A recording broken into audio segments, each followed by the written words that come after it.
Hey guys, how are you? Doing good. How about yourself? Doing well, Hey doing guys. well. Crazy day. Yeah, We've got this an whole this incredible whole guest, and story. then the latest developments in Russia as well. So Danish, if you could please invite the speakers, or Suleiman, you know how to do it. If you could please invite the speakers. In the meantime, I'm just going to give an update on the latest development before we get into the segment that we have today. So I'm going to go through, and I've just tweeted it as well. Just a bit of an update because I know a lot of people are asking about it. It just happened about 10 to 15 minutes ago. So I'll read out what I wrote. So there's claims of a military coup happening in Russia as Wagner, which is the Russian mercenary group, declares war on the Russian Ministry of Defense. So that happened about 15, 20 minutes ago.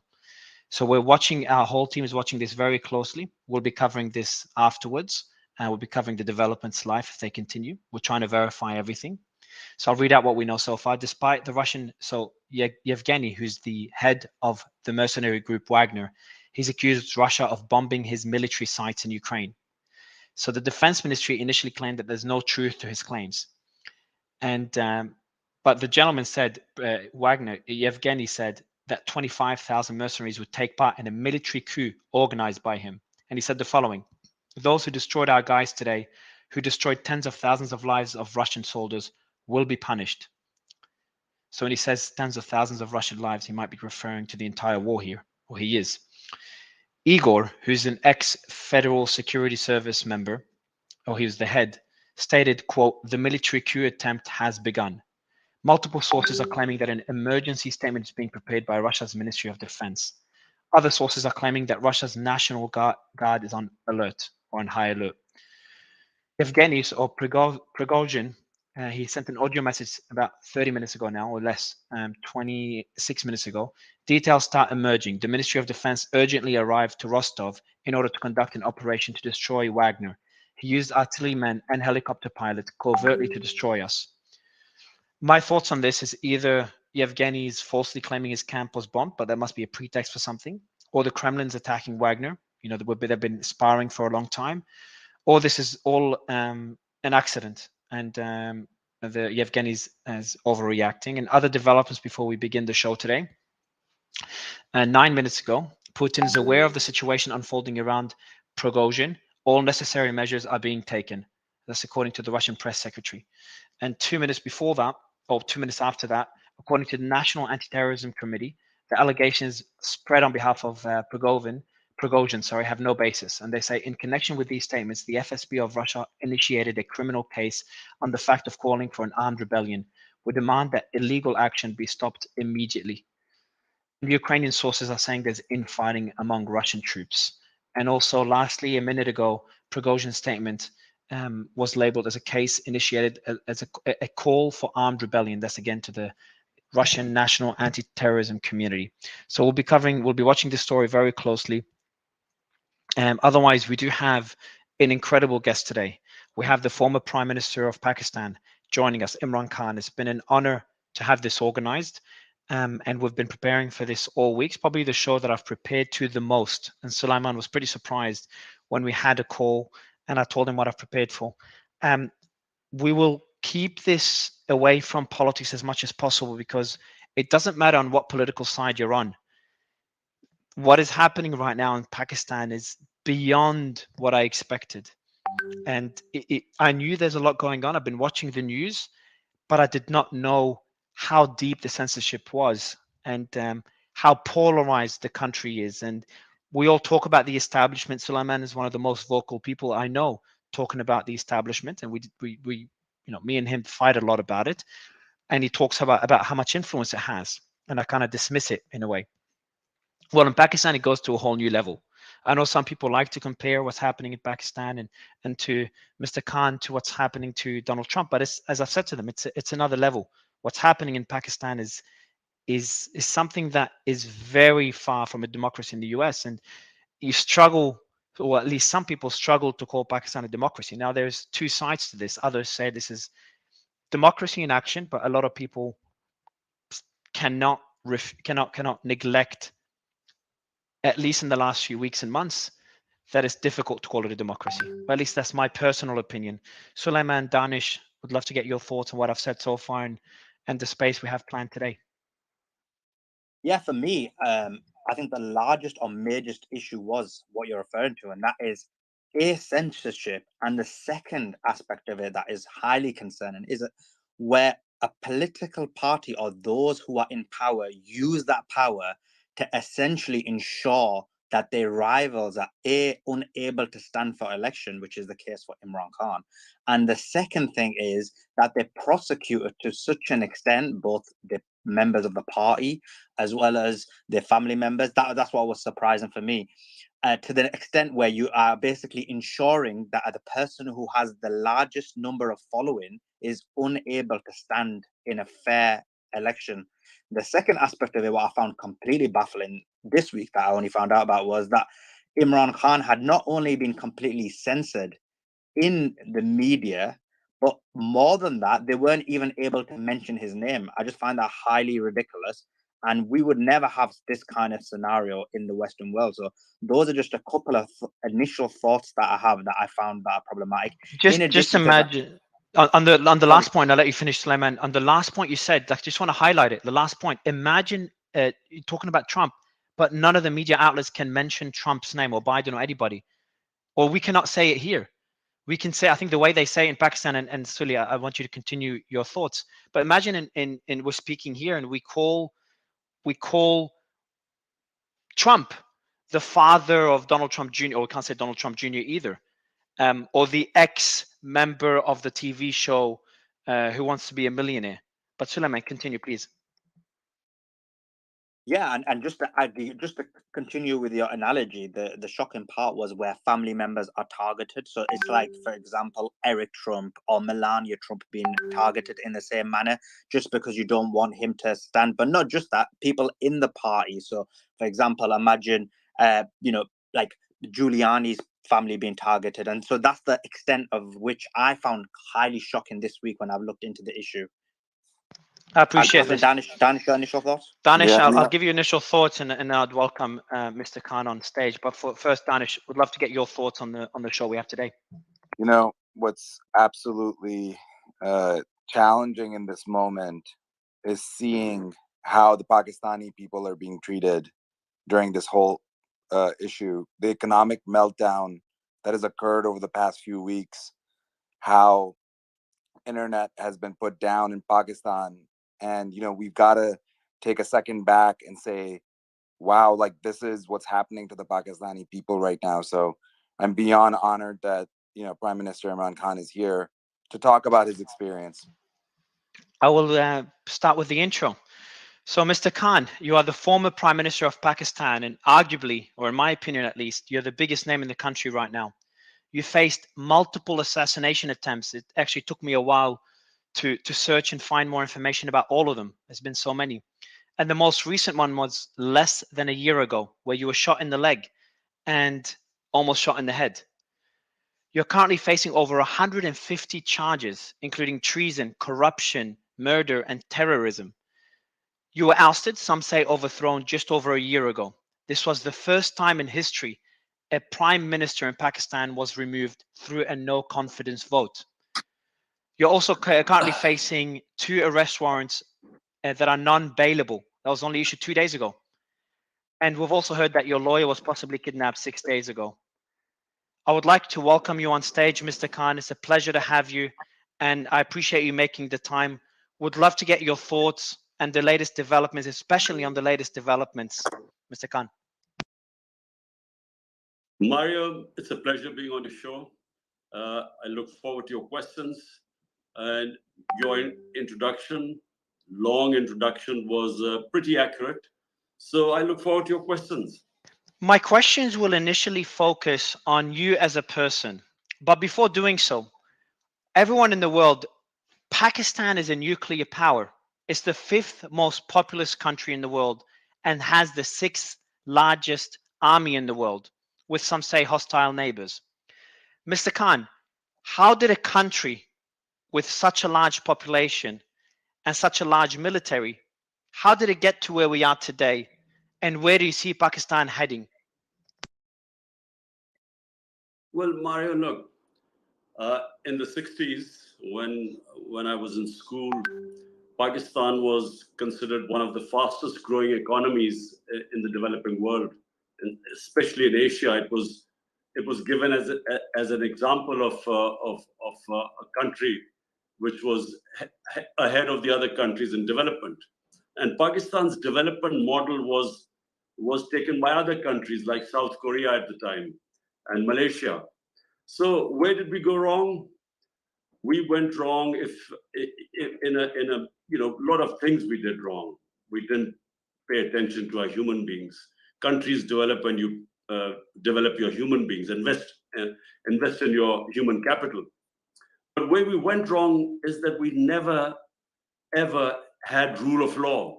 Now, rule of law means that the powerful are under the law, the weak are protected from the powerful. And the difference, and this is my experience all over the world, especially when I went as a teenager to the United Kingdom, the difference between the poor countries and the rich countries is one. Rich countries have rule of law, level playing field. Rule of law gives them freedom, gives the people rights. And it's that freedom that makes communities prosper. The problem with the developing world is that, like Pakistan, there's one law for the powerful, they're above law, and the majority of the population do not have access to justice. They do not have their fundamental rights protected.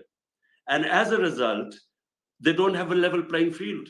So therefore, you have these tragedies now where people are gone, illegal immigrants get on these boats and try to get to countries which have rule of law, which are prosperous. And invariably, you find the immigrants going from countries where there is poor law enforcement, rule of law, to countries which have rule of law and are prosperous. So where did Pakistan go wrong? I'm afraid we never, the were brought under the law. And so, I'm afraid that's what's kept us from achieving our potential. Mr. Khan, you've got the world watching right now, and most people don't know your story. I'm originally from Australia, and cricket is big in Australia. You were seen as a sex symbol, or you were labeled as a sex symbol back in the 80s, according to 60 Minutes, cricket's first sex symbol and the most glamorous person in sports. And today, you're the biggest name in politics in Pakistan, or in Pakistan, period. Do you wish you never entered politics?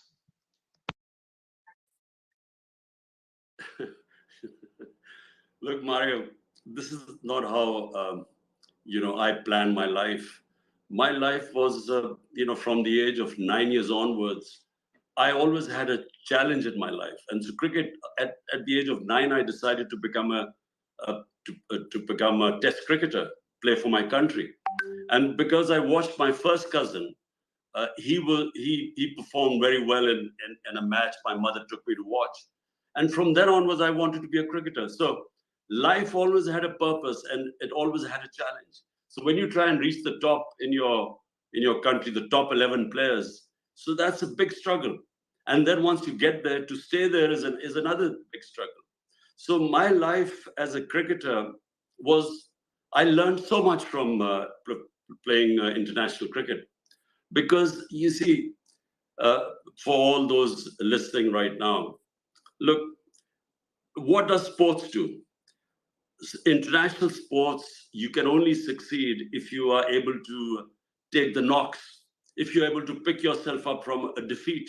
Because, whenever you're trying to compete with the best, you always have, you lose, you have bad times, you have bad cycles. Now, difference between sports and, say, business or for maybe politics is that those cycles are spread out. In sports, it's almost on a daily basis. You're either winning or losing. So if you cannot cope with losing, with the bad times, if you cannot pick yourself up from the floor when you've been defeated, you never make it. So the best lesson I learned in sports, first of all, was this ability to never give up, to learn from your mistakes, to analyze your defeats, and then pick yourself up. So that helped me in what I did after I stopped playing cricket. So after I stopped playing cricket, I had wanted to build a cancer hospital in Pakistan because my mother died of cancer. And the poor people, rich people could afford to go abroad for cancer treatment. But the majority of people just couldn't afford cancer treatment. So hence this idea of building a cancer hospital. So that took me, 6 or 7 years when I did manage to build one, and now have a second one and a third one. And that's all for charity. But I learned all the way, it was the sports that taught me to take on challenges, and then when the bad times came, I knew how to cope with it. And finally, I entered politics. But politics, I entered what I started off my conversation with, that I discovered that Pakistan, we will never achieve our potential unless we have rule of law. So I started my movement for justice, and that was 27 years ago. But when I started this, I knew I would be up against the mafias, the powerful people who were above law. So I knew I was always going to have a tough time, facing these powerful people. And so I knew it was going to be a struggle. And for about 15 years, I struggled, was in the wilderness. People made fun of me. No one thought I would ever succeed. And people, had written me off. I was butt of all the jokes. And then suddenly somehow my message went through. And from then onwards, the party just went from strength to strength. And today it is the biggest party in Pakistan, arguably the biggest party in Pakistan's history. Mr. Khan, you talk about going through difficult times, but that's what, people like me, entrepreneurs or other entrepreneurs or people that have achieved something in life talk about. But you're sitting home right now. You cannot see your son. You've faced an assassination attempt. You have bails for you have warrants for your arrest that are non-bailable. Your lawyer arguably got kidnapped 6 days ago. This is not a tough time. This is something that one cannot wish against their biggest enemy. Sitting home right now, how are you coping with all this? How are you coping with all this pressure? And what do you expect to happen over the next few weeks and months? Well, Mario, look, it is a very tough time, not just for me. It's a tough time for our country because we are going through one of our worst political and economic crises. But it is the worst time for my party workers, because 10,000 of them have been stuffed into jails, and this is the hottest time of the year. And they are stuck in these cells, overcrowded cells, and horrendous stories coming out from there are, and a lot of women. There were about almost 300 women they put in jails.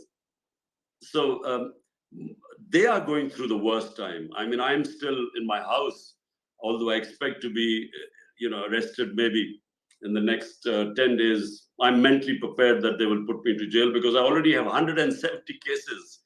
And all my time is spent in the last 19 days, I've had to go to courts to deal with 70 cases just in the last 19 days. So it's a matter of time before, and they keep on. More cases are sort of every now and then there are more cases thrown at me. So I expect to be in jail.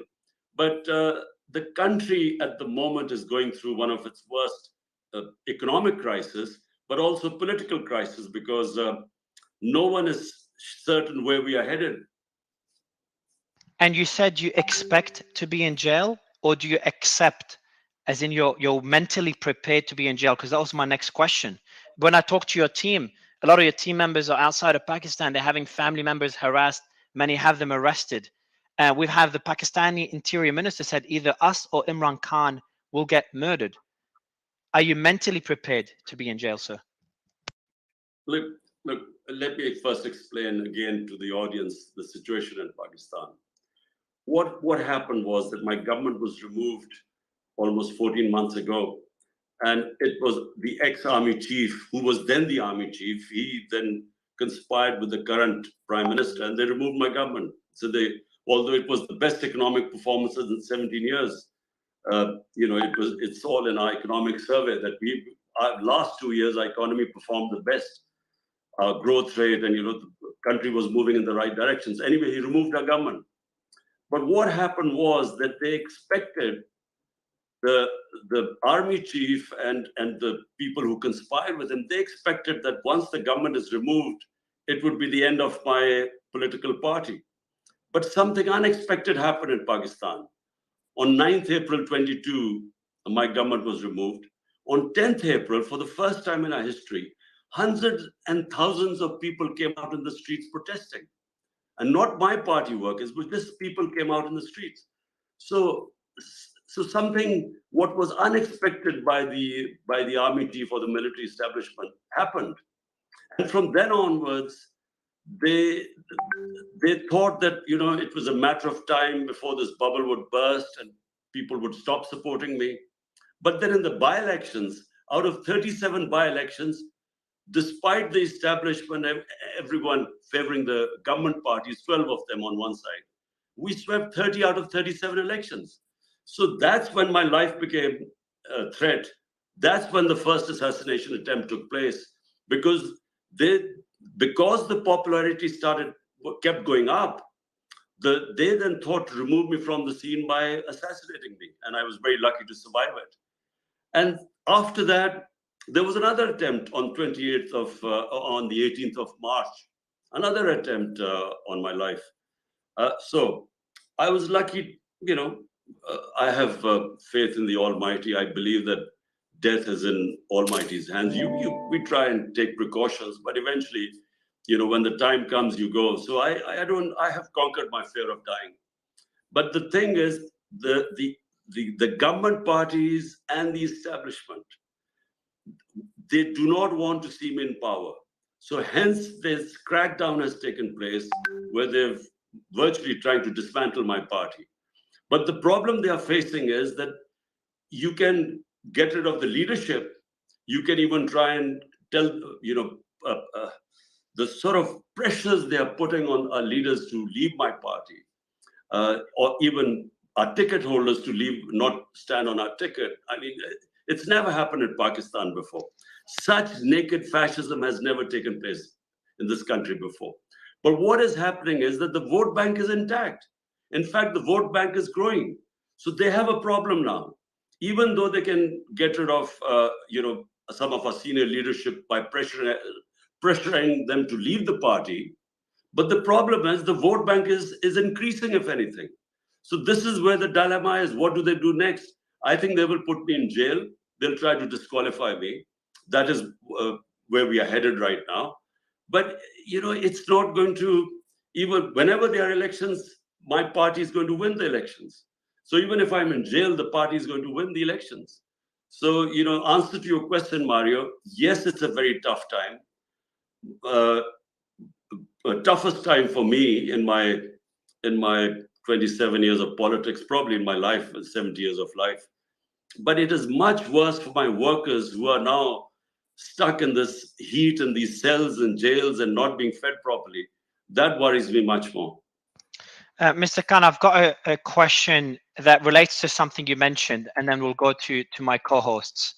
And by the way, Mr. Khan, I'm not sure if you're aware, but there's been reports, and we'll be covering this later, of a possible coup happening in Russia, or reports of a coup that's going on.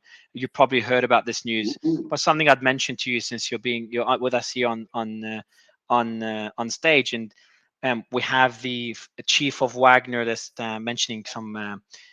A lot of major comments, and the Kremlin's responding. But let me go back to the discussion. You started mentioning it as a courtesy. You said that we all learn from, it's all about learning from mistakes. I would ask you this question, and we know about the amount of influence the Pakistani military has in everything that happens in the country. So as a prime minister, is there one mistake you've learned from? Is there one thing you would do differently? A lot of mistakes, Mario, over my 27 years of cricketing, a political career. I've learned a lot. 3.5 years as prime minister was probably the most I learned in my life, because it was a very difficult time. We inherited a bankrupt economy, and then we had 2 years of COVID straight away. So, COVID-19 was an international crisis. So that in itself challenged us. And then, I was quite proud that we were considered one of the best countries that cope with the COVID-19 challenge. And then our economy recovered, and it was one of our best performances. Now, what is the lesson I learned? The lesson I learned was that my aim was to bring the powerful under the law in Pakistan. In other words, rule of law. And again, I repeat that that's the big difference between rich and poor countries. Poor countries are not poor because of lack of resources. It's because they don't have rule of law. And countries like Holland and Netherlands and Scandinavia, they don't, compared to Pakistan, for instance, they don't have more resources. But because they have rule of law, they are prosperous countries. And we, despite all the resources, are struggling. So therefore, my whole uh, the whole motivation was rule of law, to be in government. I wanted to bring the powerful under the law. But I had a very thin majority. I had a coalition government. My government just wasn't strong enough. And so the moment I would go after the powerful, they had tentacles everywhere, and they would be able to stop me from achieving what I wanted to do to establish rule of law. Therefore, the mistake I made was, I'm saying when I was in government, the biggest mistake I made was I should have immediately called for elections. If I was to do it again, I would have called for elections. And unless I had a proper majority, a powerful government, I should not have taken on the government, because if you want to make changes and bring reforms and establish the rule of law, you cannot do it with a weak government. So that was if you ask me, the biggest mistake I made. Suleiman? Prime Minister Imran Khan, this is Suleiman. It's an honor to have you on stage.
for 75 years.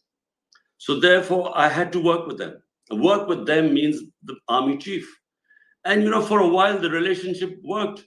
We were, for instance, COVID-19, the logistic support given by the military was outstanding. I mean, that's how we managed to succeed, and was given as an example of the top 3 countries which cope with the COVID-19 crisis best of all.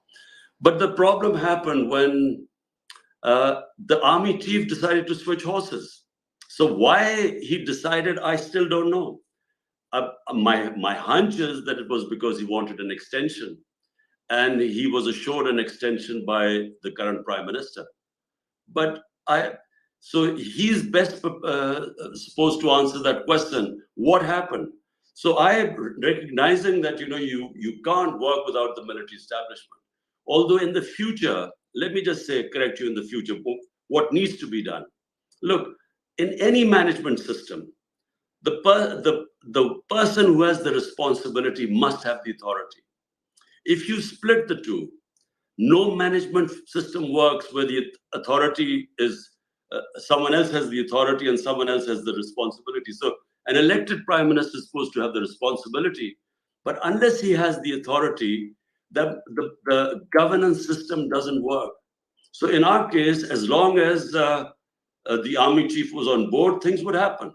But if he did not want something, if he vetoed something, I mean, you couldn't have it done here. So that's the problem. And I'm saying, looking ahead, the crisis Pakistan faces, crisis of governance, it cannot work in this hybrid system anymore. So if we look at Pakistani politics, there's 2 parties that dominated it before you came in. That's the PPP and the PMLN. And now we obviously have the PTI, arguably the biggest party in Pakistan. But Nazar Sharif, who's the brother of the current prime minister, was jailed for corruption. Bhutto was assassinated back in 2007. And her husband was charged with corruption before becoming president. So the reason I mention all this is I want to link it back to Danish's question and your comments, is the influence the military has in Pakistan. It feels like that everyone is just a pawn of the military. And I don't mean to call you sir a pawn, but I feel like it's a general statement that I would make looking at the landscape in Pakistan. And I know it's a lot more complex, but it also feels like corruption is simply part of the political system. Like and I know there's corruption allegations against you as well.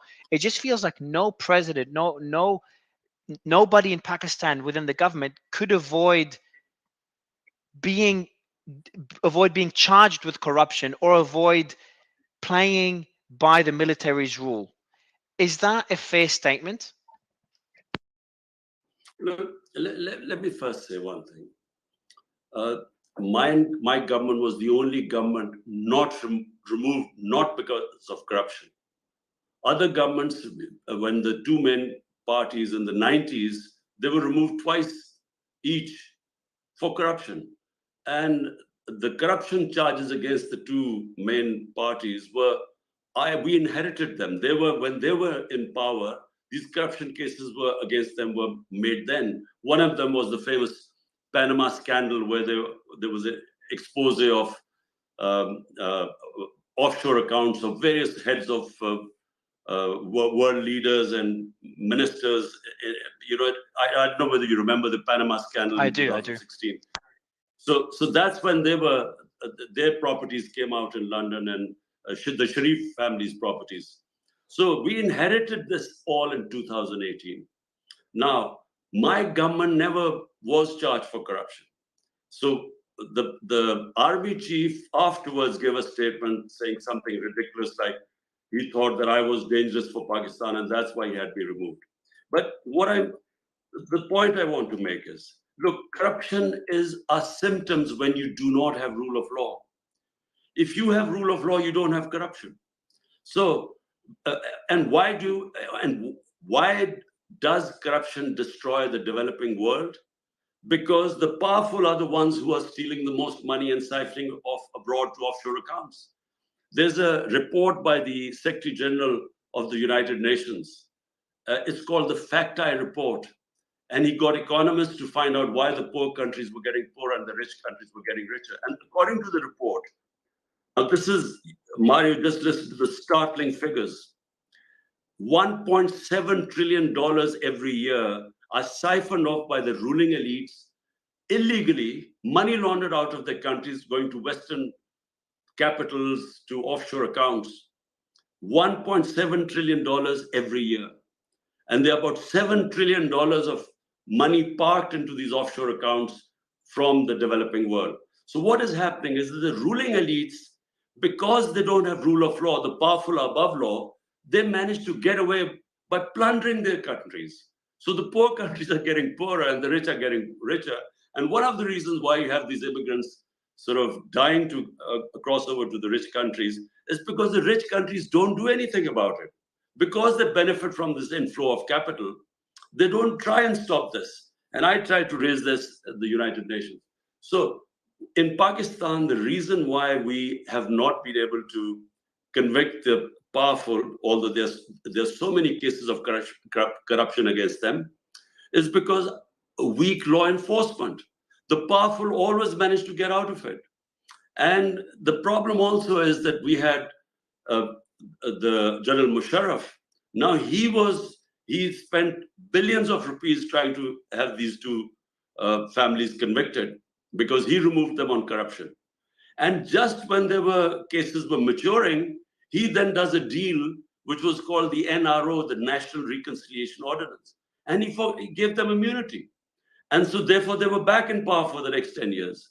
So in a society like in Europe or in West, no one can forgive corruption by the ruling elite. I mean, no country, no Western country will ever allow this, that, you give them immunity. I mean, you have corruption cases, you give them immunity because you can't, it's public money. So this is why the problem, not just Pakistan, it's a problem which most of the developing world faces. So my next question is relating to possible Western influence or allegations of Western influence in what happened. So on June 20th, 2021, you said, quote, Pakistan will not allow the CIA or US special forces to base themselves in this country ever again. 10 months later, you are out. You did initially, I wouldn't say blame, but you did refer to foreign influence that played a role in the Pakistani protests and in your ouster as well. And I'll read out a quote you said: the interests of the US and the West are aligned with the military, maybe because of their support for Ukraine. But recently you've been shifting more to domestic, I wouldn't call them, but to domestic powers.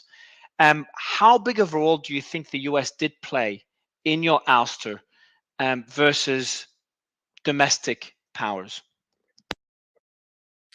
Look, Mario, when I made the statement that, there should not be any bases, US should not have any bases in Pakistan. Well, that statement was inspired by Pakistan being part of two conflicts. In the 80s, we became part of the Afghan Jihad against the Soviets in Afghanistan. And after 9/11, we became part of the US war on terror. Both times, Pakistan suffered. We had US aid, which was for the ruling elite. Dollars coming in was great for them. But the country had 5 million refugees, Afghan refugees after that. And we had Kalashnikovs, we had militant sectarian groups in Pakistan. And then we had, the worst thing is, we had this drug culture in the country. So it devastated us. I mean, Pakistan suffered after that, joining that Afghan Jihad for almost 8-9 years. Come 9/11, we again joined the US in the war on terror. 80,000 Pakistanis die in that war. I mean, which country becomes an ally and pays such a heavy price? Over $100 billion were lost to the economy. So my point is that as Pakistan Prime Minister, my priority should be the people of my country. And so and the top priority also should be that we should not become part of any conflict. Because, we have 100 million Pakistanis vulnerable, 50 million below the poverty line, and 50 million easily can go below the poverty line because any shock, any price shock or anything can push them down. So that should be the priority. Now, you can only look after them if you have stability and if you're not part of a conflict. So that comment was inspired from the fact that we should be part of all peace processes, like Pakistan played a big part in getting the US and the Taliban to sit together in the peace talks. But we should not become part of any conflict.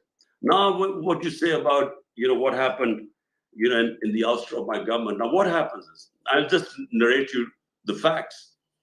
On the 6th of March 2022, I see my ambassador in Washington. He sends a cipher. Cipher is a coded message. And it says that he has an official meeting with an American official who tells him, my ambassador, that unless I am removed, Prime Minister Imran Khan is removed in a vote of no confidence, there'll be consequences for Pakistan. And the next day, the vote of confidence is tabled. So the cipher comes before the vote of no confidence. And then, within weeks, my government goes. Now, at the time, I thought that it was the US who had instigated this. Later on, it transpired, and as things unfolded over a period of time, that it was actually our army chief who hired this lobbyist from my government's money.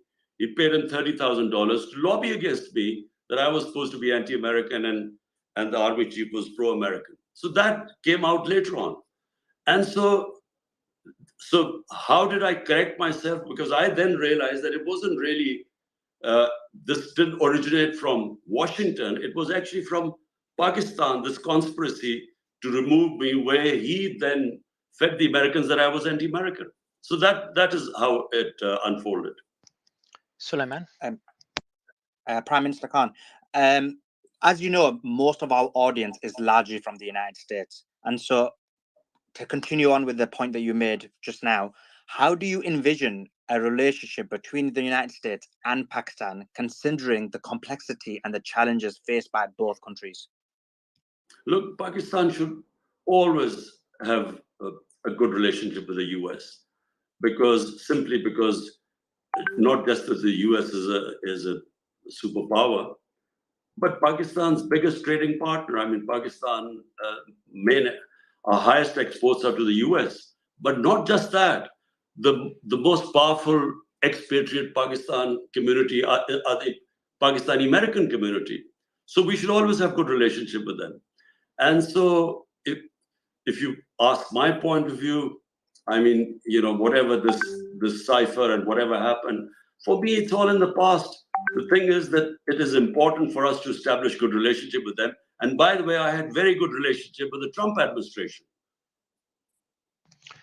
Mr. Khan, you've referenced Trump. Not sure if you could hear me. I'm not sure if it cut out, but many compared to what you're going through to Trump's legal challenges. Both of you have been indicted. Both of your supporters call this a political witch hunt.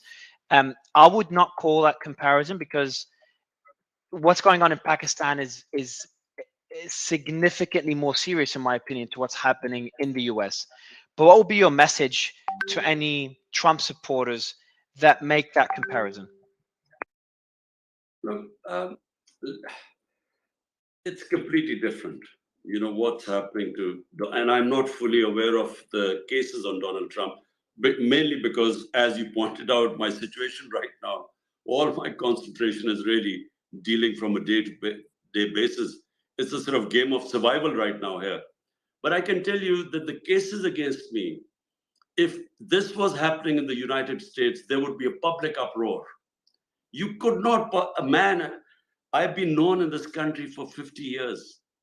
I've never had one criminal case against me. And at the age of 70, suddenly, I have 170 cases against me. And there are 40 or 50 terrorism cases. There's blasphemy case. I mean, there's latest a murder case. So no one in this country believes this. Just for the audience, I am the biggest. I received the greatest amount of funds. I have done more charity work in this country than anyone in the history, because people trust me with their money. I mean, I run this sort of 2 cancer hospitals, which are the biggest charitable institutions in Pakistan, and a third one about to be completed this year. Then 1 university, again, 90% scholarship for students. So, and then another university about to begin. So all for charity. It's because people trust me with their money. So now no one in this country believes this nonsense. That certainly in the last few months, I have 170 cases against me, criminal cases. So to answer your question, it has to be different. I mean, in US, if these cases were made against me, I think there would be a public uproar because they're just ridiculous cases. Whenever I go to the court, they give me bail because there's nothing. They're bogus cases. That's why now the government is trying to have military courts, and so the effort will be now to try me in military courts because in civil courts they can't convict me. Danish? Sir, we can't talk today without discussing the fact that Modi is visiting the US right now. And over the course of the last 48 hours, and I know you've had many battles with India on the cricket court or cricket matches in the cricket pitch. But, right now, Modi is aligning himself very closely with the US. They just signed multiple alliances, including in fields like AI, in chip manufacturing, in terms of visas, in terms of every single way that they could possibly align themselves. India and the US are building this alliance. It's clear that it's happening as India is worried about what's happening in the Indo-Pacific. What are your thoughts on what's happening between India and the US? And of course, how do you think that impacts Pakistan?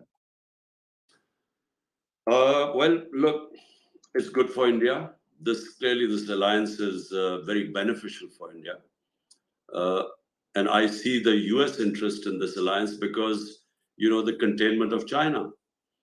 And so, this was always going to happen. In fact, this alliance was building up. It's not that it's happened suddenly. For Pakistan, the worrying thing is that, we remember in the 60s, right up to the 80s, Pakistan was actually ahead of India in most of the economic indicators. And sadly, from 90s onwards, when we had these two families taking turns to rule us and misrule us, from then onwards, not only just did India overtake Pakistan, but also Bangladesh.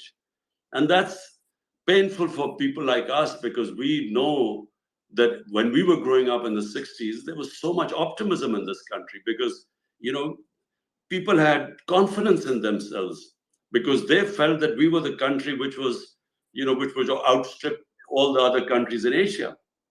And so now watching this, I guess, from point of view of India, and I have to say, I always had, a lot of love and respect in India because of cricket. And when I became the prime minister, I always thought the first thing we must do is to have good relationship with India. But unfortunately, in India right now, there's the RSS philosophy, and that's very anti-Pakistan. And no matter how I tried, we found we hit a brick wall because I think this ideology of RSS and BJP is just not friendly towards Pakistan. So from that point of view, it's sad because our main issue is Kashmir. And if we could resolve the issue about Kashmir through dialogue, uh, it'll be the greatest thing for the subcontinent. And especially even for India, because India then has access to Central Asia through Pakistan. But unfortunately, right now, I do not see this situation. I just don't see any breakthrough between Pakistan and India. Suleiman? So I just want to take it back to what's happening in Pakistan. The freedom of press is imperative for a functioning society. And for that, you need journalistic integrity. They should be allowed to report on whatever they want to report on. And I speak a lot about the problems that we have in the West in terms of mainstream media, but I was baffled to hear about the level of censorship that was occurring in Pakistan to the extent that even mentioning your name was censored. So my question is twofold. First of all, in terms of what's your thoughts about this censorship that's occurring in Pakistan? And the second point is about journalists that are being persecuted just on reporting the true events that are occurring in Pakistan. Look, Mario, I'm a student of history, and just for all the listeners, if you look at the history, short history of Europe after the Second World War, half of Europe became had democracy and freedom. The other half went into a totalitarian state where they had all the curbs on freedom of expression and freedom, basically. So the difference between the same Europe, 50 years later, the Western Europe, which had freedom, became prosperous and way ahead, and Eastern Europe stayed back. Even Germany, the same German people, East and West Germany, there was a huge difference between the prosperity of Western Germans compared to the Eastern Germans, because whenever you curb freedom of human beings, you retard their progress. That's why real democracy is real freedom, and real freedom means prosperity and humans progress. So South and North Korea, the same Koreans, look at the state of North Korea, look at South Korea. You can't compare the difference of development and prosperity between the two Koreas, because they have put curbs on freedom. So Pakistan, unfortunately, as I said, is going through this dark period now. Not only are the decisions of our Supreme Court, of our judiciary, not only are they openly violated by the government, not only does the government not go by the Constitution. For instance, according to the Constitution, as interpreted by the Supreme Court, the elections of this biggest province where I'm sitting in Punjab was supposed to be on the 14th of May. The government just refused. They refused to hold it and not abide by the Constitution.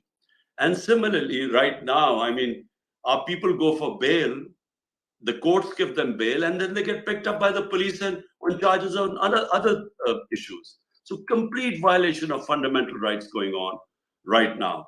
But the worst is the curb on media, because our media had gradually evolved over a period of time, just like our judiciary. The judiciary asserted its independence. Normally, it used to be subservient to the executive. And then our media, over a period of time, became vibrant, and one of the most vibrant medias probably anywhere in the world. Now, there is complete censorship. Even my name is not allowed to be mentioned on national television. And worse, some of our best journalists, 4 of our best journalists have left the country because they were scared of threats to them. There were cases against them. One of the best investigative journalists, Arshad Sharif, had to leave the country and was actually murdered in Kenya. And then right now, for almost a month, the Pakistani journalist who has the highest viewership on YouTube, first they hounded him out of the main media. So he went on YouTube. He had the highest viewership, and he's disappeared for over a month. And the judiciary, they keep asking the police to produce him, and the police has said, we don't know where he is. So we've never really had this sort of draconian measures. Even Musharraf's martial law was liberal compared to what is going on right now. So I've got to ask you, taking a step back and focusing on your party and what happens next. So most people agree that if an election was to be held today, you would win. And I know you've called for earlier elections to be held. But you also face, as we said, 177 allegations, and that includes serious allegations like treason and terrorism and corruption and murder. Do you expect to run in the next presidential election? And what happens to your party if you are to be jailed? Because you did say that you expect to be jailed, and that's heartbreaking to hear. Well, look, Mario, the problem I'm facing is, in fact, the country is facing, is that the establishment and the government, I mean, the government is basically reliant on the establishment. All the 12 parties know that the moment there are elections, that's why they're running away from elections, that they'll be wiped out, as they were in the by-elections, despite all the support they got from the government machinery and from the establishment. I mean, they lost 30 out of 37 by-elections. So they know what will happen in the general elections. Hence, they're hiding behind the establishment. Now, for the life of mine, I do not understand why the establishment has taken this stance. Because you cannot, you just cannot go against the will of the people. If the majority of the population is behind, if they want PTI, then you can't just wish it away by these draconian measures. Because the public opinion is like a spring. The more you press it, the more it comes out. So the more they have put the victimization going on right now. And by the way, again, it is unprecedented. I mean, never have we had the sort of measures we were facing right now. Even the families are not safe. All the ticket holders of my party are in hiding. Their houses get broken in, they get, anyone there, the staff gets beaten up, they get vandalized, they get robbed. If they find family members, and young boys have been picked up, when the ticket holder has not been there. So I mean, it's unprecedented what is happening. But despite all this, the vote bank keeps growing. So therefore, the establishment has a problem. To answer your question, it's not I who have a problem, because whenever there are elections, we will win, unless they go to such an extent that they will make the elections a joke. But even if they are sort of half fair elections, the PTI is going to win the elections. Now, whether I'm in jail or I'm disqualified, the party will win the elections. And so therefore, the problem right now is with the establishment. What do they do? I mean, are they going to keep persisting with this intense victimization, this fascist tactics which are unprecedented in this country? Or will they see sense and have free and fair elections, which will then bring political stability, which will then bring economic stability? So right now, because of the turmoil politically, the economy is going down the drain. And before going to Danish, I wanted to update everyone on the situation in Russia. So the chief of Wagner is apparently staging a coup. A large part of the soldiers of the Russian army now strongly support us. That was a statement he's made. We've seen the Moscow exchange dropping very, very rapidly. We've seen reports from BBC Russia states that the FSB and the SOB are establishing roadblocks in Moscow and around Moscow. And we're seeing a lot of images of the forces on the streets in various cities.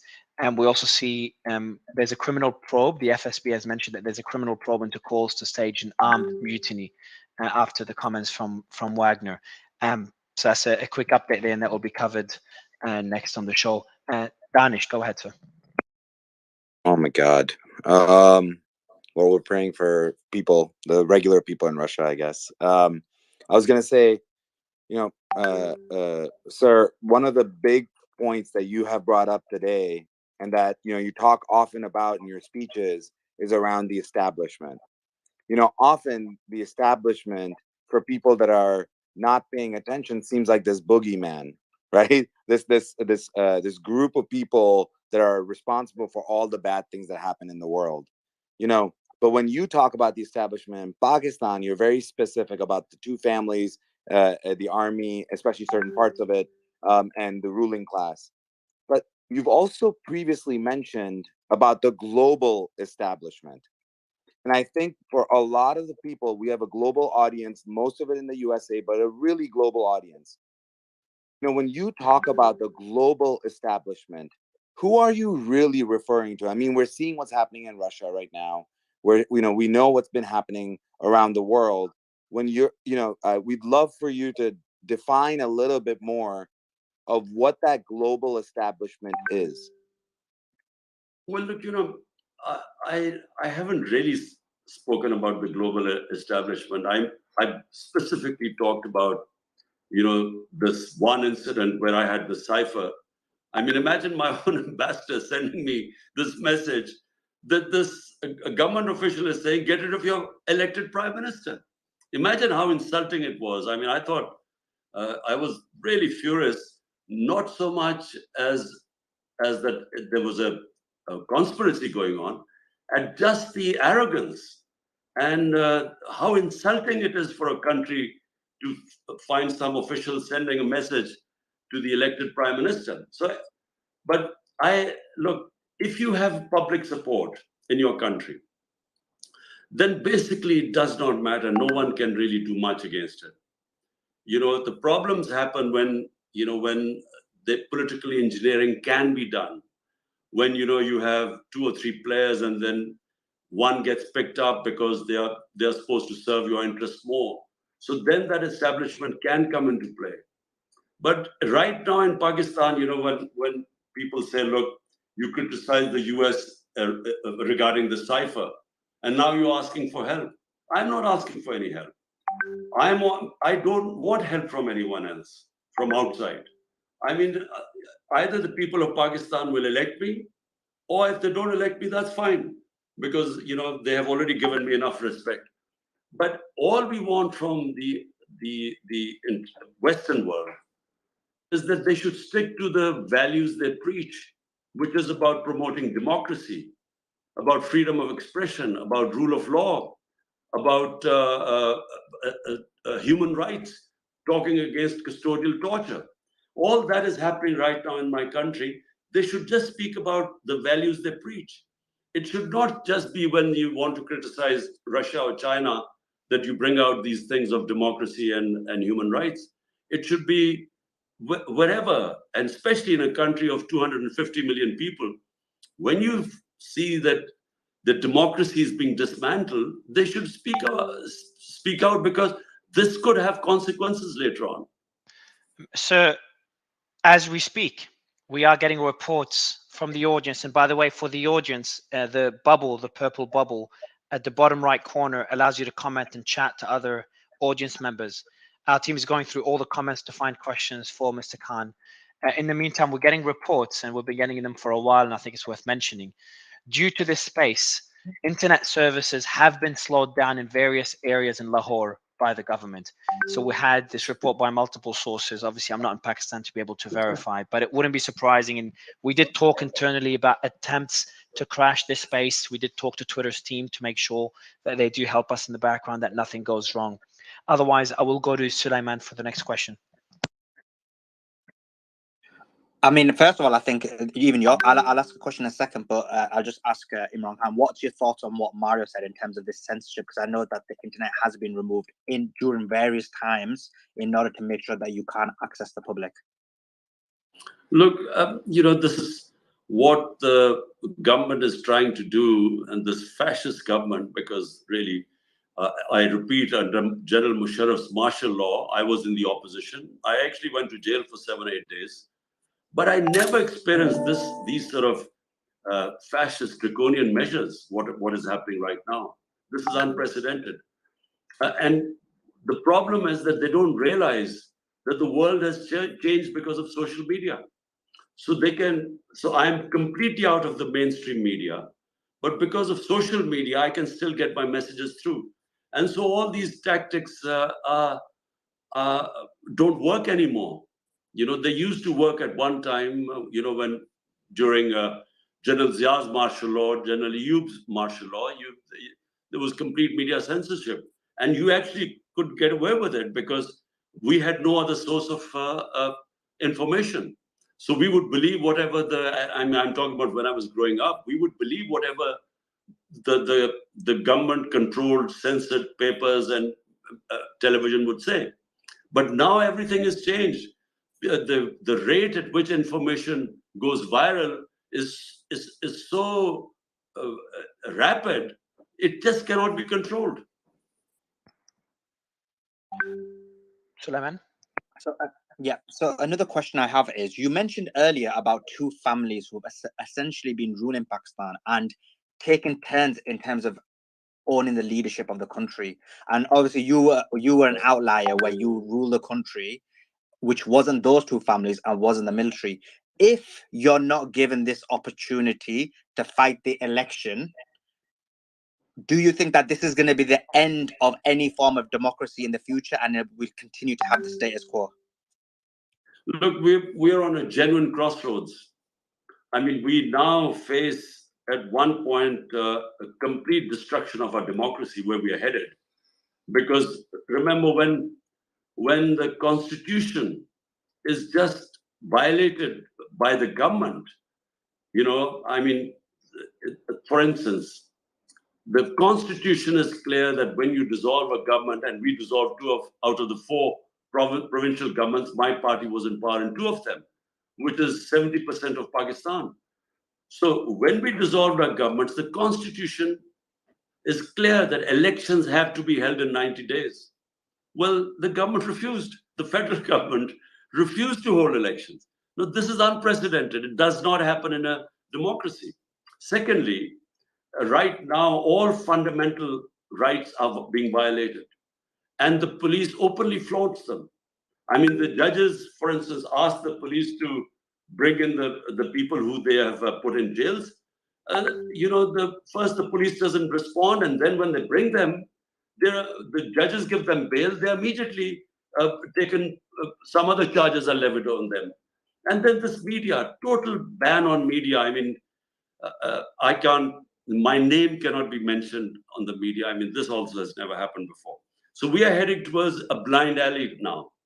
If we keep going this way, Pakistan has no future, because as we know, with this political instability, which is the more you run away from elections, we are in a space where no one knows where Pakistan is headed, and therefore the economy is not going to go.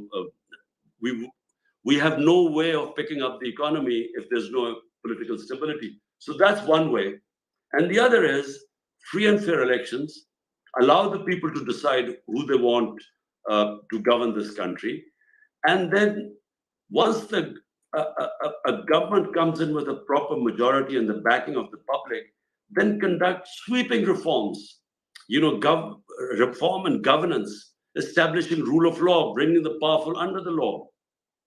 And then the problem we face, the economy, the two twin deficits, the fiscal deficit and the current account deficit.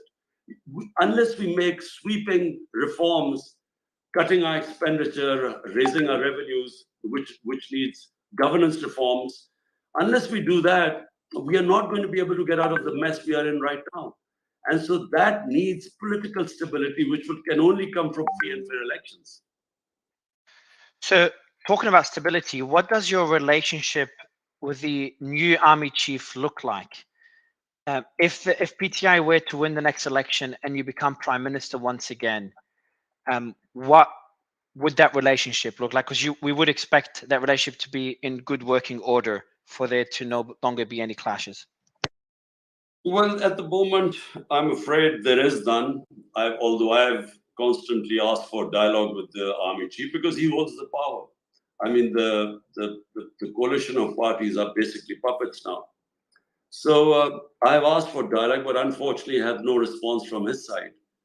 And so whatever, what do I say, animosity or whatever reservations he's got about me is from his side. So I understand that, you have to work with the establishment, although there has to be a new equilibrium, because I again repeat that you cannot have a system where the responsibility lies with the elected prime minister, but he does not have the authority to implement his program. So that has to happen. At the same time, the establishment has a role, but that has to be defined again, because the way things are right now, the hybrid system which we've had so far has clearly not worked, because as I said, in the last 30 years, first India overtook us, and then Bangladesh overtook us. And bearing in mind, till 80s, we were ahead of all the countries as far as our economic indicators go. We were ahead of all the countries right up to the 80s. Danish? So, talking about the economy for a second, when we look at Pakistan right now, you were mentioning the deficits, you were mentioning, some of the challenges, economic challenges of the common people of Pakistan, but the military in Pakistan still continues to demand the lion's share of the national budget. What are your thoughts about the amount if you are given the opportunity to run again, what would you do to the budget for the military? What needs to be done? Well, problem is Pakistan lives in a rough neighborhood, and we need to have a strong defense. But what needs to happen is that we have to create wealth in this country. So, when we were in my last 2 years, on an average, we were growing at 6%. Now, 6% growth has been very rare in Pakistan. It's been Ayub Khan's time for a while, but then we were part of the CENTO, the pact with the US, and there were US dollars coming in. So we grew at something close to 6%. And then again in the 80s, we again grew at 6%, close to that. But that's when we were part of the Afghan Jihad, and then there were US dollars coming in. Then for a couple of years, Musharraf's time, we were growing. But then again, we were part of the war on terror and dollars coming in. But this was the first time without any dollars coming in, we had this growth rate. So you have to create wealth in Pakistan. The problem is that unless we create wealth, neither can we pay our debts, nor can we afford now to pay not just our military, but even for our health and education or human development. So therefore, that can only happen if you fix the governance system, attract investment in the country. Problem is when you do not have rule of law, you cannot attract investment. The investment which Pakistan can attract immediately is from overseas Pakistanis. Now, just to give, because the audience is in the US, so just the 16,000 Pakistani American doctors in North America, their net worth is $200 billion. So bear in mind that there are 10 million overseas Pakistanis. So if we could just fix our governance system, we could attract their investment. The reason why they do not invest in Pakistan is that out of 140 countries, in the rule of law index, Pakistan was 129th. And this is before the crackdown. Now we would have slipped even further down. So when you do not have rule of law, you cannot attract investment because the investor wants to have contract enforcement through a proper functioning judiciary where he feels that his investment is safe, will be protected. That's why people invest. From Pakistan, people are investing in Dubai because they feel the investment is safer there. Hence, the number one thing which a government has to do is fix that, the rule of law, the governance system, and then we can have access to investment from overseas Pakistanis. When China and India opened up, the first investments came from overseas Chinese and overseas Indians. And unfortunately, because of our very poor governance system, because of lack of rule of law, we just cannot attract investment. And that investment will create wealth. And then you can afford to pay for, your defense and your human development. Mr. Khan, I want to go back to what you're facing right now. You said you have no lines of communication with the army chief. What can you do, if anything, to avoid what you're facing, to avoid possibly going to jail? And I'm framing that question in a way, because I'm sure the army chief or his team is listening to this. I'm framing it in a way to say this is an open call to communication, to dialogue, to avoid the path the country is going down. I don't know what impact it will have, if any. I know there's censorship in Pakistan. Luckily, we're not on Pakistani media. Mr. Khan, I would love your response to this. Well, Mario, I have already made this appeal several times, but I get the impression that when I make the appeal, the establishment or maybe the army chief, maybe they think that I'm getting scared and frightened because of all my party in jail or underground, or some of the party leaders leaving the party. So maybe they feel I'm now under pressure, and that's why I'm trying to open dialogue. But I've tried it from day one. Ever since the new army chief came, I sort of offered that, look, we should sit down, at least know what is your game plan, what is the roadmap. Because if the establishment feels that I, Imran Khan, is sort of somehow bad for this country. But explain to me then, what is your idea of what should be best for the country? And unfortunately, so far, there has been no response. So maybe, Mario, from this message today, maybe there would be a response. But somehow I doubt it, because I think they're pretty fixed that whatever happens, my party cannot win the election. Well, my message to Asim Munir, who's the new army chief, is clear, and that's the same message from the Western world. There's going to be a lot of people listening to this. The West is watching, and we urge dialogue. We urge dialogue. The path that Pakistan is heading down, whether you agree with an opponent or don't agree, going to this extreme to censor someone and to end a political party is not how any country should function. And hopefully we'll see dialogue after this. And Mr. Khan, the question for you, and I know we're wrapping up shortly. I know you have to go, and I know that you probably want to check what's going on in Russia as well, considering this started like 10 minutes before our interview. But I want to ask about your family, sir. You did state in one interview you cannot even see your son, considering how bad the situation is. How is your family doing? Have you seen anyone from your family recently? And my question again is, are you worried about the next few days, sir? Well, my wife has cases against her. They've taken out warrants against her. My sisters, 3 of my sisters, they've gone after them. So some of them, my nephew has gone abroad because they were looking for him. So anyway, so the family, my sisters have been all somehow or the other been approached by these intelligence agencies. One of my younger sister has had these corruption cases against her. So all this is happening. But this is not just happening to me, it's happening to all my party members, their relatives. There have been cases, on all of them. Cases, whether it's corruption, whether it is tax department, whether it is FIA, all the agencies, the main concern right now, I mean, you'll really be shocked. All the agencies of the government, the institutions of the government, their one aim is to somehow destroy and crush PTI, the party. And of course, all these 170 odd cases against me. So not just me. I mean, you asked me a question, do I feel worried about myself? Actually, more about my people who are suffering, people in jail, 10,000 people in this heat, stuffed into jails, women especially. I mean, it's never happened that for peaceful protests, women have been thrown into jails.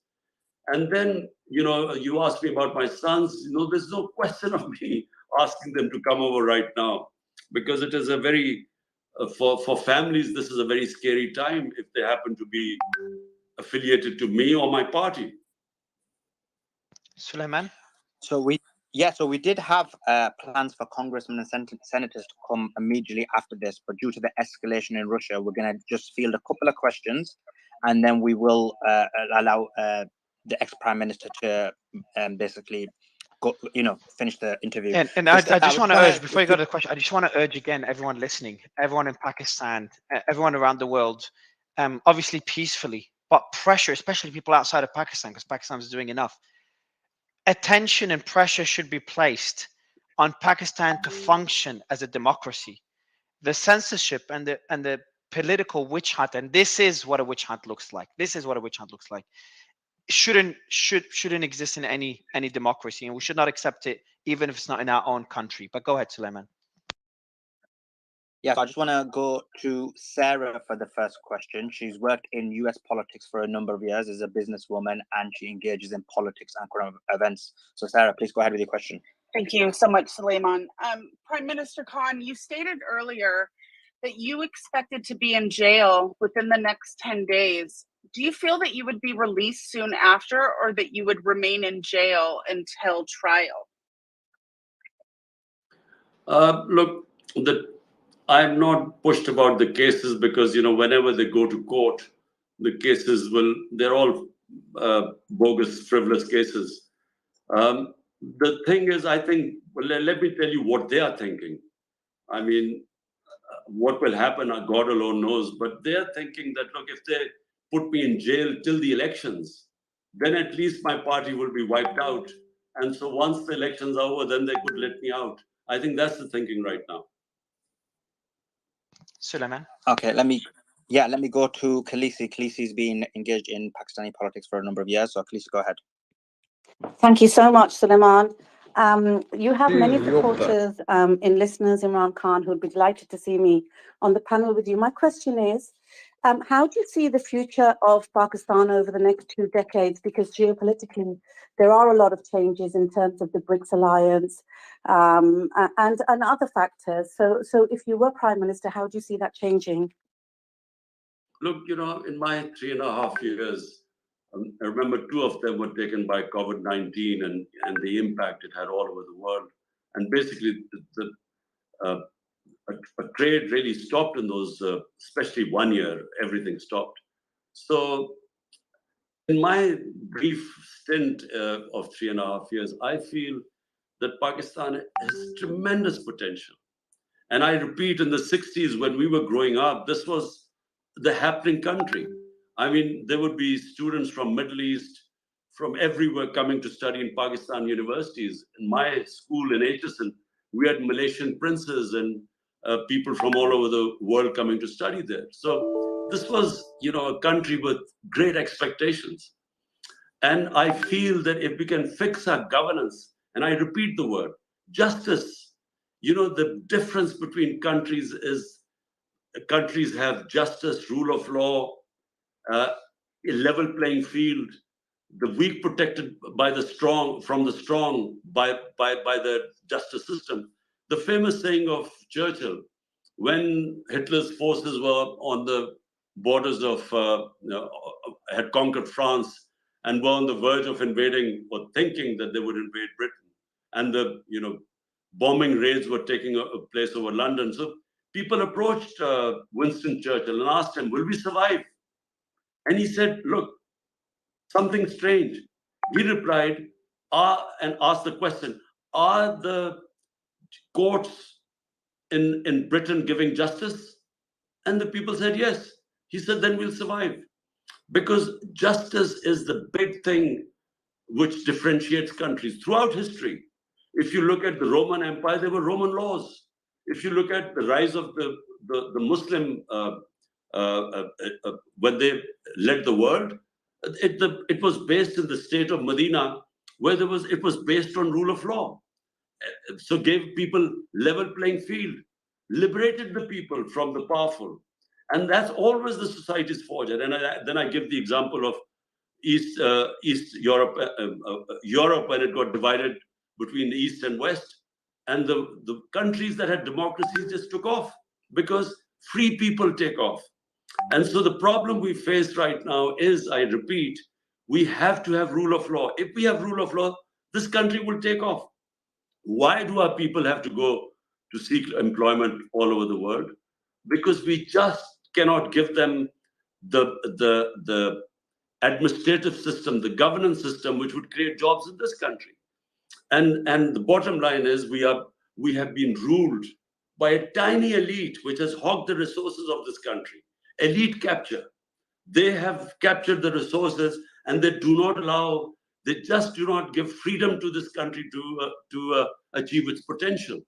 So my answer is, if we can fix the system, this country can take off. It has all the resources. It has talented people. But right now we are stuck. We have, as I said, we are on a crossroads. Either we go the democratic way, or we are going, back to the old dark days of fascism, of dictatorship, and then there is no hope. Bushra, I want to give you the mic for a quick question, and then I've got final 2 important questions for you, Mr. Khan. Bushra, a question for you. Yeah. Go ahead. So let me just go to Bushra, and she is a political commentator in the United Kingdom and is a regular on GB News. Please go ahead, Bushra. Thank you, guys. I just want to begin by saying Assalamu alaikum to Imran Khan. It's an absolute honor and privilege to be in a space with you. So I want to start by saying that. And I just wanted to echo the fact that you have millions of supporters internationally in the UK. Although we live in the UK, we are those that us come from Pakistan. Our hearts are also always with Pakistan, and all we've ever wanted is that country to prosper. And we imagined one day that our children would go back and be exponentially proud of what Pakistan has become. So I commend you on every single effort, Sir Imran Khan, that you have been doing for the 27 years in politics. So that's what I'm going to start with. But my question basically is about Islamophobia and the connections and the links of terrorism and extremism that is always an agenda that British Pakistani Muslims face in the UK. And I just wondered, in your ministerial position, did you ever come across that with other global leaders where you felt like they were also trying to vilify Pakistan to say that perhaps terrorism was born out of that country, because British Pakistani Muslims face that on a daily basis simply for being from Pakistan? You know, let me just say that I saw first time Islamophobia start, when the Iranian Revolution took place in '79. So there was a fear in the Western countries that all the Muslim world would be swept by what they call fundamentalists ruling the countries, and not really understanding the dynamics of why that Iranian Revolution took place. And then the other milestone was when Salman Rushdie wrote that book, Satanic Verses. And in the Western countries, they could not understand the Muslim reaction. They thought it was, Muslims were against freedom of expression, but they couldn't understand the love, respect, and reverence Muslims have for our holy prophet, Muhammad, peace be upon him. So we, the heads of Muslim countries, never tried to explain to them, because their attitude to religion is completely different to how we look at religion. I mean, when I went to England first time, there were satires on Jesus Christ. So this is unthinkable about us, even thinking of making a satire on Jesus Christ. So I realized that they viewed religion completely differently, and we had not explained to them how our Prophet Muhammad, peace be upon him, lives in our hearts. And we couldn't explain to them why it causes us so much hurt and pain. And that I blame the Muslim leadership. I mean, the OIC, when I addressed the OIC as a prime minister, I tried to tell them that, look, it was our duty to tell the Western countries. And really, when I spoke in the United Nations, we actually then managed to get through that 15th of March would become anti-Islamophobic day, and sort of countries to understand that, by insulting the Holy Prophet, you can't hide behind freedom of expression by causing hurt to so many people. And the other problem we had after 9/11 was that terrorism got equated with Islam. Now, terrorism knows no religion. Terrorism has nothing to do with any religion. If there was Tamil suicide bombers in Sri Lanka, they had nothing to do with Hinduism. Or Japanese kamikaze pilots, again, had nothing to do with Shintoism. So somehow it became Islamic terrorism, and then it became radical Islam, as if there were different types of Islam. Actually, there's only one Islam of our Prophet, Muhammad, peace be upon him. There's no other Islam. But in Muslim societies, they're radicals, they're liberals, and they're moderates like every other human society. But again, we failed to make them understand. So as a result, whenever there was a Muslim involved in a terrorist attack, the whole 1.5 billion Muslims were somehow held responsible. And then again, I think it was a failure of the Muslim world, of our leadership, to have explained to them. So this Islamophobia started with ignorance on the Western countries not understanding what Islam was, and our inability to make them understand it. Mr. Khan, I want to go to, I've got two final questions for you, sir, because I want to be very cognizant of your time. And for me, these are the two most important questions. We're genuinely seeing, and I can now call it, a coup in Russia ongoing right now. And I know you did meet Mr. Putin. including the day after the Ukraine war. And I'm going to read out a last message from the chief of Wagner. Said, "We're starting." And before that, he said, "We urge Wagner Group fighters not to carry out criminal and traitorous orders of Prigozhin." That was by the FSB, the Russian FSB, saying that. So my question to you, sir, having met Putin and knowing what you know about the war in Ukraine and based on your knowledge of Russian politics, your thoughts on what's going on right now in Russia caught us all by surprise. And the facts are the FSB will be taking action against the chief of Wagner for the attempted coup. And the chief of Wagner is saying that military officials or some people within the military are on his side as well, and the coup is in progress. And we're seeing military equipment across the streets in Russia, in various cities. There was reports of shooting in Moscow, but we haven't been able to confirm those, so I will call them as rumors for now. So I would love to get your thoughts on this developing story and on Russian politics. Well, Mario, my trip to Russia was being planned a couple of months before by our foreign office. And the idea was that Pakistan needed to buy cheap oil, because remember, this was the commodity super cycle aftermath of the coronavirus. And the prices all over the world went through the roof, price of oil and price of energy. So my trip was planned that we wanted to get some cheap oil from Russia. And secondly, we needed to buy 2 million tons of wheat. And then the military wanted some hardware from them. So that's why the trip was planned. Now, I arrived at Russia at night, and the next morning is my meeting with President Putin. And just before the meeting, we hear that the Russians had moved into Ukraine. So, it was bad timing, but really, had we known, clearly no one would have taken a visit, gone to Russia, knowing that this is happening. So it was just happened to be bad timing. Now, what is my idea of what is happening? Frankly, I have no idea what is going on, because when I had the meeting it was purely about our bilateral relationship.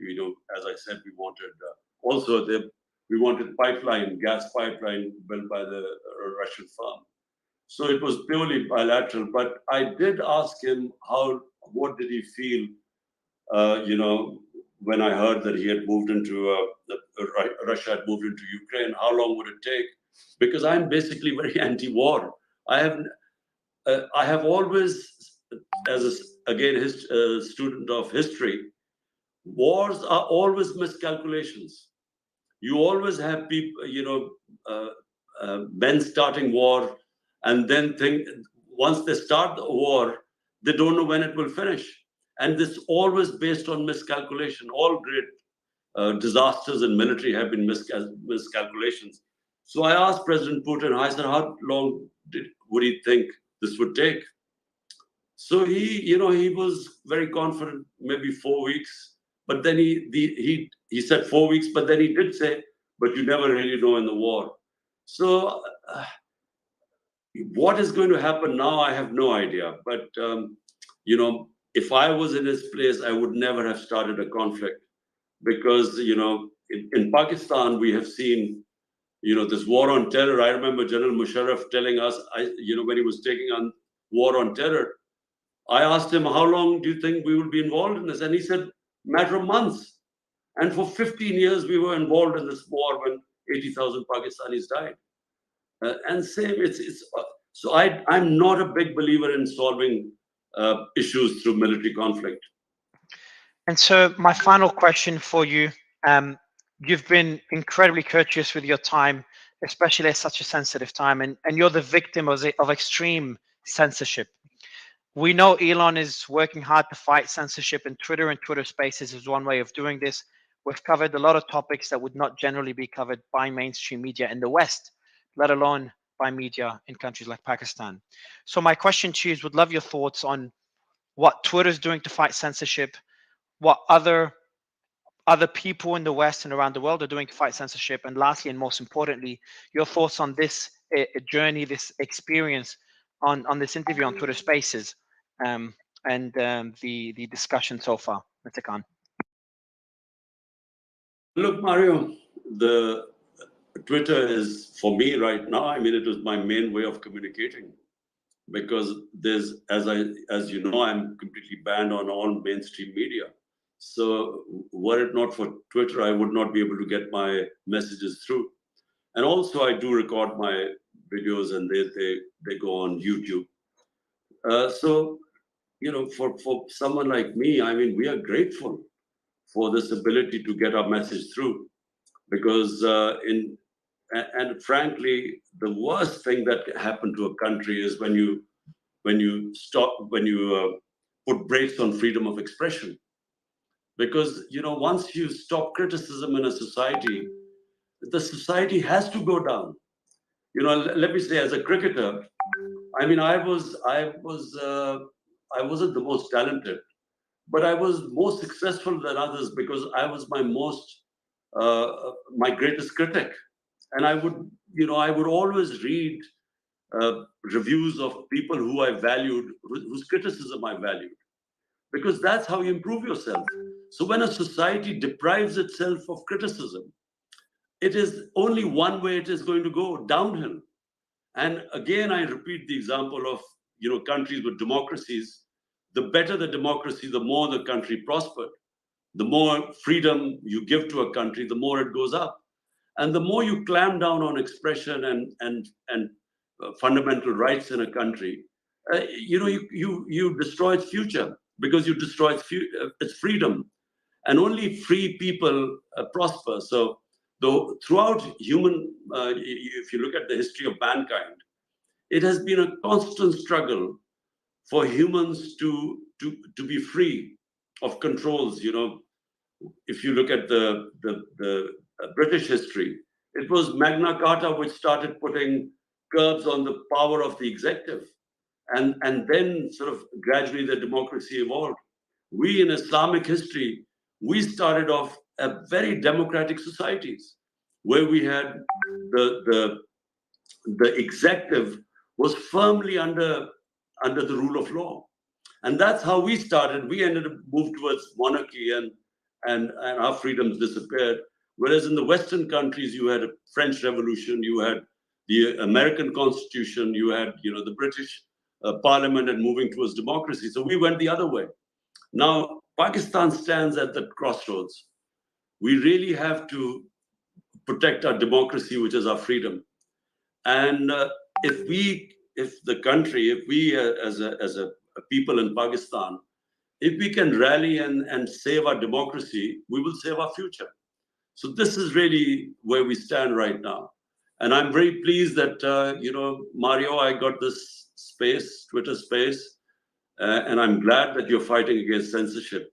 Look, I believe that there has to be something about fake news.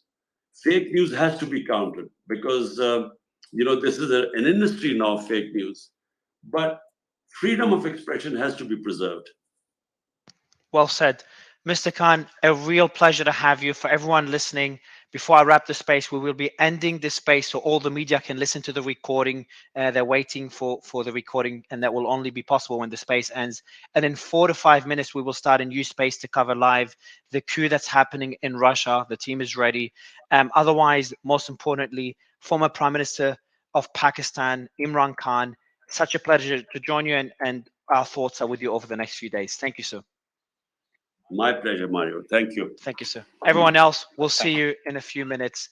Sulaiman, Danish, I will end the space now, and then we will start another space in about 4 to 5 minutes. Just to allow me to restart the app to make sure no glitches, and we'll be covering live the developments that are happening in Russia. There is a coup in Russia. I do have a thread on my profile that you could read that the team has been updating while we conduct this interview. All the confirmed news is there. There's some messages by the FSB, messages by Wagner, all screenshotted there. There's videos included there as well. It is an evolving situation. And what started initially as like, wow, this is concerning, is now extremely concerning. So we will start a space in about 4 to 5 minutes on that. Otherwise, thank you everyone else for doing this. And Sulaiman, thanks for helping me co-host. And Danish, thanks for helping me co-host as well. And everyone else that organized this. Bye, everyone.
Mario, that space you just did is downright historic.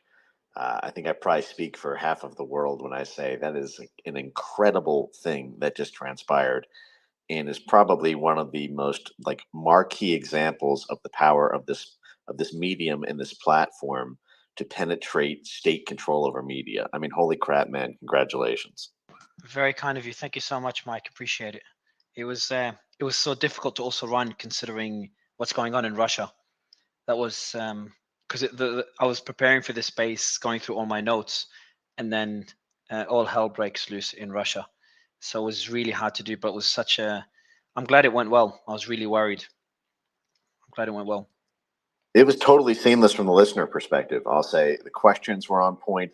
The answers were revealing. There was an authenticity that you don't get when it's a sort of BBC interview format. So, I mean, I'm looking forward to going back and listening to that thing a couple times just to suss out, things in the future. I thought that was an incredible resource you guys provided. So kudos. Thank you, and I also appreciate that he was very open. Like considering he could be arrested any day. I remember as we were organizing for the space, people were telling us, and his team were telling us, Mario, he could be arrested any day, and having that in mind as well was difficult. Otherwise, we would have potentially, hold on. So I'm just, would have been potentially would have delayed the space. Would have asked Mr. Khan to please delay a bit, considering the developments that are going on in Russia that we need to cover. But we couldn't do that, not because the new statement, by the way, Mario, from Sir Vikin. Yeah, so I'm gonna just give an overview for the audience before we kick it off. Also, so be joining us shortly. Sully, I've just sent you the invite for co-host. But this is what's going on now is insane. I don't know what to say. It's not expected at all. It's not expected at all. So we're getting the panel ready, and I'll be giving. So for anyone that wants to check out, get all the latest updates, I'm going to pin a thread at the top that the team has been written down. Also, it's been helping us a lot to come up with all the information. But if you go through the pinned tweet now, it's also pinned on my profile. The team has everything covered there. But let me read out what we know so far. Sully, if you can organize with the team just to bring up all the speakers, make sure everything is going well while I read this out. So I tweeted this about the first tweet in the thread, 11:36 my time. So about 2 hours and 15 minutes ago. So I wrote claims of a military coup in Russia as Wagner declares war on the Russian Ministry of Defense. Now, I thought twice before adding military coup in the title. That's a bit sensational. Yeah, so I don't think it was sensational. I think we're going to discuss that in a bit. I don't think it's sensational. I think now we can actually call it a coup. Now I know your position as well, and you'll offer a different perspective. No, I'll call it an attempted coup. Attempted. It's a military coup, whether it's successful or not. Yeah, everything's an attempt. But let me read out. We're gonna start the discussion in a bit. So I'll read out the tweet, and then we'll begin the discussion with the panel. And I appreciate everyone that's joined so far. And Ian, it's been a while. Good to have you back.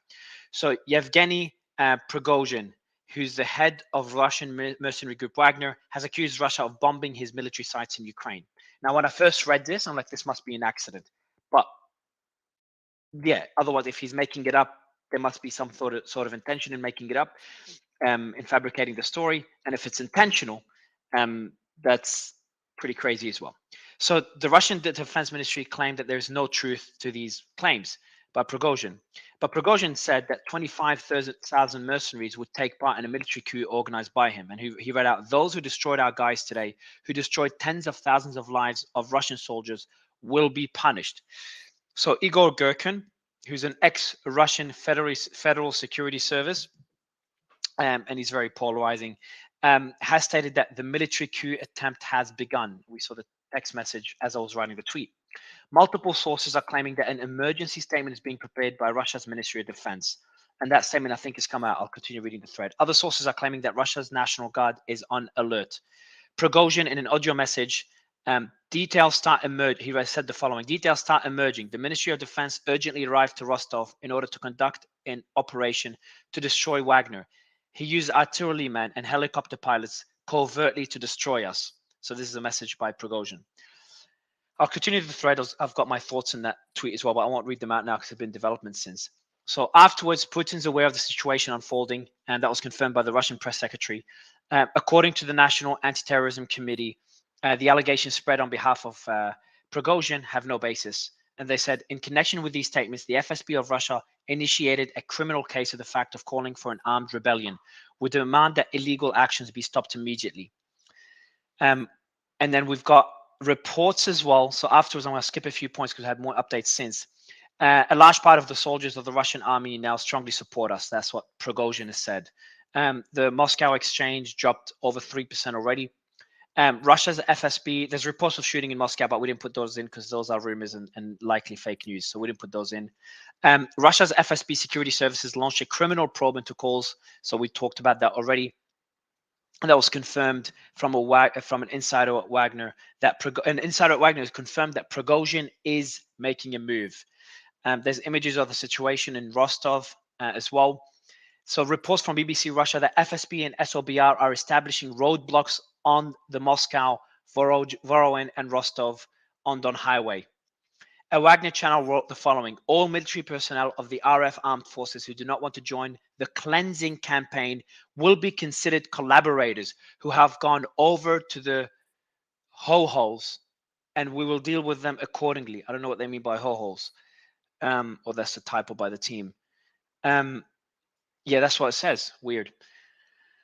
We urge, so 2 minutes ago, we urge Wagner Group fighters not to carry out criminal, that's according to the FSB, not to carry out criminal and traitorous orders of Prigozhin, but to take steps to apprehend him. And then Wagner's PMC Telegram channel said, we're starting. So that's according to Wagner. Then afterwards, Russia's General Surovikin tells Wagner fighters, and by the way, Sully, I'm almost done with the update, but if it's going too long, Sully, just stop me, but I think it's important. He told fighters that, quote, before it's too late, we must obey the will and order of the president. Stop and return to your bases. That's according to a Russian general. And apparently someone from our team said that Russian generals are putting out videos begging Prigozhin to stop. A Russian Telegram channel is throwing out claims of Wagner convoys are on the move from occupied parts of the Ukraine towards Russia. I just saw that now. 20 minutes ago, Wagner affiliated channel that said neither the FSB nor Surovikin will be able to stop what has begun. And then there's a video from a general where he asks, it's a 2-minute video, I won't play it here. A Russian general sends a video, urges Wagner to stop. Security measures have been stepped up in Moscow. Security measures have been strengthened in Moscow. All the most important facilities, state authorities, and transport infrastructure facilities have been taken under increased protection. That's according to law enforcement agencies. So this is the last update that was done 2 minutes ago by the team. This is what's been said so far. Sully, before we continue, All Source is here. All Source has been covering this closely. He's just joined. All Source, before I open up the discussion, I've just read out everything in the thread, including the video that was sent out by General and the update that was the update about the forces being being on the streets in Moscow around important facilities. That's the latest update I shared about 2 minutes ago. The team will continue updating the thread. But also, can you please give us an update on the situation right now in Russia and what we know and how serious this is and anything else that I've missed that's not in the thread that I haven't mentioned? So, hey, Mario, I am just kind of driving back, but did you mention Surovikin's video? Is that the Russian general? Yes, that's one. Yeah, Surovikin, Sergei Surovikin. Yeah. I did mention it, and he's urging Wagner to stop. What does he say in that video? Because this is very unusual for a Russian general to be putting out a video, public video, urging Wagner to stop. Yeah, so it's exactly that. I mean, this kind of shows the seriousness claim. And the interesting thing about Surovikin is that he was the in charge for the Ukraine operations. He was the one that withdrew Russian forces out of Kherson.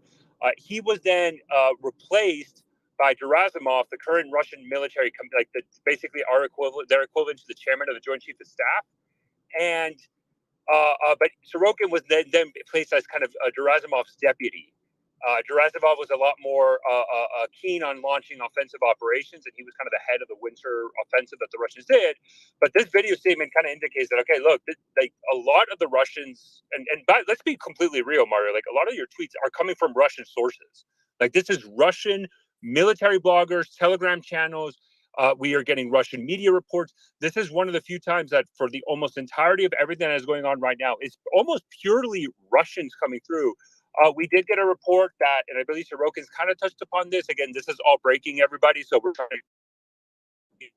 But it does look like that Wagner, at least undefined quantity, but they mentioned 2 columns heading from somewhere either in the Donbass, possibly, I think it was Luhansk, and I have to look back to confirm, heading to Rostov. That probably explains why Russian military and National Guard units have deployed significant hardware to Rostov. But Mario, what I'll do in the background, I'll help just continue to monitor information and provide them as they're breaking. And one thing I want to say to the audience, Rostov-on-Don is the 10th most populous city in Russia.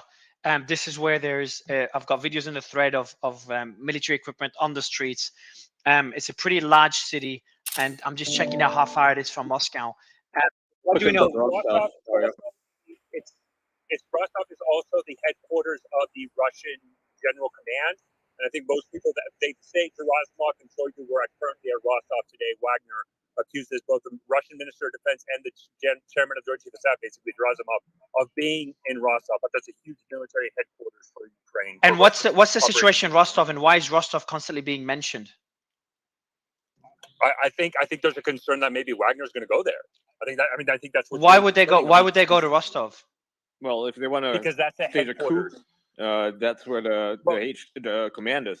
That's where the Russian command structure is in Rostov. For Ukraine, it's there. Yeah, right. I think if I'm not mistaken, you see, it's also the headquarters of the Southern Military District for the Russian military, and it was then became the overall command for Russia's military operations in Ukraine. Yeah, it'd be like Langley, Virginia in America, right? The equivalent of that. There's also military vehicles being deployed in Moscow, on the streets of Moscow right now. Correct. Oh, yes, I've seen those reports. What's curious is that the Wagner headquarters is there's no activity there. There's not even military, according to footage. So that's curious. That's you'd think that they would send some guys in there to at least close down the building or something. Yeah, there's been reports. Yeah, go ahead.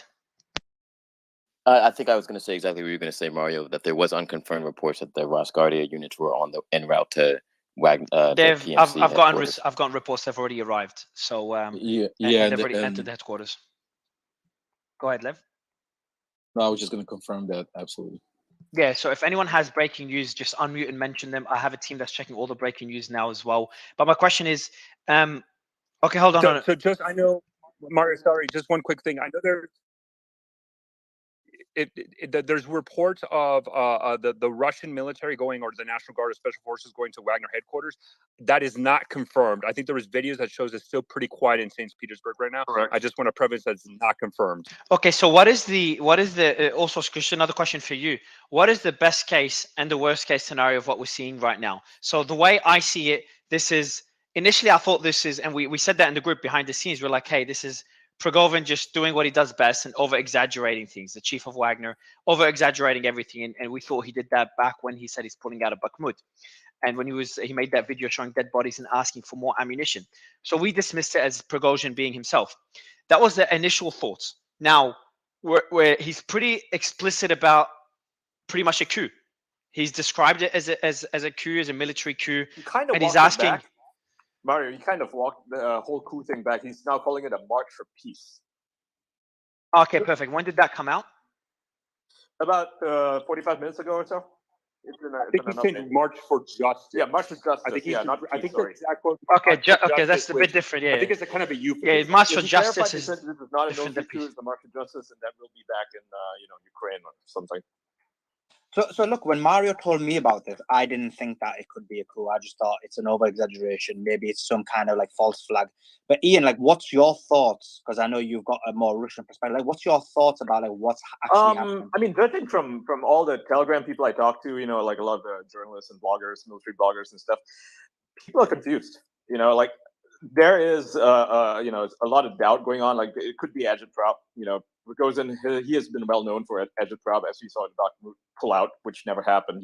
Instead they just went in further. This could be very complicated agitprop, or it could just be him just mouthing off or something. It's really hard to say. So we just came out now a minute ago. Prigozhin, via a Wagner affiliated channel, tells Russia's National Guard the fulfillment of criminal orders and an attempt to interfere with the planned campaign of justice will end badly for employees who have made the wrong choice. That was by Prigozhin, the chief of Wagner, to Russia's National Guard. Yeah, So and the I National Guard, hold on, the National Guard is, please correct me if I'm wrong, but National Guard is there to protect the Kremlin, is that correct? Yes, and I think this is more than just Prigozhin being Prigozhin. I think this has gone to the next level. I think So the Russian National Guard was specifically created by Putin for regime stability, and so the deployment of National Guard forces not only in Rostov but also in Moscow. This is why they exist. Like they originally was because of the fear of like quote unquote color revolutions, but this is the main internal security factor for the Russian, really for President Putin and his regime to maintain stability. The deployment of the National Guard into these cities indicate, and if you look at Russian statements from state media, not even just Telegram, just actual state media, like they are framing Prigozhin as a rebel. They are framing him as somebody who's an insurrectionist, and they're going after him. Like, guys, I think this is like, this isn't Prigozhin being Prigozhin. We crossed the next level. Like if you read TASS, and I do, they are actually framing it the way that you're framing it, and they're even repeating some of the statements, you know, and then denouncing it, right? So this is in the Russian media itself. So they're repeating. Sorry, say that again, Ian. I'm just reading all the news. Yeah, contrary to some reports that Russian media is censoring any mention of this, understood. Not true. They are reporting on this. They have reported on what he has said, some of the statements that he has made, and you know, obviously there's a comment from Dmitry Peskov, who's a spokesperson of the Kremlin, who is denouncing all this and said that Putin has been advised on this on the matter, and it's developing. Vladimir, go ahead. Yeah, same. I mean, Mario's going to go to you anyway, but Vladimir, I mean, from a Ukrainian, first of all, what's your thoughts on what's happening in terms of a coup, and also from the Ukrainian perspective, like where do you think that's going to leave Ukraine? Is this a good time to attack, or like what's the situation? Vladimir, I wouldn't say good time to attack. I wouldn't escalate to that level. I'll rephrase the question if you don't mind, Sully. Vladimir, on the Ukrainian side, what do you know, and what's been mentioned? Because I know that the Ukrainian, I can't remember which department, but I think the Defense Ministry said that we are watching. That's it. That was their post. Don't know anything beyond that. But what are you guys seeing on the Ukraine? Because I know some ballistic missiles were launched towards Ukraine just a few minutes ago. Thank you for inviting me. Yes, I would like to confirm the words of my Minister of Defense that we are watching. Big surprise for everybody what's going on these hours in Russia, but the same was in 1991 when Soviet Union collapsed within 3 days. The same was in 20th century, 1917, when Tsar went down and Bolshevik took power and communists won. In my opinion, it's not mystification, because there were some thoughts in Ukraine that maybe Russians are playing kind of cheaty games to say there is a coup and then to hit Ukraine. But news we are getting on the same line as you got them, proving that Kremlin is in shock. General Prosecution Office of Russia issued order to arrest Prigozhin. And to my opinion, Prigozhin acts the same as he acted in Africa. First, he signed contract with Putin to provide support and to allocate troops to hit Ukraine. Then he realized that Putin is weak, and now he is making the same coup as he did in many countries of Africa to capture their resources and to control them. From the first side, it looks very unlikely that he is successful, but so can someone confirm? Hold on, sorry. Just is someone confirm? Okay, that's been debunked. Sorry, I might jump in sometimes. So there's been some reports of TV channels in Russia that have been hacked and are now broadcasting Prigozhin's statements. But I think Ian, you said is that accurate or is it inaccurate? Has anyone checked this? Yes, it's accurate. They were hacked. We should always remember that Prigozhin controls not only a big part of the army, at least 25,000 armed people he declared, but he also a king of trolls in Facebook and all other social media, and he has a quite a big part of media market in And Russia. just for also another thing is that Rostov is, just for the audience, where the headquarters of which headquarters were in Rostov again? Also, so Ian. Of the southern part of the Russian army, which is attacking Where Ukraine. Prigozhin could be ending. That's 1,200 kilometers away from Moscow. Just for the record, and Russia is obviously a massive country.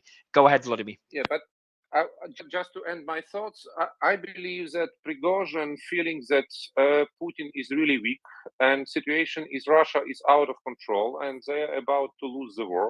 He decided that he has enough capacity to make a coup and to capture power, or at least to survive.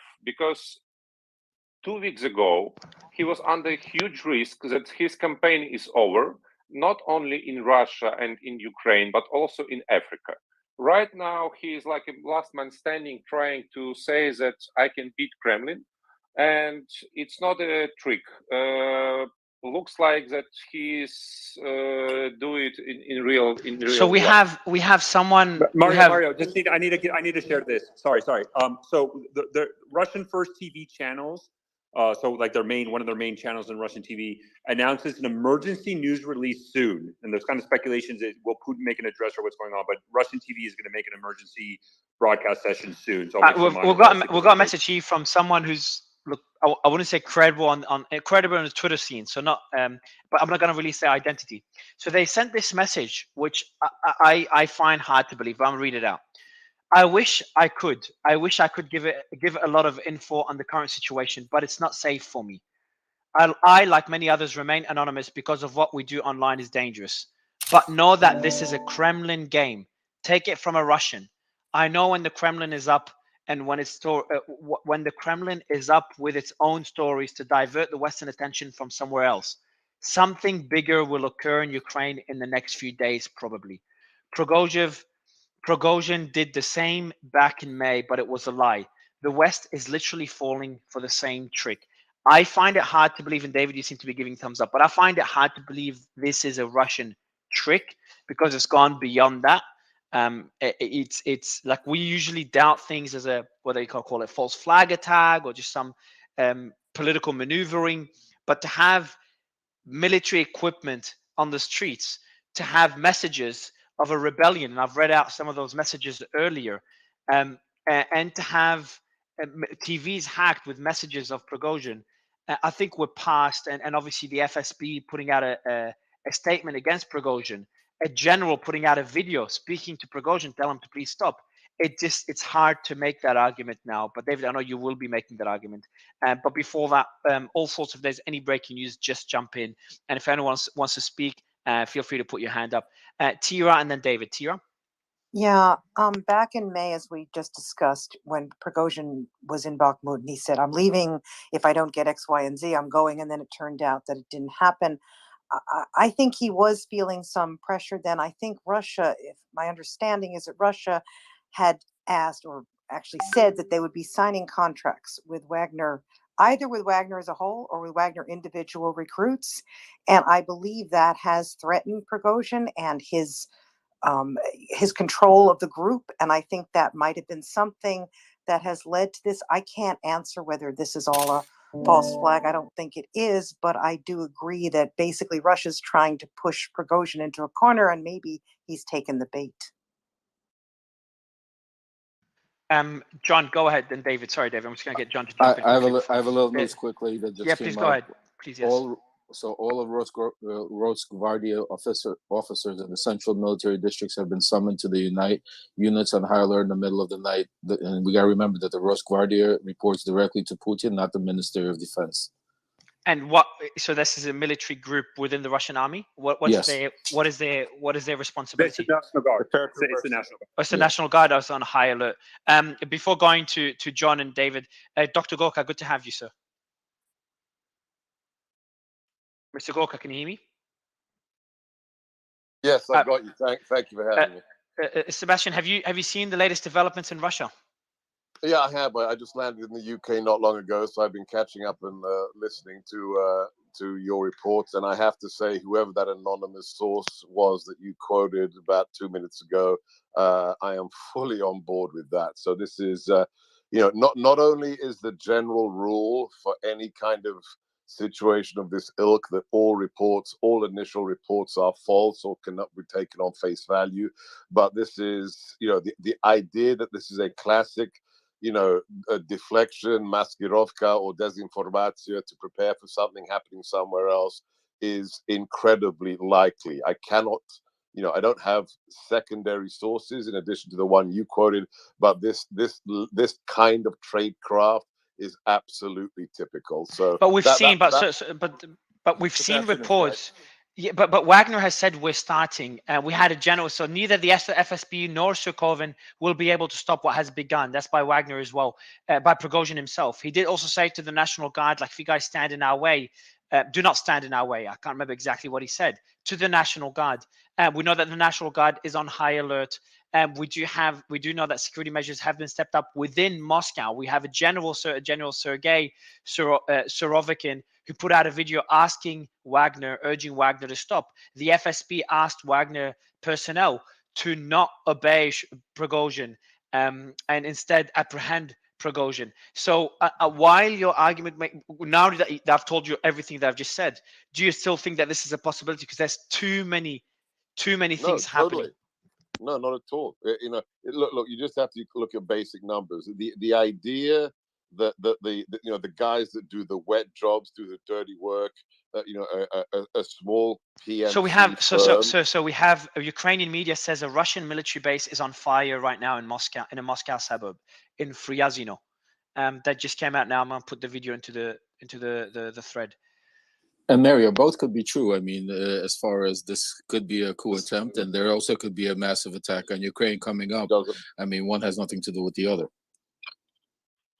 The numbers game doesn't add up. The idea that they're going to take on the Russian military, whether it's reserve units, regular units, or the militia, doesn't make any sense. They would be utterly crushed. So I'm going, if I had to put something else behind this,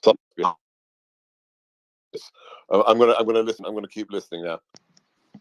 And Mario, just to highlight, Sorokin was not the only general who released this statement. There was two Russian generals. The other one was the deputy head of Russian intelligence. So there was two generals, same background, who released this statement. I can this is, if you're telling me that this is a false flag, then this has been carried way too far, and I don't understand the reasoning for it. Like, for what?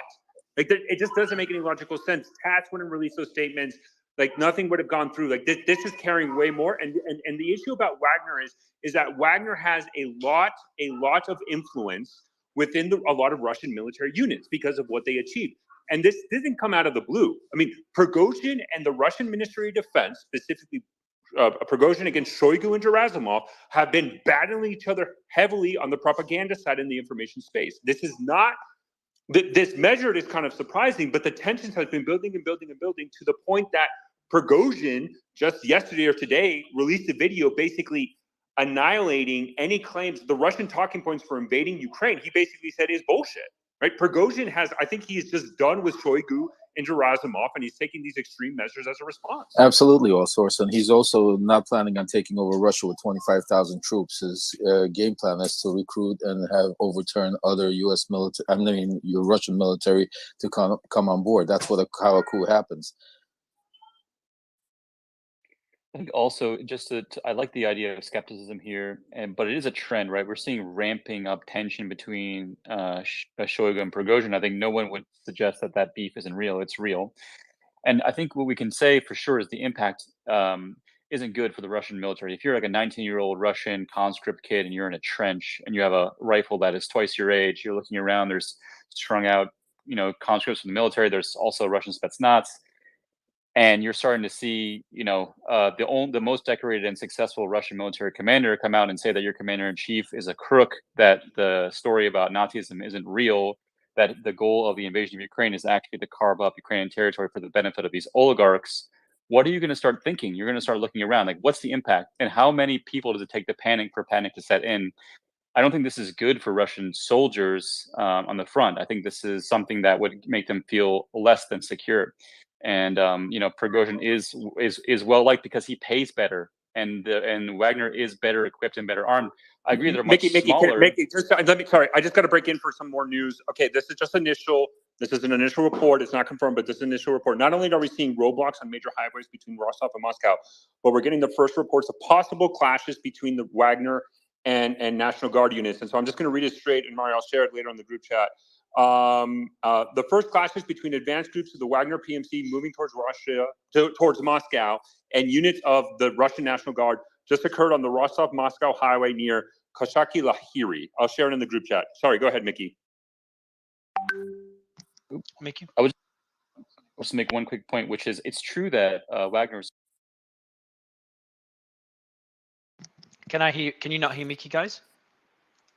I can't hear him. No. Can I jump in whilst he's coming back? Yeah, I can't hear him. Yeah, go ahead. Yeah, Piotr, go ahead, and then we'll go. David has been waiting, so I want to go to David right after, please. Okay, thank you. Yeah, I just popped in. I mean, I wouldn't look at this also just purely in Russia's context. I would look at this on the front of the war in Ukraine, right? If you really do have an attempted coup underway, which I remain highly skeptical it will be, this is going to have huge implications for the ability for the Russians to focus on the front lines, right? The Wagner group may be smaller, but they are more capable and they're much more hardened in terms of the forces that they make up, where they fought in terms of Africa, Libya, the Middle East. So, you know, I wouldn't draw too much from roadblocks necessarily. That might be a preemptive measure.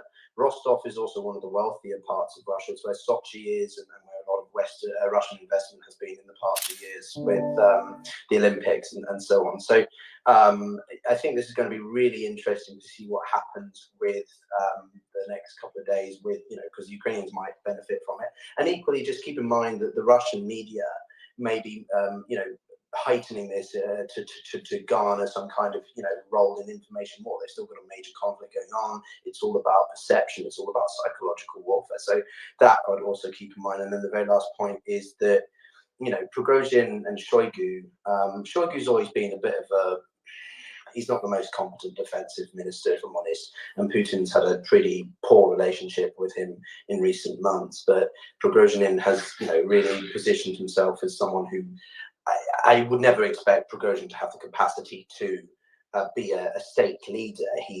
He doesn't, for me, like I think about him and I just wonder how would he engage with President Xi, how would he engage? There's a source here. Russian media report that internet access is being limited in Russia. Only 25% of Russians now have access to Google. Many are experiencing issues with accessing the website. So we also have an. Who's this from? That's from that was a tweet by Anton Gerashchenko. So this is obviously he's on Ukrainian Patriot, advisor to the Minister of Internal Affairs of Ukraine. Yeah, founder of the Institute of the Future. He also did post on one more thing he posted. The same gentleman, Anton, posted the following: the first clash between advanced groups of the Wagner Group moving towards Moscow and units of the Rosgvardia has just occurred on the Rostov-Moscow highway. Do we have any footage of this? Because, you know, it's easy to just write stuff. No, it just came out. Sorry, it just came out 2 minutes ago. So nothing yet.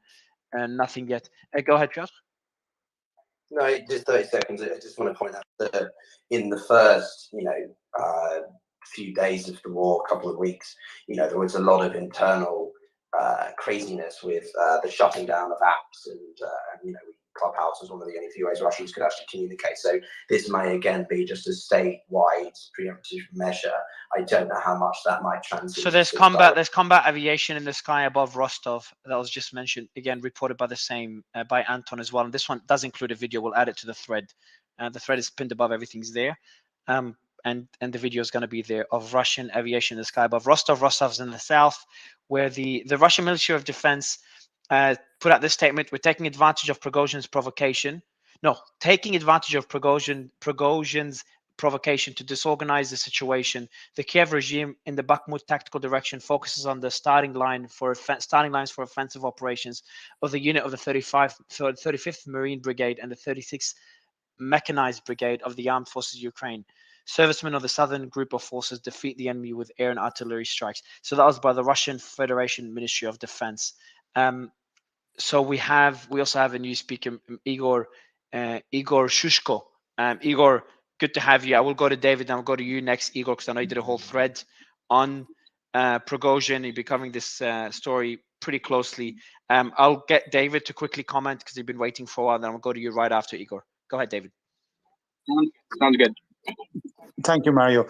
I've just been in a space where we have had various Russian-based speakers come in, and we're also looking at the news as it is. You have to look at this in the context of where we are at the moment. So David, I will be interrupting a lot just because there's constant news. So please, everyone, I'll do this a lot more than usual, and I'll continue, David. But a government official has told the Moscow Times that dozens of aircrafts with special forces flew towards Rostov a few hours ago. Again, dozens of aircrafts flew towards Rostov, where the base for the southern Russian military. Not sure what it's called exactly, but an important military base is there, and they expect Prigozhin's forces to be moving towards Rostov. Go ahead, David. Yeah, Mario, you have to look at this in the context of the time frame of where we are at the moment. We've seen a failed counteroffensive happening for the last 3 weeks since the 4th of this month. The figures are quite astounding. There's the worst rate of attrition since this war began. At this point in time, it's the belief that everyone is standing too close with their nose to one tree and you cannot see the forest. Prigozhin before, as Sebastian rightly said, has gone down this road of theatrics. You're also looking at the completion of Air Defender 23 in Europe, where a large quantity of munitions and planes and training exercises have happened over the last couple of weeks. So now you have the obviously fall of the Ukrainian army up against the defensive measures, and you're seeing a three-pronged attack having occurred out of Lugansk. This is an opportune time to look weak and act strong. This is an opportune time to move major military armor, men up to the front line in the disguise that there is a coup happening. And fundamentally, I'd like to say here, question anyone's sense of reality. 25,000 men are taking on the Russian army. Sebastian was right in what he said. But then, why would the special forces be moving towards the city? Why would the military equipment be on the streets? Mario, it's theater. It's all theater, correct? It's all complete theater. So the general putting out the military base. We have a video, but we wait for all sources. The military base that is burning in the suburbs of Moscow. So what do you need to see to say, okay, this is no longer theater? Do you need to see actual fighting between both forces? Yes. Okay. 100%. 100%. You would need to see that. Look, think about D-Day 1944. What was it all about? It was all about deflection for weeks before the main army attacked. This is exactly the same protocol. This is a deflection to show that there's an internal dispute within the Russian forces, where at the same time they are moving up their troops to the border. We will be able to answer all these questions by the time dawn comes in Russia. But I've just seen videos in Rostov, which is a seaside resort in the middle of summer. Everyone is walking around. There's a couple of armored trucks, and everyone has their cameras out looking at them. So what? Russia's in the middle of a war. Rostov is up against the border of Donbass. We've seen the HIMARS and whatever hitting Crimea, and also that the region. They're always there. Any day of the week you can go to Rostov. Send Defender did confirm that there is no military base in Ukraine that is in Russia, in the Moscow region that is on fire. So there is no reports of a military base from Ukraine. I mean, it's pure deflection. It's like you have two things happening here, right? I mean, like assuming it's theater and the Russians are good at it. The Ukrainians are playing into it by, putting out false reports of, this topple in Moscow, this big coup is happening, Putin's out. I've seen reports claiming falsely that the Russian media is censoring all reports on all of this happening. It's like, wait a second, I just got my report from TASS and RT and all these other Russian sources that are talking about this, blowing it up, and you're telling me that Russian media is censoring this news that I'm getting out of Russia? I mean, that doesn't make a lot of sense. Even if a military base are on fire, right? We need to have that confirmed. I don't care if there are 5 military bases on fire. And this is, this is what was so despicable with that, episode 5 of Tucker Carlson saying, "What do you mean Russians would attack themselves?" They blew up their own apartment buildings in '99. Okay, FSB killed Russians by the bushel in Moscow. They also planted bombs in other apartment blocks and got caught. So the idea that Russians wouldn't kill Russians for some kind of propaganda advantage, they have form. Let's just say they have form. Guys, like, this is coming from Russian media. Like, this, for what? To deploy more force. They've invaded Ukraine. Also, Like, I let don't me ask Seb, understand. I mean, I get your point. I mean, again, that wouldn't disprove Seb's point, but a question to you, Seb, is and then what go would to be, Igor, and then go to Igor after this, if you don't mind, Suli. Go yeah, ahead. of course, yeah. So the question to you, Seb, is what would be the tangible benefit? Because obviously we know, like, even do a false flag initially will cause confusion. It will make people lose trust in Putin. There'll be a number of negatives that are going to occur. So what is the overall benefit and what will be the bigger benefit to doing this? I mean, that's what we'll know that's what we'll know in the next few days. So it could be, the PMC. It could be that Wagner has become far too much of a liability. It could be that they want to deploy. They want an excuse to start the mass mobilization again. Remember, the mobilization 9 months ago was a temporary mobilization. Maybe he needs to mobilize the youth again into the regular army units. Maybe it's phase 2 of the war. No, who knows? But I guarantee you, within 5-6 days, you will see something else occur, and a lot of us are going to go, yes, that's why. Let me go to Igor. Igor, go ahead. It's Igor. Go ahead. Igor, Mario said you wrote a thread on this. I'd love to hear your thoughts. So, to lay the background a little bit, Prigozhin has been planning this option clearly for quite some time, since last year. The shell starvation, the shell hunger that was discussed for an extended period of time, according to multiple Wagner mercenaries, that was artificial to a certain extent because Prigozhin had them bury the shells even. So they had them stockpile the shells and not use them against Ukrainians in the war to have for their own future use. Prigozhin has a lot of allies very high up in the military and the Russian security services, especially the FSB and the GRU. What's started the catalyst for tonight, right, was Prigozhin's announcement that his positions around Bakhmut were shelled in the rear by the Russian army. That is probably his false flag. They said they orchestrated that and published that video that doesn't look very impressive. That was his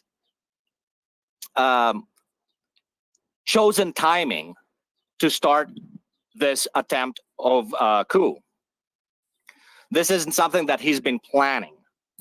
If the reports that his column, that is kilometers long, has entered the Rostov region from Ukraine is true, it's gonna be very difficult for the Russian military to stop him.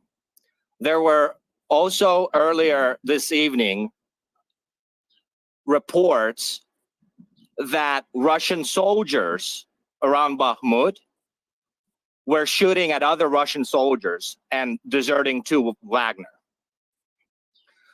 He has been building up his public profile for months.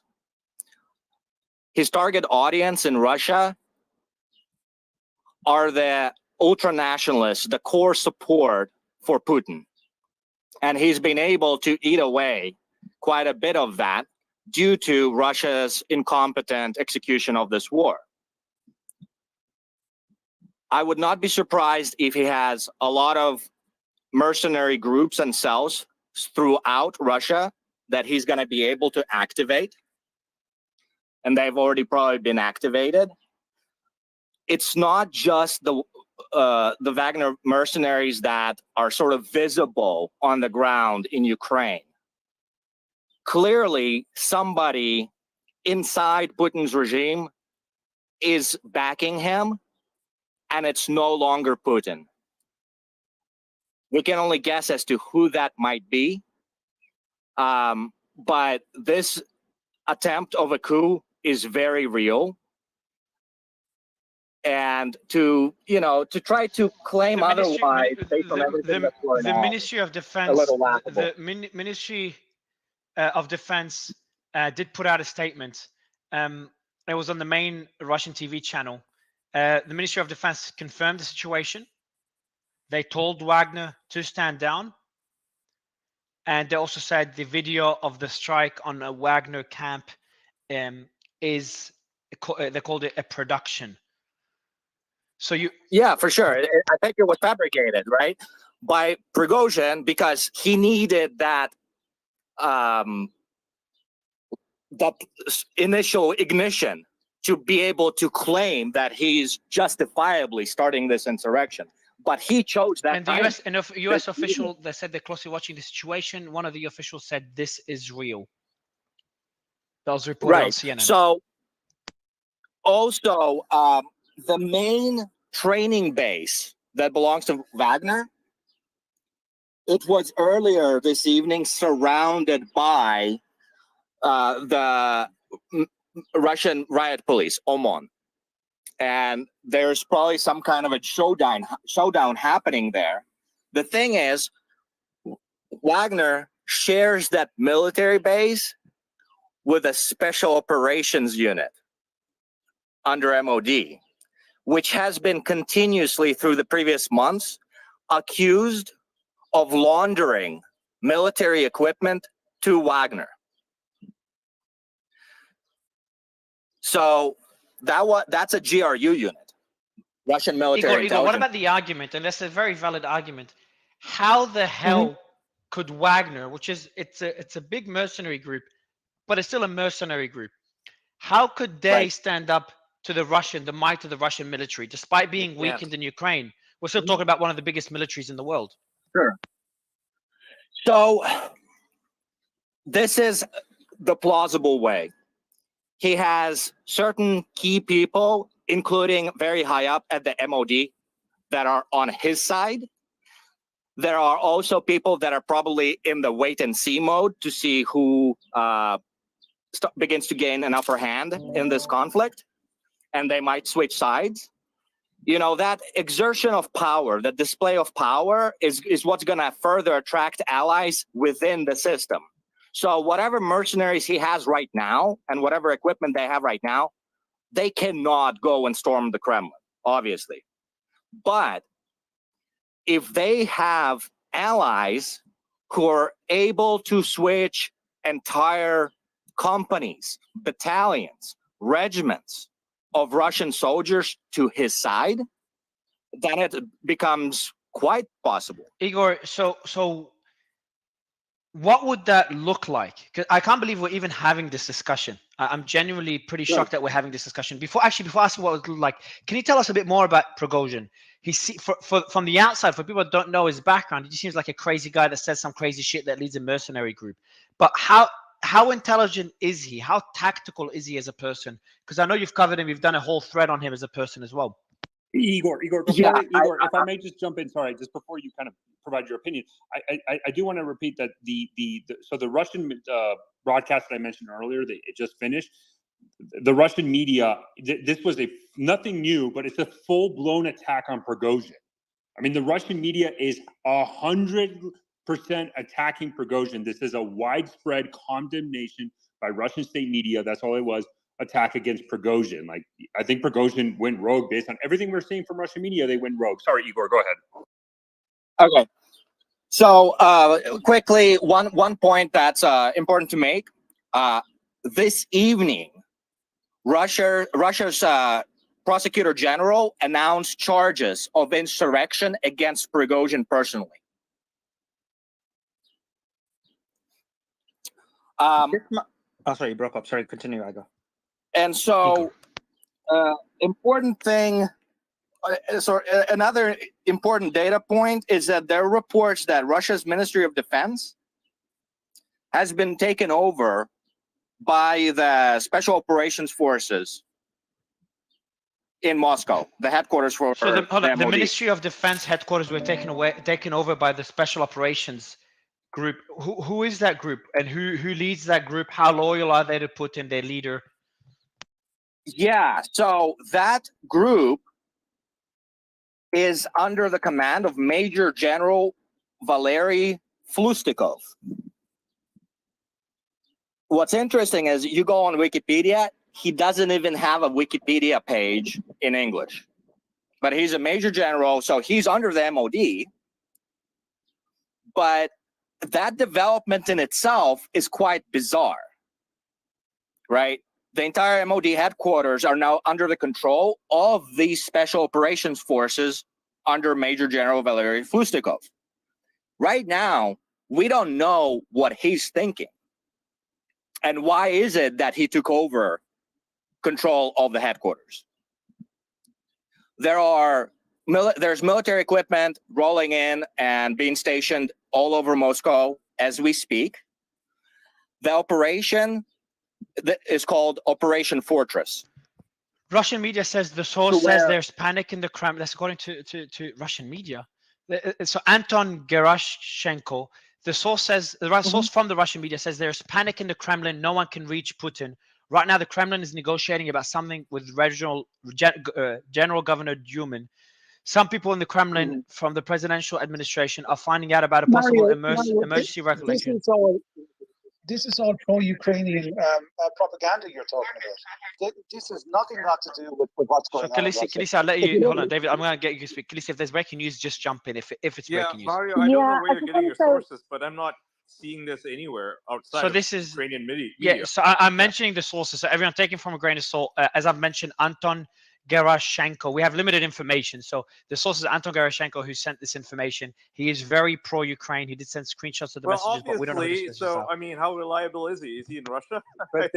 There's bias. So every source is going to have bias, just to be clear. So this is coming from Russian Telegram, guys. Like, this is what we're trying to say. I understand that Russian, of course, Ukrainian media is going to amplify this.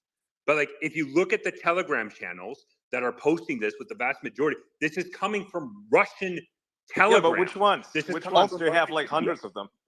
So Channel One in Russia has just commented that the video about the consequences of the alleged strike on the Wagner PMC camp was fake. However, about an hour ago, a statement was made by General Surovikin as an appeal to Wagner, where he said, "We are of the same blood. We are warriors. The enemy is waiting for the internal political situation in the country to worsen.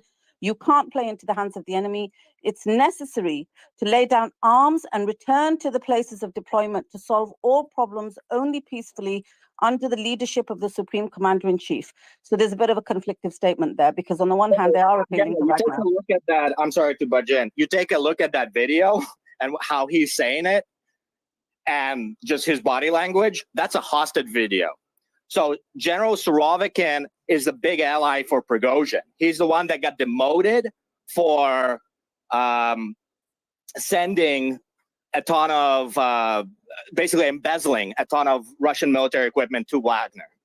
He got demoted some months ago. Surovikin is on Prigozhin's side. He's one of those generals that is allied with Prigozhin inside the MOD. They recalled him apparently from Ukraine, and that is a blatant hostage video. So MOD took him in and forced him to record that video to try to get Wagner mercenaries to stand down because they think they might listen to Surovikin. You can see in the video, he holds some kind of rifle on his right side that's unloaded to try to make it more presentable that he's actually free. Also, I've got a question for you. Some people you're convinced that this is a coup. You've got other people on the panel who are arguing that this is a false flag. All are in agreement that when we will know for sure is when both sides basically engage in battle. How in terms of like how far are these armies away from each other? How far is Wagner group away from the Russian army where we would see some kind of you're engagement? Suleiman, the problem with that question. No, but like I'm if you just answer gonna- that and then you can give your Yeah, own. the problem with that question, you're assuming this is what people need to understand. Prigozhin has a lot of loyalty within the Russian military. Like this is what blows my mind. Like everybody here for months is saying Wagner, the Bakhmut, Wagner, just repeatedly of the military power. Wagner earned their reputation within the Russian military because of their dedication to the Battle of Bakhmut. Nobody can deny Wagner fought hard in Bakhmut. They have loyalty within the Russian military. Like, and so what we're seeing from Russian media, this is Russian media, is blasting Prigozhin as a traitor. So if you're a Russian soldier, right, and you compare yourself to a Russian general or officer who probably, the corruption that we all know that exists, the problems that they run into, and then you look at Wagner, that the absolute dedication they did to seize Bakhmut, you don't think there's a lot of Russian soldiers who may be like, you know what? Wagner earned my respect. I'm going to switch their sides. This is the Russian ruble just hit the same level it was when the war started. And now it's been dropping for a while, but just thought I'd hit now. It's the same level it hit when the war started. There's also air raid alert is audible in the southeast regions of Ukraine. Something to I'm worth getting a mentioning. report here that the armed forces of Ukraine are reportedly preparing for an offensive operation in the direction of Bakhmut. Correct. So, yes, we've mentioned those reports as well. This is true. That is fascinating. So I mean, like this could be a feint, right? You know what a feint is, right? So by pretending that they're weak, by pretending that this thing is happening, that there's this coup, they lure the this is a fair argument. This is a fair argument, but not when we got into this stage. Like if we made a video and that's it, okay. But to go to the extreme of where we're at now, I think we're a few stages above this being theater. I think the argument now should be, in my opinion, will this succeed or not? My thought before this happens, there's no way it's going to be a coup. Now, my thought now, there's no way Prigozhin is going to be successful.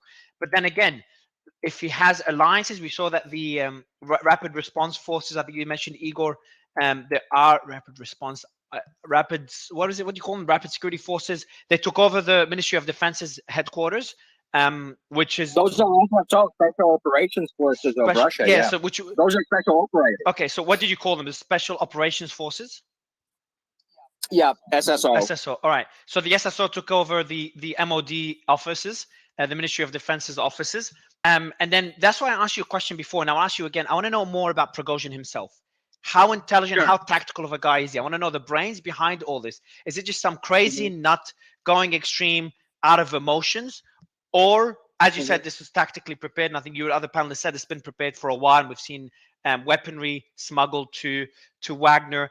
Because if you say he's very tactical, that means I'm sure there's alliances in different with different people within the Kremlin. Yeah, so I strongly recommend you watch. It's an hour-long interview that Prigozhin published on June 5th. That presents huge insights.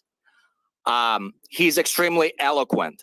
In translating and transcribing that entire interview, it took me about a week, a lot of dozens of hours of analyzing essentially every word to try to make sure I get it right. He's highly, highly intelligent. He's way smarter than Putin, without question. His origins are insane. So he was some kind of street thug when he was younger. He served time in prison. Then somehow, somewhere, he crossed paths with Putin and got into the inner circle, right? There are photos of him serving food when I think like President Bush came to Moscow. That was Prigozhin serving Putin and a US president. So he was completely in the inner circle, having come from prison in his youth, which is, it's an astronomical success, right, as a person to be able to even do that. And he has been in charge of this mercenary group, Wagner, for a long time. I think around 10 years now. And he has become a very wealthy person. He's a billionaire. They've taken over cities and rare mineral mines in Africa. They've been sent in to conflict zones, essentially as special operators by the Russian MOD with Putin's blessing. This was the shadow mercenary group that Russia would use globally to avoid its own fingerprints. And there's been a lot of talk about these convicts, the inmates that Prigozhin has been recruiting out of Russian prisons that he'd sent into cities like Soledar and Bakhmut, and many of them have, of course, died. That is not the core of the Wagner Group. The core of the Wagner Group are professional mercenaries that were hired either after retirement or right out of the Russian military. So we have a video, and there's local media reports that a convoy of military trucks drove along the embankment to the center of Moscow. There's a convoy of military trucks that is driving towards the center of Moscow, and there's a video of that as well. I'll pin it above. There's dozens of videos now of Moscow with military vehicles in Moscow. Like it's the Russian National Guard has deployed in Moscow. That's a fact. We have the videos. The Russian National Guard has deployed across Moscow. Significant armored personnel carriers, military personnel are prevalent in Moscow. Like there's no question about that anymore. All Source, can I ask you a question? Just a question for All Source quickly, if that's okay. Yeah, man, just ask it, bro. But before that, the Russian National Guard. Just one question before that. Also, who controls the Russian National Guard? So the Russian National Guard is unique.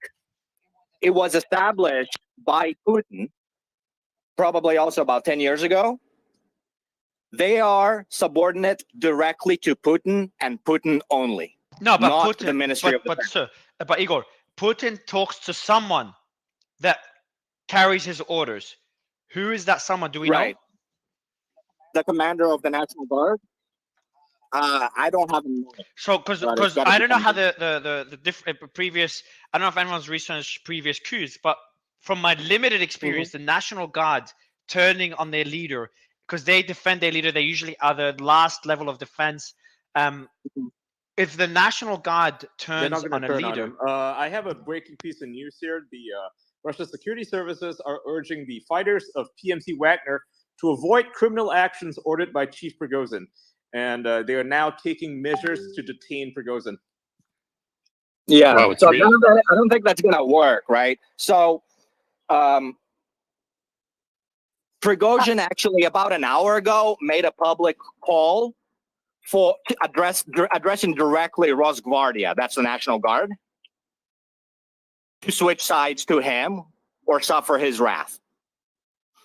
So, All Source, I have a question for you. Like, we do know that Wagner Group is smaller than the Russian military, but the Russian military is also deployed along the front line. And didn't Wagner Group put its forces within Russia to take them off the line? Aren't they mostly in Russia? So couldn't they concentrate their forces in Russia faster and more powerfully than the Russian military? Because the Russian military would need to pull away from the front, which would allow Ukraine to counterattack. So Shoigu wasn't really allowing Wagner to come back on Russian soil. That's why Prigozhin set up a bunch of camps in the rear in Donetsk region in Ukraine.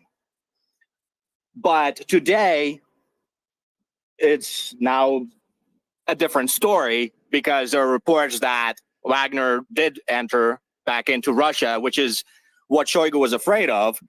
And we should take a moment to imagine the kind of chaos that's probably happening right now at the general staff, at the MOD in Russia. They don't know which high-level commanders in the Russian MOD have their loyalty to Prigozhin. I think that's the biggest fact, what Igor just said. I mean, right now, what's happening inside the MOD is where the loyalty lies is what's going to be important to see in the next hours or days to come. I got a breaking piece of I've got breaking news. Hold on. Who's got the breaking breaking news? news here in Ukraine. Drones have been reported over the Sumy region. There's still no confirmation of cruise missiles, but it's understood that some cruise missiles are flying over or headed to Ukraine right now. So it looks like the the SMO is continuing regardless of what's happening in Russia itself. Yeah, when did those cruise missiles? Are they different? Because I read about them an hour ago. Are they different cruise missiles that just came out now again? This is drone reports. This okay. came out 10 minutes ago. 10 minutes ago. Okay, thanks. Khaleesi, did you have? Yeah, I did. Ukraine. Unverified reports that Ukrainian military are saying that they are in Bakhmut and have recaptured several streets there. In the center of Moscow, access to the presidential administration is blocked. AVCHK-OGPU source says that the issue of blocking the entrance to Moscow with KAMAZ, KAMAZs, is being considered. It is noteworthy that according to the source, the vehicles were driven to all entrances as early as yesterday, and there's a video as well there. So that's by Gerashenko. The handle's there. If you want to check out the tweet. Is Sully or... KAMAZ is just their 4-ton truck. That's just a big lorry. Say that again, sorry, Sebastian. The KAMAZ is just their version of the 4-ton lorry. It's just their troop carrier. That's all it is. Okay, so there was also yes. There was also quite a bit of chatter about 3 weeks ago within Wagner that Shoigu was planning an assassination operation against Prigozhin. And there were then reports just today that 2 days ago, such an operation had failed.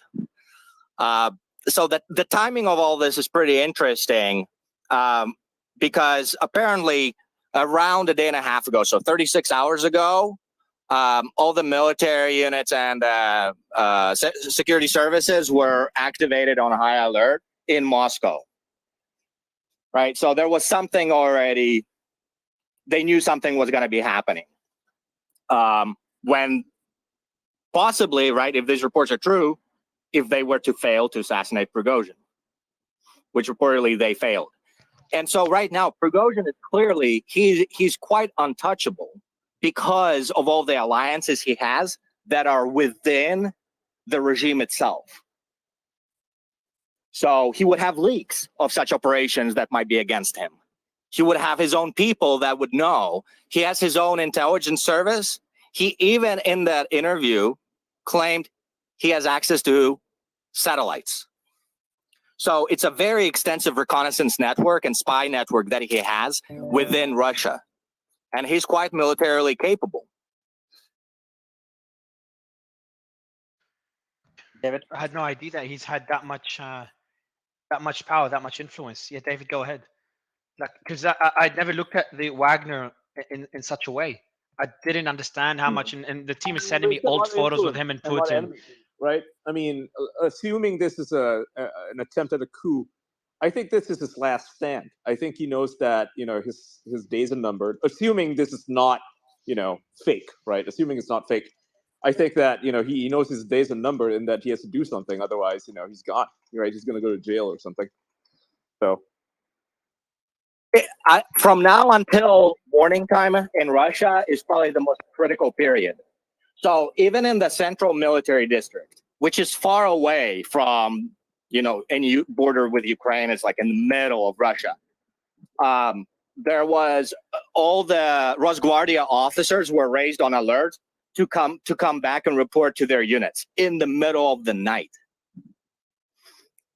There are big things happening. And it will be interesting to see where the chips fall in the morning time. What's Prigozhin's position on the war in Ukraine and on the West? I'm curious. So his position, from what I could gather, it's pretty aligned with Putin's imperialistic ambitions. Is it more extreme or not? I've seen it as more. My impression is that he is more nationalistic and more extreme in Russia being more aggressive in taking over territory. Am I wrong in assuming that? it's definitely been his overwhelming populist message, right? What he truly believes himself, I don't know, right? It's hard to know because, again, he's very intelligent and he's a mercenary. He's making money doing this until today, right? So he's clearly going to be fighting for his survival because if he doesn't succeed in the coup, he will be dead. What was is there were also reports about him? There was an arrest warrant against him before he took this action, apparently because he failed. There was some contract between Wagner and the Russian military, and there was an investigation. Yeah, there was an investigation. So like these investigations got started maybe like a month or two ago by the investigative committee, by the FSB. And about all this embezzlement and corruption of stealing Russian military supplies through Russian military special operations. So one thing you're saying is that this could have been planned for a long time. Now Russian military might have started finding out about it, and they launched an investigation. And then he knew his time is running out, and then he took action. Is that a fair? Obviously, we're just assuming here, but is that a fair assumption based on? Well, so they also need scapegoats, right? So this was happening under Surovikin, primarily. Surovikin is that general with that MOD released the hostage video of trying to get Wagner to stand down. That was according by the general staff. Everybody is corrupt there. War Monitor put out. So War Monitor generally verifies things pretty well. War Monitor put out the following tweet a minute ago: explosions in Kursk, which is a Russian city, according to Ukraine sources. Also, Mary, there's some breaking news. I don't know if it's true, but I got verified that the Belarusian dictator Lukashenko's family just took off from Minsk and have left Minsk on their business jet. So there's a plane that has left Minsk, and there's speculation because that is correct. It's not confirmed. Right, I'm trying to confirm it right now. Yeah, because that plane has been generally identified, but it's not confirmed. You know, I swear. Also, so you literally know everything. Even when people mention breaking news, somehow you know it already, even though it's just fucking breaking. David, go ahead. I'm talking over with our group that are mostly there's about a dozen Russians there, and they're actively involved in some of the main Russian Telegram channels. And again, they're just coming out that this is all a narrative that's being played out. All this false anonymous tips you're getting are all from the Ukrainian side. They're all rising this up, and that this is a psyop. Okay. That's what they're all. That's what all. The Ministry of Defense is playing this down. If you go to the TASS Telegram channel, if you go to the Ministry. So you're saying the Ministry of Defense is making all this up to trick Ukraine? Look, the position here. Look at the context of where. But David, when we had when there was a drone over the Kremlin, and we talked about it being a psyop, you're like, no, it's not a psyop. But then now we have something that's significant. That wasn't a psyop. That was later confirmed by Americans. Yeah, I know. Well, okay, well, if there was refusal to believe this is psyop, this has gone way further from that. Like I would have agreed with this discussion, but David, you've seen reports by the Ministry of Defense. You're seeing military vehicles in the Kremlin. I know it doesn't matter. This is how Russia plays the game. This is how the Americans did it before D-Day. That's just not true. This is not how Russia. Look, I'm after sitting here and waiting to speak, and everyone seems to be speaking over. The position here at the moment is that you have to look at the context where it is. The counteroffensive has failed. The air defense of 2023 is just over. So it's David. If it's a question. If it's a psyop, for what? What are they setting us up for? Setting us up for? Look at how Ukraine is responding. Because there's two options. So if this is a psyop to that level, which I find it very hard to believe it is. But right now. But if it's that, guys, if there's Ian, and David, if this is a psyop, there's so many different psyops they could do, okay? And they're significant as escalatory as this. If this is a psyop, if it is, that must be setting us up for a major escalation because the psyop itself is major. Correct. Yeah. Correct. Yeah, I mean, there's going to be a Correct. counter attack, But right? A yeah, but what doesn't make counter-offensive. sense? I mean, if this is a setup, I mean, they're causing chaos Why inside wouldn't they? their But own why wouldn't they? army. Yeah, but why wouldn't they? Exactly. Why wouldn't they cause? The only Why wouldn't they the cause? only Guys. Why wouldn't the psyop be something along the lines like Ukraine used this missile, or They Ukraine don't did need to this, or do that. Ukraine That's tried to silly. They want assassinate like that would assassinate be Putin. unnecessary. Mario, that Instead, would be completely unnecessary. No. Like Mario. Let me go for a second. The idea here is to lure the Ukrainians into a sense of, to lull them into a sense of confidence, right? To pull them into Bakhmut, to pull them out of their current positions, which they're dug into, right? They're dug into their positions. They're going to move forward. They're going to try to advance on the Russian positions, thinking that it doesn't have Wagner forces supporting the main Russian army. And they're going to get obliterated. I mean, that's probably what's going to happen. And then we're going to see, I'm just speculating here, right? So I might be Yeah, but aren't they? But they're also wrong. confusing their whole army. I mean, their entire army is weakening. Can I provide some context to this, Mario? Right, also. Here's the problem with that argument. This is the problem with that argument. Prigozhin has announced multiple times since the late May to early June that he was pulling out of Bakhmut. We know Wagner is not a main fighter right now in the current situation in the war of Ukraine at this present time. They have pulled back and they are established mostly in Luhansk, to the point when the Russian volunteer corps, the Ukrainian-backed Russian group, attacked Belgorod, right? Wagner was saying, we're going to go to Belgorod to protect Russian territory. And again, you're completely, the problem with all this is that if this is, as Mario is perfectly laying out, the issue then becomes that if this is a false flag, it is taken off way out of proportion, because Bakhmut is not the priority right now in the counteroffensive. We all agree Zaporizhia. I cannot imagine. I've seen there's been many false flags, and Nathan, I'll go to you next. But there's been many false flags in history. I cannot think of one that went to that extent. Nathan? World War II, D-Day. Yeah, so like my big question here is, what is Prigozhin's end goal? Like, what is he trying to accomplish? Because is he trying to challenge Putin directly, or is he trying to challenge his rivals in the Ministry of Defense? Is he trying to take his position as Putin right-hand man? Because he's been putting out all of these videos, basically making the case that, man, this war is all screwed up. The Russians were not doing as well as they, the propagandist believes we are. And that's been a big thing. And like, is this real? What is he trying to accomplish?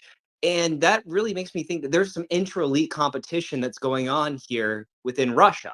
And I don't think that Prigozhin and Wagner are really trying to topple Putin, because I don't see that as a win-post situation. Nathan, that was my initial thought. Like, could this be? Let's say this is not a false flag attack. Could it be some sort of coup, but not against Putin himself? Because Prigozhin didn't mention Putin at all. Maybe indirectly, some would say.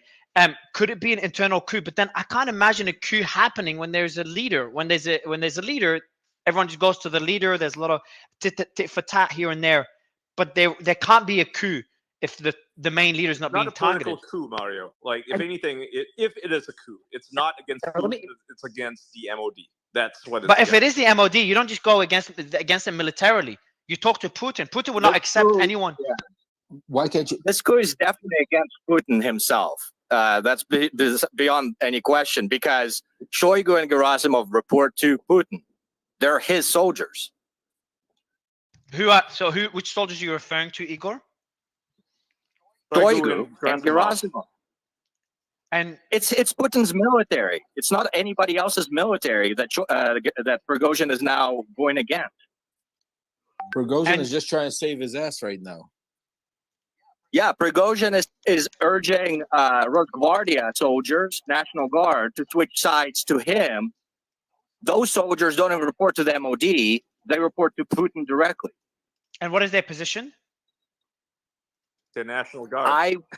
We kind of explained this like 5 times. I think the National Guard is probably less likely of all the structures to defect to Prigozhin in large masses. Prigozhin did target, and just again, in the narrative, a while ago now, Prigozhin did target the National Guard, and he requested the National Guard to Well, he wants them to stand down so that he can stage a coup at the MOD, right? That's what he said.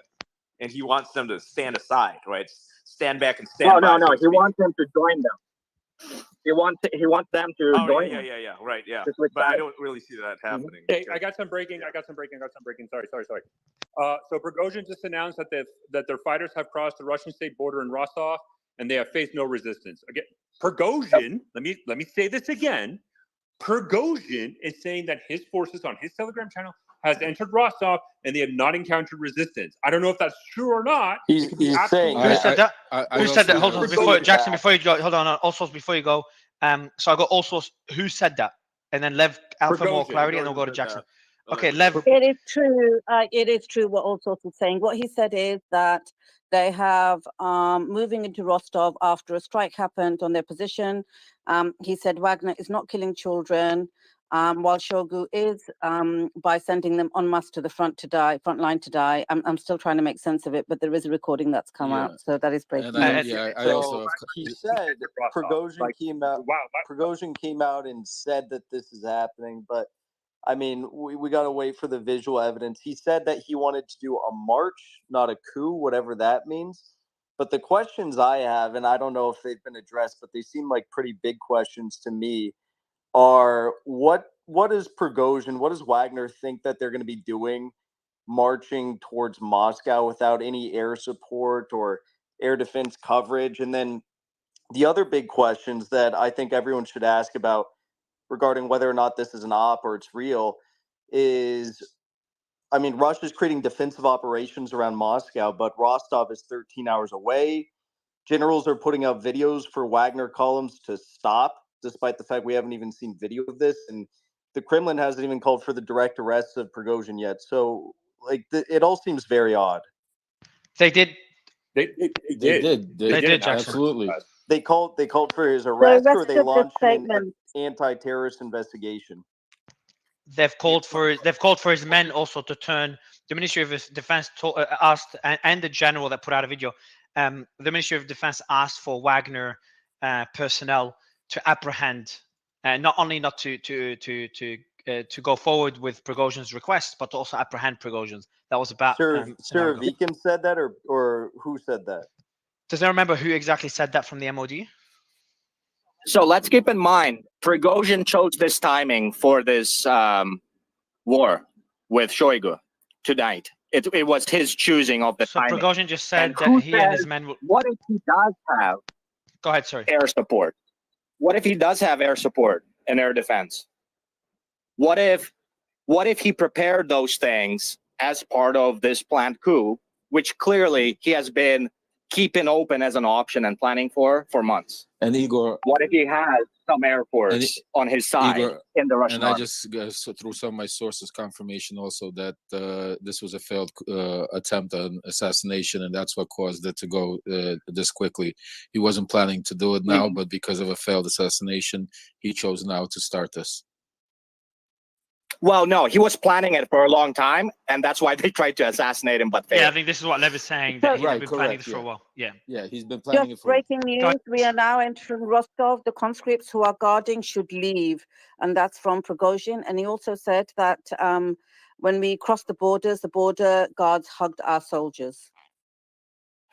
So I have a question, and that wouldn't. I mean, we'll see if there's video evidence of that, but that wouldn't be surprising. A lot of the Russians are more sympathetic to Prigozhin than Putin and Shoigu especially. But who was the one that said arrest Prigozhin? Was it Surovikin or was it Putin's spokesperson? Because that's it was the general prosecutor of Russia who issued the statement. General prosecutor of Russia. It was the investigative department of the FSB that brought the charges.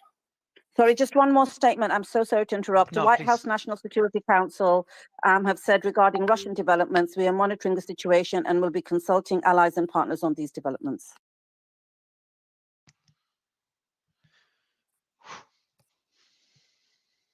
Prigozhin says he and his men will destroy anyone who stands in their way. I think we can expect a lot of Russian soldiers to get absorbed into Prigozhin's mercenary group as he goes through Russia. And obviously the core of the Russian army is occupied with the war in Ukraine. And somebody mentioned his march. So he's calling it the March for Justice. And basically, he's going to march to Moscow, the stronghold of the Kremlin power, because he wants Shoigu and Gerasimov executed with the firing squad. So, okay, Igor, He has Shoigu, called can you, for that. hold on, Shoigu, can you remind us who Shoigu is? I'm trying to keep up with all the names. Shoigu's the defense minister. Okay. And he has called for that in the past. He's made statements basically saying, like, you know, in other times these people would have been executed already. So this is nothing new. But the one thing I will say, is, from what I understand, well, I mean, first of all, Prigozhin and Putin had a meeting like 4 days ago or something. So this seems very odd that it would be a legitimate coup. But he actually did say this is a march, not a coup. It seems like this might be, if this is legitimate and it isn't some sort of an op, it seems like this might be over the contracts. And I'm sure you guys have talked about that Wagner refused to sign, but the Chechens already did a few days ago. I don't see this being an actual coup. So, yeah, June 5th, his hour-long interview, he mentions and he talks extensively about how Shoigu and Gerasimov have committed treason and they should be executed by firing squad. That was June 5th. 6 days later, maybe, is when 5 days later, when Shoigu announced the order that Minister of Defense is going to absorb all mercenary groups in Russia under the MOD, and they all have to sign contracts.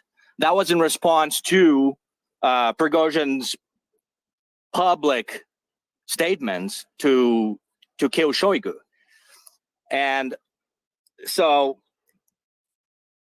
I mean, Prigozhin is really sticking to what he's been saying.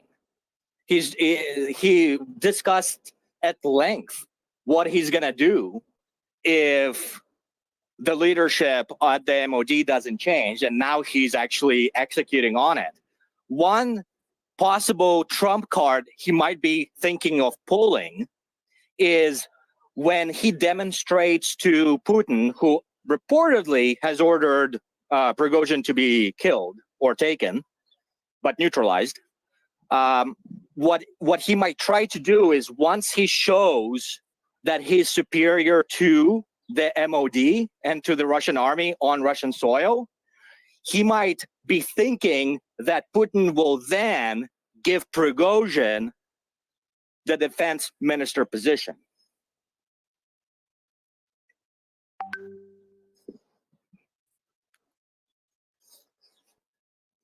Sorry, guys, I'm just trying to absorb everything that's happening, and it's just I did not expect to It's be a dealing lot. with this now. So it's a lot. insane and how fast moving in the Krasnodar territory, which is south. I shares thought the you were border about to say with Georgia. Krasnstein, so I was like, what did they have to do with that? Security measures are not being strengthened, which I'm not sure what that means. If you guys can give a bit more context. There's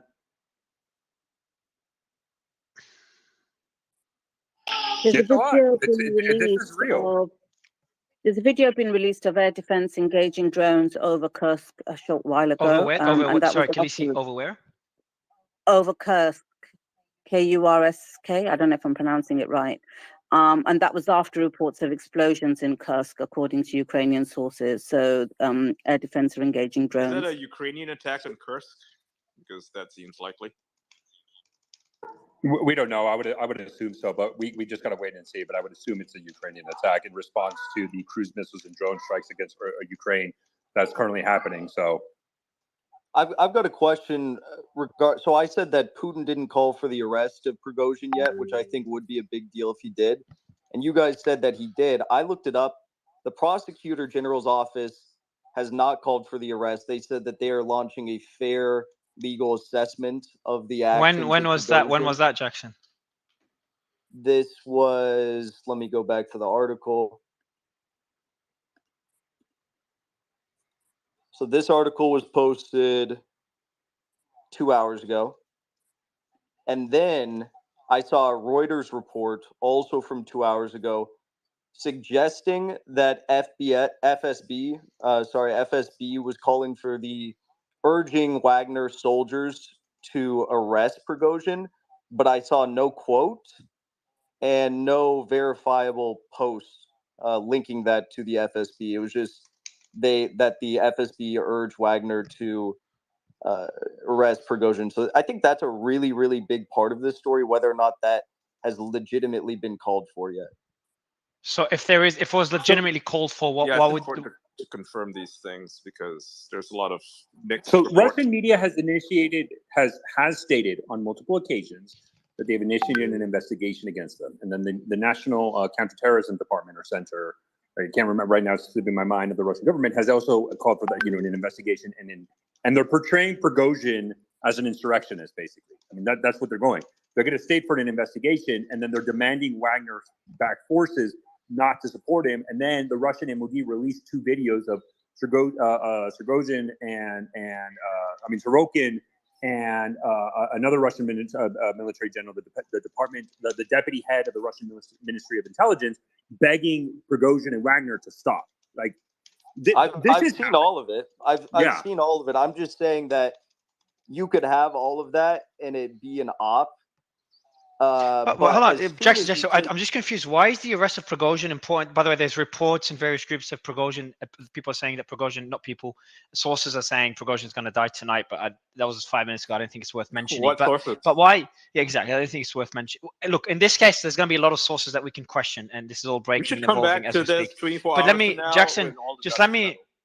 Yeah, okay, man. You can come back 24 hours from now. I'll be booking my flight to some African city potentially in 24 hours. I'm joking. But Jackson, my question is why is the arrest of Prigozhin so important at this stage? Not before. Before I'd understand, but at this stage where Prigozhin's entering the city in the south and saying he has faced no resistance, and he's telling, what did he say? He asked, let me read out exactly what he said. Let me see. But border guards were coming out to meet us and hugging our fighters. We will destroy anything that gets in our way. That's after he entered the city of. Because someone mentioned Rostov. I don't know if it's the city. I think it's the state. The state. Right? Okay. I think there's a fundamental he crossed the state border. Yeah, the Rostov state, and so you have Rostov-on-Don, which is the city, and then the Rostov state, and then it makes sense from his comments that because most of his base of operations in Luhansk, which is Russian-occupied territory. So in Ukraine, a minute ago came out. Prosecutor General Krasnov reported to Putin about the criminal case initiated in connection with an attempt to organize an armed rebellion. Peskov said, according to him, the Prosecutor General informed the president about the legality of these legal actions. So I don't know if the question is, why is it important that they arrest him? Because if he's legitimately, as they are saying, but we still don't have video of yet, actually crossing the border and threatening to take on anyone that might try to stop them, I mean, that's treason. So if this is not real, then they are not going to call for his arrest, I guess. I mean, I think that's the ultimate deciding factor here. Also, what do we know that has been called against Prigozhin so far? And Igor, and also, if you guys could give us. So I think people have to highlight that, at least in the Russian point of view, there is this veneer of like they try to represent that they have a legal system and that there's a case of this. So this all happened right now. So of course the first initial response, and as you said, Mario, perfectly, is we have initiated criminal investigations, right? So, but that's the first step, right? And this is continuing. Then obviously in the next they will announce probably down the road measures to arrest unless there's some sort of backheel deal, but I don't know. But so this is natural for how the Russians operate of initiating an investigation, a criminal investigation. But like, can we just stop for a second, like, and just see the absurdity of the situation? Whereas Prigozhin and Wagner was key of seizing Bakhmut. Nobody's denying that. Literally just over a month ago, on May 20th, he went on TV and announced that he completely seized Bakhmut, which was supposed to be the end of the Ukrainian military. Just a month later, this supposed hero of the Russian military and of the Russian people of seizing Bakhmut, we have the spokesperson for President Putin announcing we have initiated criminal investigations against him in a month time frame. I mean, yeah, but also before they seized Bakhmut, I mean, everyone remembers what happened. I mean, Prigozhin was coming out with the infamous video saying Gerasimov, Shoigu. He was not directly calling for their execution then, but I mean, he was getting close to it and saying he had ammo shortages, even though they had no ammo shortages, and they actually had just seized a huge Ukrainian stockpile of ammunition. And then he came out a few days later And he then, after the ammunition lie, he came out and said, "Okay, we're leaving Bakhmut. We're not going to take Bakhmut. It's okay. I don't want to be remembered in history as the guy who necessarily took Bakhmut, but as the guy who served his country." And then a few days later, Wagner, they actually captured Bakhmut. So they had the lie about the ammo, the lie about Bakhmut not being captured by Wagner. This guy, he says the exact opposite of what he's going to do every time at the major precipices of this war. So it's like, should we take this all at face value? No, I think we should ask questions and actually look at what's happening. No, I can tell you the Russian state media and the Russian and official channels have no doubt right now of Prigozhin's intentions. There's no doubt. The Russian state, I don't really care what Russian state media does, because that's controlled by, Putin. Whatever they want Russian state media to do, they're going to do. Right, but then they're also deploying military personnel. Yes, we have 13 hours away from Rostov. Apparently, Wagner. Rostov also has military vehicles. Rostov-Don, there's military vehicles in Rostov-Don. Right? Wagner's going to come marching in with no air defense from 13 hours away, apparently, and this is why Moscow's creating defensive preparations this very minute. I'm going to say it again. Sorry, guys, to interrupt. We've got cruise missiles. Cruise missiles are flying towards Kryvyi Rih, and I think that's a region in Ukraine. It's a city in Ukraine. Kryvyi Rih, also translated as Kryvyi Rog. It's a city in central Ukraine. Yeah, there's cruise missiles now flying towards there. Yep, the SMO's still on, guys. Like, this is like a distraction, right? I mean, if this coup were really happening, do you think that they'd still be firing missiles and launching drones at Ukraine? Probably not. Why not? I mean, they're still in a war. What does one thing have to do with the other? I don't know. I mean, like, it seems weird to, like, be in the middle of this massive military coup and you're still launching like ballistic missiles, like, and artillery. I mean, they did just bombard part of Donbass. Not Donbass, sorry, what the hell am I talking about? Bakhmut. When the Ukrainians tried to make their way in. I mean, they're currently quite engaged there. I think we can all agree now just what a complete shit show the Russian military is, and what a complete shit show it is, and embarrassment it is to have your only really successful leading military officer to, for 6 months, be basically threatening the life of your commander-in-chief, now calling him a corrupt person, debunking the comments about Ukrainian Nazism and Ukrainian aggression in eastern Ukraine, and now purportedly are trying to have a coup against your commander-in-chief. It is a fucking bad look. And if you're an infantry soldier in Russia right now, you're probably shaking your head like, what the fuck is going on? I have to fight these Ukrainians right now. And now that my two parents are basically fighting, am I going to get my supplies next week? What's going to happen? Am I going to get encircled? Should I leave? Who can I trust? Who should I listen to? It is an absolute shit show. And it is in my mind another testament to Russia. Sorry. Just another news. Just another extremely uninformed take there from Mickey. Extremely uninformed. Wait. Sorry. I'm sorry. I just got to mute. Sorry. Just from news again, and then you guys can go back and forth. So I did one from Caitlin Collins is saying President Biden has been briefed on what's happening in Russia per the National Security Council. So at least you can say the U.S. are taking this very seriously. Did he ask for one or two? What is in Rostov, guys? In Rostov, to suggested. Quick question. Rostov. Also, what is the building or the headquarters that are in Rostov that are very important? So Rostov-Don, the city. So there's the Rostov state, which is what Prigozhin is saying he's entered through Luhansk into Ukraine. So there's Luhansk, right? That's Rostov state. The Rostov-Don, the headquarters there historically has always been the headquarters of the Russian Southern Military District, right? And then, but also that is where the headquarters of Russia's overall military operations in Ukraine, right? The general headquarters is located there. It has kind of like dual purposes: the Southern Military District and the overall command responsible for Russia's military operations in Ukraine.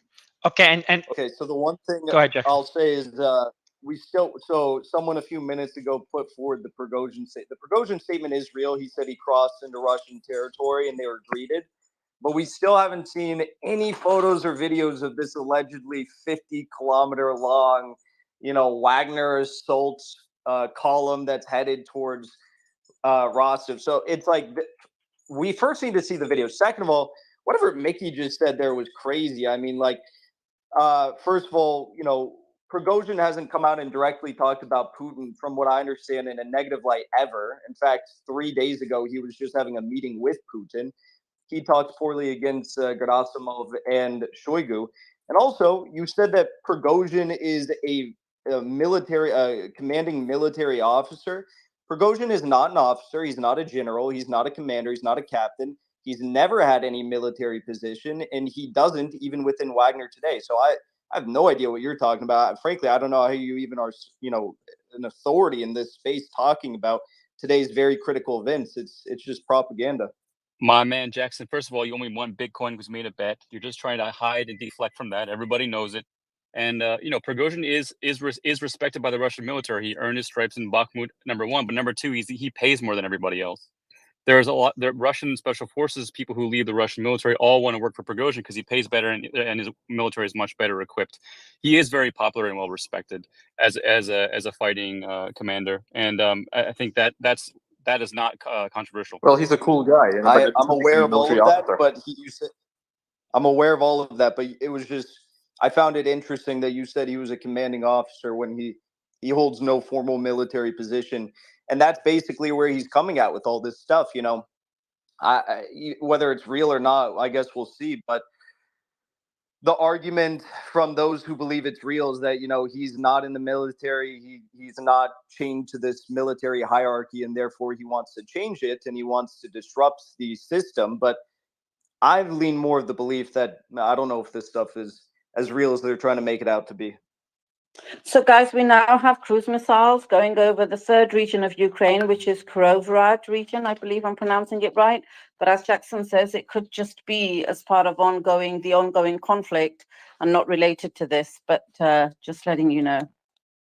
And just a question to Igor. Is Igor here? Or I need Igor back. There's a few things he mentioned I need to know. I will be jumping on a quick call also since Suleiman, just to get some more updates on the situation, just to verify a few things. So just give me a few minutes, guys. I'll be back with more updates. Yeah, can I just answer what go ahead, David. Prigozhin does not pay his troops. The Wagner is paid by the Ministry of Defense. It is not like a slush fund that Prigozhin is dipping into. They're all paid by the MOD. So that's another false lie that Mickey has just thrown out. But my boy David, you know, we were just talking in the space. It is true that Wagner soldiers make more money than Russian troops. That's not true, actually. That's just more fakery that you're just throwing out. That is true, David. Don't be silly. No, the men that go to fight for Wagner go fight for Russia.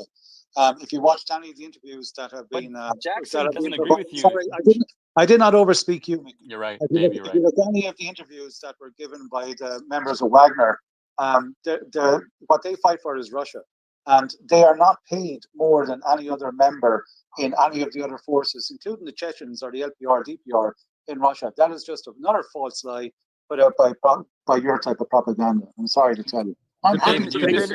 Depending on how you qualify payment, I guess you could make the argument, though, that some Wagner soldiers are paid more in the sense that they're given the ultimate gift of freedom for serving their country.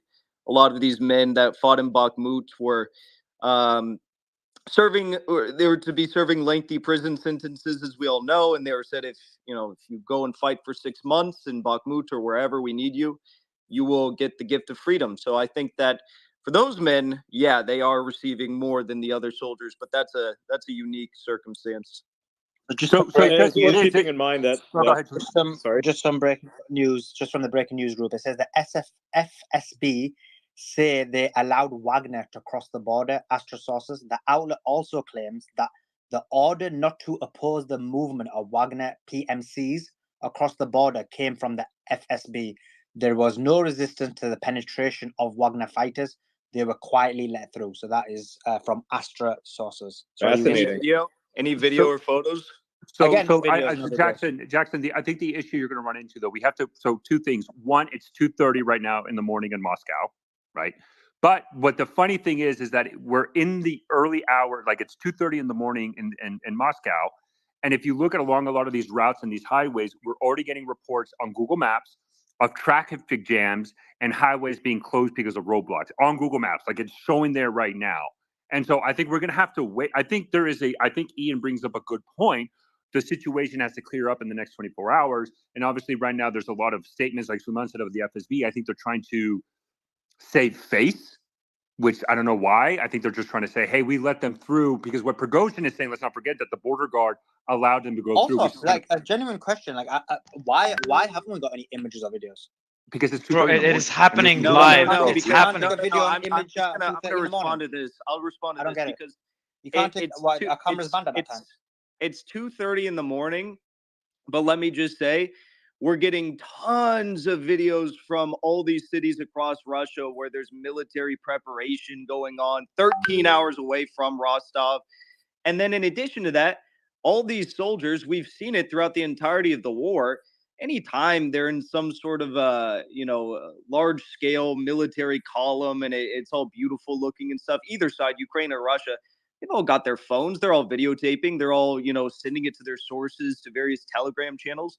So why? I mean, it's very possible this is all happening. I'm just simply saying, and I don't have a dog in this fight. I'm an American, but I'm just saying, we should be asking these questions. Why are there no video? Why is there no? So actually, Jackson, sorry, I just got again, Wagner, another statement from Prigozhin. I'm just going to read it verbatim, basically. So this is coming from the Wagner head. Prigozhin claims in a post that Chief of the General Staff, Gerasimov, gave the command to open fire from aircrafts on Wagner columns mixed with civilian vehicles. The pilots refused to follow the orders. That just came from Prigozhin right now on his Telegram channel. So just very quickly, Dmitry Peskov, who is the press secretary for Putin, has released a statement saying the Ministry of Defense, the FSB, the Ministry of Internal Affairs, the Russian Guard all report around the clock to Putin on the measures taken on his behalf in connection with the attempted rebellion. So I guess that's in response to the statement that Putin can't be found. Sorry, just guys, too many updates. I'm not keeping up, and I've just hung up on the call when I heard the news. Also, what was that latest update from you before with Khaleesi's? Prigozhin saying there's been an attack on his column, on his. That Gerasimov, the Russian general of the Russian chief of staff, basically ordered the Russian Air Force to attack the Wagner column, and that those pilots refused those orders. Again, this is coming straight from Prigozhin's Telegram.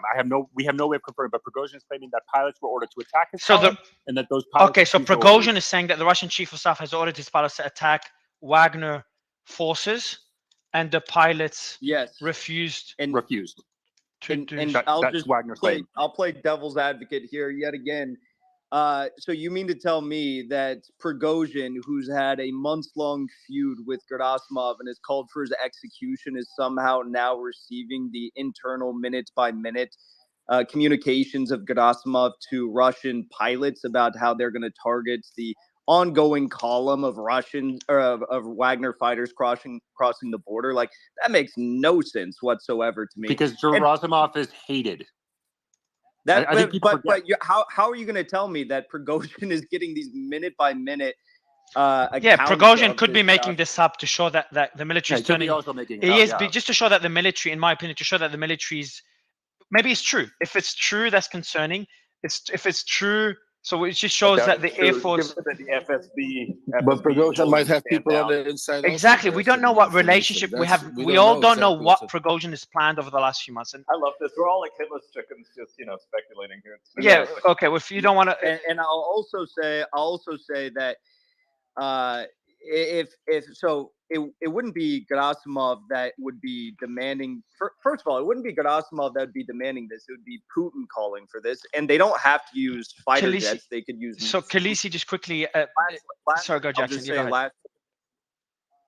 They'd be if they fighter jets weren't available or they were refusing to fight. I mean, that's treason in it of itself, and those pilots would be ordered to be killed or put in prison for a life sentence.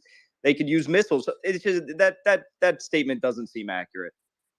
Khaleesi, what was your update right after All Source? My update was that the Ministry of Defense, the FSB, the Ministry of Internal Affairs, the Russian Guard are all reporting round the clock to Putin on the measures taken on his behalf in connection with the attempted rebellion, and that's released by the press secretary to Putin, Peskov. The other thing, what All Sorts' update was Al Jazeera is reporting the same, apart from the last part. So Al Jazeera is reporting that the Chief of General Staff of Russian Federation gave the command to raise the helicopters and open fire on the Wagner columns, and that's by Prigozhin, but that doesn't say that the order was refused. Can I just jump in here quickly? So, I mean, you know, I think there's a couple of points here that I want to keep in mind for everybody, which is one, Russia can get its shit together when it really wants to. This is a centralized state that has been under the power of one singular man for the past 20 years, in which most Russians identify as being the modern day Russia, right? We don't think of Russia as anything other than Putin's Russia. And for the time that it has taken for Putin to consolidate power, purge, you know, so many potential political oppositions. You know, we've seen what he does with people like Navalny as soon as they enter the country. We've seen what he does in the Skripal poisonings of 2018 in the UK. What's happening with Wagner Group now is the biggest, probably, internal security threat that the country's seen in many years. But I'm just not overly thinking, regardless of what's happening on the ground, I just don't think that Putin is not someone who has, for all the paranoia, you know, expected this. And Prigozhin has probably been the man who's been on his radar for a long time, even if he's not been in the biggest internal circles like, say, members of the FSB. So I think what we'll see here is a true testament of whether Putin is actually supported by his political establishment, or it really is the beginning of the end. And people may be pissed off with Putin, but it always comes back to that thing of he's done such a good job of not allowing there to be any alternatives within the country, right? I cannot for the life of me think who would replace Putin. And as I say, oligarchs, mini-garchs, the political establishment may not like him, they may not like the way he's conducting Ukraine, but at the end of the day, a nation state's stability internally is first and foremost, it's a survivalist thing. So I'm very interested to just see what role this has on the war on the front, and how many potential resources, attention, and so on have to be diverted from a Western point of view, from a staunch Ukrainian point of view, right? This is something that we've seen commentators, the potential dissolution of the Russia, which I don't think will happen. But you know, this will play into the support of Russia. So Peskov did say, as we said, Peskov did say that Putin is getting briefed 24/7 about the what do they call it? Attempt of an armed rebellion. That was come out of Peskov's office.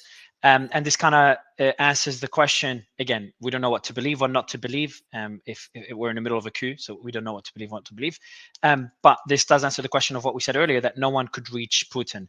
So, and it obviously says that Putin is well and alive. So he's going to go underground. He's not going to appear for a while. Fine. He'll go underground for a while. Yeah, he was driving around a few hours ago. A few hours ago, Yeah, there was no coup an hour ago. Yeah, I think what he's doing. No. I mean, like, while this thing was breaking out, his motorcade was in Moscow, headed to the Kremlin, so he's there. Okay, so I'm just gonna read out just a general update just for the audience. The team just put out now a tweet summarizing everything so far. Okay, just came out now. So let me pin it in the space above. I'll pin it on my profile as well, because the old one's a bit outdated. And that has all the latest updates, everything we know so far. So I'm just going to open it up and read it out for everyone. And there's a video included there, a few clips that the team put it all together. So let me mute everyone to avoid any background noise, and let me just give an update for the audience. Everything started when Prigozhin, who's the head of the mercenary group Wagner, accused Russia of bombing his military sites in Ukraine. We heard later that this is an attempted assassination attempt. Despite the Russian defense minister's claim that there is no truth to his allegation, Prigozhin stated that 25,000 mercenaries would participate in a military coup organized by him. Igor Gurkin, a former member of the Russian Federal Security Service, confirmed that the military coup attempt, quote, had begun. And now we know he wasn't lying. Wagner has confirmed that they have indeed initiated their coup. Here's everything we know so far. Reports that the FSB has allowed Wagner, so that's the Federal Security Service, has allowed Wagner to enter Russian city of Rostov without any resistance. That's what the FSB has said. So this just came in. It came in a couple of minutes ago, but as I was updating the tweet, and could mean that the FSB is either part of the coup or they are trying to save face after Wagner was able to enter without resistance. And obviously, for anyone that believes this is all being fabricated to draw attention away from Ukraine and to trick Ukraine or to escalate the war in Ukraine, obviously, then you have a different explanation. Prigozhin just claimed, and again, this happened a couple of minutes ago, that the Russian chief of the general staff, Gerasimov, gave the command to open fire from aircraft on Wagner columns mixed with civilian vehicles. The pilots refused to follow the order. Roadblocks have been established by the FSB and SOBR on the Moscow and Rostov highway. Wagner has accused and Rostov, we'll talk about later, Prigozhin is heading to the city, the main city there, where there's important headquarters to the southern Russian military and the headquarters for the Russian offensive in Ukraine. Wagner has accused any Russian military personnel who don't assist them in their, quote, cleansing campaign of collaborating with the Ukrainians and stated they will be dealt with accordingly. Multiple Russian military generals have made videos urging Wagner not to proceed with this attack. The OMON and SOBR units of the Russian Guard are on high alert, and security in Moscow has been significantly intensified. Allegedly, a clash has occurred between Wagner and units of the Rosgvardia on the Rostov-Moscow highway near Kozachi Laheri. So this is alleged. We have not been able to confirm this. It is estimated that only 25% of Russians currently have access to the internet. Armed vehicles have filled the streets of Rostov, and maybe that answers the question of why we're not seeing any footage. Armed vehicles have filled the streets of Rostov, and dozens of aircrafts filled with Russian special forces are flying to the region. According to Russia's defense ministry, Ukraine has, quote, taken advantage of Prigozhin's provocation to destabilize the situation and is attacking Russia's forces along the flanks. And we already saw that there's been progress in Bakhmut. They've entered Bakhmut. I think, Elisa, you read that update. Russia's Ministry of Defense has repeatedly asked Wagner to stand down. Russian media has reported that, quote, there is panic in the Kremlin. No one can reach Putin. And that the current mood among St. Petersburg elites is, quote, when choosing between Putin and Prigozhin, Prigozhin is now the preferred choice. They support him. I don't know what the source of this. This is a pretty big statement. So anyone from the team can tell me the source of exactly what Russian media said this or who on Russian media said this. Because for Russian media to say that Prigozhin is the preferred choice, that would be very surprising, something I find it hard to believe. So I'd want to please verify that. Prigozhin said that he and his men are ready to go, quote, all the way, and that, quote, he and his men will destroy anyone who stands in their way. Press Secretary Dmitry Peskov, Putin receives reports 24/7 about the measures taken related to the attempt of an armed rebellion, which kind of goes against the statement, not against, but explains the statement on why he cannot be reached. And I wrote just a couple of sentences here. I think without the support from within the Kremlin, this will not succeed. But we've received reports that there's people within the Russian military, including higher ups, that are either turning against the Kremlin or standing by and watching the developments. We've also heard that Wagner was able to enter the Russian city of Rostov with no resistance. Rostov's main city is home to the headquarters of the Russian Southern Military District and the general headquarters for the Russian military operations in Ukraine. Now, personally, I don't think this will succeed. Obviously, it's way too early to tell. We just don't have enough information. Even if we have all the updates, we just don't know what's happening behind the scenes and what Prigozhin's been preparing all this time. And this could be just Prigozhin's desperate response after learning of his potential arrest, because we know there's an investigation into potential weapons being smuggled to Wagner's forces from Russian forces. There's an ongoing investigation by the yes, I've talked about that. And there's been reports that an assassination attempt against Prigozhin took place, and this could have led to his response now. So, also, is there anything I've missed with the updates I've just given before opening it up back to the discussion? Yeah, just nothing breaking. Hold on, let me see if I can find it. But basically, the governor, I believe it was the governor of Crimea, basically released a statement on Telegram. I'm trying to look at it, but basically he's saying that he doesn't have a concrete plan or he doesn't have any concrete information what's going on, and just to have faith basically in the Russian military and President Putin. That just highlights I think there's just a general mass confusion. And for anyone that's requesting to speak, just give you the rules again. For the audience, questions can be put into the bottom right corner, and we'll be going through the questions or any information you have. Please always add the source. If you're someone requesting to speak, obviously don't request if you have no credential, any information that we can verify. But if you are requesting, please do DM me while you're requesting, or what information you'd like to share, my team is checking all our DMs 24/7. Our team is checking all news. Anyone that shares news in the comments, please do tag me and include a reference if you don't mind, please. Oh, Mario, sorry. I just wanted to give the specific quote. So the governor of Sevastopol from Crimea says, and this is the quote, like many of you now, I am not sleeping. Updating the news feed. Any conflict is bad. A conflict of this level is extremely bad. And there's explosions heard in Dnipro in Ukraine as well. It seems that the attacks in Ukraine are surprisingly ongoing. That is correct, yes. And I have an update. I think we talked about this a while ago, where there were rumors that the TV1, which is their main television channel in Russia, would be putting out an emergency announcement. Well, they haven't yet. Instead, they're showing a talk show where a woman is explaining fashion to men. So. Can someone give me some clarity? And by the way, the tweet that's pinned above, that's the new one now. We've changed the thread to that tweet. So if you check the tweet pinned above, we're going to be adding all the updates that we'll be sharing here in that tweet. And we'll be mentioning what is speculation, obviously not random speculation, but some sort of verification in the background, and what's been confirmed and what the sources are. Quick question. What is Prigozhin's support like? Can anyone answer that specific question objectively? What sort of support does Prigozhin have? If I asked you that same question 24 hours ago, what would be the answer? Does anyone know? If I may, Mario, very quickly, so I'm outside. So Prigozhin is, he only in November, October announced his actual leadership of Wagner. For many years, it was suggested that he was the leader, but he never. I mean, the guy's a chef, right? He basically moonlighted as a chef whilst running and founding one of the most bloody PMCs or private mercenary corporations in the world. In 2015, Libya was finally found with documents in Tripoli, the capital, suggesting that the Wagner Group was operating there. And since then, Wagner Group has become. And in terms of his, and what support does he have, please? What, in terms of political?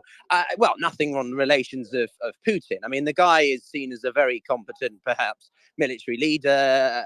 From my perspective, a lot of people are quite surprised that he went straight into the front lines in Bakhmut.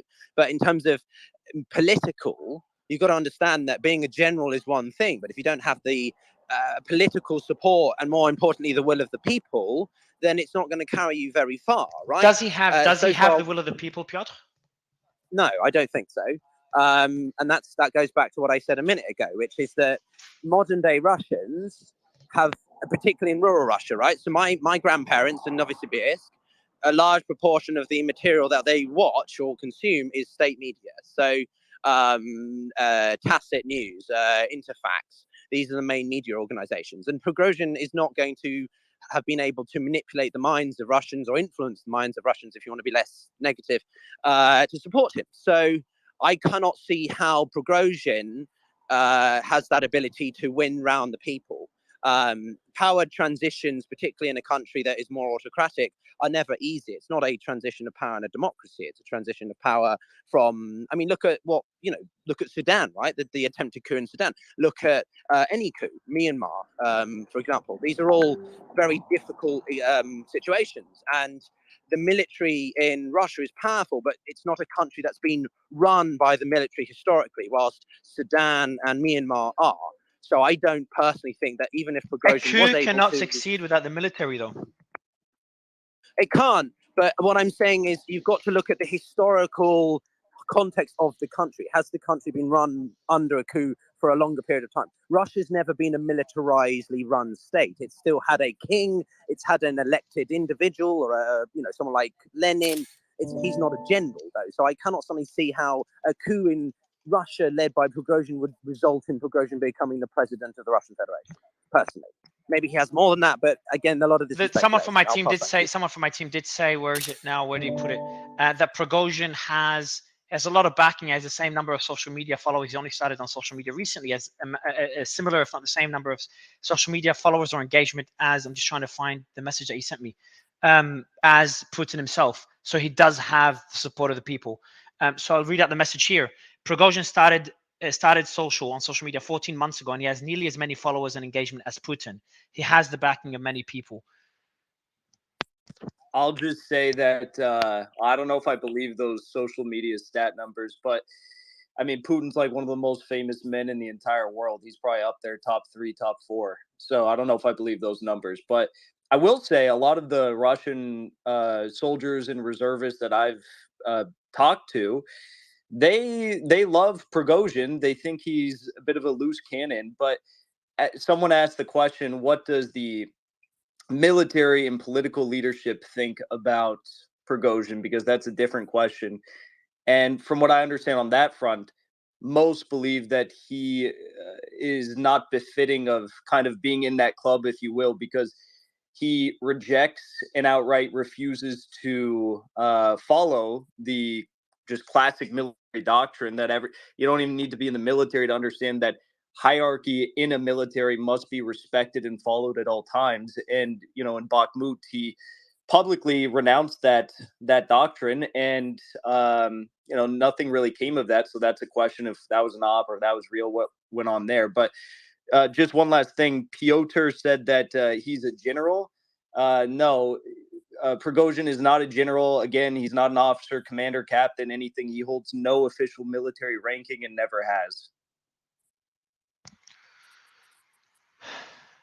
So I've just got, and he certainly wasn't a cooker. I do have He wasn't. an update from one of our regular panelists. He said, and maybe he'll come up later. I'll tell you exactly why it's not a Kremlin false flag. Imagine being a Russian Air Force soldier on the front line in Ukraine.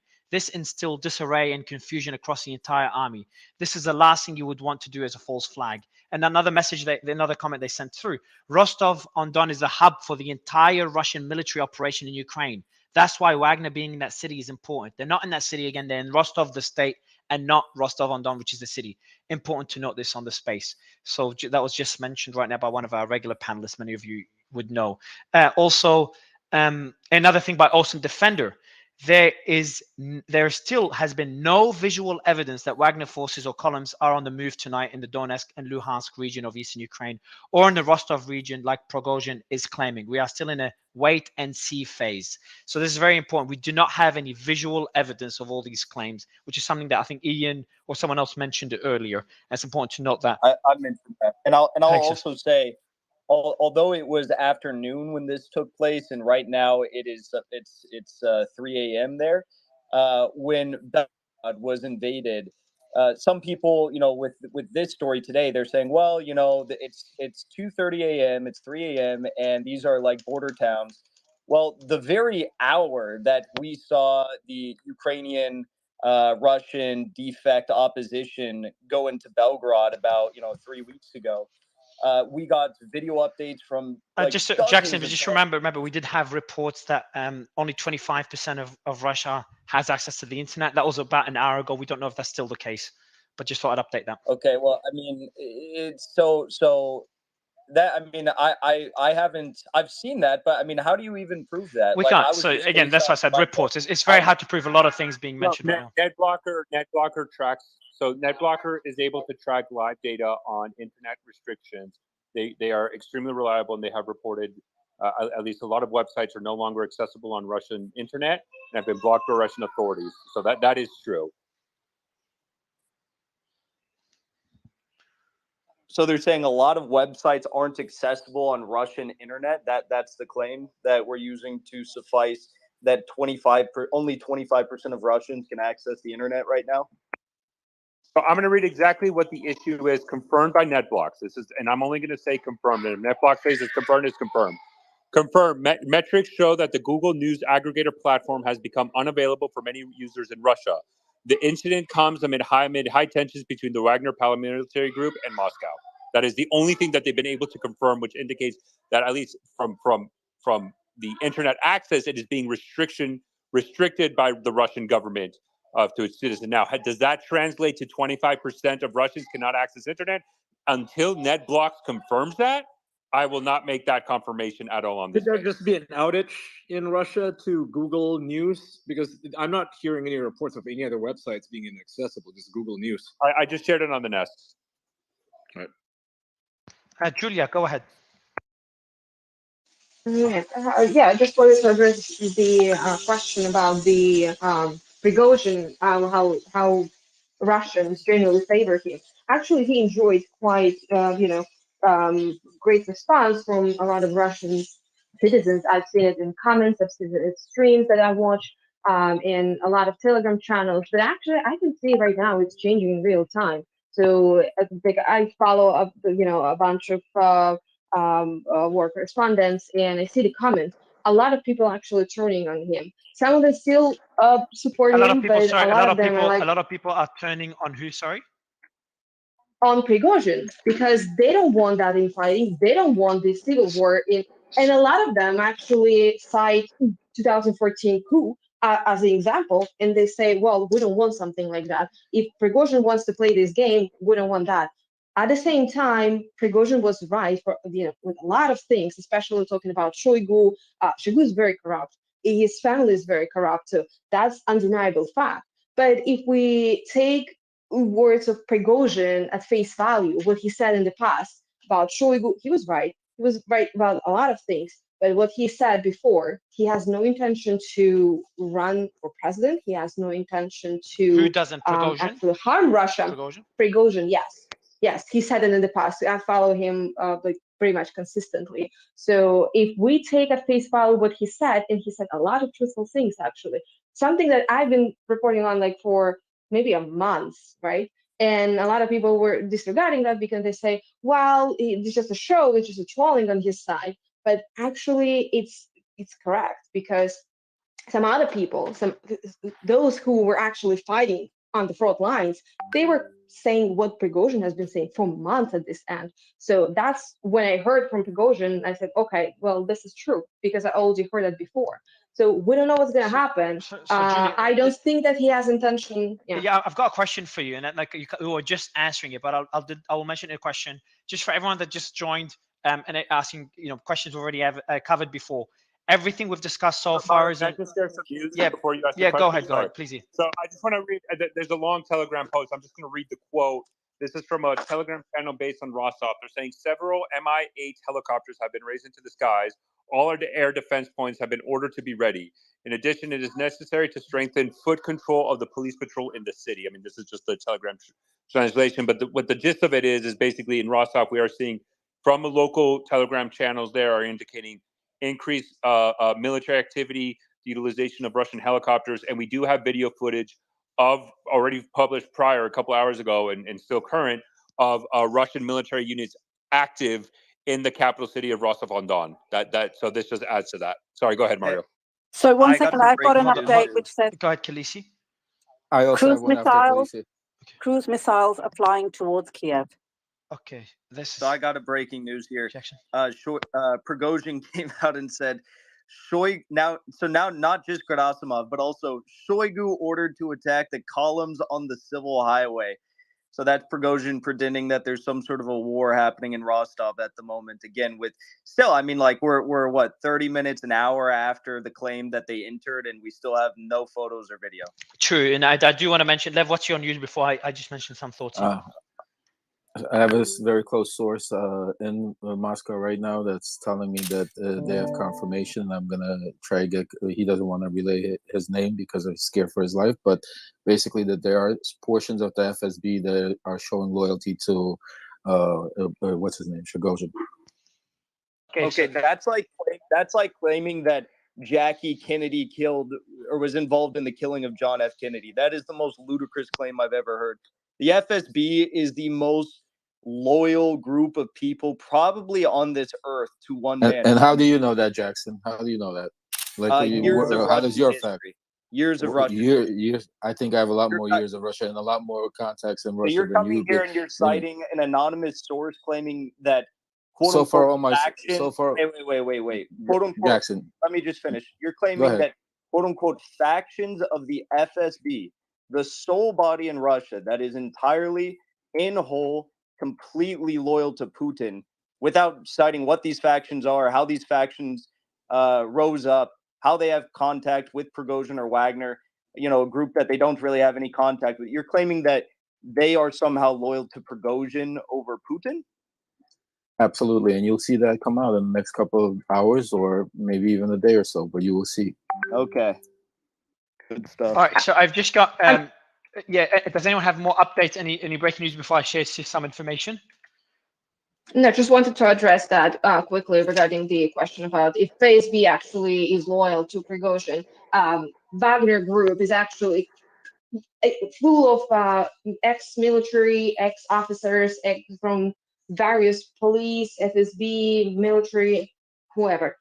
So, I mean, that very might be the case, but I'm going to disregard that because it's just anonymous source. So we don't know that for sure. It can be just I've got a question for you, Julia. And before that, again, just a reminder for the audience. First, the pinned tweet above has a summary of everything. So if you go above, or I think the team pinned it on my profile, you can see everything we've discussed so far. We're getting a lot of reports of people want to come up on stage. Make sure you include why you want to come up on stage. If you have any information that is worth sharing in the discussion, make sure you include the source. I do want to add, for example, someone did say that Google News has been down in Russia for quite a while, but there's no internet outage in Russia. But obviously, that could be an individual case, but just something to mention. And as also mentioned, there is no reports on the source that you trust, all source of outage in Russia. So that's of internet outage, which kind of goes back to the point that there's powerful explosions in Kharkov just came out now, but just to come back to the point, we don't have any visual evidence of Prigozhin entering the city of Rostad, and that's important to mention because we don't know in Rostov, we don't know if they're actually in there and all the claims he's making, and that goes to my question. For you, Julia, and anyone can take that question afterwards. And Khaleesi, if it is breaking news, just jump in. If not, I'll give you the mic in a bit. Julia, the question to you is Prigozhin, is he acting out of emotions, or is this all been prepared for a while, as Igor mentioned, and he's a very tactical man? Because it could just be desperation, assuming that there was an assassination attempt on his life, or assuming that there's potentially a warrant for his arrest. Or if the claims that an attack on his military base took place, part of the assassination attempt, that could be an emotional response. If it is, it obviously reduces the likelihood of this being a success, which again, I still stand with my position that this is very unlikely to work.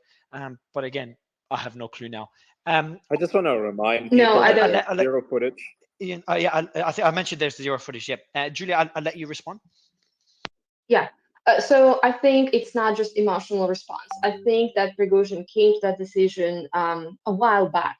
I'll tell you why. Because think about this way: Prigozhin is a businessman. He's not a cook, as Piotr said. He was not someone that was just milling about. He was a businessman, sort of like Trump. When Trump came to power, he was outsider, right? So he tried to fix things that practically unfixable because of corruption, because of bureaucracy, and everything else. Same in terms of this operation. So when Prigozhin came, he came because he wanted to help Russia, because he understood the situation, how desperate it was. And then he probably tried to fight all these channels. So he obviously he had some connection to Putin, to other powerful men in Russia. He tried to fix it behind the scenes because it's actually damaging Russia, right? If you try to fight it just as he's doing right now, it damages reputation of Russia. It plays into the hands of Ukrainians. So he wouldn't have done that if there were no other reason. So he tried and tried and tried, and nothing worked. And now, since Bakhmut is taken, why Shoigu needs someone like Prigozhin? It's a powerful army. Like Wagner Group right now is they can serve as an independent army. They have everything. They have intelligence. They have absolutely whatever the army needs. So why would someone like Shoigu, whose position is very, very threatened right now and has been threatened for a while, why would he need someone like Prigozhin? And this was just the last thing that just lit the entire thing. And I don't believe that Prigozhin wanted to harm Russia. I don't think that he wanted to actually make a coup or just kill anybody. I mean, like in terms of like Russians. So he understands perfectly well that it can lead to a civil war because some people will back Prigozhin, but some of them will not. So in this case, what else can he do? If Shoigu is unrelentless. I'll just say that so the claim that Wagner could operate as its own independent army is I mean, if you take Prigozhin's words, that's ludicrous on its face. Because just go back, a month or two ago, when Prigozhin was trying to take 5 square kilometers of the last region of Ukrainian holdouts in Bakhmut, and he was having a conniption fit over the fact that he couldn't take it because they didn't have enough ammo supplied from the Russians. So that they're not an independent army per se. That's ludicrous. But also, But Jackson, I'll just it's say not the this. army, I mean, Jackson. But it's not about whether what we all know, and I think we all agree, Wagner itself cannot fight the Russian army, the Russian military. The only way this coup could succeed, assuming it is a coup, etc., which everything indicates that it is, the only way this coup could succeed is if Prigozhin has friends, has allies on the inside. He's just the face of it, but there's a lot of players in the background. There's been rumors about a coup and the risks of a coup for months and years now, and we've generally learned to ignore them.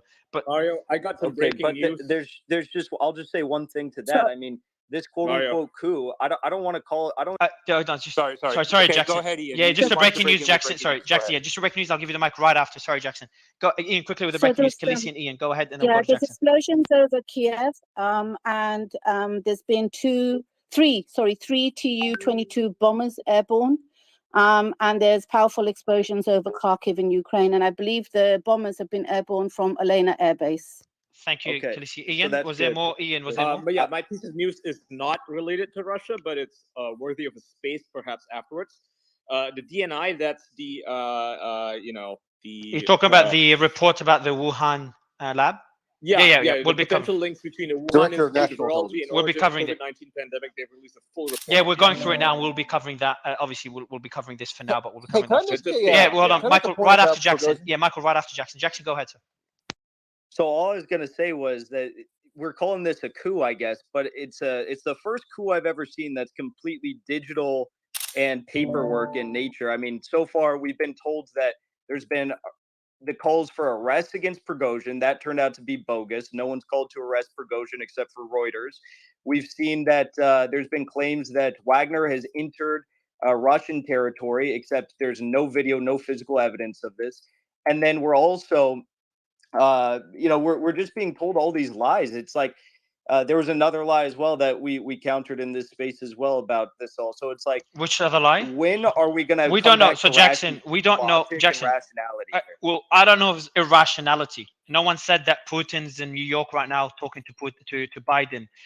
What we're saying is that there's different reports. Some of them will end up being true, some of them not, and it's very difficult to verify them. That's why it is important to take everything with a grain of salt. Like I just got a video. Digital, right? I just got a video now of I don't know if it's Wagner trucks, military trucks, but a whole We convoy. don't know. It's Krasnodar. Mario, we don't know. A whole if it's convoy Wagner. of a lot of trucks. the videos that are coming out. Hold on, guys. A lot of the videos that are coming out right now in Rostov are Russian military units. There are significant columns in Russian military. A lot of it is breaking right now, and they're all Rostov on. If right now everything we're seeing is Russian military, or more likely National Guard units mobilizing along the highway in anticipation for Wagner going. So I understand this idea. Well, we don't have videos of Wagner, convoys coming through, but we have a shitload of videos of Russian National Guard mobilizing along the highways and waiting for something. So I think the Russians are taking this very seriously. Also, I've seen it reported, and I posted a screenshot a few hours ago in RIA Novosti, which is a Russian state media newswire, essentially reporting on a criminal case being opened by the FSB against Prigozhin. So it's not just a creation of Reuters or other American media outlets, as far as I can see. But just a quick point contextually on Prigozhin, I don't know if this has been raised, but it's interesting to me personally, which is that, I don't know if people recall, but throughout the initial portion of the Russiagate saga, meaning the Trump-Russian collusion theories, one of the key locuses of that whole theory was this company in St. Petersburg called the Internet Research Agency, which basically could be traced to have been partially responsible for some of the spam or memes or whatever that flowed in to social media during the 2016 presidential election, and was blown up and disproportionately exaggerated as this major threat. Nonetheless, they did put out some ridiculous pro-Trump memes and whatever, Bernie Sanders with a ripped chest as a cartoon, like LGBT icon or something. And this was, at the time, cast as evidence of Russian interference or Putin intervening in the election in particular, because Prigozhin was the founder of the Internet Research Agency. And he was being cast as oligarch with especially intimate connections to Putin. And I admit at the time, I somewhat rolled my eyes at this allegation of kind of Putin's personal involvement, because anybody that could be even asserted to have the most tangential quote ties to Putin was being hyped dramatically within the U.S. media as part of this larger Russiagate narrative. So I didn't put that much stock in this association that was claimed to Prigozhin. But clearly, in the years since, he's emerged as an extremely crucial figure. So it wouldn't just be that he's this complete outsider, or he's even an outsider really in any respect. I don't know the exact nuances of this kind of quasi-state relationship that he has. But I do admit that the centrality of his role now, whatever the deeper underlying motivation, does make me sort of think back into the somewhat recent past and revise some assumptions I had made when his name was used in other contexts. Michael, I'll just say that the claim made was that there had been calls from Putin to arrest Prigozhin. And while the general prosecutor has opened up an investigation and said there will be a fair legal assessment, there have been no direct claims that I've seen verified, even from the FSB, to call for the arrest of Prigozhin. Well, you think the FSB opened a criminal case against Prigozhin against the wishes of Putin? No, but I think there's a difference between in terms of the practical legal sense of opening up a case versus saying, okay, Prigozhin has entered our territory. They are trying to take over cities, and we need to arrest them immediately. Well, sure. I mean, it could just be semantic. It's like when people say the Biden administration is prosecuting Trump. Biden might not have literally made the referral, but he can still refer to it. I have an update from Rostov. Just really quickly, the strikes on Kharkov and the region were confirmed by the head of Kharkov, Governor Oleg Senagubov. So he's confirmed it. There's major strikes on Kharkov, and some of them resulted in fires. Yeah, in Kiev as well. I have an update from Rostov, which is the Russian region where the headquarters of the Southern military is located, and where Wagner is supposedly hidden, or they claim to have entered. Well, this is from local Rostov news. It's been posted on Telegram. Briefly, for non-residents, here's what's happening in Rostov in the region. So, one, in Rostov itself, everything is quiet and calm. Only 50 meters of the road were blocked at the headquarters of the Southern Military District. Number two, on the outskirts of Rostov, everything is quiet and calm. Number three, nothing's happening at Rostov Region 4. The only inconvenience is that police have blocked the main roads in the region and are inspecting cars, and they say it's an exercise. Right. Number five, there are also no suspicious movements on the border with DPR and LPR, which is where they claimed Wagner would be, were. Right. Number six, there are no soldiers and equipment of PMC Wagner anywhere. And number seven, you can go to sleep now officially. So who said that? Sorry, Ian. That is a Rostov channel, a Rostov Glavny, news of Rostov on Don. This is the official local media channel at, well, it's not really official, but it's run by people who live in Rostov. Don't you guys think it's a little bit sus that, like, I think it was 3 or 4 days ago, Putin and Prigozhin had this meeting and everyone was talking about it, and then no one actually heard what they talked about. It was not in the press after it took place. And then now this is all happening, and there's all these weird discrepancies about where these troops actually are, if they exist, so on and so forth. Yeah, I don't know. Ian's statement is important. I think, Jackson, what your question asked, of course, it's going to be a lot of lack of clarity. I don't expect the coup to be very clean. We know all the facts. Of course, there's going to be false information. My only question, though, is Prigozhin, the things he's saying, like entering Rostov and facing no resistance, and then the pilots being not firing at his convoy. Yeah, these are these are the things. So Jackson, my question will be like, is he making this shit up to show that the military is supporting him, or there's people defecting? Is he making these up to show that he's having a lot of progress to gain some support? And it kind of links back to my question: is this an act of desperation? So, like, if you remember, for example, in one of the coups against Hitler, they would exaggerate the support they're getting, just in order to get more support. Mario, I think I got a video of Wagner. I'm going to send it to the team.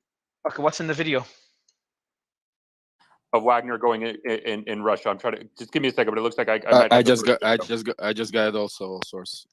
Yeah, I think in Rostov. Yes.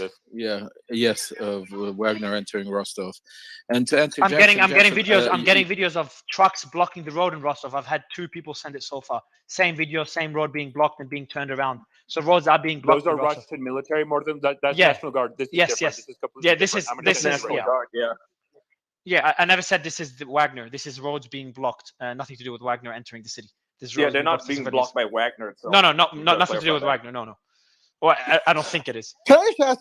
Is it demonstrated with like facts that this is established to have been a coup attempt? Like, I have seen him. I listened to his whole statement for Goshen's earlier today. He made a point not to directly implicate Putin. The ire is being directed more at the defense ministry, Shoigu, etc. So if there's some kind of move being made against that element of the Russian government, can it be said to be a coup? Or is he like threatening to topple the governance structure of the Russian Federation, or is it some other objective?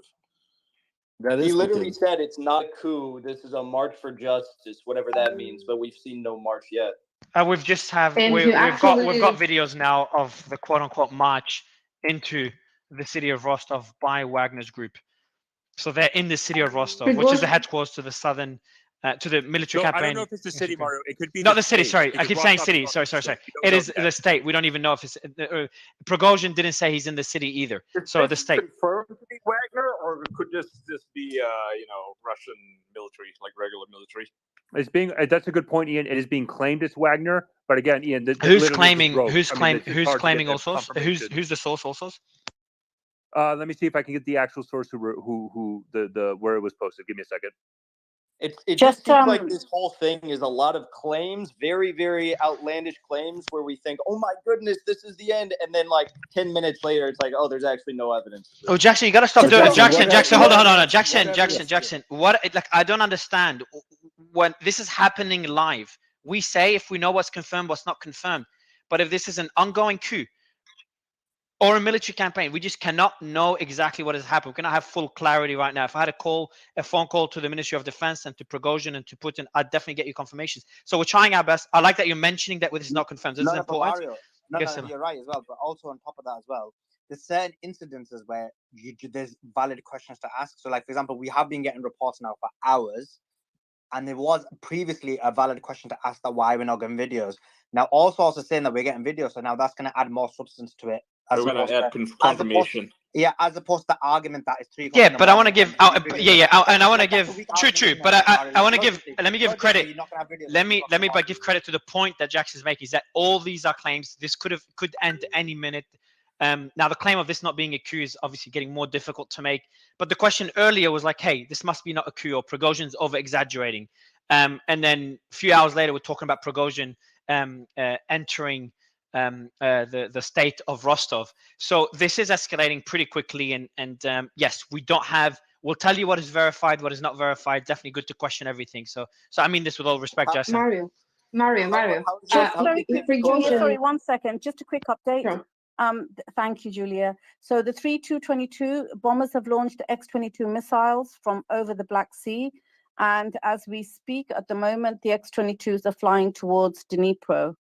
Which is really odd that they're still firing at Ukraine at such a time. I'm getting more updates on that regard as well. Repeated explosions in Kharkov and Dnipro Petrovsk regions, as well as Kirovograd and Cherkasy. So, like, this is a massive air campaign. I've not seen this in weeks. This is very odd. This is very odd. I mean, I wouldn't say it's massive. I wouldn't go. But the fact, but also, but also, what would you make? And Kim, I see your hand up. But also, just quick question: what would you make of missiles heading towards Ukraine at a time where there's a coup in Russia? So again, let's just step back. Like, the idea is, okay, I mean, the coup came from some of the comments, right? The right now, what it looks like is Wagner's priority and its focus, and what they're saying is Rostov-on-Don, which is the headquarters of Russia's military for operations in Ukraine. Prigozhin has been very adamant of his hatred of the Russian Minister of Defense Shoigu and the chairman of their basically general staff, Gerasimov, which their headquarters for in Ukraine is in Rostov-on-Don. This could be basically as to kind of like a fight between elements of the Russian, like what Prigozhin is trying to frame this is, I'm fighting the Russian Ministry of Defense. As such, my priority is Rostov-on-Don.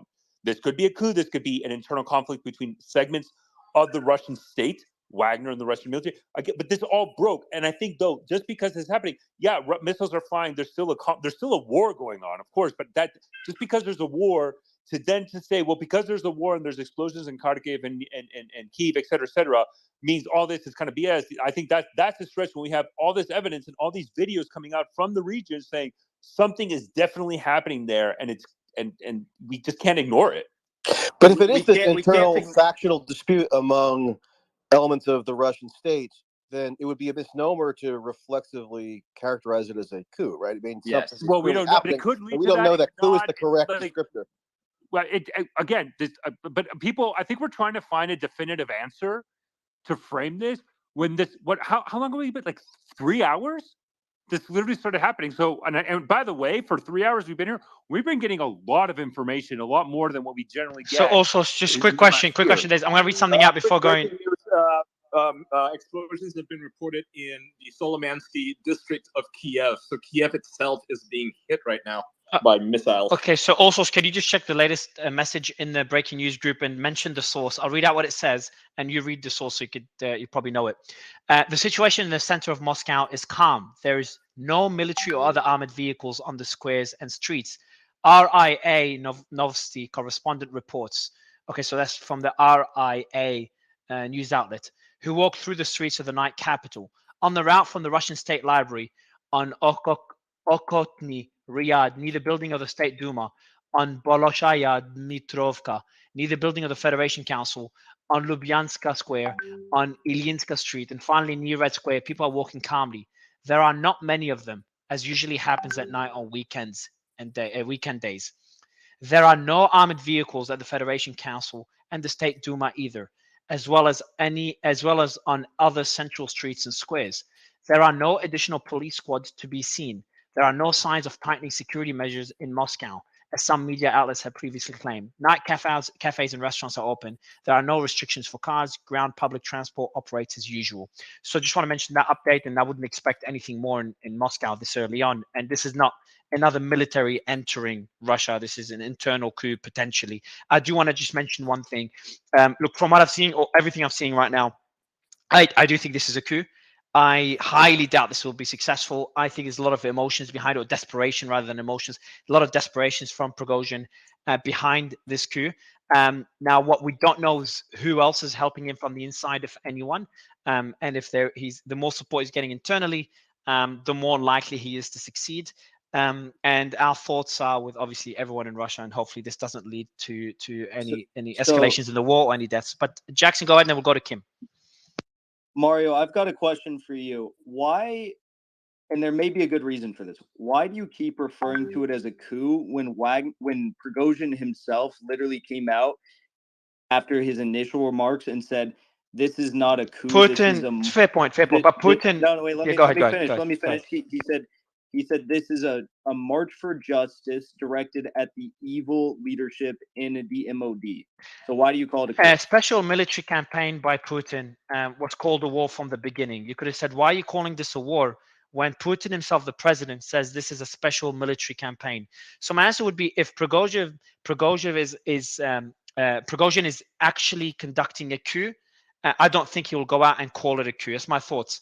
Now, we can say attempted coup would probably be better wording, but I think this is more semantics. I was very hesitant at the beginning to call it a coup, and we were all debating it a few hours ago. But I think at this stage, calling it a coup, in my opinion, is valid. Mario, just wanted to quickly. I'll go, Julia, Michael. Let me go. So, Julia, Michael, let me go to Kim. He's been waiting patient, and then we'll go back to you, Julia, and then Michael. Kim, how are you? Very good. Thank you, Mario. I'll just share my view about the situation here. So give me a minute and let me explain my views. I think this is a power struggle between Prigozhin and Shoigu. In the beginning of the special military operation, you will all remember that, Shoigu and his generals made a lot of mistakes, and Prigozhin tried to capitalize on that by criticizing him and basically gunning for his job. When Prigozhin then had a success in Bakhmut with his Wagner group, he was able to present himself as a better military leader compared to Shoigu. And in my view, what Shoigu then did, he provoked Prigozhin by limiting the ammunition supplies to Bakhmut, which resulted in the big Wagner losses and the strong reaction from Prigozhin. Many of you will remember the famous video where Prigozhin attacked Shoigu and the Russian military leadership. Then ammunition deliveries were restored. The victory in Bakhmut was achieved.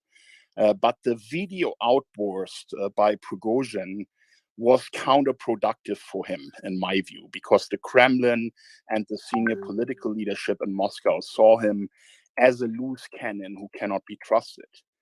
Then Prigozhin made the biggest mistake. He doubled down, predicting a massive loss for the Russian military because it is not ready for the Ukrainian counteroffensive. He claimed that the Russian troops are not well equipped and poorly managed by Shoigu and his team. But with the Russian military successfully repelling the Ukrainian counteroffensive, Prigozhin has played himself into a corner, and he knew that his time was running out because Shoigu and his generals delivered a major victory to the Kremlin. In my view, the actions by Prigozhin are an act of desperation because he has lost the power struggle against Shoigu and may face some serious consequences. So that's my 5 cents. Thank you, Kim. And Julia and Michael, we'd love to get your thoughts. Yeah, just don't forget that earlier Prigozhin said that he just wants to basically clean up what MOD does, but he didn't say anything about Putin. That's what's interesting. Ministry of Defense, yeah. Yeah.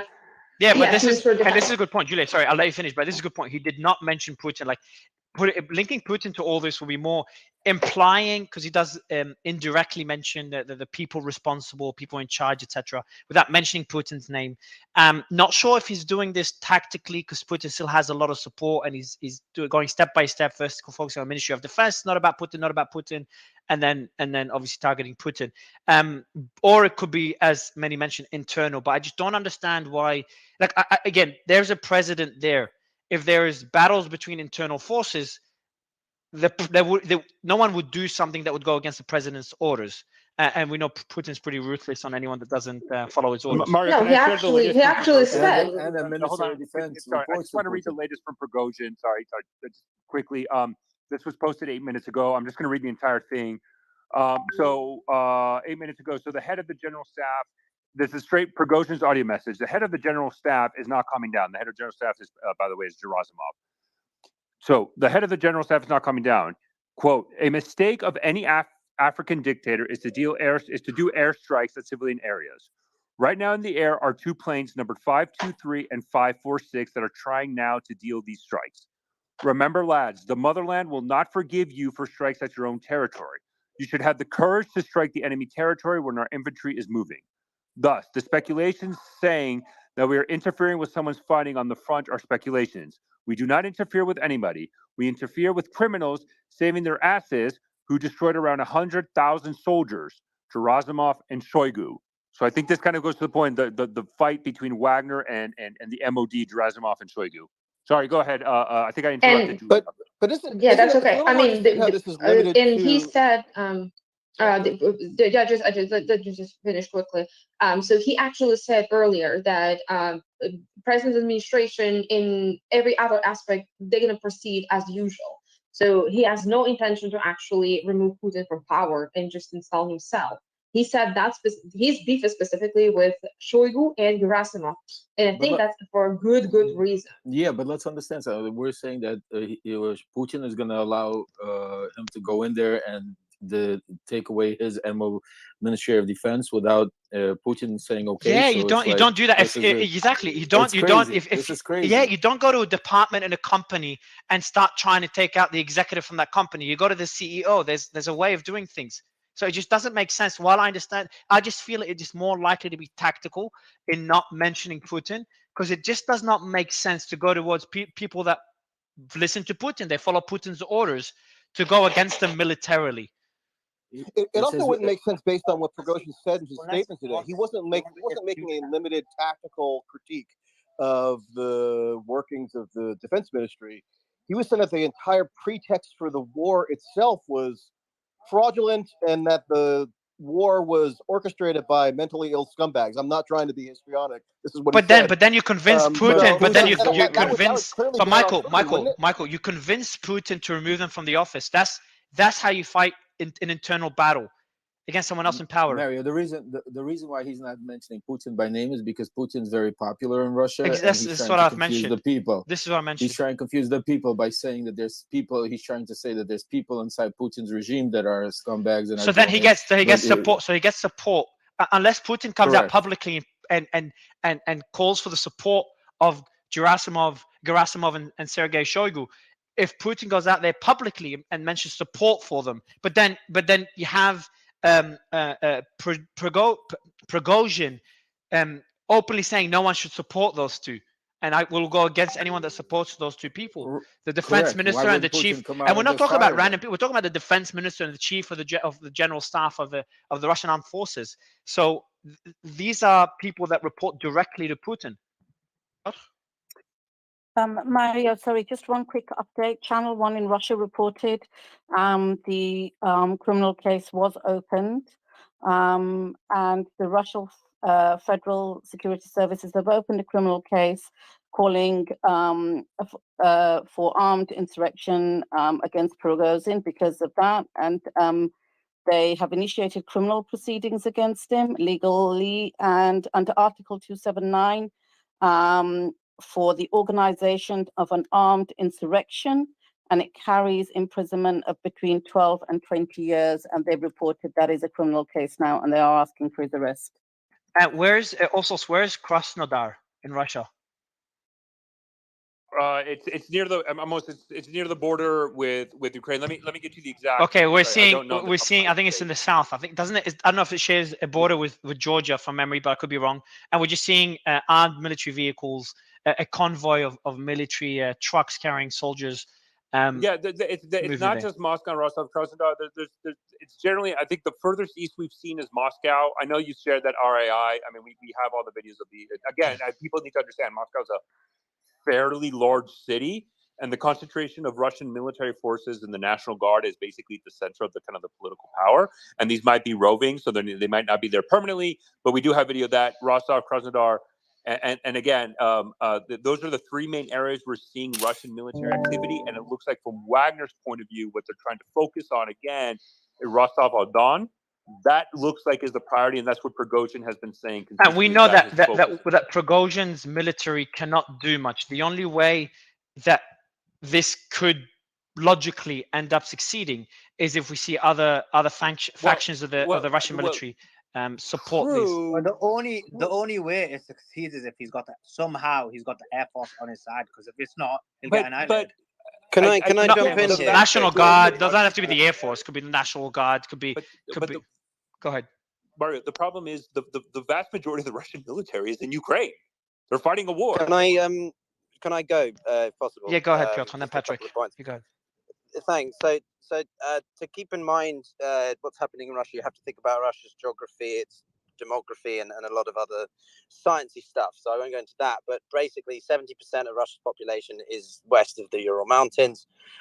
This area of Russia that you're talking about, Rostov and this border areas, it's very resource rich. It's been, fought over in the Nazis in Operation Barbarossa. It's where Hitler likely got his, campaign wrong. So the Russians have always considered this bit to be highly important to their defense. Any potential invasion that would have come from, say, the Ottomans or the Crimean War was in this area as well. So it's going to be heavily fortified.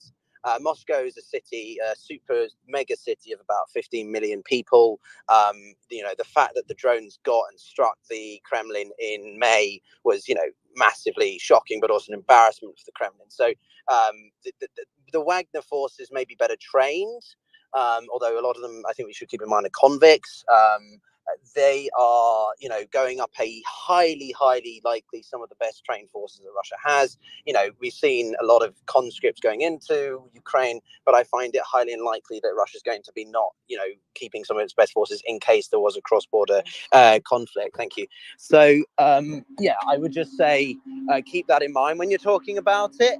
And also, I had a couple of people asking me about the situation with Prigozhin and Putin, so I just wanted to answer that very quickly. And Prigozhin, just which is that- Prigozhin, the chief of Wagner, the head of Wagner. Go ahead, Piotr. Yeah. Well, head of Wagner. So basically, just you know, in longer term game theory, right? So I know I'm going to get some shtick for saying this, but out of the two people, I think we can all agree, largely speaking, that we're more in favor of Putin retaining power than Prigozhin, because if we get the context where Prigozhin is in power, he's not going to be in full power. So what you're going to have is a bunch of internal factions in Russia fighting over power. And then what does that lead? That leads to 1990s, you know, US Hollywood blockbuster films where you've got loads of random rebels fighting over potential nuclear arms. And then that's not even considering the international security front. I'm terrified about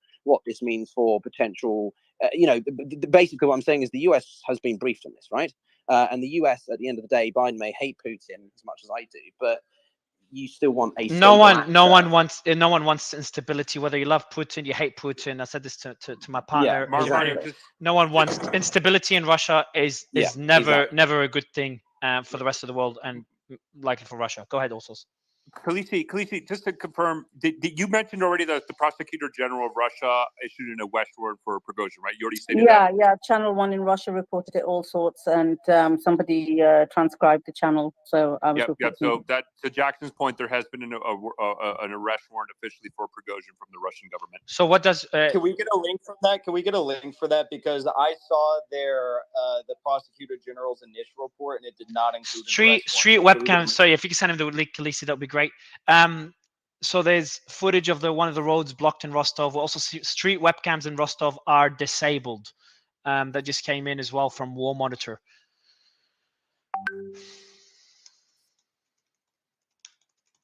So I'm just getting more updates. Patrick, go ahead.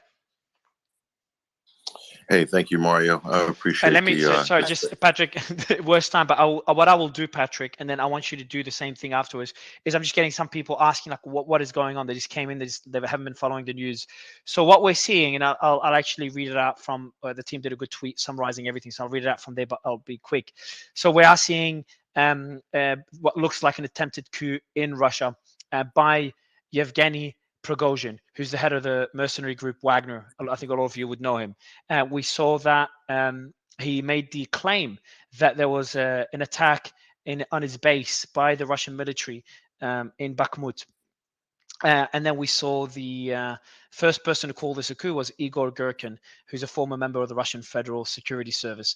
And then Wagner, in their narrative, confirmed that this is an attempted coup. Now, some people are saying it's against Putin, others are saying it's against the Ministry of Defense. For me, I just put it all into one. So I'll read out the updates we know so far. So there's reports that the FSB has allowed Wagner to enter Rostov. We do have videos of Wagner in Rostov, but we could not 100% verify this is Wagner. So just coming in, Prigozhin claimed that the chief of the general staff, Gerasimov, gave the command to open fire from an aircraft on Wagner columns mixed with civilians, and they refused to do so. He recently just said again that there's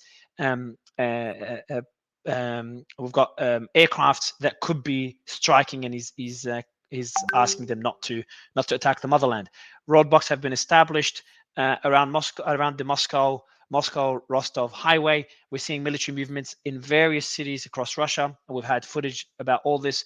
Wagner did accuse the Russian military personnel who don't assist them in their cleansing.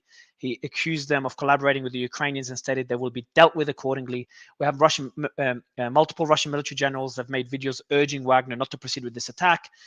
We do have the OMON and the SOBR units of the Russian Guard. They're both on high alert, and security in Moscow has been significantly intensified. Life in Moscow remains normal, just less people on the streets. Allegedly, there's a clash that's occurred between Wagner and units of the Rosgvardia on the Rostov-Moscow highway. We could not confirm that. It's estimated that a lot of people in Russia, up to 75%, currently do not have access to the internet. That was intentionally blocked, apparently, according to Russian media. Others are saying that's not the case. We do have a lot of armed vehicles on the streets in Rostov, in the state, not in the city. And as we know, Rostov is home to the headquarters of the Russian military, the southern Russian military, and the Russian campaign in the Ukrainian war. The headquarters are all there. The Ministry of Defense has repeatedly asked Wagner to stand down. I think there's an arrest warrant, Khaleesi mentioned, against Prigozhin. We do have as well, Prigozhin. We do also have clashes occurred between, I've mentioned this, and lastly, we have, according to Russia's defense ministry, Ukraine has taken advantage of the situation, but we are also seeing a lot of missiles being launched against Ukraine during this attempted coup. And what else do we have? I think this is a fair update. We did say earlier, people were saying that Putin was nowhere to be found. We had reports saying that, and then this got updated that Putin, the press secretary, did say that Putin's receiving reports 24/7 about the measures being taken related to the attempt of an armed rebellion. So Jackson, you told me, why am I calling this a coup? Well, the press secretary called this an attempt of an armed rebellion. So this is the update for everyone that just joined. Patrick, the mic is back to you. I appreciate it. Yeah, go ahead. Also, just quick, another go ahead. Quick information is the Mark Warner and Senator Mark Warner and Marco Rubio from the Senate Intelligence Committee and the part of the Gang of Eight. This is the statement they just released. We are closely monitoring what appears to be a significant internal conflict among Russian forces. We are in touch with the intelligence community and administration as the situation follows. Sorry, go ahead, Yeah, Patrick. please send that in the news group.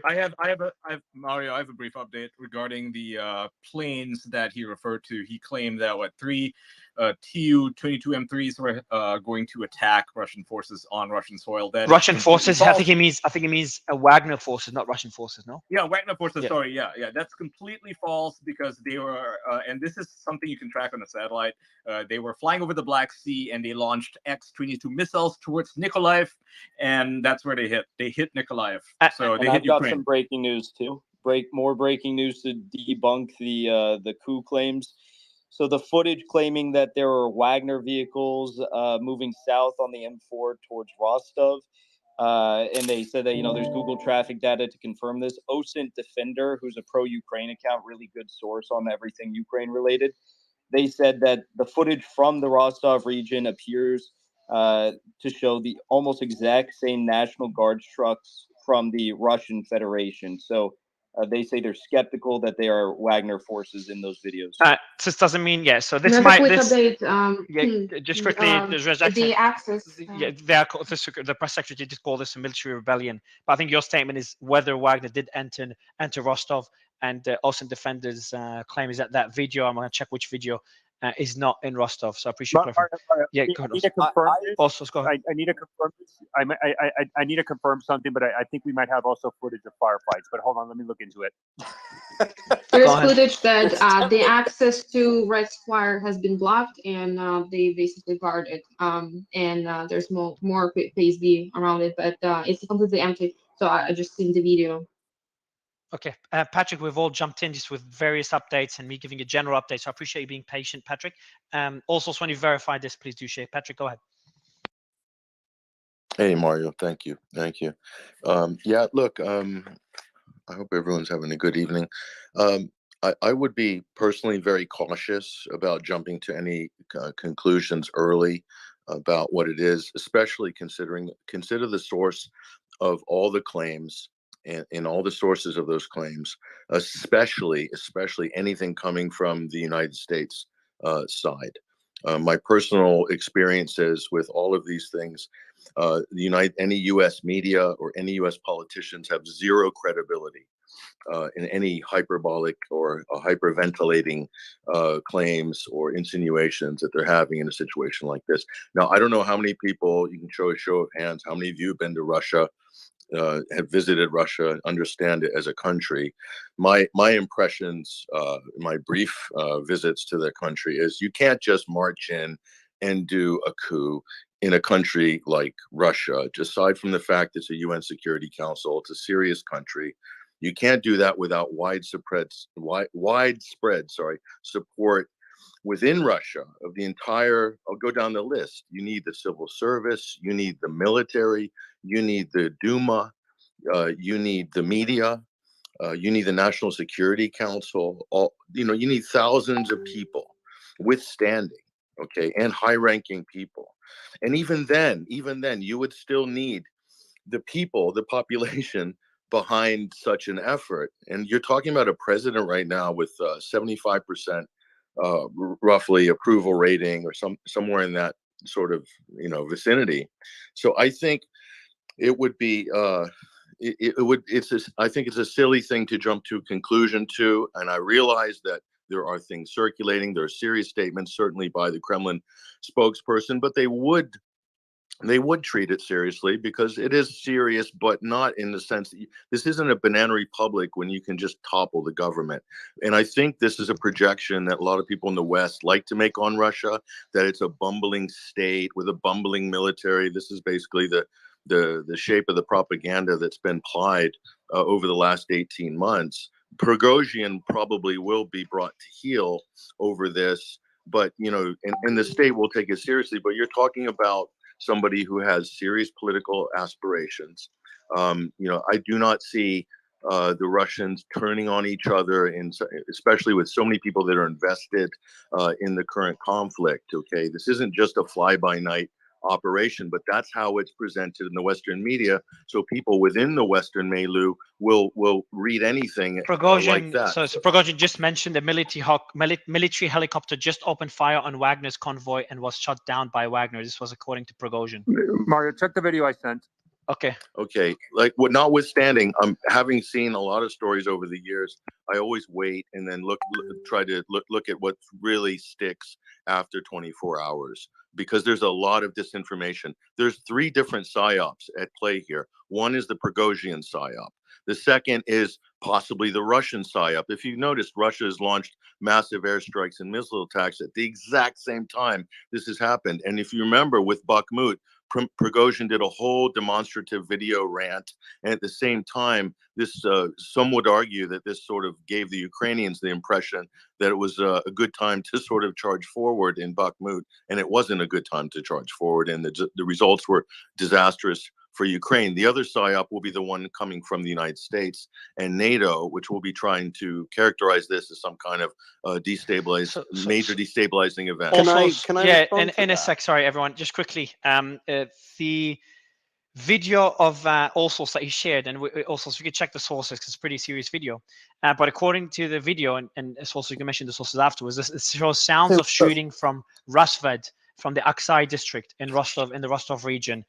Also, so can you explain more what the video actually shows? I mean, it's heavy firing. I got to check specifically what's this Telegram channel. I believe it appears to be a local Russian Telegram channel specifically. I'll get more information on there, but that's the first video that we're seeing of shooting in near Rostov. And again, for everybody to say, and I don't disagree with people here. I don't disagree with you of like trying to get, and there's going to be a lot of confusion. There's going to be psyops, and I get it. I understand. But we live in Twitter where I think the beauty of Twitter is we're trying to give as much information with caveats attached to provide as best of an understanding for the listeners. And that's just how Twitter works. But we are getting footage of fighting near Rostov right now between Wagner. And it's interesting that Prigozhin just said he shot down a Russian military helicopter, right? And so clearly Prigozhin, according to the video, is this video, but also we're going to add this video to the thread. But according to everything is yes, we did say claim. We did say, Ian, we did say claim 2 times, and Prigozhin will almost certainly make some shit up, even if Sava is true. A lot of shit up. Ian, please can I finish? Ian, can I finish, please? Yes. Also, just quickly, this video does show shooting into the air. What is that shooting? Is that anti-air shooting or? I know, I'm going to look into it. I have nothing else right now. Okay. Let me look into that Telegram chat specifically. I'll let you know. Okay, so I'm just going to jump in a 2-minute. The video I saw shared from a Russian Telegram initially claimed that it was just shooting taking place in the Rostov region, and then I've seen that same video now shared claiming that is the shooting down of a Russian helicopter by Wagner. So there, it's mixed claims. Mario, can I just finish I'll quickly wrap it up. Is that okay? Go for it. Okay. Look, to call this a coup or an attempted coup, I think my personal feeling is it's ridiculous, a hyperbolic stretch. Okay, what you could have possibly is some infighting, but for the West, the bar for a coup. Press secretary press secretary called it an armed rebellion. That's the Russian press secretary. As I said before, Mario, the press secretary will have to make a strong statement about it because of the public relations aspect of that coming from central government. That said, you can't. Prigozhin mounting a coup or a regime change in Russia is a ridiculous idea, and there's no way that it could really happen in reality. But what I will say is that we have to say that if Prigozhin is somehow disgruntled, okay, and or is somehow making a dramatic performance, okay, this could very well amount to not much to do about nothing in 24 hours.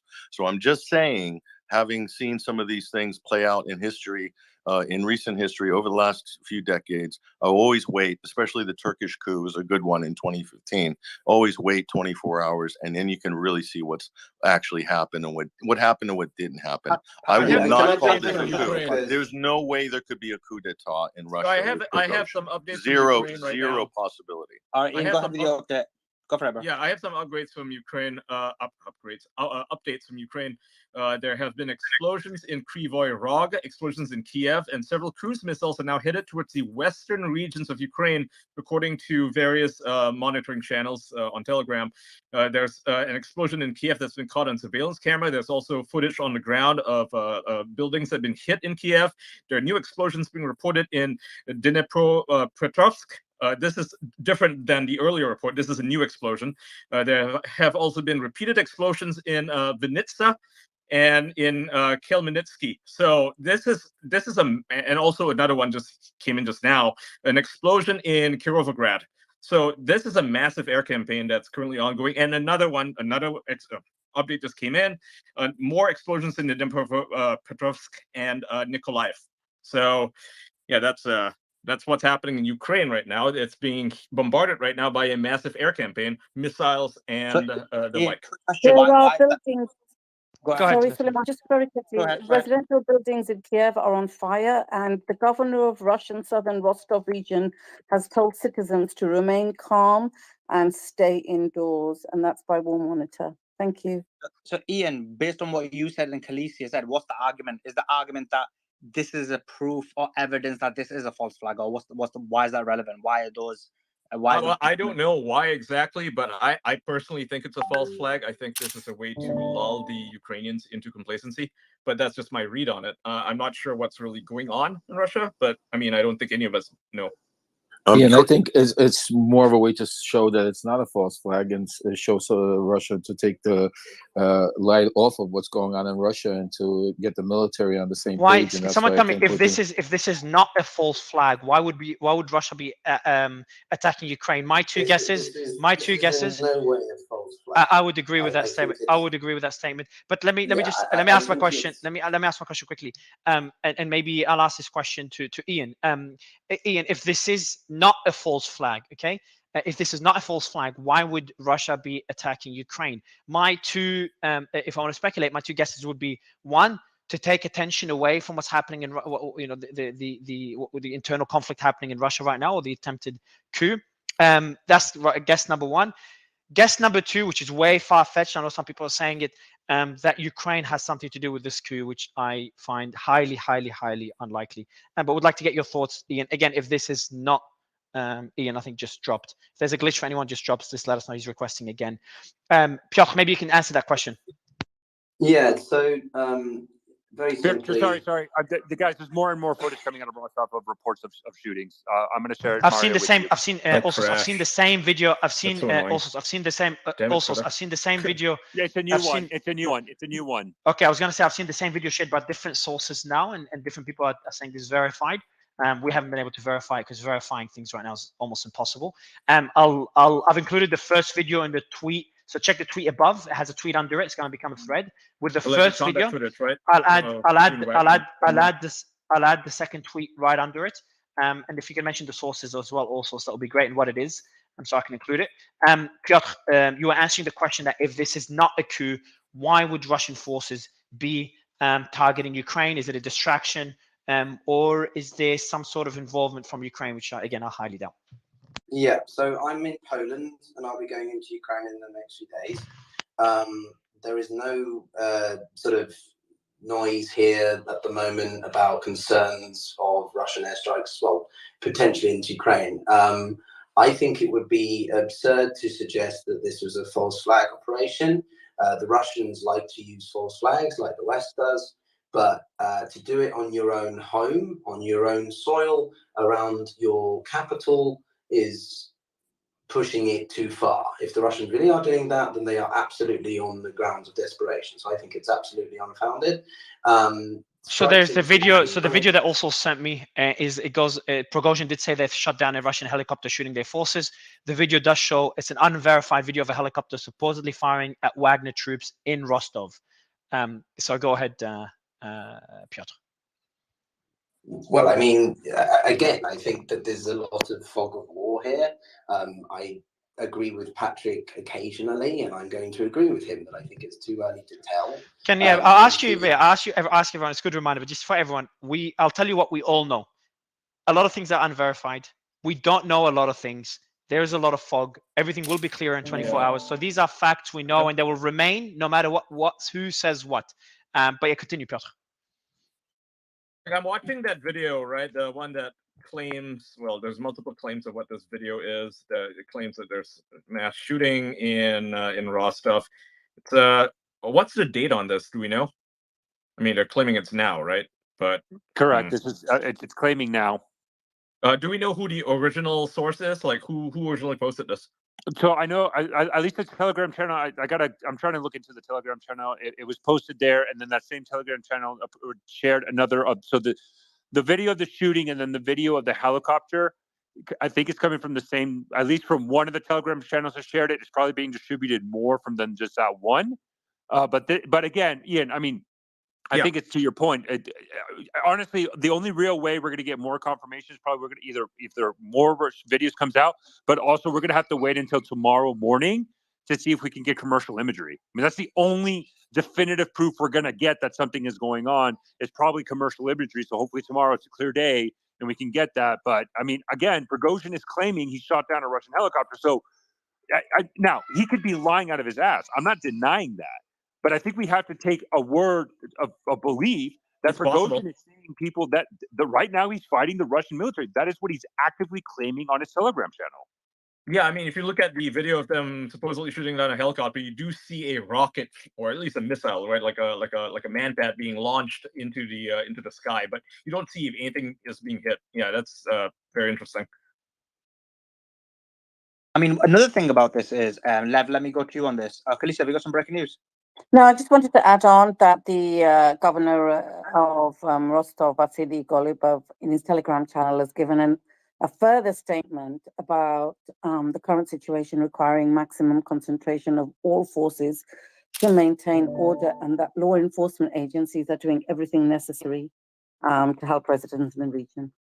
I mean, Lev, if this coup is real, isn't this bad for everyone? Because Putin was like more of a moderate. Everybody else is crazy. If somebody else was to take over, wouldn't that be much more problematic? I wouldn't say anyone. Yeah, I wouldn't say anyone else, but I'd say definitely Prigozhin's camp. Well, a number of not every. Okay. So there's two sides. Yeah. So it's two sides. But I'm saying Prigozhin. So your point still stands because the Prigozhin side and people that support Prigozhin are more nationalist. Like for example, even the Western Dan in Navalny is another example. There's many examples on there when people who are not moderate, extremely right, would basically.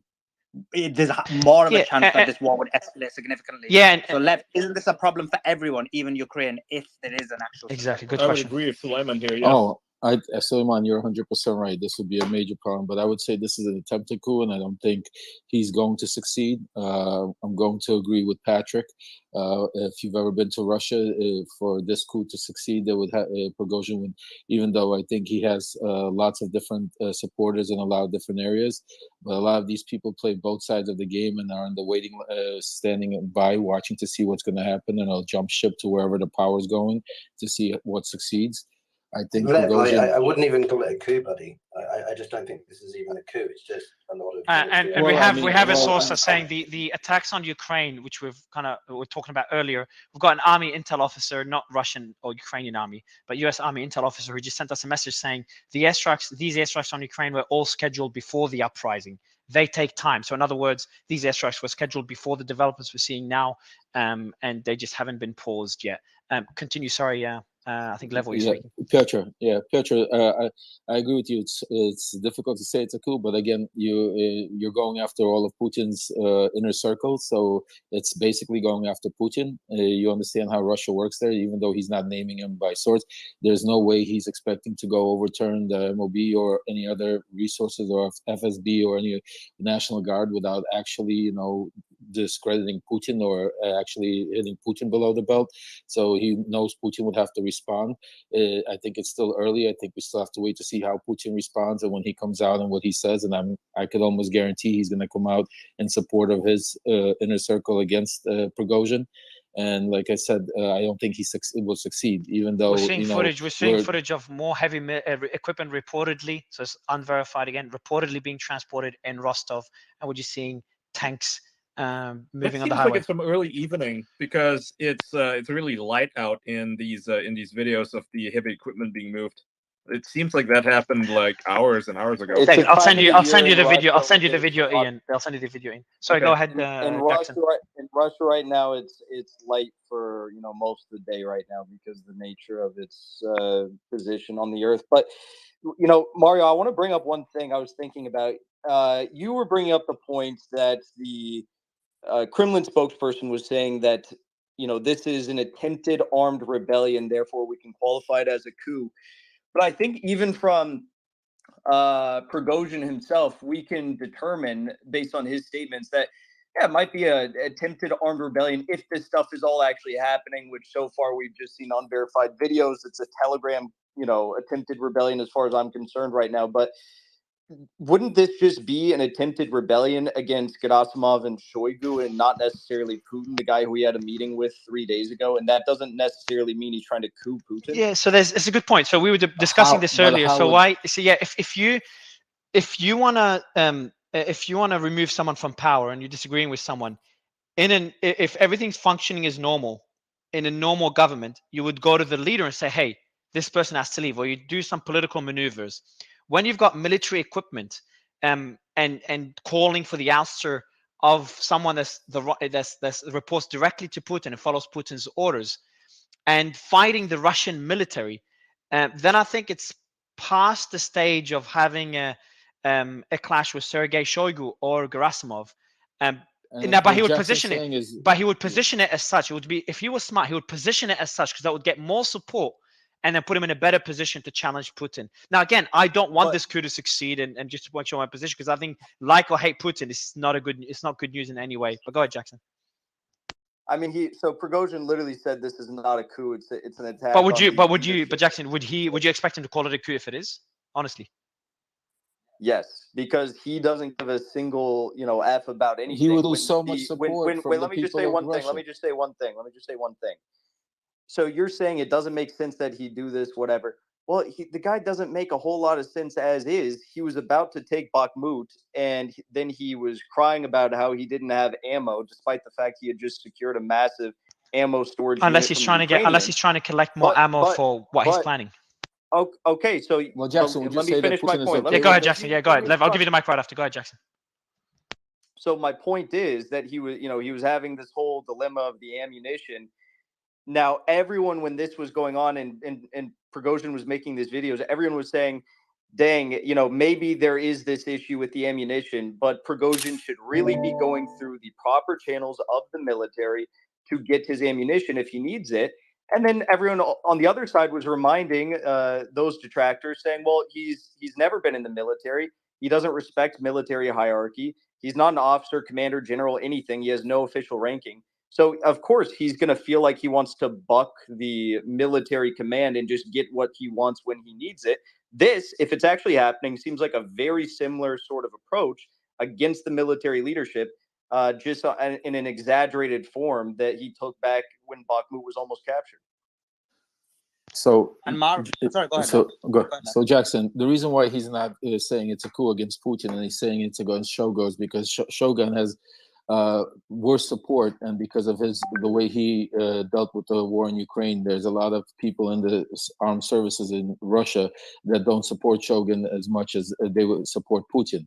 So he's hoping that by saying that he's going after Shogun, that he will get support from all of these people. If he turns around and says he's going after Putin, he will lose all that support. But in all reality, just think about, what do you think that he could take over if he goes and destroys Shogun? Putin is going to just take on Prigozhin, and in we're all going to accept reality, him. what I'll say is that it was just 3-4 days ago that Prigozhin had a meeting with Putin. We still don't know what was said during But that they could have meeting. gotten into an argument at that meeting. But they could have gotten into an argument at that meeting. What I'll say is that Prigozhin has had a months-long feud with Shoigu and Gerasimov, called for their execution.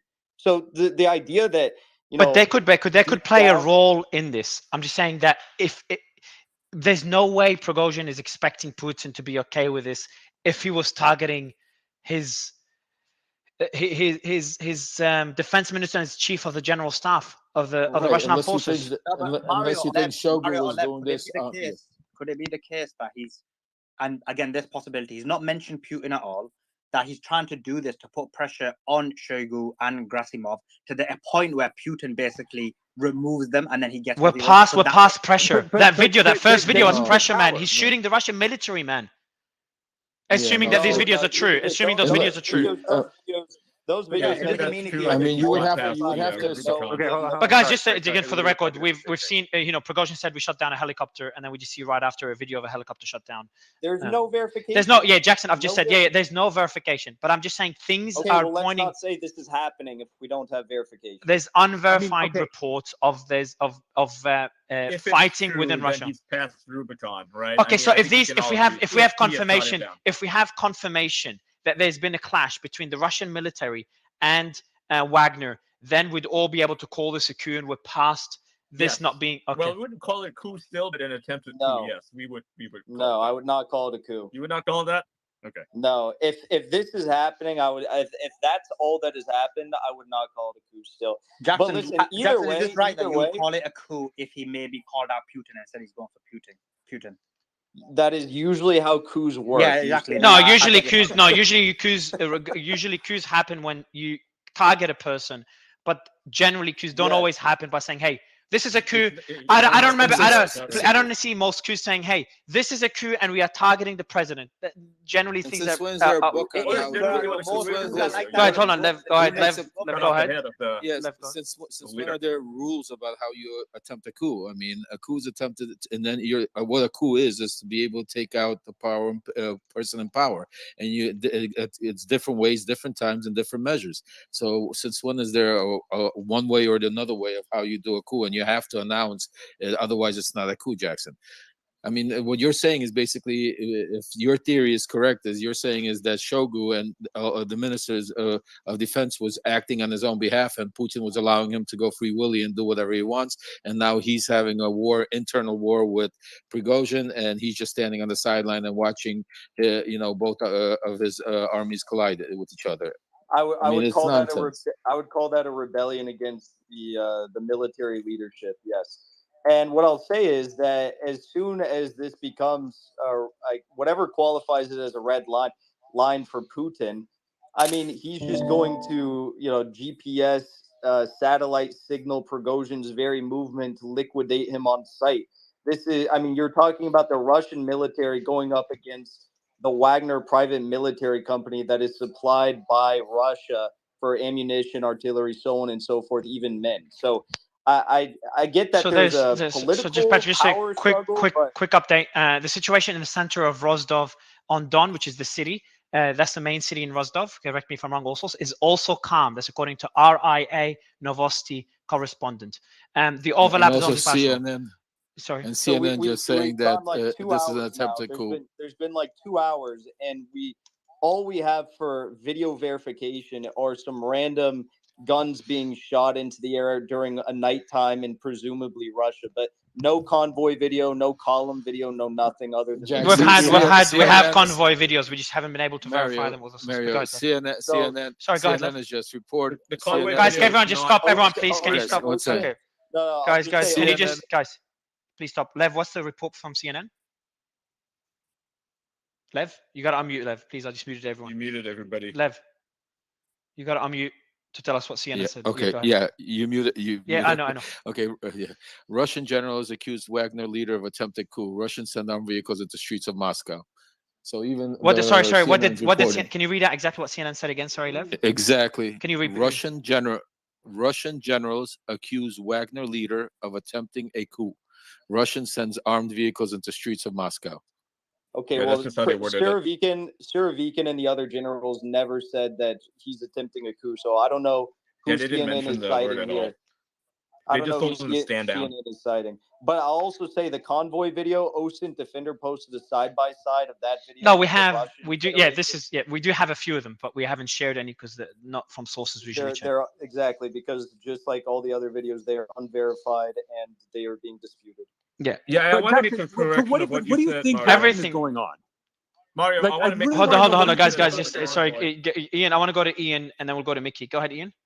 Yeah, just a brief correction about what you said, Mario. The video of the convoy was not of Wagner. We do not have any video of Wagner convoys. It is only. Yeah, I never said everything Wagner. is unconfirmed. Yeah, I was gonna say I- everything. look, Everything's unconfirmed. Everything will be unconfirmed for a long time. Defender, I talked to him. I know a lot of accounts who disagree with the notion that what Outside Defender said. Again, there's more videos coming out that are showing, but like everything is unconfirmed. But like, can we agree that something is happening at least? Like Wagner and the MOD, like So there's actually another video of helicopters patrolling the sky over Rostov, just posted now. I would do want to go to Mickey if you don't mind.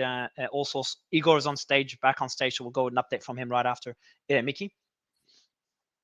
Yeah, thanks. I mean, great conversation. Now of course we're doing some guesswork. It's so early, but my question is, what is the capacity of the Russian military to wage war against both Ukraine, Wagner, PMC, and these free Russia battalions, and ostensibly the industry of NATO? What's their capacity? How does this threaten them if you were a military commander for the Russians? It depends how big the column is that we still haven't seen videos of that's allegedly heading into Russia, and whatever other resources. Mario, check your WhatsApp. Whatever other resources Wagner might be able to maintain prior to being cut off, presumably by Russia, as soon as they could. Like, will Russia need to take? Mickey dropped out. I do want to go to Igor, then Patrick. Igor, we've seen the latest developments since we last discussed all this on stage.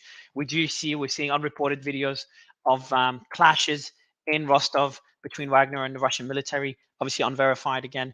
And we've seen we've seen CNN call this a coup, and saying that the military is on the streets of Moscow, the capital of Russia. Your thoughts on what we've seen so far, Igor? Well, I think it's not surprising because Prigozhin has been saying that he will be doing this for weeks. There's now actually, just now, a video was shared with alleged footage of some Wagner vehicles going through a checkpoint, being waved by. Yep, I've seen that video as well. What appears interesting that's being highlighted is the resistance in Rostov region that's been set up is Rosgvardia and the FSB, not the Russian army. So the Russian army doesn't appear to have been deployed to counter Prigozhin. And there are also talks, well, Prigozhin has claimed that junior officers in the army are refusing to go against him. Based on the events over the past many months, I think it's pretty clear that Prigozhin's popularity among the Russian soldiers, especially those that have fought in Ukraine under Shoigu's leadership, his popularity did continue to rise. He's probably more popular as a leader than Shoigu or Gerasimov. Igor, I have a question for you again. I know you've touched on this earlier. Mario, if I may, so that video of the shooting, there's a couple accounts of what they do is they geoconfirm the footage from their analysis based on the pictures they did, Google Street Maps, Google imagery, et cetera, et cetera, et cetera. They have geolocated this in the northeastern section of Rostov. That video of The shooting that we've posted. Okay. And have they? Correct. They've geolocated. Did they manage to find out the timing as well? But it is in Rostov, so it's hard to find. If it's in Rostov, there's timing doesn't matter. Yeah, whenever Rostov, that shooting happened, what right now from these guys that do geo-confirming, they're saying it's in northeast Rostov. Again, we need more information, but we're starting to get more and more inclination that this actually occurred in Rostov. I've got a question for you, Igor, and we do have Walid Fares, who'll be joining us in a bit. He's a foreign policy analyst at Newsmax. But the question I have for you, Igor, what we're seeing so far, what would that, if this is a coup and this is successful, which I think most, if not all of us think this is highly unlikely that this coup will succeed. What does that mean for Ukraine, and what does that mean for the rest of the world? So if the coup is successful, I don't think Prigozhin will stop at Gerasimov and Shoigu. He will have no need for Putin. And from that, I don't know how capable a country is going to be at waging war on foreign soil after a coup, which will undoubtedly be bloody. This is just the beginning. There are so Vladimir Osechkin, who does have reliable historically sources in the Russian security services, he's gotten confirmation now that Wagner had shut down a Russian military helicopter, and at least one crew member is dead. So who confirmed this, Igor? Who confirmed this? Vladimir Osechkin. And what's Vladimir Osechkin's position? Well, he fights for human rights. He's a Russian in exile in France. Would you have more videos of showing a convoy moving in Rostov? We don't know if this is a Wagner convoy or Russian military convoy. That video just came out as well. Or it's a civilian convoy. The one you This one, sent me. no, not the one I sent you, not the one I I've sent got you. a question- But guys, I've got I a do ask question for everyone. in a sec, Jackson. And just one thing I ask everyone, I think it's good to have disagreements. Generally, we're a lot more heated with debates, but I think now because a lot of things are unclear, we'll just try to keep it a more casual back and forth and discussion. I'll ask one more question to Igor, and then I want to go to Patrick, then you, Jackson, if you don't mind, because Patrick's been waiting for a while. But the question to you I have, Igor, is, and Ian, I've sent you that new video. The question I have for you is what happens. So you talked about Ukraine and the conflict in Ukraine cannot continue if this is a bloody coup. Obviously, the coup does not necessarily have to be bloody. If successful, it's a very big if. It depends on who's on a Wagner side, Prigozhin's side, and how, what type of resistance they will face. So we don't know how bloody this coup will be, and hopefully not too bloody, obviously. But if it is successful, other than the war in Ukraine cannot continue in the short term, in the long term, do you think it will continue? We know that Prigozhin and Wagner don't have any intention of stopping the campaign in Ukraine. Prigozhin does have a lot of nationalist supporters as well. Could we see an escalation in that war? Or is there a possibility that a deal would be brokered under the new administration? Again, we're speculating here that this coup is even successful. So here's my view. The way that Prigozhin could build, and this is maybe what he has done, consensus among those that hold power in the current regime is ending the war.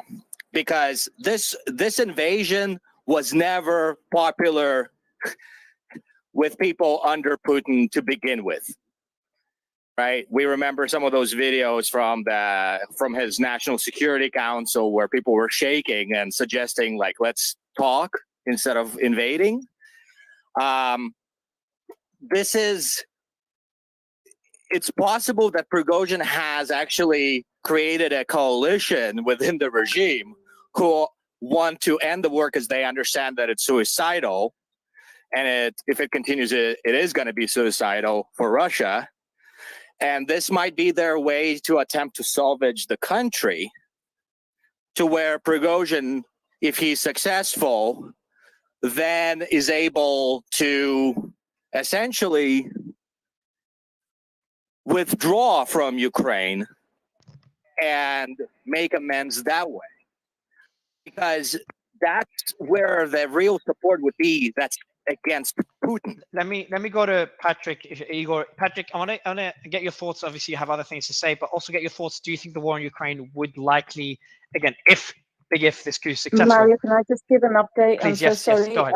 I'm looking at a video and it looks like it could be a Wagner convoy. And Yeah, I saw the same one. yeah, going into Rostov. Yeah, And Mario sent it to me. It does look by like looking at the skyline, it's sunrise is at 4:25, so it looks like the geo location is correct. it's correct. And it looks like it could be a Wagner convoy. Yeah, that And does it has look like a tanks, so Wagner it's not convoy. National Guard. It's heavily armed. The Russian National Guard doesn't operate that heavy equipment. But could it be That- just the that- Russian? that- Couldn't it be the that- Russian? Wagner. But couldn't it be the Russian military though? It's true, does but it I mean, look- most of the reports we're getting is Russian National Guard. Anything is possible, but I mean, Yeah, why would the it is Russian possible. army deploy like that to Rostov? And the way to that they fight are decked Wagner. out, like they're using technicals, right? I don't think the Russian National Guard uses technicals. That seems to be more of like a DIY type situation. So it does appear to be likely that that is Wagner. We'll Yes, go to. I believe any moment now, we will get breaking news confirmation that Wagner, with their one tank, one anti-missile defense system, and 5 pickup trucks, are taking over the Kremlin and preparing an execution for Putin. Okay, Patrick, I'm going to go back to you and get your thoughts on what Igor said and what that would mean if we do have a change of regime or change of government or change of leadership in Russia. What that would mean for the war in Ukraine and the world, and of course, anything else you want to add. Okay, thanks, Mario.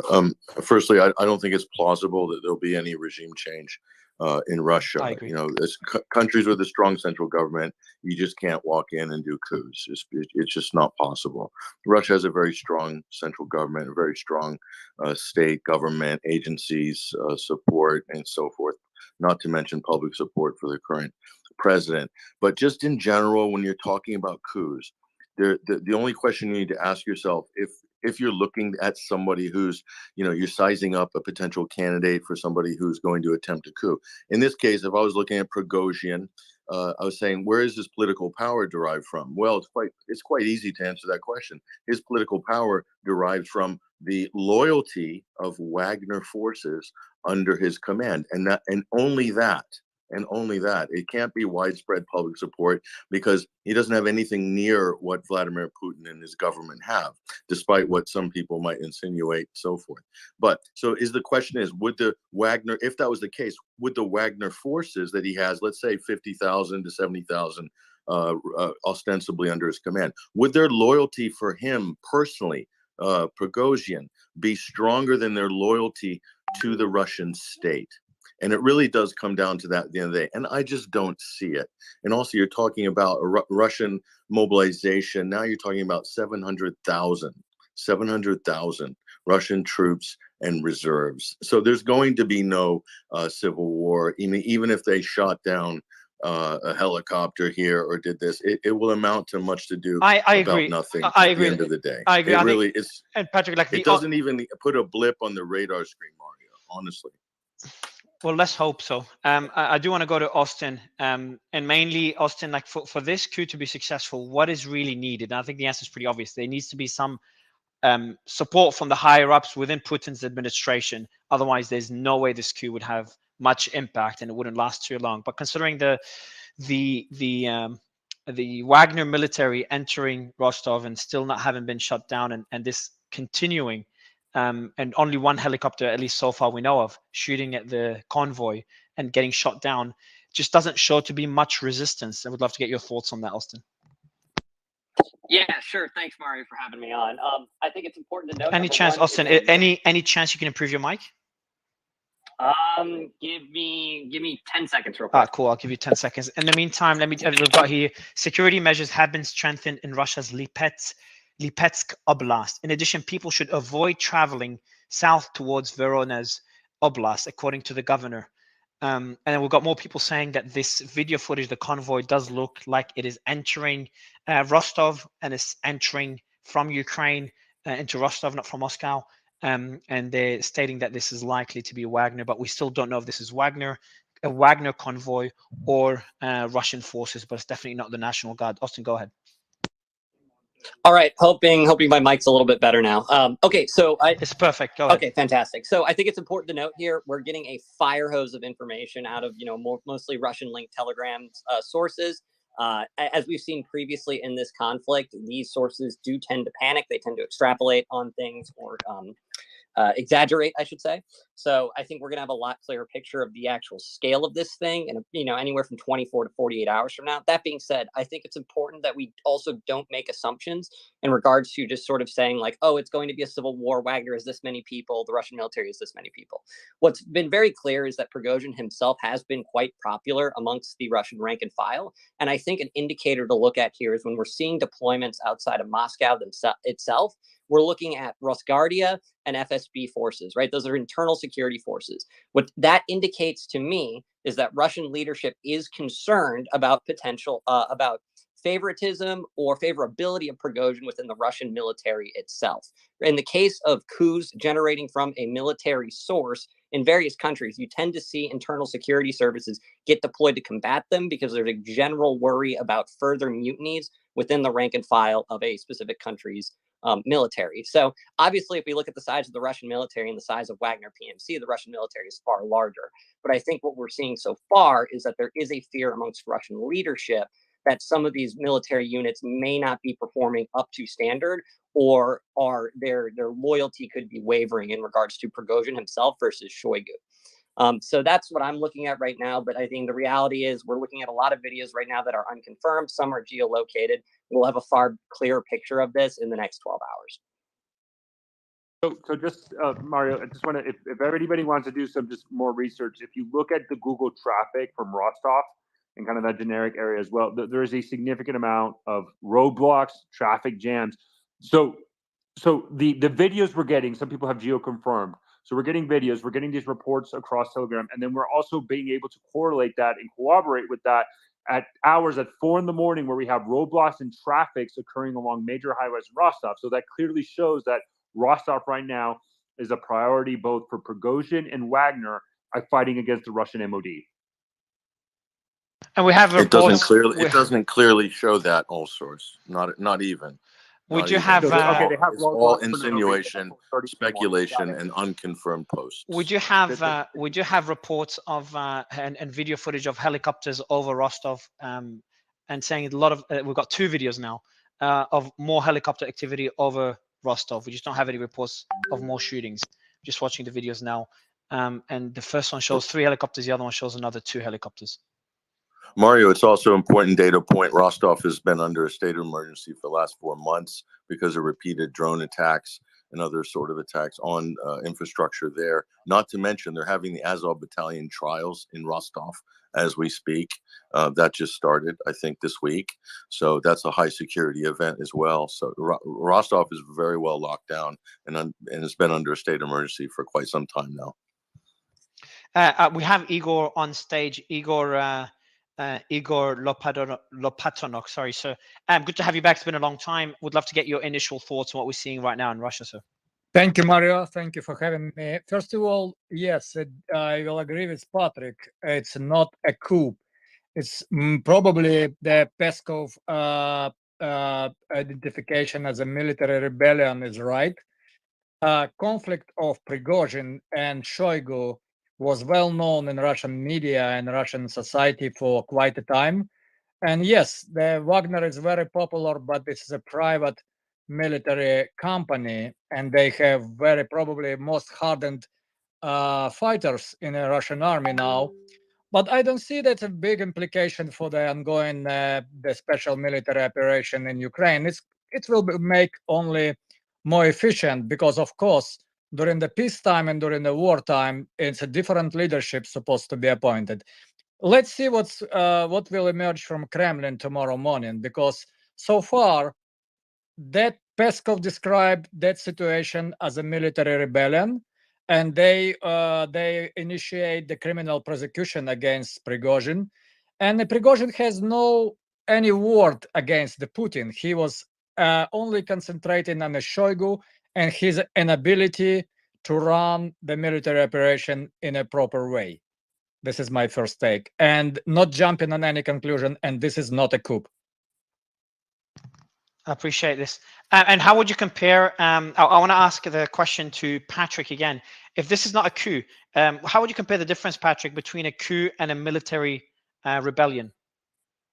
A coup would have to have a credible chance of regime change or taking a government by force. And as I said previously, you need to tick a whole lot of boxes to even have any chance at an attempted coup. You have to have the media.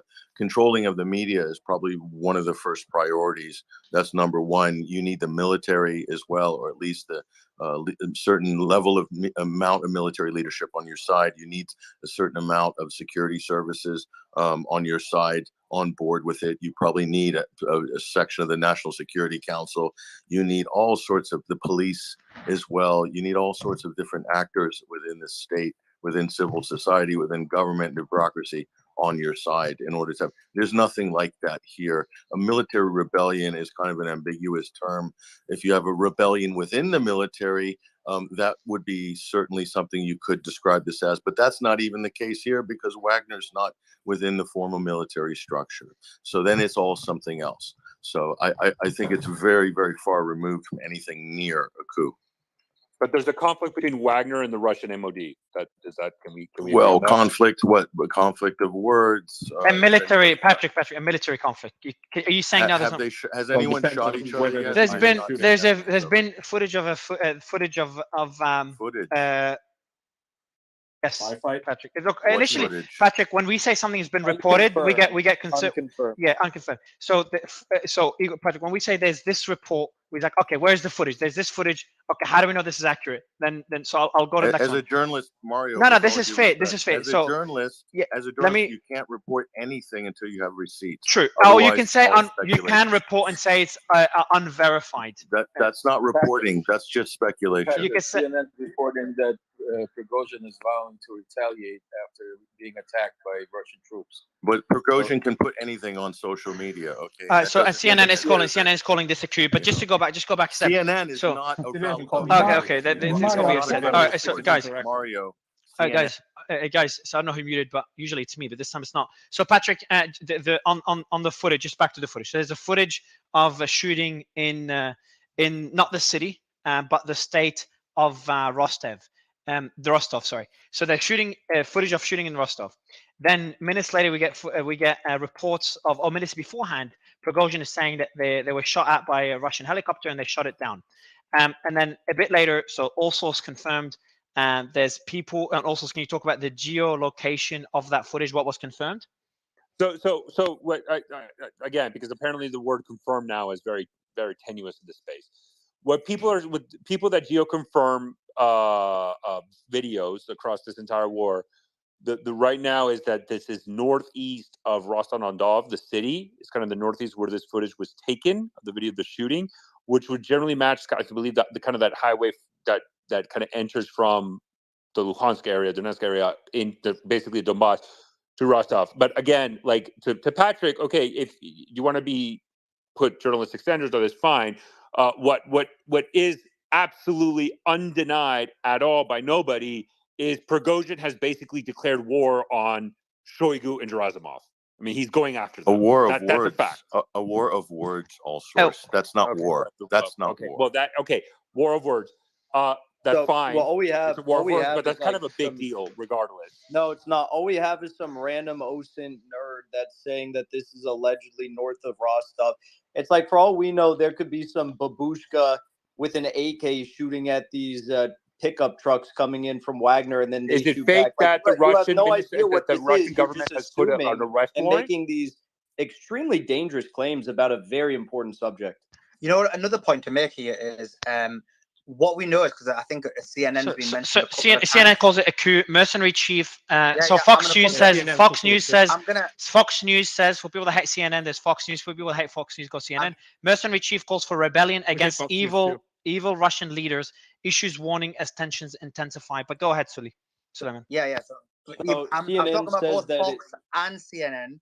You look at their form in the past, and a big part of Western mainstream media agenda is to cause more internal conflict and exaggerate when there is some exaggerate when the secretary for Putin called it a military rebellion. No. So Mario, That's different than a coup. Mario. It's still very look, serious. Mario, let Go me ahead, finish man. my point, please.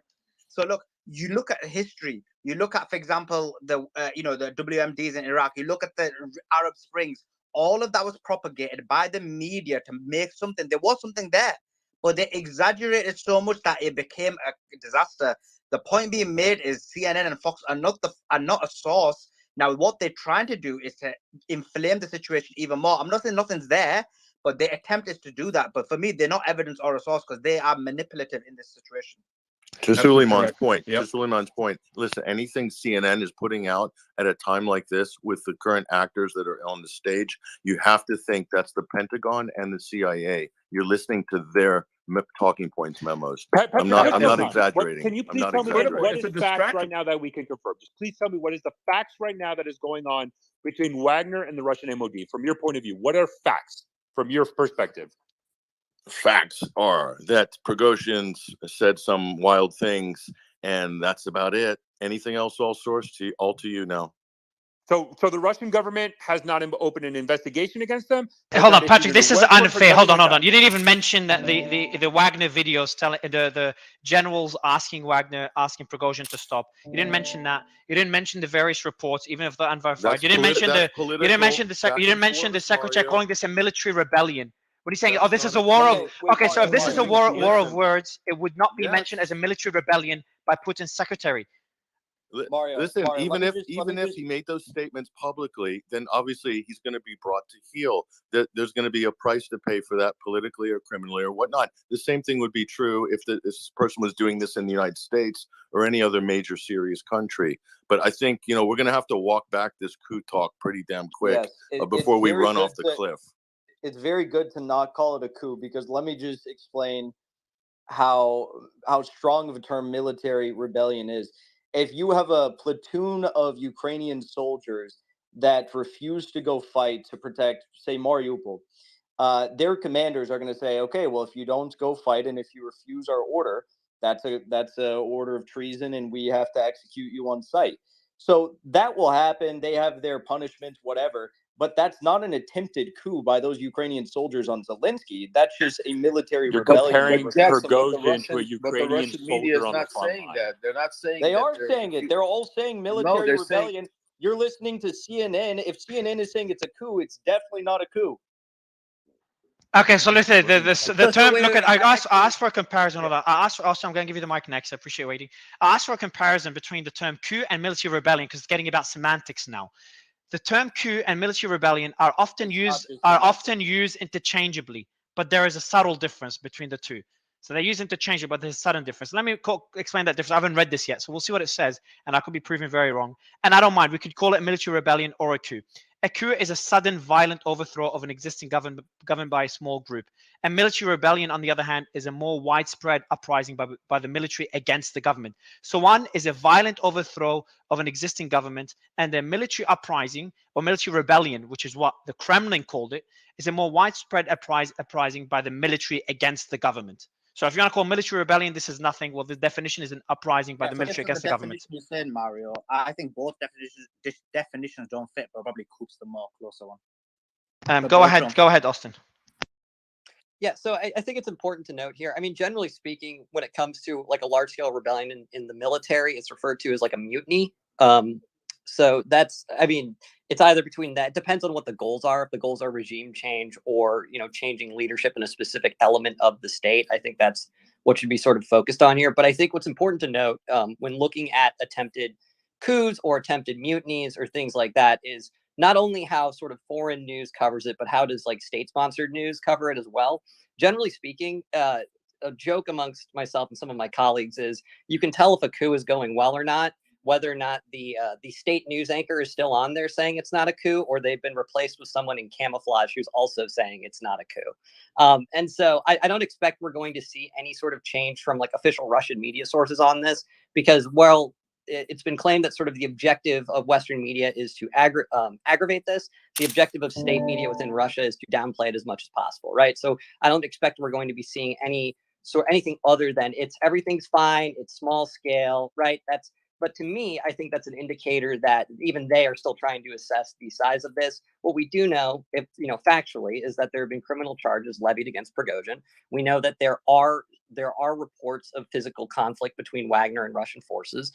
We don't know the size of that. We don't know exactly where that is currently. But what we do know is that there's something happening. It could be quite large. And I think anything beyond the potential sort of ramifications of this is speculation at this point. But, So in summation here, the fact that one side is saying everything is fine and the other side is saying it's all gone to shit means that something's ongoing. And also, So let's not forget that, but Jackson, let's not forget that reports Wagner of- is not the army. They're a mercenary group. The So we're Russian seeing- army is not going against itself. It's a mercenary group that is going after people in the Russian government. So we've seen unverified reports of these gunfights, firefights, but I guess my question would be if we can presume that these videos of the convoys going through military checkpoints are real, why would certain checkpoints be allowing them to just roll right through if those videos are real? And then other times we're seeing like outright military fights taking place. I don't. There's so many questions here that need to be answered that just aren't adding up. I wanted to ask Patrick a quick question, if I can, please. Patrick, are you there? Yes, Khaleesi, I'm here. Yeah. Patrick, so this is a bit far-fetched, okay, but I'm listening very carefully to what you said. So could it possibly be, and this is a far-fetched theory, I accept, but weirder things have happened in politics, that Wagner Group and Putin are working in cohesion together? Because when I've been giving the updates, I've seen literally so many more updates about the strikes on Ukraine, in Kiev, all sorts of regions, and bombers being prepared to go to Ukraine. So this was the trigger they wanted to go all in on Ukraine, and blame it on a fictitious coup or whatever you want to call it, rebellion. So before you answer, Patrick, just two points I want to make. First one is we have, or let me just open up again. But the other point I want to mention to you, Khaleesi, to the point you've made, and I'll mention the other news afterwards. But the point I wanted to make there is we had a military general from the US forces who's been on stage before. He did tell us when we talked about, because I was asking questions like, why would they be striking Ukraine when there's an internal conflict, challenge, whatever you want to call it, occurring? So his explanation is like, these things are planned well ahead. It doesn't mean they initiated those now, but they were ordered well before and they were planned. They just weren't cancelled.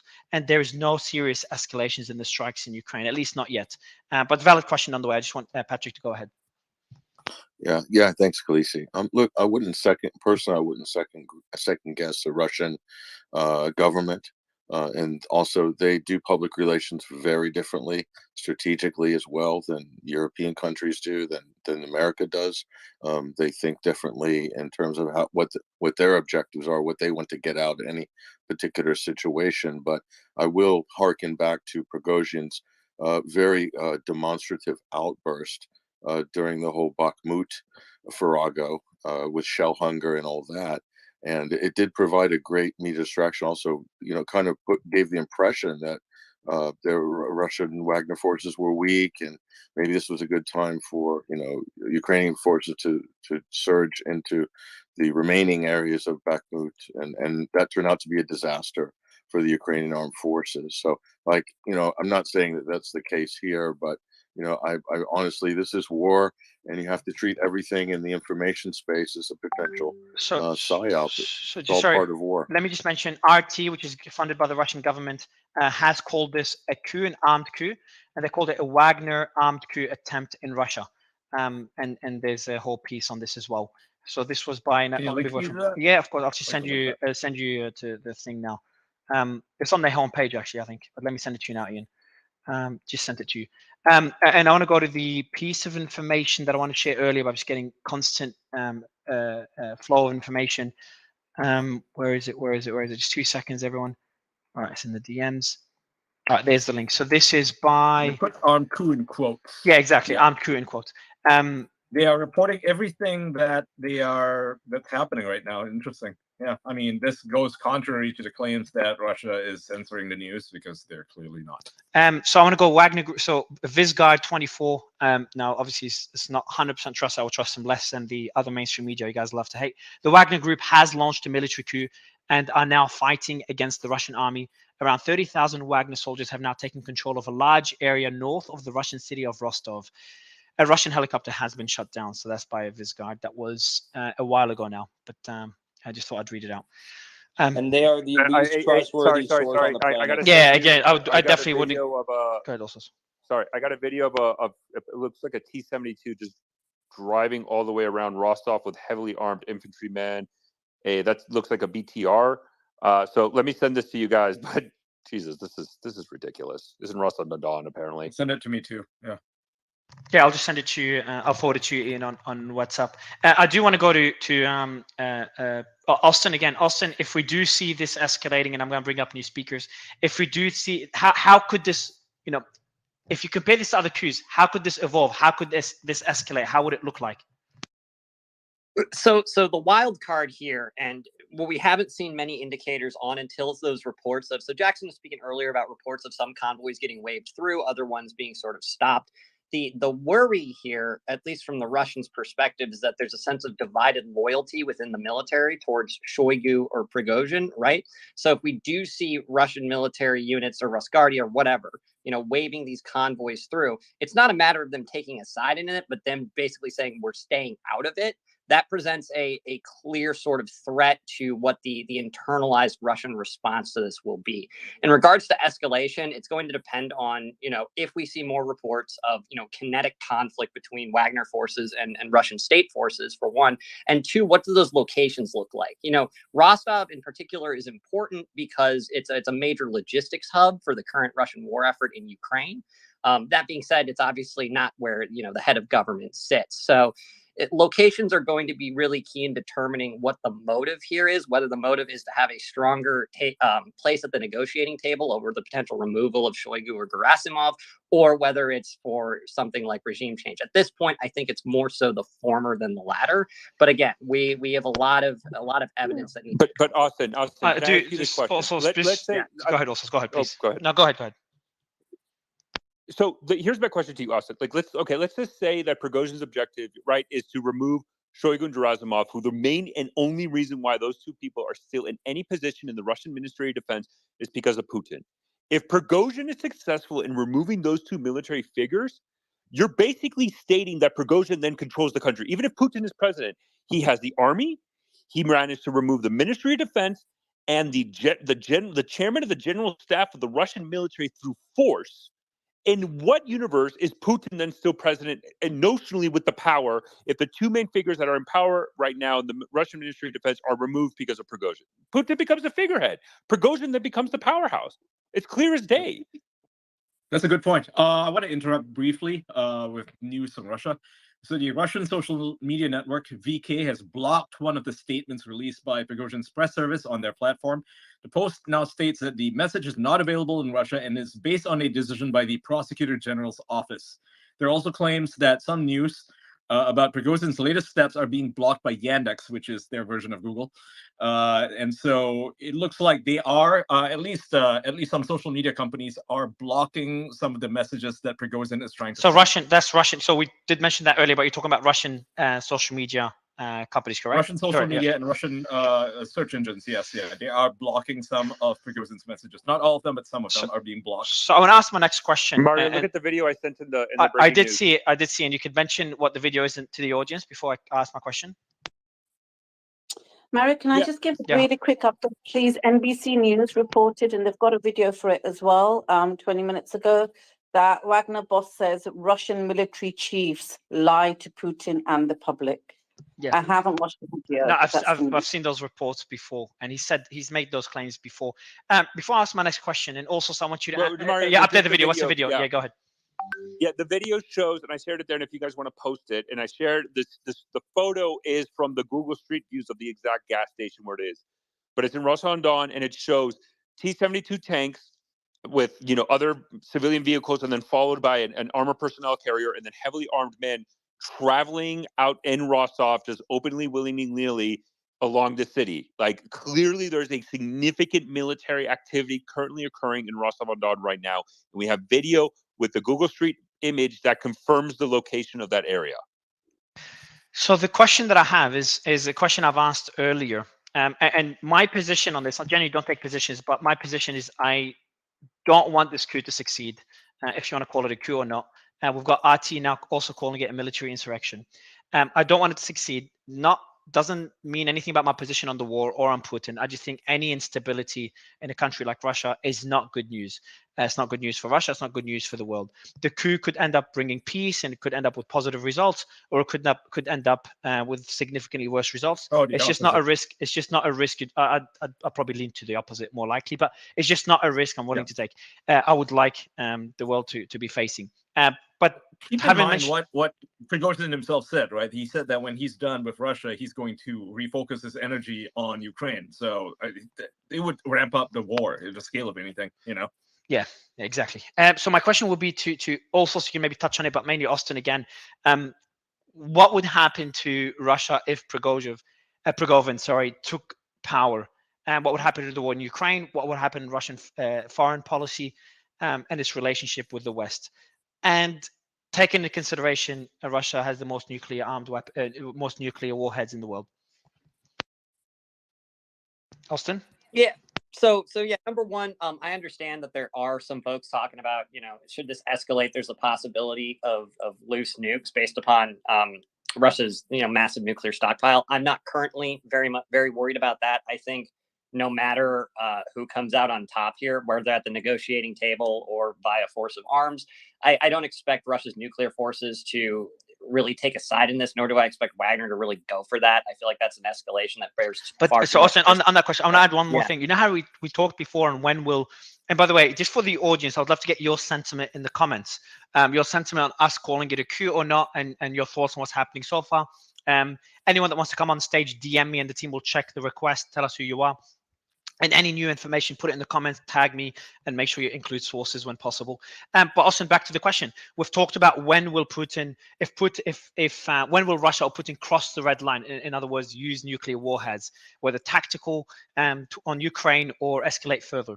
And we talked about, we had an analyst come on stage and say the most likely scenario would be Putin's life himself is in danger, and that's probably the closest we could get to Russia using any nuclear warheads. Are we heading towards that red line based on what we're seeing now? I would say the risk itself is escalating, sure. But that being said, I would still pose it in my head and via my analysis as being minute at best. I will sleep easily tonight knowing that, I don't expect any nuclear launches in the near future. I think plenty of red lines have been crossed where there has been speculation that tactical nuclear weapons would be used, and they haven't been. I think this has largely been due to both Russian strategy and also very explicit messaging from the West that nuclear escalation is a no bueno for anybody involved. So I'm not terribly worried about nuclear escalation right now, even if in this hypothetical scenario where Putin's life is at risk himself, which I also don't really see happening in the near future.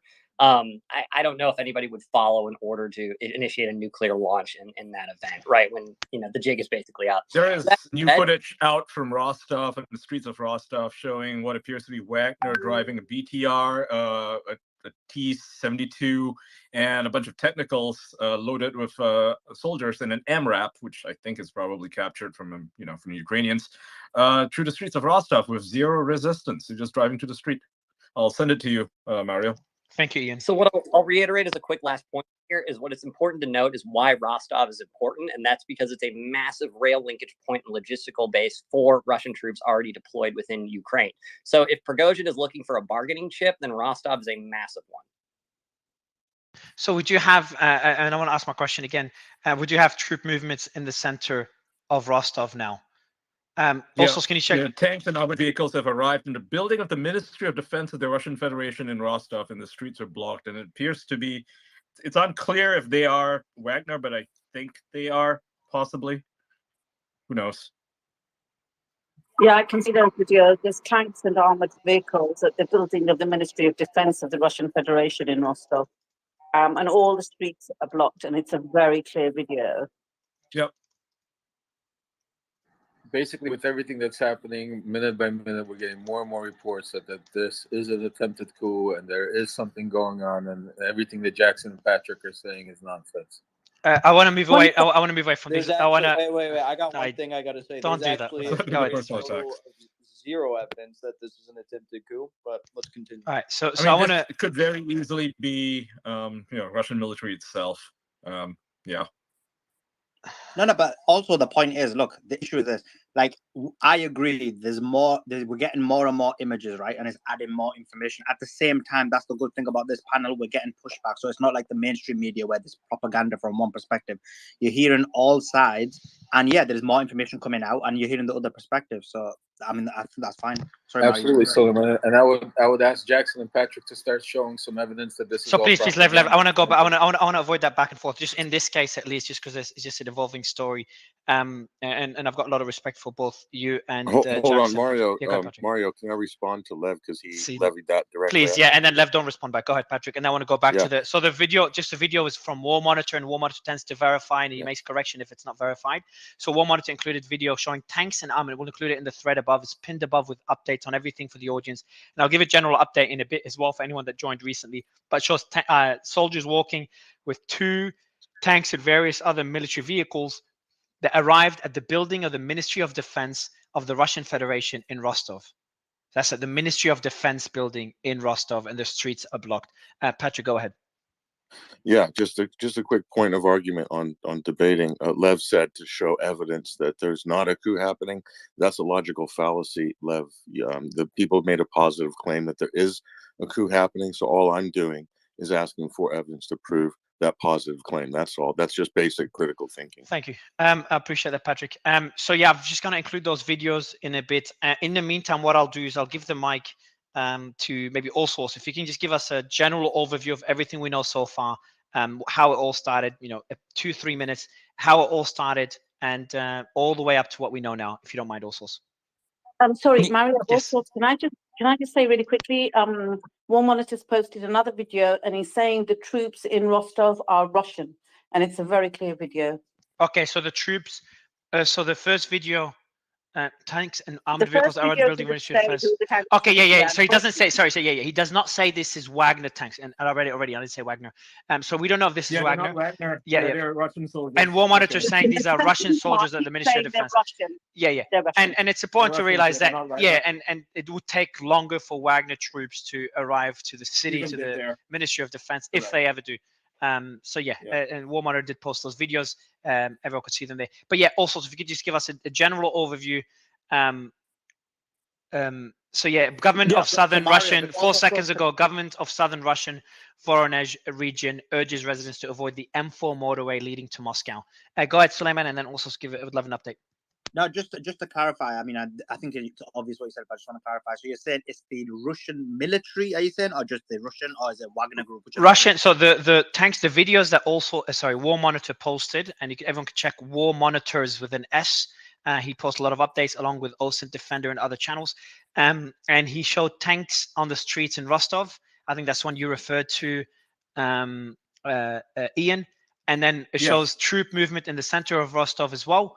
And then we see the tanks and armored vehicles arrived at the building of Ministry of Defense of the Russian Federation in Rostov. That's Russian military. And then he puts another tweet out confirming these are Russian troops. And then he puts a tweet out about avoiding the M4 motorway. Also, go ahead. Yeah, this is not just to add to that then. Sorry, go ahead. No, go ahead. Can you see how pushback's important? Because people automatically use that as evidence. Initially, that is Wagner. Some people try to push back, and now we found out it's not Wagner. So what I'm saying is that's the reason we have pushback from both sides. Go ahead, also. No, so, and again, I and I agree with that I know what War Monitor is saying, but he's probably pulling it from the same Telegram channels and some. So again, this is the difficult. But it seems, well, you'd agree, but just as important, you'd agree that it's highly unlikely to be Wagner. Is that also, you'd agree with that as well? It's too. So I think the question that we're running into, right, is that a lot of these claims are coming from local Telegram channels. And then, so I don't believe Wagner. But can you see how you're making the exact same argument they're making? You getting upset? Anyway, no. What? No one's getting upset. Can you stop, Suleiman? I just asked 11 Patrick to stop that. Just stop attacking each other. And civilians are all out in the open. They're just taking videos, watching what's going on. There's soldiers running across the street, and everybody's just chill. And everyone No, was this is chill, fine, and yeah. everyone was chill before the war in Ukraine. But yeah, that's a positive Well, I mean, it's inclination. different, though. I mean, this I is think, like literally and the more infrastructure importantly, center we of the haven't town. seen, other than that video we heard earlier in Rostov and the reports of a helicopter being shot, there has been no new reports of Zero. any clashes. Now that could mean one of two things. It could mean that And zero evidence that any helicopter has even been shot down, right? There is no there's record, there's nothing no like that. evidence. Pretty much, there's no evidence of anything right now. No real evidence. It's just Yeah, that just seems like BS from Prigozhin. again, we don't know if it's BS either. We just don't know Yeah, and it anything. could be. It No, seems, Ian, said it I don't seems. It seems disagree like with you. BS. Go ahead, But Ossis. hold on, Mario. I'll bring my break. I'll do it again. But even with these claims that they're saying that they're clearly Russian military, right? I mean, it's also there has to be also this notion that, because again, we said it earlier, just because they're Russian military, the question that we don't know. And first of all, it's kind of okay. How do you actually confirm that they're Russian military? Just the same. But what is Wagner? What is Russian military? That's number one. So everything is unconfirmed until more information comes out. But two, the other problem we're going to run into is if Wagner starts claiming that Russian military units, which they have claimed, we have no way of confirming it. They have claimed this, though, that some elements of at least the Russian border guard services, and we've heard reportings of some elements of the FSB. Again, these are all Prigozhin claims. We can't confirm. Maybe even Russian military are joining Prigozhin. The problem we're going to run into is then how do we differentiate between Russian military loyal to Shoigu, for example, and then Russian military units loyal to Prigozhin? But that's going to be the problem when we're dealing with this, and everything is unconfirmed. But Mario, to your point, okay, so what? Okay, let's just go from May quickly, May 20th of 2023, right? Wagner claims that they seized Bakhmut. Bakhmut's fall is now under Russian territorial control. Shortly thereafter, Prigozhin said, we're pulling out of Bakhmut, which actually that has basically been confirmed. Wagner then slowly started to pull out of Bakhmut.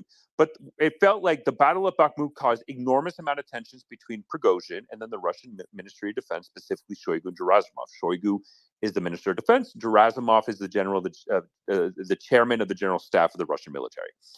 Because Prigozhin, rightfully or wrongfully, was claiming that the Russian Ministry of Defense was not providing the level of support that he needed to be more successful. And then the Russian Ministry of Defense has always been very skeptical and very cautious of supporting Wagner because they didn't want to create basically a military force more powerful than the Russian military, at least in certain sectors of the Ukrainian front. Right? Okay, so that's kind of where we at. From May 2023 to basically, let's say, till yesterday, June 22nd, there has been more and more videos of Prigozhin heavily criticizing the Russian Ministry of Defense, blasting claims that, for example, saying that the Russian Ministry of Defense is completely incompetent, that this is Prigozhin's words, basically saying that Ukraine has had more success in the counteroffensive and that they're being sabotaged. And even going against the entire notion of why Russia invaded Ukraine, the claims that, they were protecting the Donbass, NATO, etc. Prigozhin released a video yesterday saying this is all bullshit. That's not what happened, and we're shooting ourselves in the foot. And Prigozhin has been very hawkish in his approach against fighting Ukraine. He's always demanded more, not less, in his fight against Ukraine. Today, Wagner and the Wagner, official kind of Telegram channel released a video claiming that one of their camps, probably in the Luhansk region, was attacked. But it was attacked by the Russian military that caused, quote, per Wagner's word, significant casualties, and basically declaring war on Shoigu and Gerasimov. So then what Prigozhin claimed on Telegram is that we are now doing a march for justice, quote unquote, against the top elements of the Russian Ministry of Defense.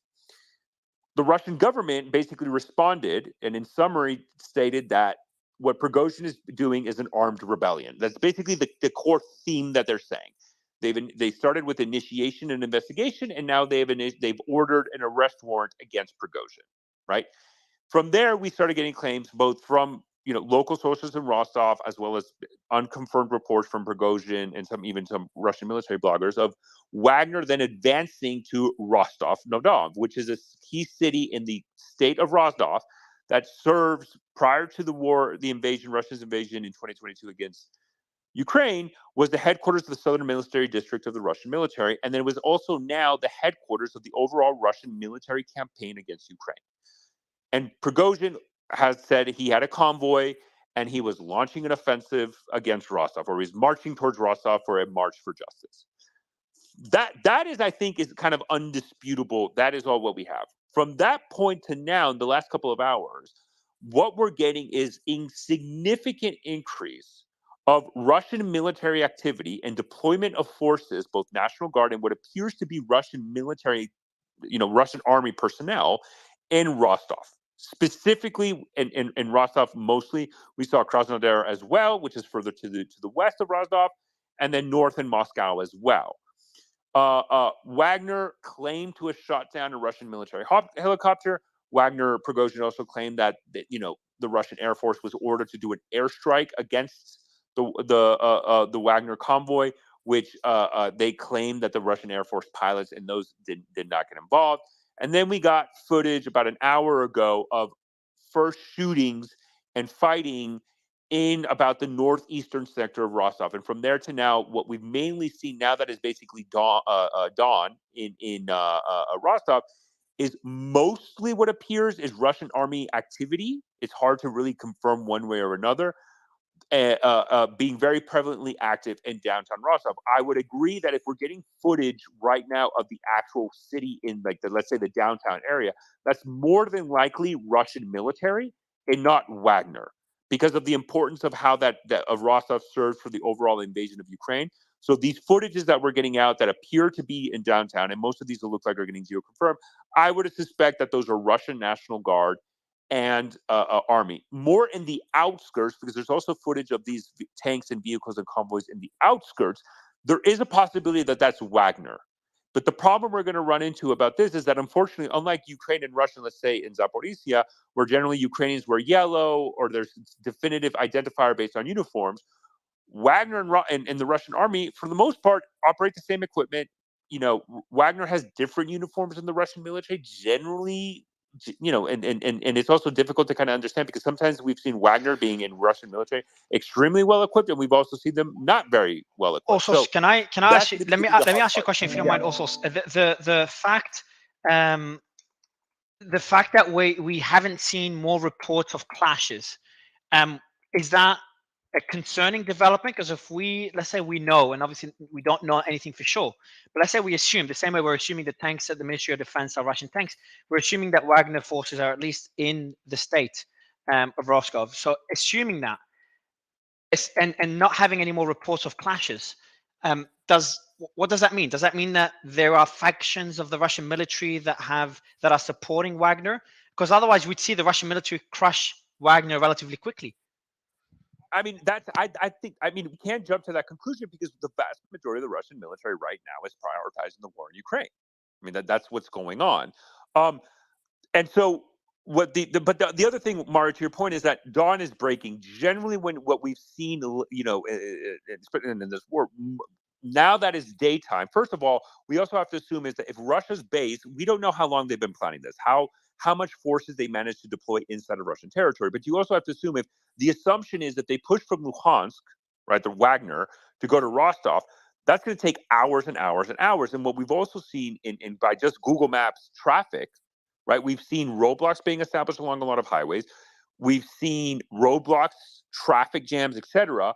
And so if Wagner's pushing from Luhansk, I think this is maybe where we can also say why we haven't seen that much conflict. One is nighttime. Generally, we'll probably see more fighting during the day if that gets to that point, which is not a certainty. Let's make that clear.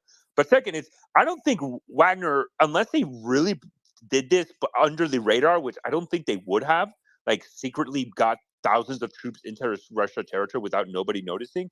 I think they might have just initiated. Can you so hold on.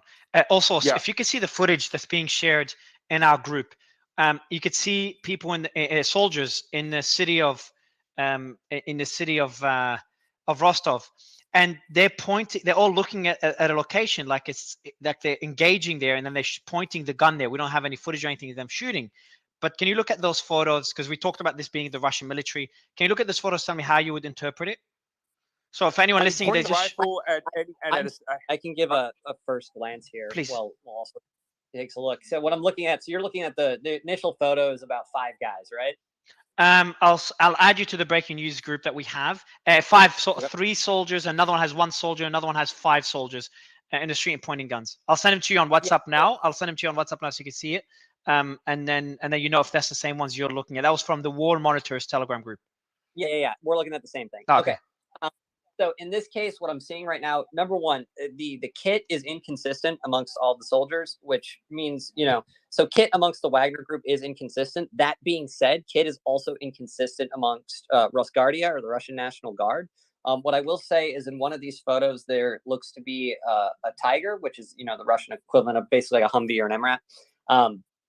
And that has the Rosguardia insignia on it.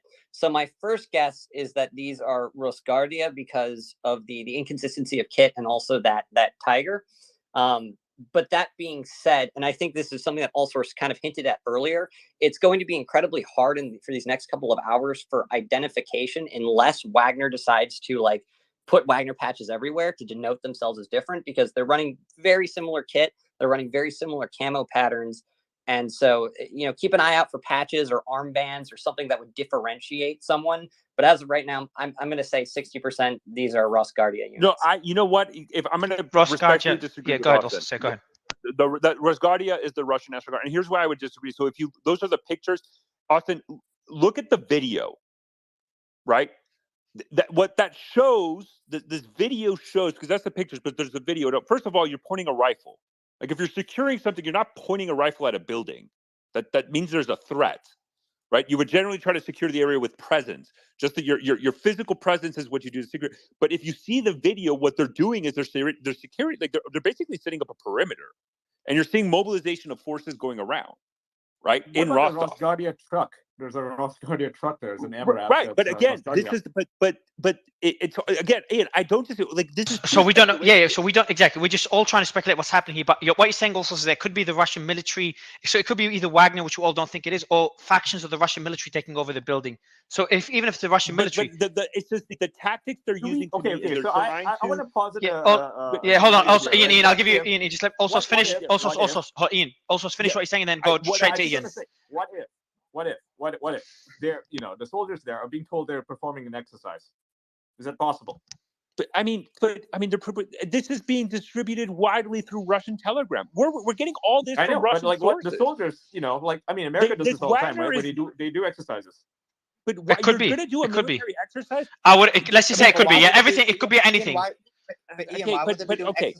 Yeah, I know. It's like there's a war and then there's airplanes flying over Ukraine. It's like, oh, what if this is just a normal? Yeah, go ahead. I want to hear Ian's argument. For that. But what I'm saying is, if you look at the video of this from where these pictures are also taken, you see that they're establishing a perimeter in an attempt to not only just it's not like they're trying to secure it, they're trying to seize something, right? And so, but again, it's to Austin's point, right? I don't think we're not going to be able to use kits as an identifying factor. And the fact that this is happening in Rostov, I mean, this is insane that we have this amount of military equipment, this amount of military force active in the city where the Russian command for the military operation in Ukraine is occurring, targeting a Russian Ministry of Defense building. So we have a Russian ministry. We have Julia. Julia, you're on stage. You just shared that same photo as well. Can you just comment on that photo as well, Julia? Yeah, it's just unclear. I'm trying to post a video of it as well because there are more videos coming in. And honestly, I don't see any Wagner flags, so it appears that it's just military equipment. So, but what's interesting in the past few hours, I haven't seen even once a picture or video from Wagner's. Not one. If they shut down the helicopter, if if there was a shootout, if someone was killed, there's nothing. We've seen nothing. shooting of the shooting, but yeah, everything we've seen is unverified. But yeah, we just. By the way, the tanks are pointing. Right? This is important. Wait, Ian, hold on. If you look at the video, the tanks, right? I just looked at it again. It looks like the tanks are actually pointing their guns at the building. They're pointing their Yeah, so if this is so hold on. Also, if this is a defensive perimeter, so if this is Russian military, they would not be pointing. So if you're defending something, you would not be pointing the tank towards the building. Correct. You would set a perimeter around it. The center is what this is just military tactics 101. The building, if that's what you're defending, all the vehicles would be outside of it, pointing outwards, blocking the roads. If you look at the video and what they're doing is they're going from the roads to the building. They're trying to seize it, and they have all their weapons and guns pointing at the Russian Ministry of Defense building. This is if you were to show me a video of how to launch a coup and to seize a building, this is how you would do it. Again, I can't confirm it, but that's what it looks like to me. Also, there's another video that's just come out by War Monitor again, and if you look at it, it's just tons of army personnel walking around the building, literally just surrounding this building. I'm not sure what building it is, but I assume it's a military building. I think that's the Ministry of Defense building. I think they're trying to. All I walking think they're around trying it, to yeah. use it. They're seizing it. So this is, but that doesn't mean, so based on this, because we've had different people say this is most likely the Russian military. So what you're saying is that Wagner can't get there in time. It's just too quick. And obviously, Prigozhin Just be would have. careful with the uniforms. Be careful with it. This also matches Wagner. Just be very careful. You cannot use uniforms yet. So it's actually, I would say if it is Wagner, that's actually, if you don't want the coup to succeed, and let me know what you think of this statement also. But if you don't want the coup to succeed, this being Wagner is positive news if you don't want the coup to succeed for one reason. If you have the faction of the Russian military doing it, that shows that the Russian military is definitely divided and they are seizing the Ministry of Defense. Now, that's assuming they are. We do have military personnel pointing towards the building. We have tanks pointing towards the building. Another alternative theory, and also let me know what you think. Factions of the members within the Ministry of Defense. I think it's unlikely though. Members within the Ministry of Defense are supporting Wagner, and I would not and the Russian military. So guys, let me finish our point because you guys don't both understand what I'm saying. But let me just say it for the audience, they're supporting Wagner rather than supporting the Russian military. They're defected. Yeah, I'm just couldn't remember the term. So Ministry of Defense members have defected, and the Russian forces are seizing the building. This is all speculation. I'm looking at the different possible scenarios. You can look at who's there, right? I mean, you have what appears to be a military, could be Wagner, could be the main, Rosguardia, but they're also being flanked by military police, right? There's MP vehicles there. There's MP vehicles and there's regular police there as well, which, I mean, it tells you that there is some sort of exercise happening. So hold on, sorry. So also Austin or anyone, War Monitor posted inconsistent shoes, but there's a tiger. What does a tiger on shoes mean? That's based on War Monitor. No, he's talking about the truck. No, he's posted a photo of shoes. Yeah, I think he's talking about the truck that's also in the photo in the second picture. Okay. Yeah, the Tiger's a Russian truck, and Ian, military police. By the way, this is standard procedure. Prigozhin just claimed again. Prigozhin just claimed, we're not verified. His forces destroyed another helicopter that attacked a column of Wagner PMCs. Okay, where's the footage of that? No footage. Again, he just claimed it. Yeah, I know. He just claimed it. There's no footage. I'm saying.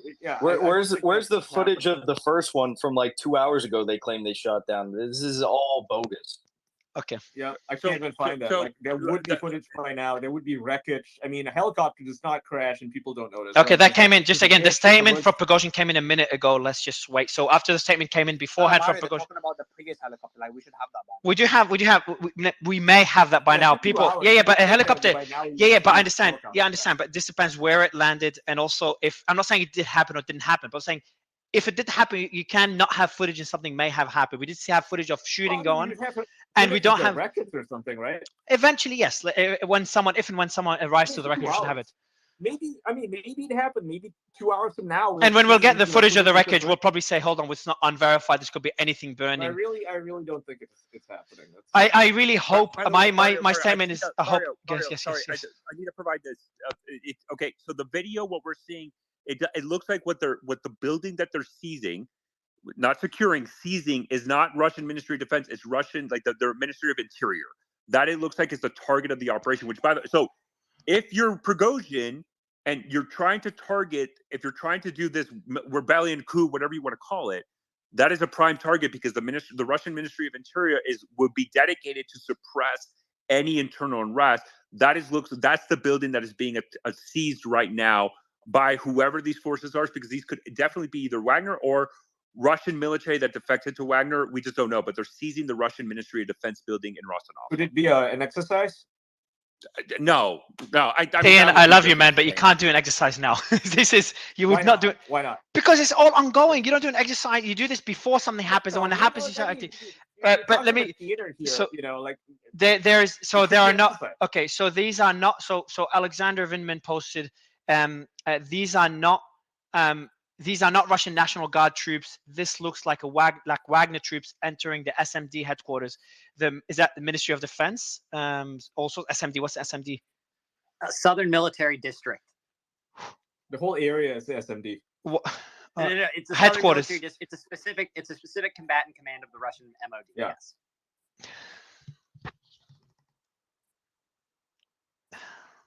Look, the one thing I want to say is anything is possible and anything could be happening, but sometimes you just gotta use a little common sense and just follow what's going on. It's probably it could be, as Mario says, he could be attempting a coup. I hope. As simple as that. I hope. Yeah, I genuinely hope that this.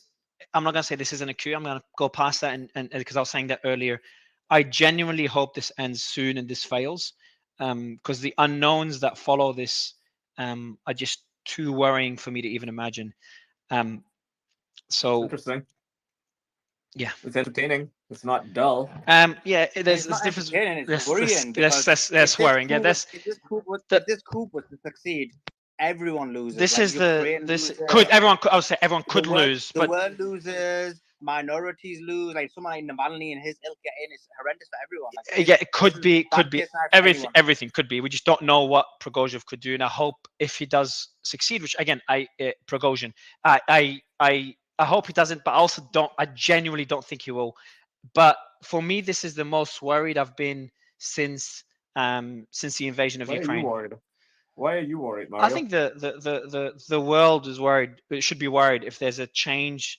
And again, I'd be more concerned about Lizzie World War Graham III. talking about sparking Article 5 over nuclear weapons. I mean, that's what worries me.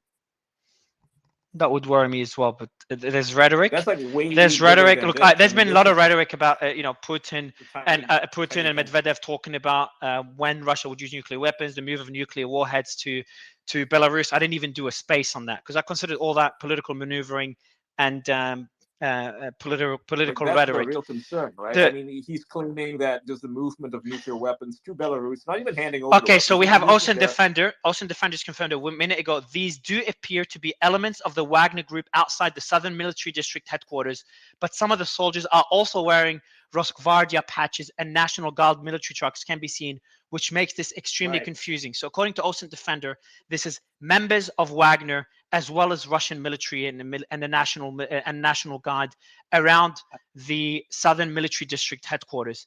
And that's One monitor posted Mario, and he said just what we were talking about. He said supposed crash site of the helicopter Wagner shot down, and then he just shows a clear site.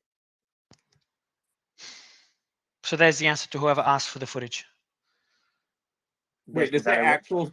No, pictures no, of the it's the crashed opposite. helicopter or Oh, No, different it's sorry, the sorry. opposite. Sorry, hold on. He's being sarcastic. So he's saying, look, this is meant to be where I didn't see the photo. crashed helicopter is, and it's clear, like there is no helicopter. What are we supposed? Oh, No, he's hold on. sarcastic. Sorry, hold on. He's not. I don't think he's being sarcastic, man. He doesn't post sarcastic. He's saying supposed, but there's in the photo there's smoke coming out from somewhere something crashed. Now, obviously, this is just smoke coming out from a location. So I don't know why he's saying this is the crash site of a helicopter of Wagner shot down. Obviously, these people making those claims. We don't know it is, and there's no helicopter showing. But he's not being sarcastic either. Yeah, you some footage on the ground. Or Yes. Like, Yeah, we need more. But like, I confirmation. want to go back to what Ocean Defender said. I think for me, this is for Ocean Defender to say that because he's been debunking some things earlier. Yeah. He did say Yeah, I don't think he'd be sarcastic. all Monitor definitely not being sarcastic, and also Defender did say those footage and videos, and everyone can check. Scent Defender is his handle, and if someone could pin everything at the top would be good. But these do appear to be elements of the Wagner Group outside of the Southern Military District headquarters. But some of the soldiers are also wearing Rosgvardia patches and National Guard military trucks can be seen, which makes this That's extremely confusing. confusing. Yeah. What I would say again, Mario, what we can confirm on the not confirm. Sorry, because that word is going to cause a shitstorm. But what this video indicates is that whoever is there, whoever the military personnel is, they are seizing that building. They're going into the building. They've submitted a perimeter. They're going like anybody who's been in the military, who's seen Iraq or Afghanistan. This is textbook raid of a building. This is how you seize a building. So they're seizing whoever's in there. They're trying to maintain control of it from whoever's inside. This is But and also Ian, he like, did this is say yeah. also Question for you. he said What do this you think is they can find there in the building? I mean, assuming this is like a real thing, right? This raid is real. What do you think they hope to find in the MOD building? Well, it looks like it's MOI. It looked from okay. but again, But that's. I mean, why I would don't they know. raid guys, that? let's use Yeah. let's use avoid the acronym just for people that don't know. Ministry of Defense and Ministry of Interior. Yep. Go ahead. Yeah. also. Why would they raid the Ministry of the Interior? I mean, what are they hoping to find in No, there? because the Ministry of Interior is responsible for the internal security of the Russian Federation. So, and if you're trying to do a military rebellion, as the Russians are accusing Prigozhin of doing, you want to go after the guys whose literal job is to make sure that doesn't happen. It makes sense. I know Igor's had his hand up for a while, Mario. If you want to, I will. Just one more thing. Also, just to kind of understand what's happening from OSINT Defender's tweet. For OSINT Defender to say it's Wagner, as well as the National Guard and the Russian military entering the building, would assuming this is true and what he's saying is true, would this mean that Wagner and factions of the Russian military are working together in this coup?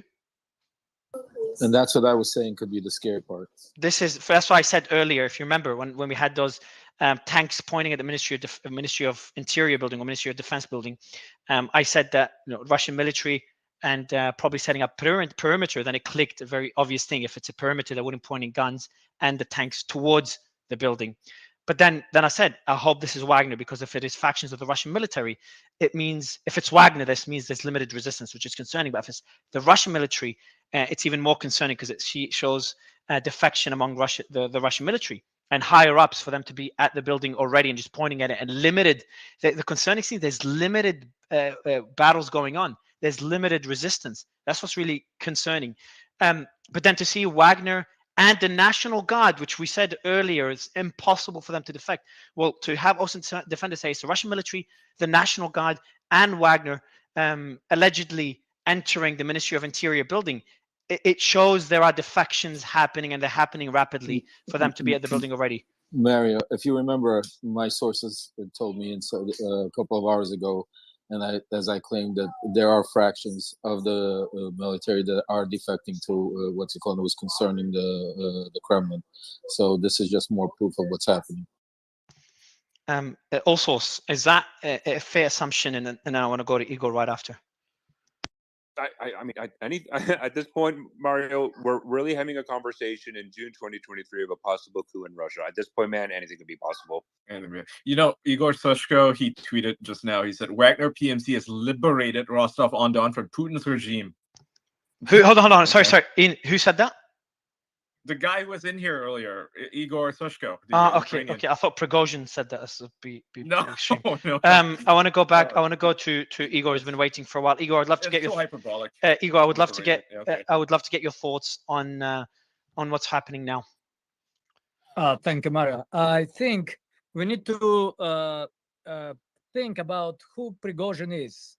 Of course, it's a sanctioned man, and under sanction of United States Treasury and every possible lists.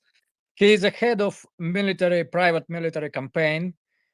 You can call him oligarch because his company Concord make a fortune on the meals for the schools, etc. But we need to watch closely what is going on now with a position of Russian law enforcement, because that talking point of Prigozhin has a very big attraction with a part of Russian military and a part of Russian society.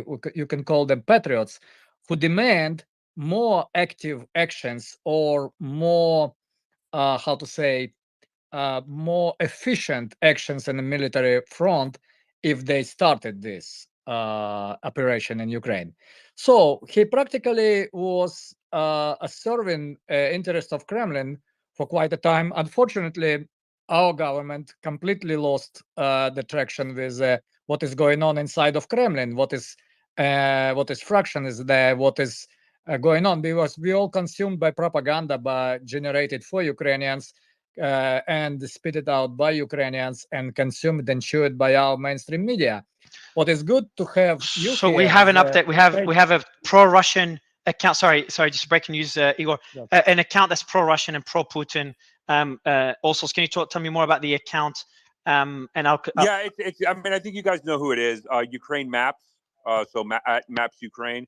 He just tweeted a video of Wagner, and I'm just going to quote it right now. Wagner advancing towards the Voronezh region and is clashing with Russian armies. In the video, you can hear gunfire in the background. And what do you know about Ukraine Maps? And I know he's pro-Russia, pro-Putin, as you said. I mean, but what else? I mean, I think he actually tweeted when this all kind of broke out that Putin needs to basically kill Prigozhin. And it's funny because he says a minute ago he tweets, "It's all fake, it's all a psyops," quote, in those in quotations. Then he put the clown emoji, and I am pretty certain. So he called. Hold on, he called this a psyop, a false flag attack. He said anybody. No, he's claiming that if anybody says this is a false flag or a psyops, they're a clown. Oh, okay, I thought he claimed this was a psyops. Pro-Russian. I mean, I will find it, but I'm pretty certain when this broke a couple hours ago, he was basically demanding Putin needs to kill Prigozhin.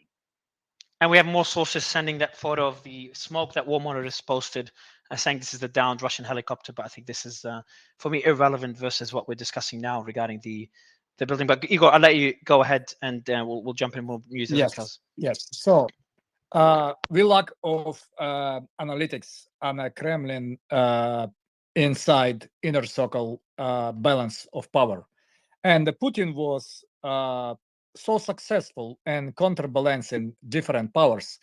So now, in this situation, exactly never will allow to happen without. Okay, so we have Wagner. Igor, we have Yeah. Wagner, and Igor. This Okay. will, by the way, interruptions, everyone. You know what happened. Senator Friendly just said the Wagner Group has announced that they have captured the Southern Military District headquarters within the city of Rostov, in the main city, Rostov-on-Don, in the Rostov region of southwestern Russia. So also, you were saying earlier, and there's a video there as well. You were saying earlier that Monitor just posted. He said this is what he wrote: shooting heard in Vorozhne. Reports claim it's between Russia and Wagner. which is what the pro-Putin, and pro-Russia the guy video. said. Yes. And the video. We can actually see video of the shooting from what appears to be a technical. So there's a guy on on a technical shooting at something. Okay, so can you tell me what it means for Wagner to have captured the Southern Military District headquarters? I mean, that's literally the command responsible for the entire Russian military operations in Ukraine. Your command center for this entire operation has been seized by Wagner. I mean, we can speculate what that means, but that is a very bad sign if you're a Russian military soldier in Ukraine right now, and you do not. That means that community. I would guarantee that probably means that nobody from Ukraine right now, if you're a Russian soldier in Ukraine, you're probably not getting any command or guidance from the central command. So so Alexander Vindman just said the question of why Prigozhin would head to Rostov rather than Moscow was answered by the storming of the SMD headquarters. So that's the Ministry of Defense headquarters. It is the most strategic. It is the most strategic target in the south of Russia. If you're targeting the Ministry of Defense, now that Prigozhin has the headquarters, does he consolidate or move on? But that's a good point. We don't know. We don't know. I mean, it's all depends what happens next. I mean, what I don't understand is where is the resistance? Where are the battles? I know we're getting reports now of battles. We got reports of 2 helicopters shut down, but it's been hours now. There's some battles occurring. I think that Wagner maybe did a lightning. I mean, again, we don't know, but it could be that the Wagner had better success because they planned more for Rostov. But then certain areas. Whoever controls Marco Rubio just tweeted. Whoever controls Rostov will also control the primary resupply line for virtually the entire Russian force in Ukraine. And Mario, to answer your question, I think it's a combination. It's a combination of support for Prigozhin and also a quick attack that they made. I think there will be more resistance and fighting, but I think there's also a lot of support going on behind closed doors. So, sorry, Marco is actually saying that Wagner have announced that they've captured the headquarters of the Southern Military District. And that's not actually Russian troops, but it's Wagner. We did say it's Wagner. We did say it's Wagner along with Yeah, the we said national, that. and he quote retweeted Austin Defender, which said that it's Wagner along with the National Guard and the Russian military. Austin? Austin, I saw you unmute. Sorry, accidentally unmuted. My bad. Well, good to get your thoughts on this and the statement I made earlier about the limited resistance that we're facing. And have you covered previous coups? I'm sure the answer is yes. And how does that compare? So the major question for any state security service in the event of a possible coup is, number one, you have to take inventory of forces you can deploy against it that you know will be loyal. Because if you don't take that inventory, if you don't consolidate, that you're running the risk of those forces that you send to combat the coup show up, find common cause with the coup makers, and then you basically just added to the fire, right?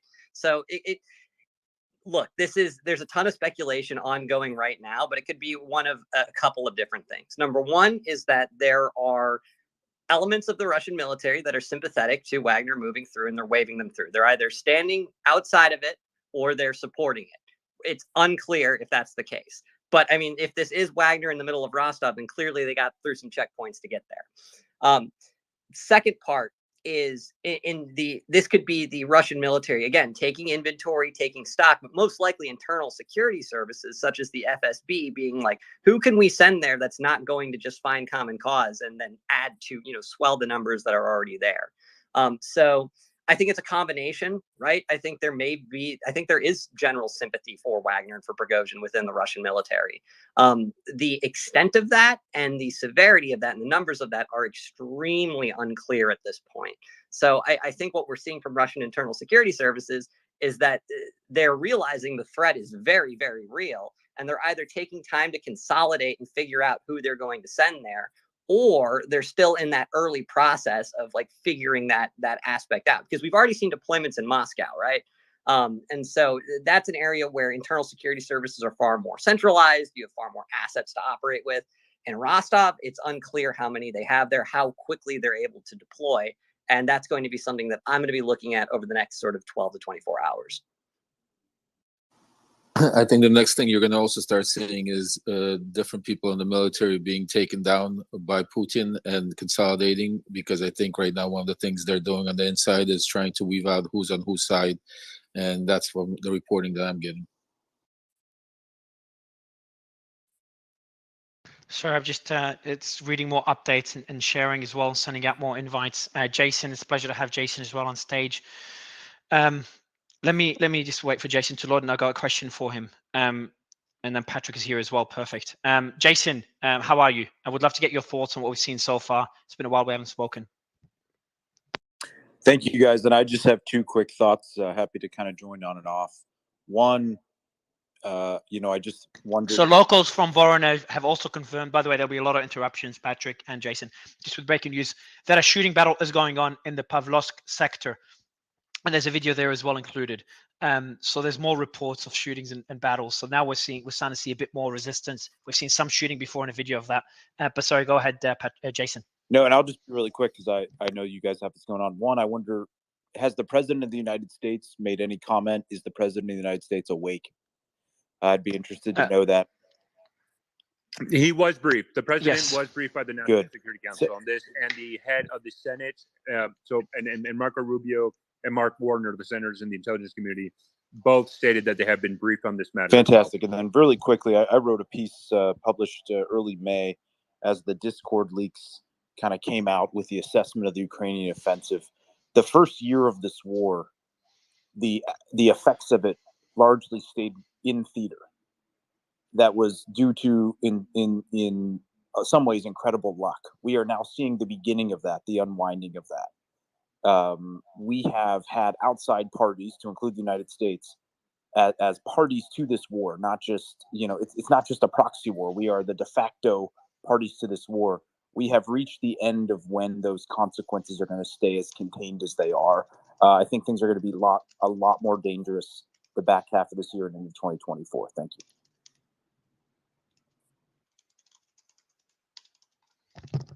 Sorry, everyone. I was just updating. And we do have, where's Patrick? Patrick, how are you? Been a while as well. Doing well, Mario. Thank you for having me. Just very briefly, I thought it was interesting. We're already seeing several Russian generals making public appeals to both their own troops and Wagner PMCs to stand down and obey the orders of the government. There are unconfirmed reports that some Rosguardia units may have switched sides.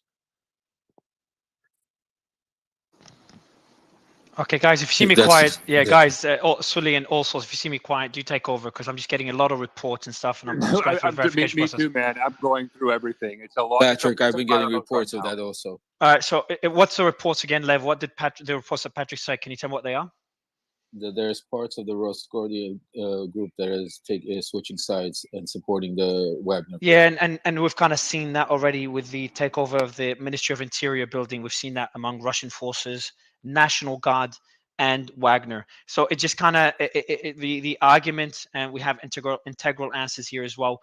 The argument of this being an emotional response, desperate response by Prigozhin, I would not be able to make that argument now. To get this far and to have such little resistance and to take over the Ministry of Interior, for me, that shows that was really well planned over many months. And we did have panelists earlier talk about how this has been planned for a long time and talk about Prigozhin's military capabilities. I was under the assumption, remember, this happened, we were interviewing former Prime Minister Imran Khan, former Prime Minister of Pakistan, who's met Putin a day after the Ukrainian war. And we were interviewing him. That's been planned for about 2 weeks now. And these developments are happening. And at the beginning, like that was the call for the coup by Prigozhin. And we didn't even start a space on it. We didn't delay Imran Khan's space because we're like, hey, this is probably him talking shit again. And what we're seeing now is as it evolves, it seems to be a well-planned coup, one that I still think won't succeed. But as time passes, at least the likelihood of it succeeding is increasing. But I still think it's unlikely to succeed. I do want to go to Integral. Integral, how are you, sir? Integral answers, you there? Hi. How Hi, Mario. Hey, thanks. I did not even request to be a speaker. Yeah, I don't know who invited so you, sir, but you must have got. I did. Who did? I logged Oh, off Suleiman and did. logged back Yeah, it was a on, pleasure to so have you. yeah. If Suleiman invited you, it's always a pleasure to have you. Go ahead, sir. Well, look, have you looked at the developments? Do you have any thoughts on the developments we're seeing? No. I've got no comment. I didn't request to speak. I'm just listening. Okay. You Good wanted to job, join. guys. Okay. You got the invite. So, Suleiman, what happened is that you sent the Yeah, invite as a speaker. Also messaged me, goes, invite this guy. He's a Muslim. No. He might be good, but he just didn't want to come up on stage. So he might have thought, because when you get the link, doesn't say come in as a speaker, it just says join the space, and he might have not known. But that's fine. I do want to go back to the reports that we're getting. I want to give a general overview for the audience as well, while we prepare a new tweet with more updates. So we've had initial reports that the FSB has allowed Wagner to enter the Russian city of Rostov. We've seen Wagner claim that they've shot down 2 helicopters up to now. We've seen footage of shooting in one case right after the helicopter was shot down. And then we've seen a photo of what appears to be, or what is claimed to be, the second helicopter that was shot down. Prigozhin claimed as well, just when we tweeted, that the chief of the general staff, Gerasimov, gave the command to open fire from an aircraft on Wagner columns mixed with civilian vehicles, and the pilots refused to follow the order, according to Prigozhin. Now, we kind of took that we were very skeptical of these claims, but as this evolves, I'm becoming less skeptical, because there must be not some significant support for them to get this far this quickly. Roadblocks have been established on the highway between Moscow and Voronezh.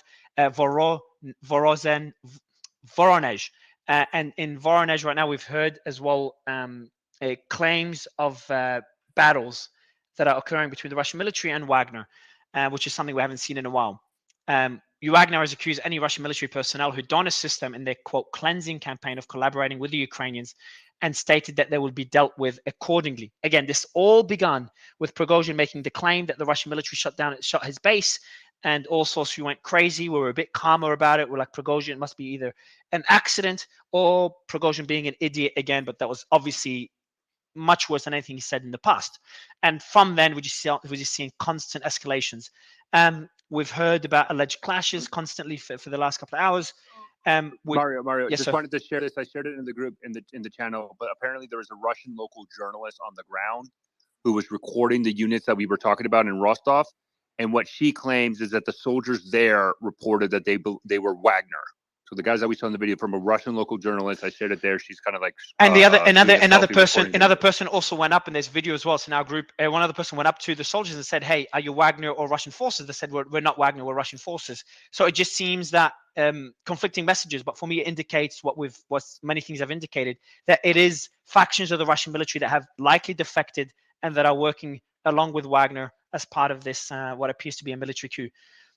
We've seen the Russian Ministry of Defense call for the arrest of Prigozhin and have repeatedly asked Wagner to stand down or apprehend Prigozhin. Russian media has reported that there's a panic in the Kremlin. That's according to Russian media. Quote, "There is a panic in the Kremlin. No one can reach Putin."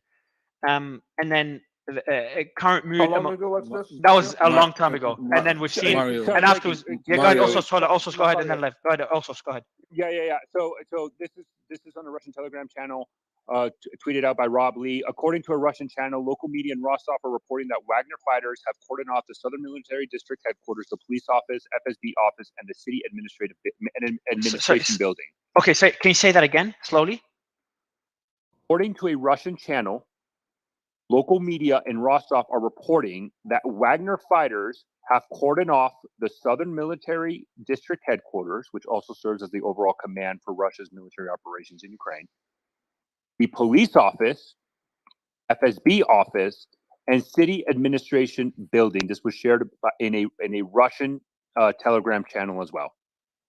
Also, just to add, Igor Sushko just posted on Twitter the FSB offices are being evacuated in Vorozhnya and Lipsk regions because they are on halfway on the way to Moscow, between Moscow and Rostov.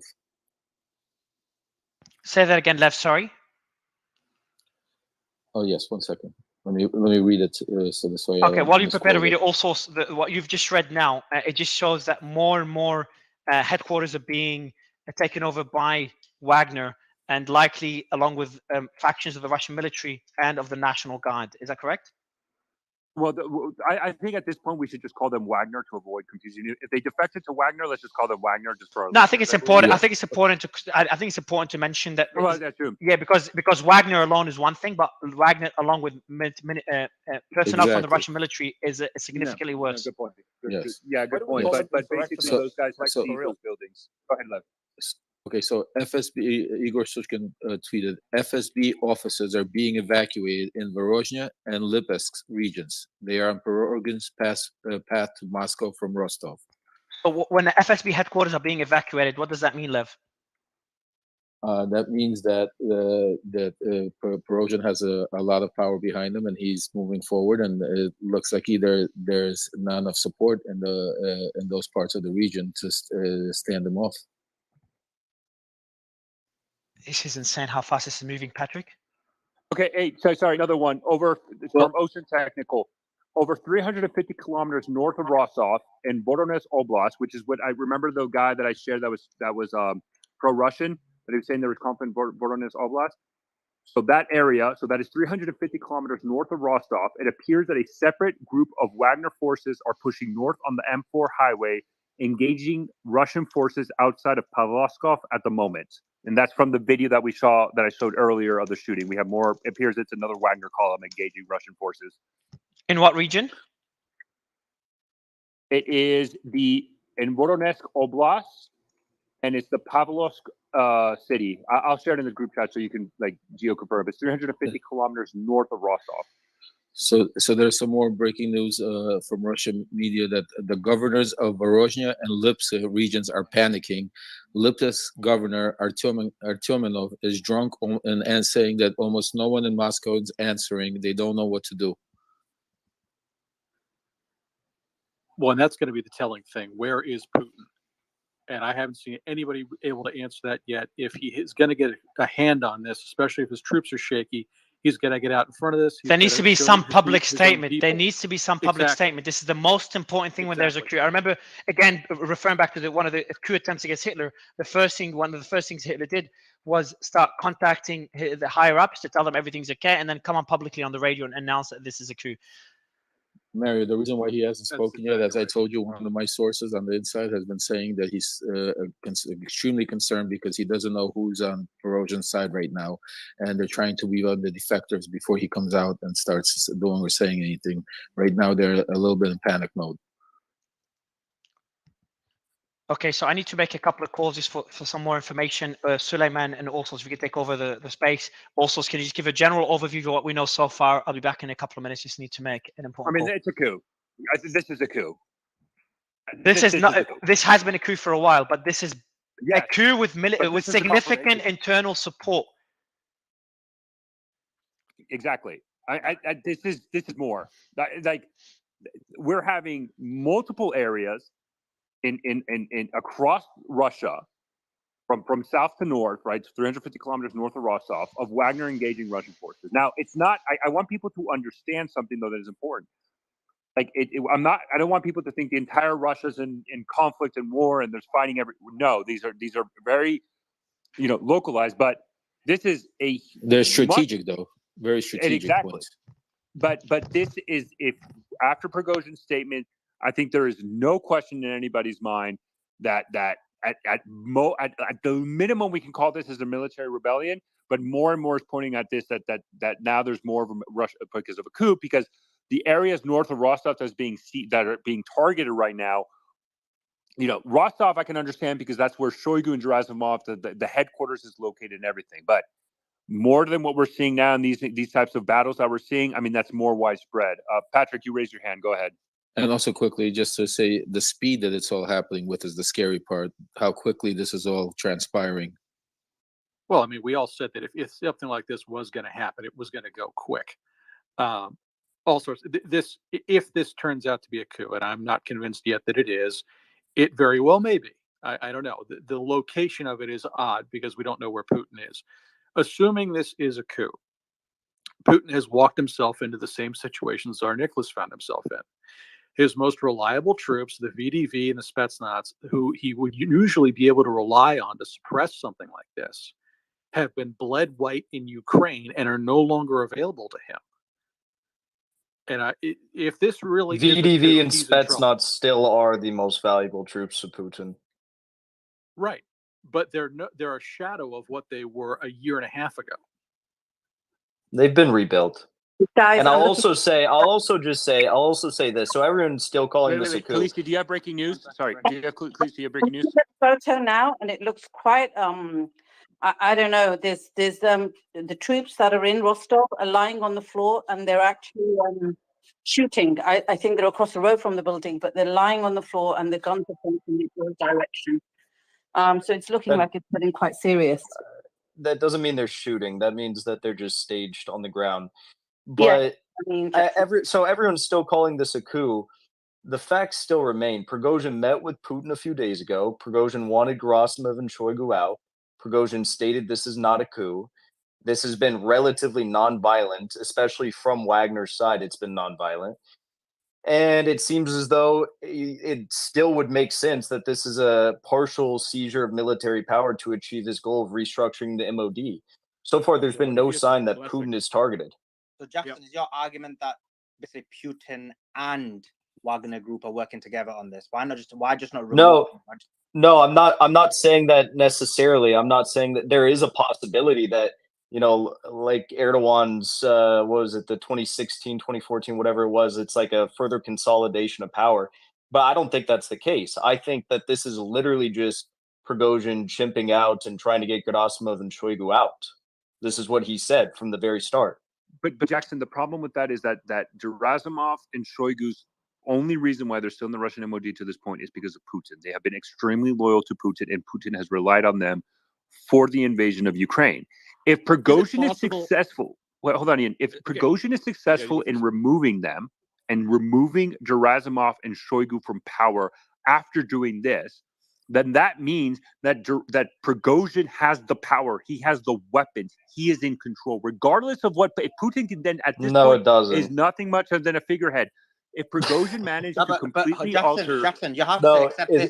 If Putin's not involved, Jackson, this one. If Putin's not involved, right? If he's not involved, and he's made these moves and taken out the exact same people that Putin was not willing to remove himself, that demonstrates that he's essentially demonstrated that Putin's weak. No, it doesn't actually, because it could show one of two things. It could either show that yes, he is weak in some sense, and the pro-war voices that have surrounded him for many months that are much more aggressive than Putin. Like, no pro-Ukrainian should be happy about this, because if this is the case that Putin is weak, it just means that the more aggressive centers of power in Russia are going to consolidate and gain more power. So that's not good for them. The other thing that the other thing that this could be is like what Erdogan did, is just a further consolidation of power in some degree of a coup on his own government. So I don't think it's that. I think it's actually Prigozhin backed by pro-war, very aggressive people. I mean, if you listen to average Russians and Russian volunteers and Russian soldiers, all of them are more aggressive than Putin. They all say things like what Alexander Dugin says, we should go in and do, what needs to be done to the Nazis. They say these sort of things. So I think it's very possible that it is the pro-war centers that are trying to gain more power. So let me just, 3 minutes ago came out, the Southern Military District has nukes. So it's according to Tyler Rogoway, who's the creator, editor-in-chief of the Warzone. And he says the following. Let me just read it out again. All right. So Southern Military District has nuclear weapons. Can you please everyone mute if you're not speaking? The Southern Military District has nuclear weapons within its area of responsibility. This does not mean they will or even can easily be used. We don't know the chain of command. We don't know how that can be used. But chaos in the chain of command and control hierarchy is a very dangerous environment for those weapons to exist in, which is really one of my main concerns. That Russia has nuclear warheads. There is confusion and possible and likely defection within the chain of military command, and there are nuclear weapons in the Southern Military District. If anyone knows the chain of command for those nuclear weapons, especially the ones in the Southern Military District, I would love some more clarity on that. Patrick. So just before we go to Patrick, I've just got the governor of Rostov region urged people to refrain from traveling to the center of Rostov and said, if possible, do not leave your homes. It's probably good advice. Jackson, that assumes that this doesn't become something much more drawn out. And if it does, then frankly, I think the situation both internally in Russia and with respect to the ongoing war in Ukraine changes dramatically, and it does so very, very quickly. Well, everything that we've seen thus far indicates that this is a seizure of partial military power to try and remove Shoigu and Gerasimov. And if you, excuse me, if you've seen anything that Prigozhin has said over the past 3-4 months, I mean, it would follow the line of thinking that this is exactly what he wants. He's had regular meetings with Putin. They are close friends. They just had a meeting like 3 or 4 days ago. No one knows what was said in that meeting, but I think it would be not far out of the realm of the possibility that this is exactly what Prigozhin said it was, and it would be very out of the realm of possibility that this is a full-blown coup attempt against Putin. But Putin has lost power. Putin has lost that. This is it.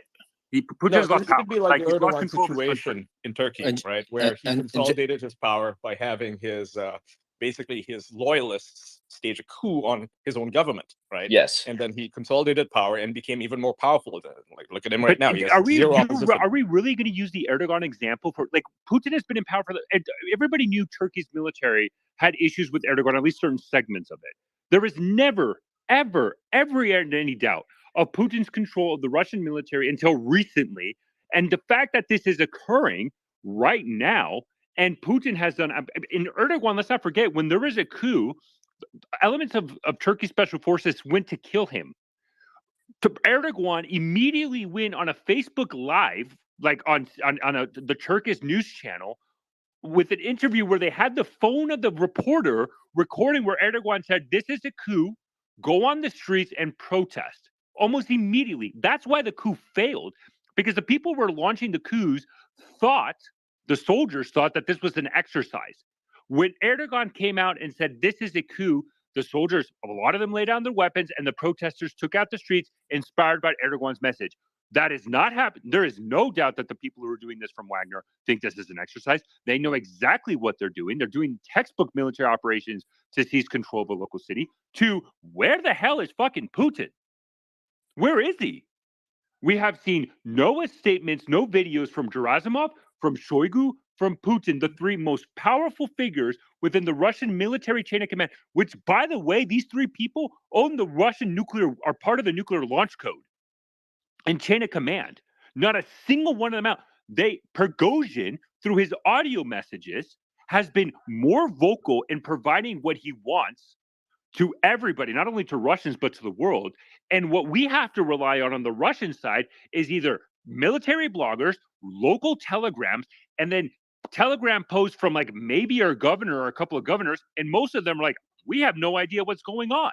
Where the hell is the Russian federal government? They have clearly, this small action has paralyzed the Russian government. We have seen more from Peskov than anybody else. And all he has mentioned is there's basically criminal investigations against Prigozhin for an armed rebellion.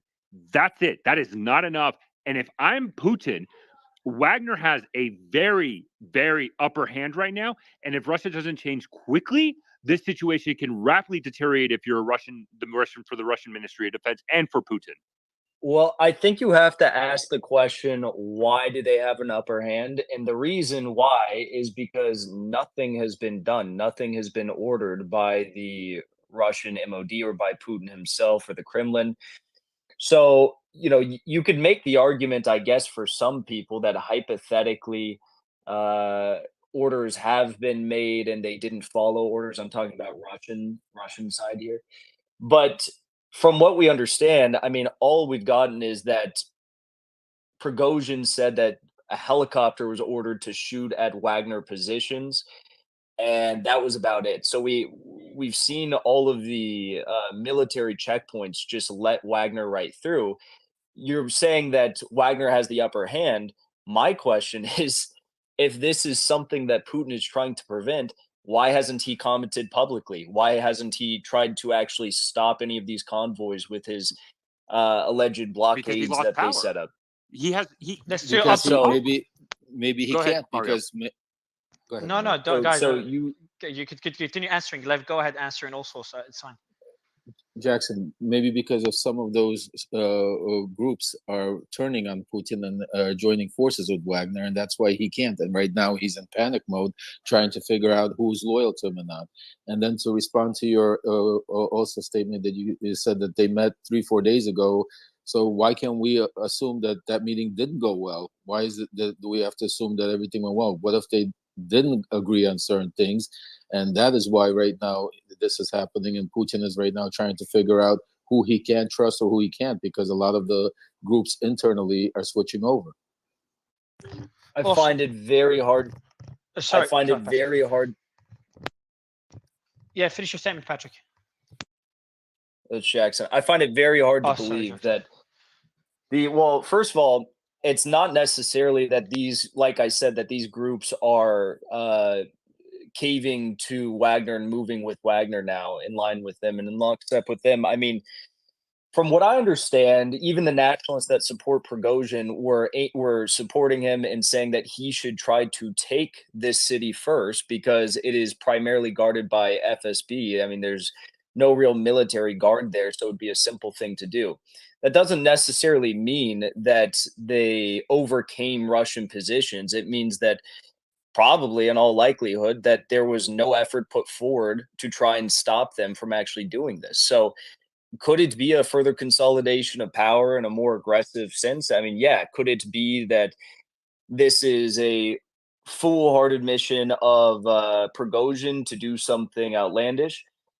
Yes, but do I think that there's any real possibility that he tries to go after Putin? No, I think there's 0% chance, because if he does, it will not end well for anyone. I mean, I don't want to go. Can you just give another update for the audience? What do we know so far? Another 2 to 3 minute update that you always have given. Sure. Everything we know from the beginning till now, please go ahead. Okay, so again, a quick update. What we have is tensions has been simmering between Prigozhin, the head of the Wagner mercenary group, and Russian MOD leadership for months now. Today, Prigozhin claimed that a Wagner camp in Luhansk Russia's was military, targeted- Russian state news agency confirms in a photo caption that Wagner forces are near the military headquarters in Rostov. So that's now confirmed by Russian news media. Sorry, go ahead. Also, quickly before you do that, there's a breaking that Russia, multiple defense ministry units involved in the war are moving under Prigozhin's command. Entire corps, Shogun and Gerasimov's commanders are being removed. Okay, who shared that? Igor Sushkin, I just shared it in our group text. Take a look at it on WhatsApp. I'd wait for a confirming source on that one. Okay. Patrick said it. So what I would say is that the from after the Wagner camp was destroyed in Luhansk, which, by the way, I think a lot of people actually believe it was fake, it was staged, right? I think this was, and to be honest, I kind of lean in that camp.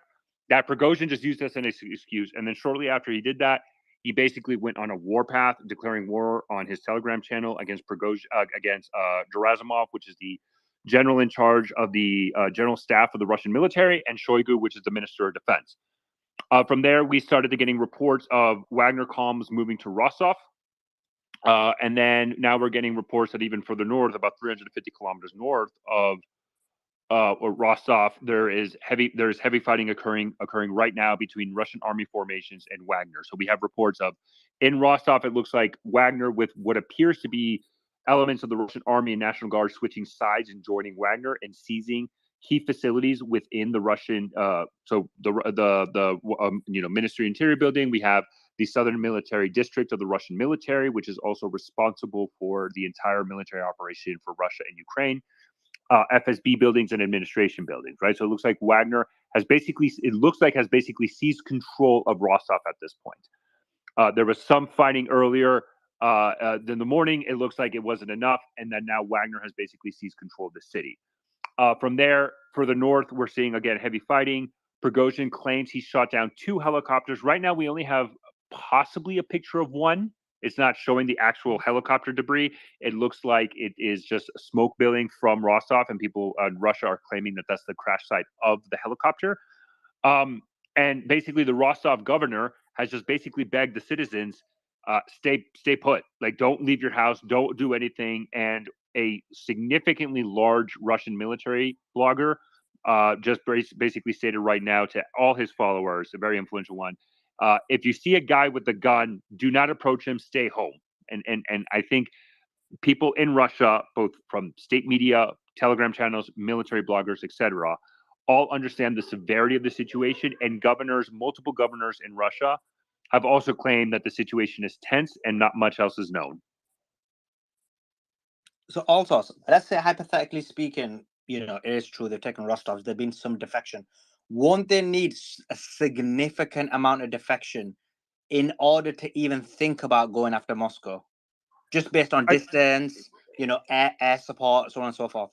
I mean, it could be, Suleiman, but I think this is the issue. I mean, Patrick hit it really clearly, right? One, the vast majority of the Russian military is in Ukraine right now. The vast majority is in Ukraine. They're fighting the Ukrainians. Like, two. But just to continue on, just isn't it the case that, and correct me if I'm wrong, but like Wagner's what, like 25,000, National Guard's what, like Sobyanin just said anti-terrorist measures are being taken in Moscow aimed at strengthening security measures. Additional control on the roads has been introduced. Go ahead, Suleiman. Yeah, that's what it was. Also, continue just the numbers. Yeah. I mean, again, and if Wagner's, again, we just don't know exactly what's going on. But again, let me answer this with this hypothetical, Suleiman. If Prigozhin is successful in removing Shoigu and Gerasimov from power, let's be real. Putin could have fired them whenever he wanted, and nobody would have disputed it. Everybody would acknowledge it. And by the way, like, the Russian chain of command in Ukraine has changed regularly. We have seen general officers consistently either in Ukraine or responsible for the military districts, right? Because if you look at Russia, they divide their military commands by districts inside Russia. We have seen general officers in Ukraine, military districts, or even in Syria being rotated, fired all the time. The two people that have always been protected have been Shoigu and Gerasimov because of Putin. He has protected them. Putin could have fired them in a heartbeat. If Putin fires them to placate Prigozhin, then I am sorry, Prigozhin is the powerhouse in Russia. Either way, Done. either if he fires them or if Prigozhin takes them out, in both scenarios, he looks weak. Yeah, it's Prigozhin's now in charge. That's it. Like Prigozhin is now in charge. He has to take. For me, like logically, and obviously I could be wrong about this. Let's see. And remember, I'm not on a side. If anything, you'd say I'm more towards the pro-Russian side in terms of what's been happening. But if he doesn't take Prigozhin out, he's going to look weak. I would agree with that. Patrick, I saw your hand go up. So I know you have more to say. Yeah, also, I agree with you, but at the same time, we don't know what the internal politics look like fully within the Kremlin. I agree. Shoigu and Gerasimov could have been removed, but what, again, as we've been mentioning previously, are the war hawks to the right of Putin going to say about that? It depends on who he replaces them with. If he replaces them with someone who's more moderate, the war hawks are going to, obviously going to have something to say about that. If he replaces them with someone more hardcore, then this war may escalate in a way he doesn't want. So I think we should be very careful of saying what Putin could and couldn't do. I don't know that we fully understand what the tensions look like in the Kremlin right now. But what does that mean? But why is Putin not appearing? This is what concerns me most. Where is Putin? Oh, Mario, I agree. Putin, Shoigu, and Gerasimov ought to be out there front and center saying, hey, we're in charge, we're in control, rally to the banner. If indeed this is Prigozhin acting on his own. If it's not, then as Allsource mentioned, this just got a hell of a lot more interesting, because if he's acting with any kind of official sanction, this is genuinely weird. So let me ask David or Ian actually, why is it? So we understand Lev's argument. Lev's argument is he's worried. He doesn't know who's on his side. He's trying to basically find out who are the defectors and who aren't. Makes logical sense. But what about from the other side? What could be another reason from another perspective why Putin is quiet, why we've not heard anything despite this being going on for at least 6 to 8 hours? I mean, where there's a report of there's a report of David. I'll give you the mic right after. There's reports of another convoy of Wagner forces reportedly seen this morning heading towards the city of Rostov-on-Don, where we know already the headquarters of the Ministry of Interior has reportedly been taken over by Wagner forces in conjunction by, again, reportedly, everything's reportedly, National Guard and Russian military. Go ahead, David. There was Ian. Ian, go ahead. Yeah, I'd love to hear from David afterwards. Yeah, my take on this. So, like everyone else on here, I have no idea what's going on. We can only speculate on this. But assuming, what Jackson said, regarding his meeting with Putin, right, Prigozhin's meeting with Putin a few days ago, assuming it went well and not, negatively as Lev suggested, then perhaps he has Putin's blessing. We don't know what the Kremlin's politics looks like. We have no idea what kind of protections the generals that Prigozhin's trying to remove have. Like, there may be reasons. Ian, I'm gonna let you go, but that's one way he wouldn't have to go after. That's the only way he doesn't have to kill Prigozhin is that they're both basically. And he can show this is proof of concept, right? That that those two generals have lost the support of the soldiers, of the military. They don't want them in charge, right? But there's just no way to get them out, like not through official channels. And this is one way to do it, to show that, hey, all the soldiers are turning against these two generals and are supporting Prigozhin, and that his concerns about not having enough ammunition, not having enough support. I mean, he complains about this stuff regularly on Telegram, and I don't think that all of his complaints are invalid. A lot of it is true. I mean, they aren't just not getting the help that they need to do these pushes that he has been advocating for, right? Not getting enough support, and perhaps even a bit of blue on blue attacks that have been done by bad officers or whatever reason. These are real concerns, right? That every military officer has. I think every serviceman has. Like, even in America, when Afghanistan was happening, you had some bad generals who would make bad orders and get people killed, and there was just no way to get them out. Now, granted, America's, the structure's different, so it's a lot more difficult. But with Prigozhin here, you have this very unique situation where you have a guy who's basically there, and he's not beholden to the military structure. And he's telling, you know, soldiers, like, here's what's happening, and I can do something about it. And obviously, he's going to get their support, and perhaps, you know, Putin even agrees with that, and that's the reason why he's not, you know, it's why he's not coming out, you know, front and center on this. He's waiting to see what's going to happen, and then, you know, he can officially give his blessing or whatever. You know, I think that could be a possible scenario. In this case, I don't think Prigozhin is going to try to, you know, depose Putin. In fact, you know, the fact that he didn't mention Putin at all, that was strategic, right? He put the blame squarely on those two generals because he wants them out. And I think that a lot of the military that's helping him right now, you know, taking over the MOI in the Southern Military District and perhaps the entire district, that speaks volumes, right? And I think a lot of the Russian armed forces are going to look at this, and they're going to get, you know, perhaps the same orders from their commanders to stand down or even join forces. I mean, that's a possibility. Let me just give an update. The team just summarized a new update. Suleiman, I'll give you the mic. Also, Suleiman, also, if you guys could also bring up anyone that's requesting that you know could add value. More of my team members are waking up to help us deal with this evolving story. So the latest update, I've just pinned it above. The team just shorted up. Tensions rise in Russia as the southern, and that's an update of the latest development in the past hour, as the southern Russian military district headquarters in Rostov is surrounded by armed military personnel. The surrounding military personnel, which includes tanks pointing towards the headquarters, are elements of Wagner Group, but also some of the soldiers are wearing Russian National Guard patches accompanied by National Guard military trucks. Many soldiers have confirmed to be a part of Wagner Group. Again, what I've said before is that for the National Guard to be part of these forces that are entering the headquarters, these are the most loyal to Putin, as we were discussing earlier. And for them to have defected is a very serious escalation. And it just shows this to have been very closely planned over a long period of time by Prigozhin.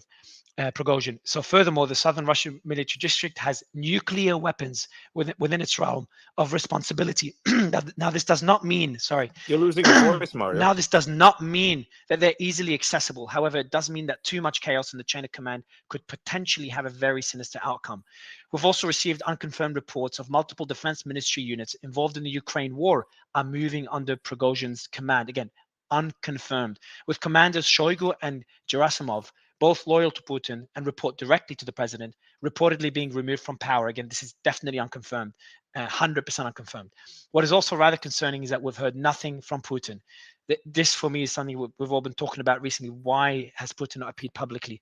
And even his office, there hasn't been any statement beyond that Putin's being kept informed of the situation that came out after reports of confusion. And we've had a governor earlier say that he's confused, he's scared because there's no, and apparently he was drunk, I think someone mentioned, because they're not getting any answers from Putin, from the Kremlin. So, that's nonsense. How do you know he's drunk if they can't get answers from him? I don't know, man. The repercussions of this would be, so this is it. There's a video of everything that we've seen so far, and the personnel surrounding the Ministry of Interior. We're seeing soldiers point their weapons to the Ministry of Interior. We're seeing tanks pointing towards the Ministry of Interior. So if you check the pinned tweet, I've also pinned up my profile. That includes the video as well, including the latest update. And under that tweet, I'll include previous updates shared by the team. Anything I missed, All Source and Austin or anyone else? Not in terms of what you said, Mario, but I have a very quick update. Marco Rubio tweeted in the last 10 minutes. Our national security agencies are closely following the extraordinary internal conflict amongst Russian forces currently underway. No matter how this turns out, it is certain to have a significant and potentially historic impact. Yeah, just to summarize Ian's point, because I think it's a fair point to summarize. Lev gave a good reasoning for why Putin might not be speaking, but Ian's reason is that maybe he silently endorsed this, and by coming out and speaking, it might minimize the impact him and Prigozhin are trying to have. So for him to endorse this, that would be a response. So what we're seeing now, and the seizing of the Ministry of Interior, etc., either there was a plan of a coup against Putin, and this is Putin's response, or this itself is a coup. Both are extremely concerning. The latter, the former of this being planned by Putin in the background, which seems highly improbable, but definitely possible because we don't know much, is for me positive, because it seems Putin is acting first instead of being caught by surprise and taking control of the situation before it gets out of control. The latter possibility, of this actually being a coup, which seems more likely, and I think most of us would agree this is the more likely scenario, but again, we don't know for sure, is for me more concerning because it's evolving so quickly, and that means Putin is caught by surprise. And we're getting new updates. Putin plays chess, Mario. I know he plays chess. I understand. He plays chess. Everybody else plays checkers. This is like, look, you just watch it play out. Earlier this morning, a battle took place between Wagner rebels and Russian forces. Helicopters seen using its flares. This happened in the Rasvet village in the Rostov region. So we've seen another video that's posted by Ukraine Maps. Everything we say is unverified. There's nothing going to be verified in such a short period of time of more clashes going on. So I've just, you can check War Ukraine's video. I won't include that in the thread. Yeah, this and is there's more reports outside of Rostov, like towns and cities outside of Rostov, in the city of Wagner forces seizing control as well, or at least not seizing control. Let me rephrase that: having a presence there. So yeah, this and Mario, this is just going to keep on going and going and going and going. And I think one of the key questions is not only is the situation of Russia and how do we analyze Do you know also what happens in Russia versus in Ukraine? Yeah, go ahead. What the nuclear weapons? What is the chain of command? What is the process? So there's a breakdown of the chain of command, and we don't know what sort of breakdown there is, but we can pretty confidently say there is unconfirmed breakdown of the chain of command. What is the process? Just a reminder for the audience. Comments in the bottom right corner. Any news, any updates, please include it there with a source. Anyone that wants to come on stage, DM me so the team can check it and check your credentials before bringing you up on stage. Just an update for everyone. If you want the latest updates, there's pinned tweets at the top and a pinned tweet on my profile, which I'll include under it, threads to the other updates from previously. If you want to keep up, you've just joined, because I don't want to keep repeating the updates. But also, what is the chain of command? We talked about the Southern District having nuclear warheads. What is the chain of command for the use of those warheads?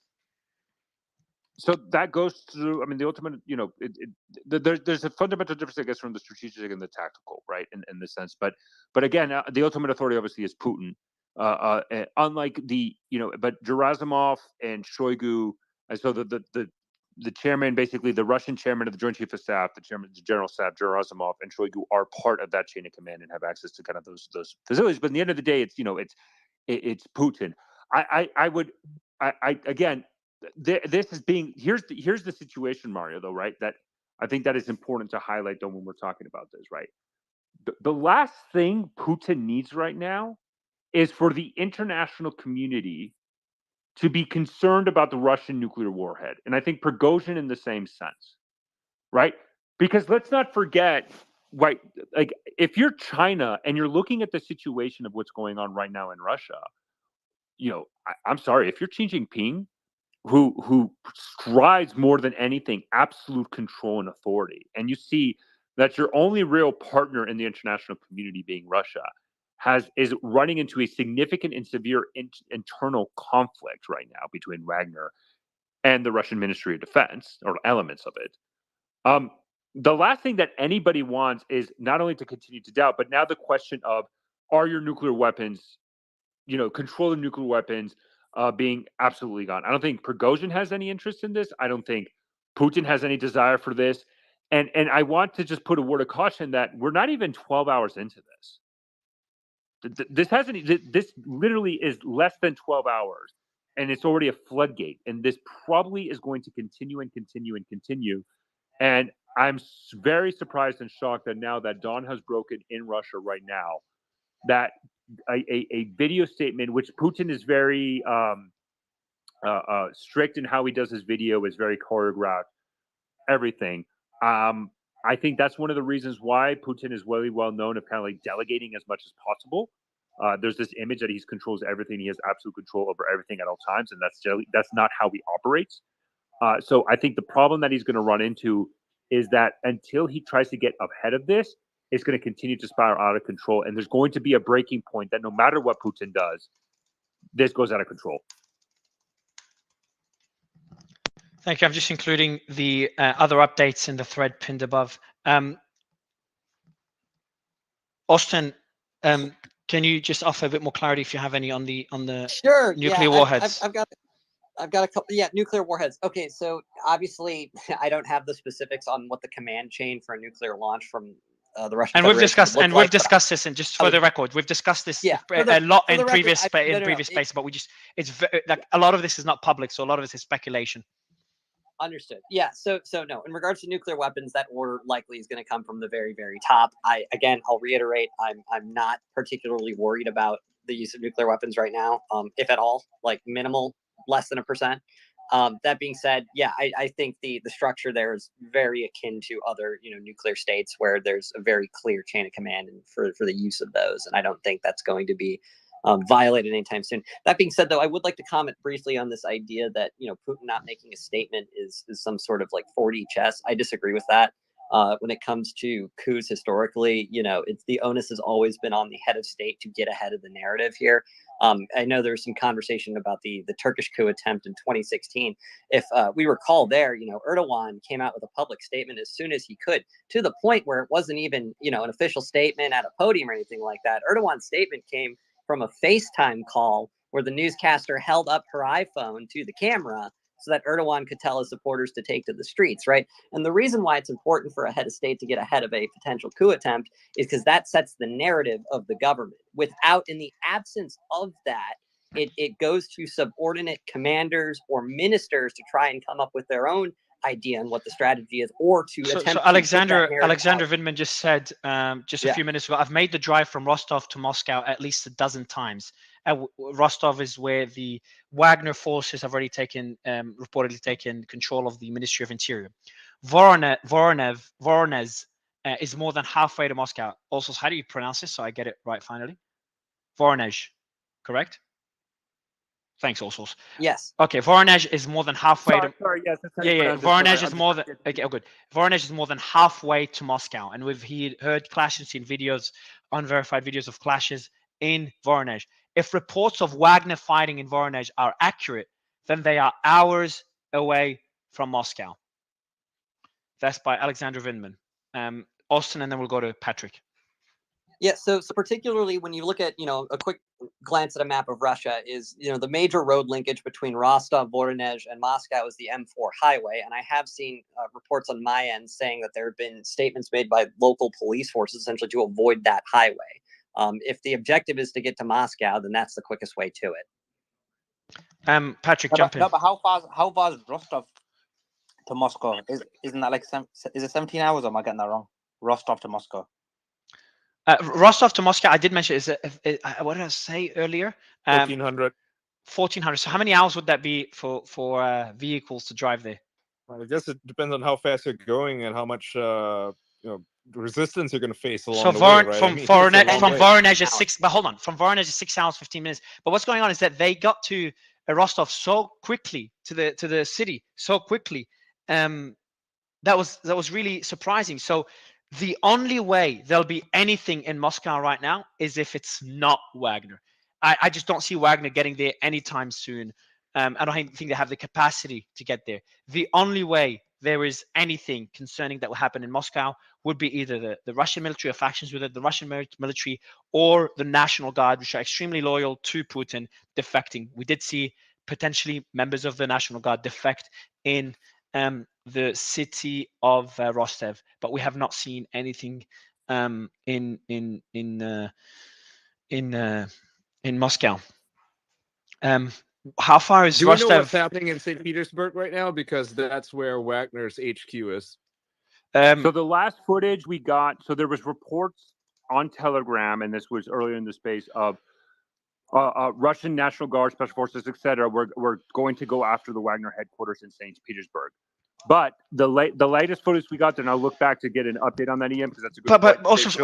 also, Yeah. well, this is pretty big because this is where, as you said, this headquarters. Also,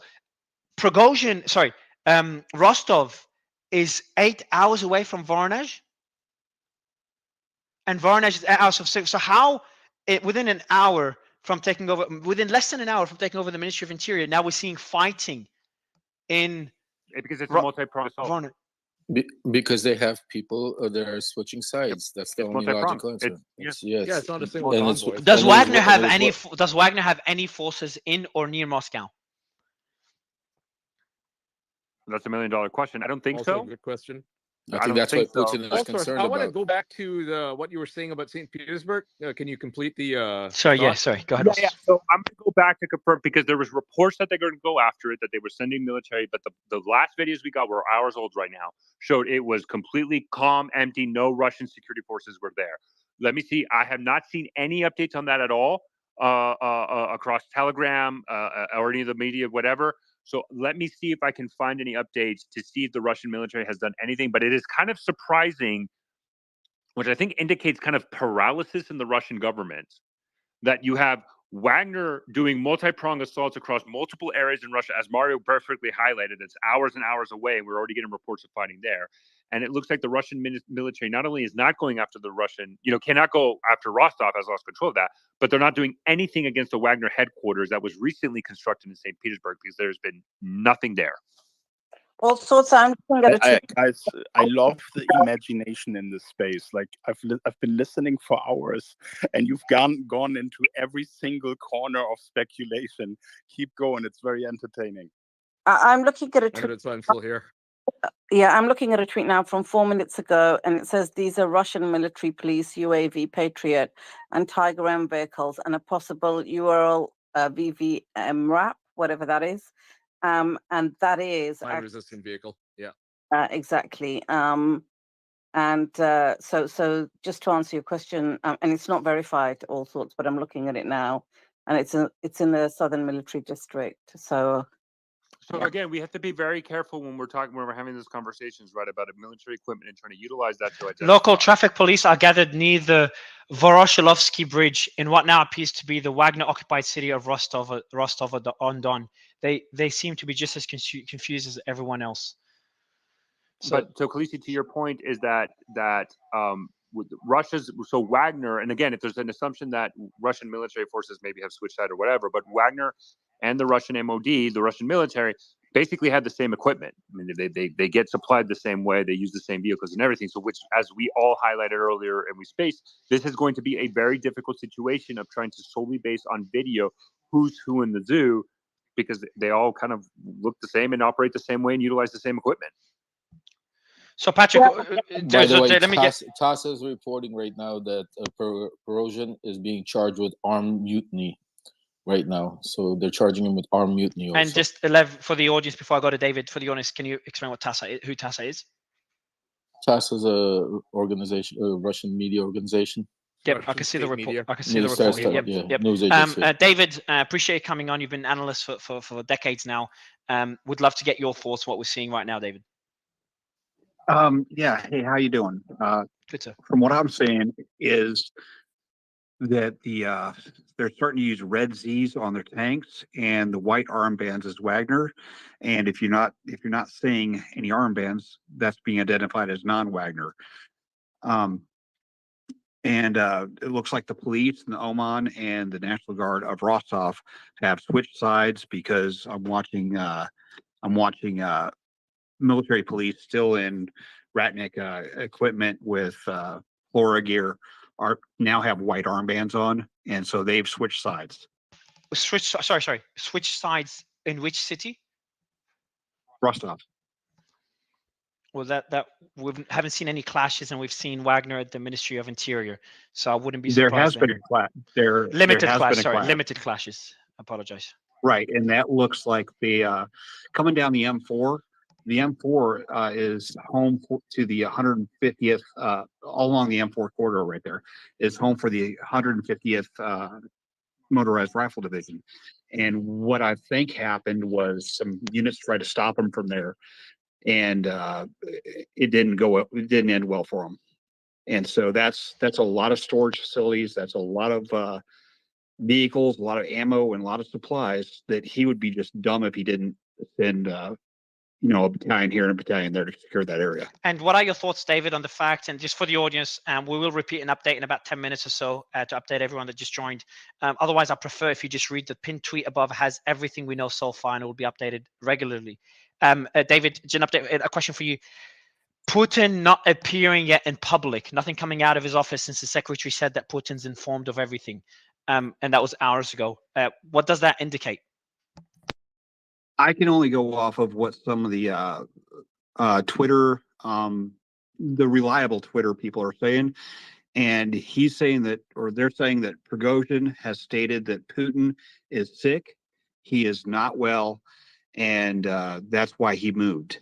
And that would sort of That's why he. go into Sorry, what did you say? That's why he moved.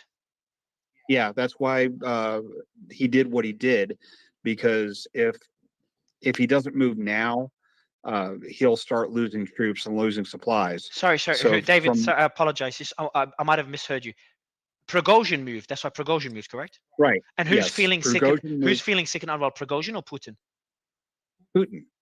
Okay, so Prigozhin met Putin a couple of days ago. So what he's saying is there's reports of Putin feeling unwell, and this is why Prigozhin made Right. his move now, because Putin's feeling unwell. And there's been multiple reports for years that Putin's got cancer, Putin's got this. What are the reports now, and who are the sources? I know nothing could be confirmed 100%. That's we understand that. It's not. It's nothing is confirmed 100% right Correct. now. But if you look at it, it was 10 o'clock. It was like 9 o'clock when all this kicked off. It's daytime over there now, and still nothing from Putin at all. No, David, what's your proof, or where have you got? Not even proof. where have you- What are the sources? Where, No. yeah. What is where have you? Yeah, sorry, it's late at night. Where have you got this information from? Where you're making the claim that he's ill right now? Like that's fine. Oh, Or I'm making, not- I'm sorry, not sorry, ill. Suleiman, No, making no.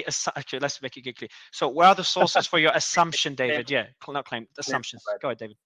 I believe I got some of it from Rybar and some of it from other places that I follow normally, and I'm not making the assumption. I'm not doing that at all. What No, I'm that's saying fine. is, If you've got it, if you can just send it to us, and then we can take a look. That'd be kind of you. okay, yeah, I can try to do that, but that's what I'm saying. It's all crazy right now, and trending on known Russian websites is like saying Putin's going to China. It's all crazy right now. And so with Putin not talking, not coming out, not saying something, that is in itself, the silence is saying something. That's all I'm saying. Patrick? Yeah, I think David is right. This is not Turkey 2016. This looks more like the 20 July plot 44. As long as everyone keeps thinking Hitler is dead, in which case we're talking, Putin remains silent, is nowhere to be found. The more momentum this gets, Exactly. the more unsure your own people are as to Patrick, who's in charge, what's going on. Patrick, can you just explain what happened in 44 when Hitler, like, so in Right. brief, like when Hitler So- spoke, when Hitler came out in public, almost instantly, the mutiny stopped. That's right. So this is the Wolf Slayer bombing. It's in 44. This is Schaffenberg and that lot. And they say we've killed Hitler, and all these conspirators in Berlin and elsewhere were supposed to take control of the organs of power. And a lot of them were convinced to do so because Hitler was dead. Well, Hitler comes out in a very short time, a matter of hours, and says, "No, I'm alive. This is my voice. Listen to the sound of my voice." And immediately, half their own people turn on him. A lot of them are executed. A lot of them are in show trials and then executed. And the entire thing collapses within a couple of days. Exactly. I agree with Patrick. I think that's exactly what's going on. That's why he's keeping quiet and watching to see who's turning and who's going to be turning and then come out. That's a very dangerous game for him. It because he doesn't can't make afford any to let sense. this thing gain momentum. Right. It doesn't make any sense because the longer he stays quiet, the more the real news comes out of Ukraine, because Prigozhin is going to tell how many people are dead, how many tanks are destroyed, how many aircraft have been shot down. And once that information's out there, it's going to kill morale. So there's no good reason. We're seeing why the Putin governor, is- guys. We're seeing the governor. We're seeing different officials say they're confused and they're scared because they're hearing nothing from the Kremlin. Kremlin not speaking, or Putin himself Guys, not speaking publicly, Putin- does not help Mario, the matter. Go ahead. Putin was up until 2:30 a.m. getting briefed about the situation and went to bed at 6:30 a.m. now. Let the guy sleep. You're saying Putin went? Hold on, Kim. You're saying Putin went to bed when there's an ongoing coup? Are you being serious? Yeah, we know what happened. Because there is no coup. This There's is no not a coup. This is so the Ministry of Interior being taken over by Wagner and reportedly Russian forces and the National Guard is not a coup. Clash is happening This is 6 not hours a- away from Moscow. It's not a Anyone coup. calling this a coup is a fool. So what do you This is need? not a What coup. do you need? So everybody is full, including RT, including Russian state media, including No, that's fine. the Kim, secretary. If Kim wants to explain what he thinks. That was my next question. Yeah. So and more, what would you need to see to call this a coup, Kim? Well, it's not a coup because it's like I elaborated earlier. This is a conflict between the Russian military and Wagner. There are two major things that happened. Prigozhin got into trouble for his video Sorry, message. no, that's not true. I'll let David. I'll give you the mic. I'll give you the mic as soon as Kim's finished. Go ahead, David. No problem. Prigozhin got in trouble because of the video messages that he put out against Shoigu and his generals after the lack of ammunition deliveries to Bakhmut to his forces. That cost him a lot of standing in the Russian leadership, and the Kremlin was very displeased with that. And he followed that up with another video message and an interview saying that the Russian military is not ready to fight the Ukrainian counteroffensive. He said they are not well equipped, they are poorly managed, and they don't have what they need to fight off the Ukrainian counteroffensive. He was proven wrong. Shoigu is now basically the winner in that battle between these two men, and Prigozhin is now in a desperate situation because Shoigu has the upper hand, and there are going to be serious consequences for what Prigozhin has done in the previous month. So what's happening here is not a coup against Putin, the Kremlin, or the leadership in the Kremlin. This is a conflict between two military men who are basically at war. And that is a limited conflict, a limited situation that I'm sure is going to be dealt with. But calling this a Kim, coup I've got two questions for you, Russia, Kim. A question for you before I go to you, David. Kim, two questions. What do you need to see to call this a coup? Question number one. Question number two: is there any examples you could give where two military factions in a military as powerful as Russia, or at least in the top 10 or 15 militaries in the world, where two military factions went against each other without any authority from the leader? Well, this happens all the time. And just look at the history books. This happened in Iraq. This happened in Iran. There's always conflict between military leadership. One general wants to be seen as more successful and better than the other.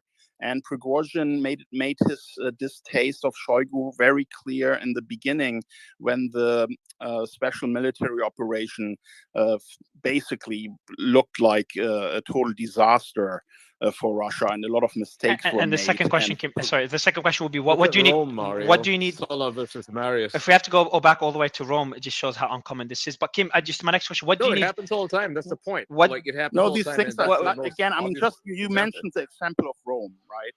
Do you remember what happened in Rome between the two major generals, one who allied with Egypt and one who then, fought back and basically took Egypt and kicked out and killed the other general? Do you remember that history?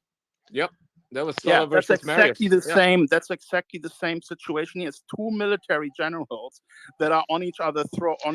So, Kim, my quick question. The problem with what you're saying. Sorry, go ahead, Suleiman. I've got a question afterwards. Oh, okay. The problem with what you're saying is that one is actually appointed as part of the military by Putin. The other guy is not part of the military, but he's basically Wagner Group, which is an external force. And what you've got is, this is the way it looks to me. And we've seen the Ministry of Defense has said that the Ukrainian military is taking advantage of the internal conflict and is taking territory or counteroffensive in Ukraine. Heard reports of more territory being taken by the Ukrainian military, rapidly taking territory in Ukraine. So it just seems to be weakening Russia. Kim, let me ask you my next question before we get an update from all source and then go to David, then update from all source. Sorry to interrupt you, Suli. Do you mind if I ask a question, Suleiman? Yeah, perfect. Thank you. What do you need to see, Kim? Let me ask a question. You can add it. Let me ask. Sorry. Let me ask a question. Then, I'll ask you questions. You can add it and answer the question. Oh my God. Okay, go ahead. What do you need to see to call this a coup against Putin? Well, it would have to be. Kim, go ahead. Something happening. It would have to be something happening in Moscow. A putsch inside the capital, with troops moving on the Kremlin. I mean, we are very, very far away from that. And now let me give you a little bit of more background and understanding why Prigozhin is really in a weak position and out of desperation is acting here. He is not part of the establishment. We had some speakers earlier talking about his history, how he was actually, in prison for committing crimes, how he became, the caterer for the Kremlin, basically called Putin's cook. This guy has no military background. He never rose up the ranks in the military universities in Moscow. He's not seen as a strategic kind of brain. He's seen as someone who's just using muscle and his loose mouth. So he would never be the defense minister of Russia. And, for him having picked this fight with Shoigu and having lost when he made all these false predictions about how Russia is going to fail in this Ukrainian counter offensive, he's really put himself into a corner. And what does a rat do when it is cornered and it knows it's under heavy attack? It jumps in your face. And that's exactly what's happening here. So this, Mario, can yeah, of course. I Let want me. to ask a question to David. I want to ask the question to David because I know he has his hand up, And then I'll give. Go ahead, and then I'll give updates. We get back to the situation. Go ahead, David. Go ahead. Also, David, sorry. David, I know. So, but I know you're going to answer that, and please do. But my question to you specifically is, when we're talking about, because I think you highlighted equipment losses, etc. We just got Russian army. So breaking, the Russian army enters the city of Smolensk. Again, everything's unconfirmed, just reports. But we're getting video here of Russian army within the city of Smolensk. So again, we just don't know. Whenever there's Russian army now, prior is like Russian armies. Where Russia. is Smolensk on the map, Mario? Can you elaborate? No, I'm asking you. Like, where is Smolensk? Well, you're on the panel, Ian. You're on the panel for a reason. I've got a panel of people that know a lot and more than me on the. Yeah, I mean, you're the one reporting that the Russian army and it's Russian army, right? Not Wagner. Yeah, I just want to know where is it? Smolensk is an near oblast. the Belarusian border, directly west of Moscow. It's not near the M4 highway or in between Rostov-on-Don and Moscow. And, Guys, a quick update. Sorry, Mario. Sorry, So- Khaleesi, I cannot hear you. Sorry. Oh, I've got a quick update. So security measures have been strengthened. Can you hear me? So hold on, just quickly, Ian. Is there a reason you're asking about Smolensk, which is near the Belarus, west of Moscow, near the Belarus border? Is there a reason? Because you mentioned it that the Russian military has entered Smolensk. I'm curious as to where it was. Like, if it is in the middle of an M4 highway. And Austin, thank you for answering that question. Yeah. Okay, go ahead, Khaleesi. So no worries. Just the update from Khaleesi before you go, also. Yeah, sorry to interrupt you, Ian. So security measures have been strengthened in the Moscow region. The situation is controlled by law enforcement agencies and the FSB, and anti-terrorist measures are underway. And this is by the head of the Moscow region, and I believe his name is Vorobyov. And also additional checks are on the road, on roads to the south are possible. So they're taking measures to protect Moscow right about now. So David, just to go to that point, because I think we're focusing on the equipment, and I think the bigger concern is the overall headquarters of the Russian military operation of Ukraine has just been seized by Wagner. So whatever you're going to address, but can you also address how that would be absolutely atrocious for command and control of Russian forces also fighting in Ukraine in the moment? Well, your guys you've got target fixation. You guys are all looking at Rostov-on-Don. That's not where you need to be looking at. They're going to get Rostov-on-Don. They've already got Russian forces that have flipped. They're moving north. They're moving along the M4 highway north. They basically, from what I've seen, is they've seized the entire 150th Division's stockpile of weapons and ammunition. They're going around seizing everything else that they can do. They're not just going straight to Rostov-on-Don. They know where every bit of ammo is, every railroad connection, and they are going after food, fuel, water, ammo. And you remember Shogu's little walkthrough the other day, a couple weeks ago, with the brand new T90s and the BTR 82s and all that stuff? He's got Prigozhin has those now. All that stuff that is being built up for the fourth, because they're building up a fourth corps. They just announced a fourth corps to be built, and it should be down there in Rostov-on-Don. All that brand new equipment guarded by conscripts is now his. Now, Rostov-on-Don, if they get from the border of Ukraine down to Rostov-on-Don, that shuts off all supplies in that area going to Ukraine. Period. Nothing's getting through.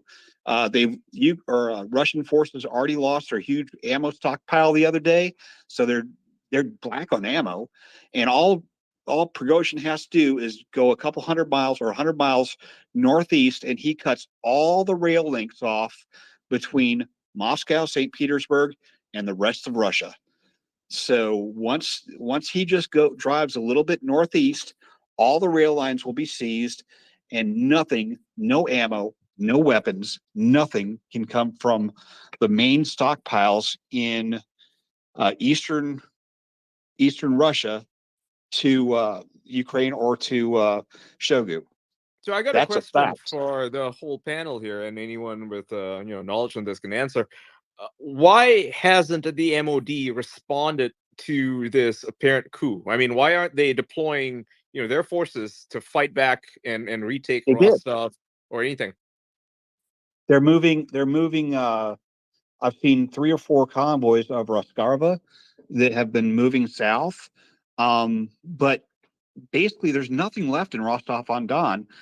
The 150th was the main unit there. That's in Ukraine. They're using the training bases as a staging area for new recruits. And the only other unit in Rostov-on-Don is the 22nd Special Purpose Force Brigade.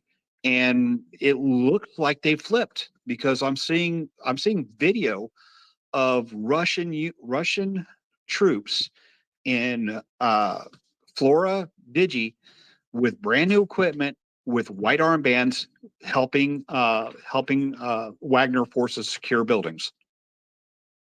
So we are getting all sorts. You could check the messages in the breaking news group before we go to Patrick. Actually, you check them all sorts and mention them. Patrick, I'll give you the mic first.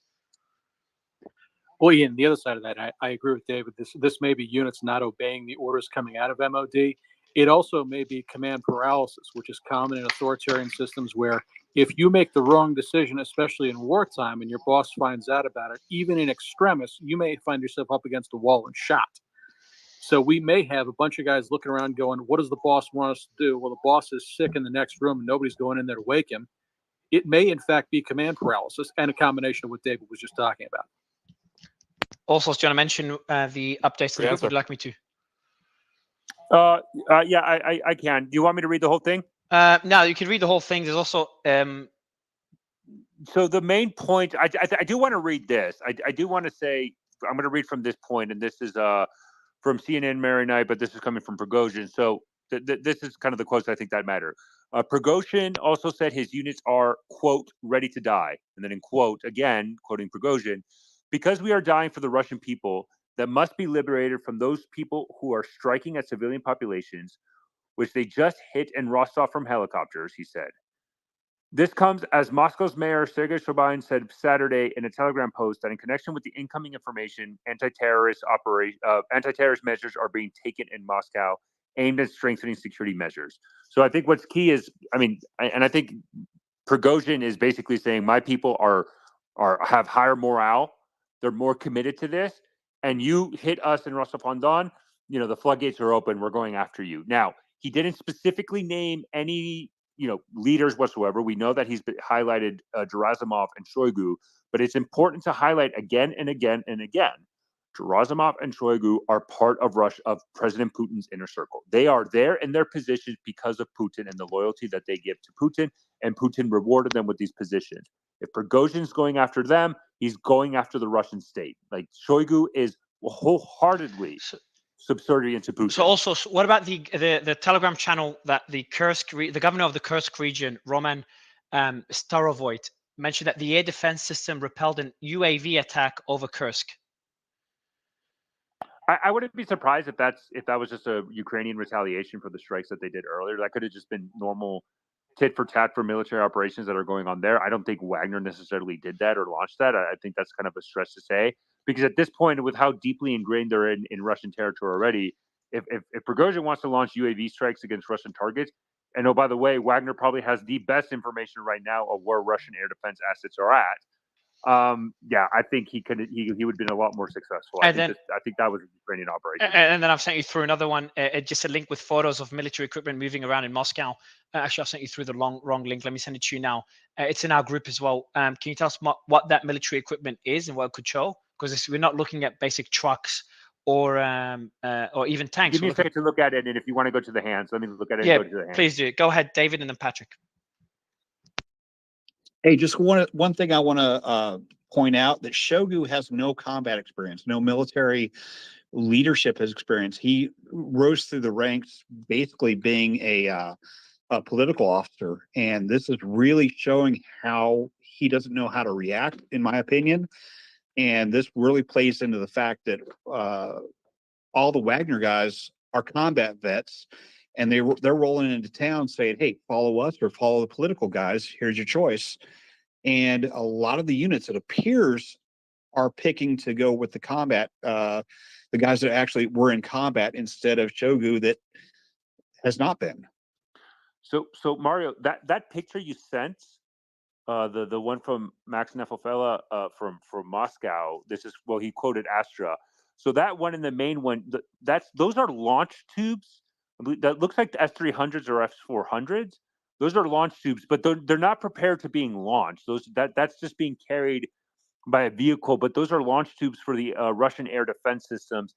The vehicle in front might be the actual launcher for them. And so that's a Russian air defense unit, a strategic level air defense unit, maneuvering in Moscow. But again, I mean, I don't want to draw conclusions of what that means, because Moscow has very extensive air defense assets. This could have been already pre-planned, or this could be in response to something. But that's what those pictures is. But I don't believe we should make a conclusion yet on what that means right now. Thank you, Patrick. And we are getting reports. Someone can give me the percentages. The Moscow Stock Exchange, we talked about it earlier, dropped over 3%. That was hours ago. Now, with the Moscow Stock Exchange is dropping further. But if anyone can give me, someone said it's collapsing, but I need some percentages. If anyone has the numbers, it would be great. You could either comment it, or if you're on the panel, just mention it, please. But Patrick, go ahead. Yeah, also, that statement from Prigozhin is genuinely interesting. And I may be out on a limb here, but I'll go there anyway. That kind of rhetoric about we're doing this for the Russian people, we're going after these guys that have mismanaged the war, that speaks to all the shot up Russian units that feel that they've been screwed over by their own high command. And it also explains, at least in part, why they chose Rostov first. That's them going after the headquarters of the people that have been screwing them. And that may play well with the average Russian soldier who's sick to death of what has become a nasty little slog in Ukraine. And that may be Prigozhin's play here. Hey, we've taken these guys out. Now we're going to go to Moscow. We're not against Putin. We're not against the government. We're against Shoigu and Gerasimov and all these guys that have screwed up Putin's genius plan. And we're going to go take them out. Follow us. Because I'm really trying to wrap my mind around why he went there first. And that may be at least a propaganda reason why, to try to get more Russian units on his side for this. I think that's a fair assessment, Patrick. And I think the framing of this in the beginning, I think, opens it. Now, though, what he's claiming, I think he's playing the victim. You attacked me. I was fighting a righteous cause for the Russian military. I am righteous. Again, the march for justice. I think that's a propaganda used for Prigozhin on how he's framing this. Clearly against the Russian MOD. And then now he's saying my march for justice was attacked by the same incompetent generals that are responsible for the death of all our Russian service members that have fought in Ukraine. The hundreds of thousands of casualties or whatever. Exactly. And so this is kind of part of the psyops. And I said this again. I mean, Prigozhin is extremely active on his Telegram channel. I mean, we have been getting consistent audio from him and reports from Wagner sources on Telegram of what's going on in the situation on the ground. The only real thing that we're kind of getting from the Russian side, again, is Russian state media that is portraying Prigozhin as an insurrectionist for all intents and purposes, responsible for an armed rebellion against Russia. And from Peskov, that just kind of mirrors those comments of we're going to arrest them. But besides that, I mean, I haven't seen Shoigu or Gerasimov make any statements whatsoever. I mean, okay, got it. Putin for a million reasons why he doesn't do it, but Shoigu, Gerasimov, I mean, and nothing. And it's just baffling. And I think it goes to your point of just command paralysis, which is going to, by the way, if Russia has a hard time having command and control over their forces inside Russia. I just imagine the command and control situation right now for Russian forces fighting in Ukraine against an opposing army of hundreds of thousands of soldiers with Western equipment. I mean, it's going to be terrible for the Russian military there. I want to understand, why is there, again, I've asked this before, we saw what happened in Rostov, but now we're seeing Voronezh. There's just a video that came out of smoke coming out of Voronezh, and apparently the Russian army is trying to strike at Wagner. The speed in which, so Voronezh is between Moscow and Rostov. So if we've seen strikes so quickly in Voronezh, does that mean there's Wagner military personnel headquartered in Voronezh that have taken arms and acted against the Russian military, or is it within the Russian military? Because it seems to be moving so fast. And again, Rostov to Voronezh is 8 hours. Voronezh to Moscow 6 hours. Also, you know what? Sorry, Patrick, I know you unmuted if you want to answer that. I was looking at some reporting. Patrick, go ahead. Nope, that wasn't me. All right, David, go ahead. Can I jump on? Yeah. Hey, but if you can answer, before you give me your thoughts, if I can get an answer on the question on how things escalated so quickly between Rostov, which is 20 hours away from Moscow, to now Voronezh, which is 6 hours away from Moscow. Because it wasn't one column. It wasn't one column. There's at least 3 or 4 columns moving out. And the reason why he picked Rostov instead of Belgrade or another place, Rostov is empty. There's no combat troops in Rostov except for the 22nd Special Forces. Everything else has been pushed forward into Ukraine, and that's why they went after Rostov. It's a supply base. There's no active troops that are left there. The 150th Division is headquarters north of Rostov-on-Don, but their force is actually in. How do we know how much military personnel and military equipment does Russia have in or around Ukraine versus within their military bases within Russia? Does anyone have any indication at all? There is no MACOM, major command, left in Russia that is untouched or has anything near offensive capabilities left in Russia. It's all forward deployed except in Belgrade. They've got stuff in Belgrade because of the fighting that's been going on up there, but there's nothing left in Russia proper of a standing offensive unit. Also, Mario, I think there's a lot of sleeper cells that Wagner has around the country that are being woken up right now. This was not done overnight. I think this was planned well in advance. Go ahead. I mean, listen to you guys. Sleeper cells, Putin is sick. It's like the whole thing is just like one circus of speculation, but keep going. Yeah, of course. And I like your speculation as well earlier, Kim, on this being not against Putin, but against Shoigu. But however, I do agree. That's literally what they said. I do. I mean, that's what Prigozhin said. Has said yeah, and we have the Russian media. We have the Russian media. Your statement makes no sense. How is this a coup when the leader of the coup doesn't want to take down Putin? We don't know if he doesn't want to take down Putin. You're speculating there. We do have. He said that doesn't mean he's not going to take down Putin. And we do have reports on various media outlets, West and East, including RT, calling this a coup. And then we have the secretary of Putin calling this a military. What was the term they used? I've got the term right here. Military rebellion. Military rebellion, which is not too different from a coup based on the definition. That's by the secretary. That's by Putin's secretary hours ago. That Surovikin is the most knowledgeable guy about what's happening. He calls it a mutiny. It's a mutiny. It's not a fucking coup. Yeah, so you could call it. You don't, Kim. You can call it whatever you like. You can call me to chill out. I'm pretty chill about this. But I want to say one thing. I want to agree. I'll give you the mic, Ian. I'll give you the mic. Ian, I'll give you the mic right after. But just Kim, I do want to say one thing you said is true. Everything is speculation. There is nothing 100%, and there's nothing 100% confirmed here that comes out of any of our mouths, anyone on stage or anyone anywhere, except officials, of course. So also as well, like even Kim's argument has some level of speculation in there because Kim is making the assumption that he's solely going to go after the military leaders, and that has no impact on Putin. If you go after the guys that Putin's unwilling to remove, I didn't that say weakens this has Putin. no impact. It's of course highly embarrassing, and it's something, a distraction that the Kremlin doesn't need, and now they have to deal with this problem.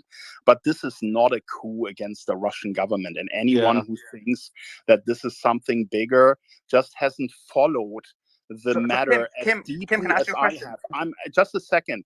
You know, you guys do spaces every day about all kinds of topics. This is one topic that I'm totally on top of. I've been following it from the start, and I've been calling it right every single time. And you said So what I'm you said telling Russia's you, winning in Ukraine, and now what we're seeing in Russia doesn't look like they're doing too well.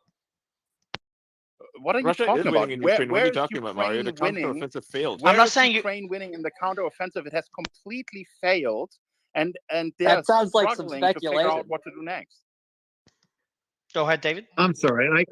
Can I have just 1 second here? Okay. No, I there's want to ask one- Kim a question. One second, bro. I want to ask Kim a question. So, Kim, let's say hypothetically speaking, you're right. This is solely against the commanders that basically Putin has put in place, and you've agreed that this is going to make Putin look bad, right? It was a mutiny, Sulaiman. I mean, if a bunch of sailors overthrow a captain, let me that ask doesn't Kim a mean. question, bro. Sulaiman finish, please? Yeah. So Kim, so I mean, I agree with you, and it's gonna make him look so bad that he was unable to remove the military leaders, and Prigozhin had to do it and basically take them out from a physical standpoint. If you're Putin, your leadership has been minimized, your stature has been minimized. What do you think he can do other than maybe kill Prigozhin? Like, what other option is there for him? Kim, you've got on mute, bottom left corner, Kim. Yeah, so I made a tweet about this, and I said that the only option that Putin really has is to arrest him, and if he can't, then they have to terminate him. You know, this is too much of an embarrassment. It's definitely bad optics, for Putin, and a major distraction. And, he will regret now that he didn't take action earlier when Prigozhin was posting all these videos bad-mouthing the Russian military. I So agree. I just want to. I think this is coming from Prigozhin specifically.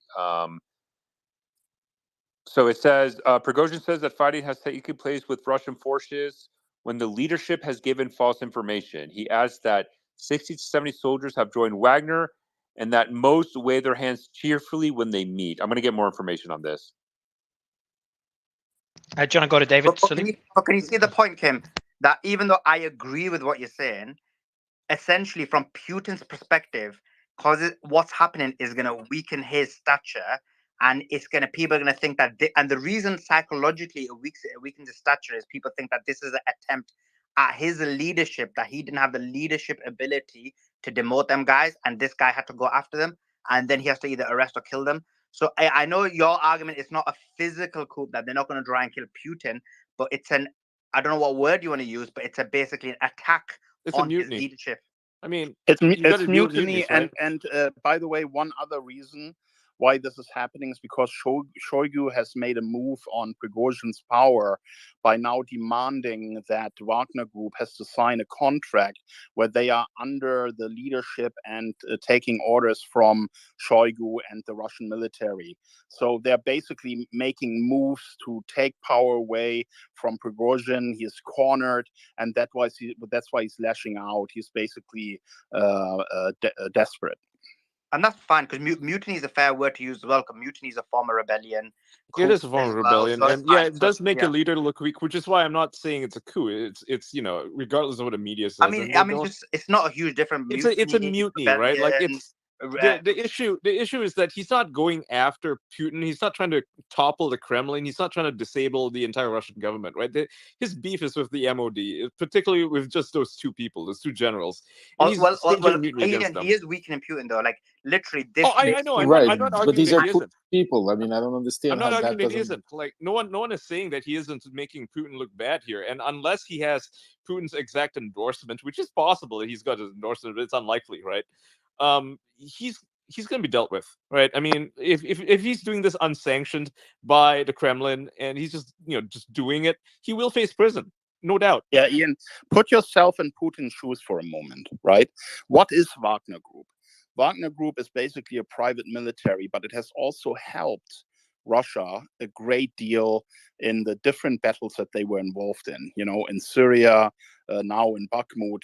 There's certainly some kind of appreciation on Putin's side for what Prigozhin was able to do for him. So, after those videos, I think he was hesitant to just cut him off and basically get rid of him.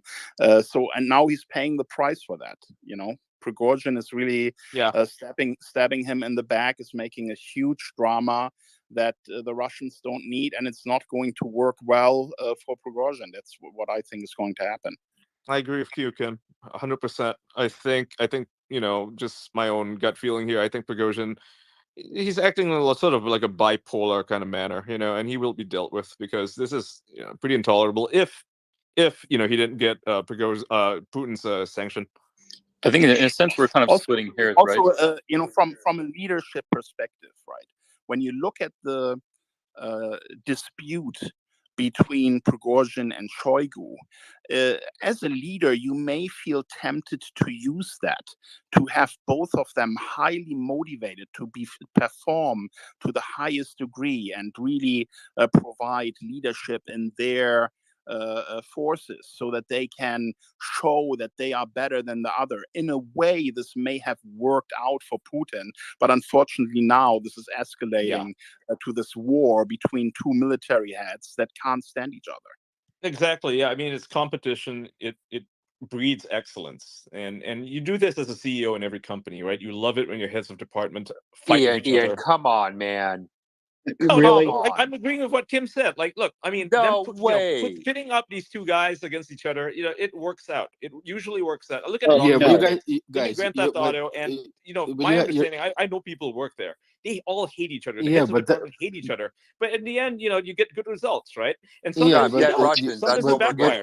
You gotta think of who the CEO of the company is. It's Vladimir Putin. Do you see Vladimir Putin embarrassing himself in front of the whole world, lowering himself just to have these two Congressman, guys? Also Congressman Castro just put out a statement 4 minutes ago. So Castro, are you seriously citing the fucking guy who's like being kicked out of Congress? Okay, so a member of the House Intelligence Committee told NBC News that the Wagner Group activities amount to, quote, a worst case scenario for the Russian government. Quote, the Russians have turned against each other, Castro said in a text message. Quote, it's the worst case scenario for Russia because they're on the brink of an attempted coup, and Putin is likely losing an informal army that is heavily relied upon for his invasion of Ukraine. Prigozhin is a, quote, ruthless, power-hungry leader who has taken advantage of the fact that Putin needs him in the war against Ukraine. He has feigned support for Putin while directing his ire at Russia's military leaders. But he knows that if he can win control of the Russian military by turning soldiers against their own leadership, he will be in a good position to topple Putin. Can I just go to David? But Mickey, before you go, and then David wanted, and then we kind of jumped in. Let me go to David and then Mickey, please, and then we'll go to you. All right. I'm watching videos right now of military convoys leaving Ukraine, headed back to the Southern Military District, joining Wagner. Now, at the beginning of the day today, Wagner had about 25,000 troops. They've got a massive amount of people that joined them. They're probably around 50,000 people right now. That 50,000 troops, that's 6 divisions. And that's not a mutiny. They've captured all the fuel, all the ammo, all the tanks, all the resupply, and everything for the Southern Military District. I call that a successful mutiny. Damn straight. They have more combat power in Russia right now than Russia does. Think about that. David, Wagner was 50,000 in December 2022. So based on your assumption, they have had absolutely no losses in Bakhmut, right? They're just still the same size. You can doubt me all you want, but this morning they had 25,000 troops. I will put money on it. And I'm watching. Yeah, 25,000 is not 50,000. So just watch out. He had 25,000 this morning, and I'm watching military police. I'm watching all sorts of stuff on the videos right now in full Russian uniform with white armbands that have switched sides. So you say he gained 25,000 soldiers in the last 24 hours, yeah? There's That's your videos claim. of them pulling out. There is Yeah, right. videos You right watch your now. videos. That's not how the world works, brother. That's how it works when you're putting the truth out there to combat veterans and people who are tired of fighting and losing and dying, and somebody speaking the truth. Let's He move on. has Let's move on. Rostov. It sounds like He has wishful thinking Rostov. to me. Austin, go ahead. So actually, Mario, wait, but Yeah, go ahead, before, Austin. because I just got something. Oh, sorry. Go ahead, Khaleesi. Also, just read in and Oh, Khaleesi, thank you. quickly. Khaleesi, go quickly. Go ahead. No, I don't know if this is read out, but Prigozhin has said that fighting has taken place with Russian forces. Russian leadership have given false information. He said 60 to 70 soldiers have joined Wagner, and that most wave their hands cheerfully when they meet. But I think one of the key, There you the go, thing that is very What interesting. was Hold saying, on, like, hold it's not on. 25,000. Sorry, continue. But hold on. This is where it's getting weird. And I don't know if this is Prigozhin just being Prigozhin is lying. But what he's saying is that his forces that have left in the convoy have not even reached Rostov. Like that's what he's claiming. And so that fighting is going on in Rostov and it's not his forces, right? And so if that what That's he's saying is interesting. true. That's interesting because you've believed everything he said up to now, but now you're saying you don't. But no, believe I'm the just fact. saying because here's Guys, I hold posted on. a video there. Russian military helicopters have reportedly destroyed at least 2 Wagner PMC vehicles in the Voronezh region in Russia, and there's a video of that of the So, vehicles. but Suleiman, no, I'm not saying I believe everything he's saying. I never said that. I said nothing is confirmed. But what I'm trying to say is sorry, I'm not trying to be absolute on here. Sorry, it's a bit late. Let me be more So, precise. A lot of but what what we're I'm saying, a lot of what we're saying is based on his comments on Telegram, and then we're saying these things are happening. What all And sources so are saying now is you're the saying good thing is it's that there all are wrong. Wagner forces that operate independently of the main convoy that are acting.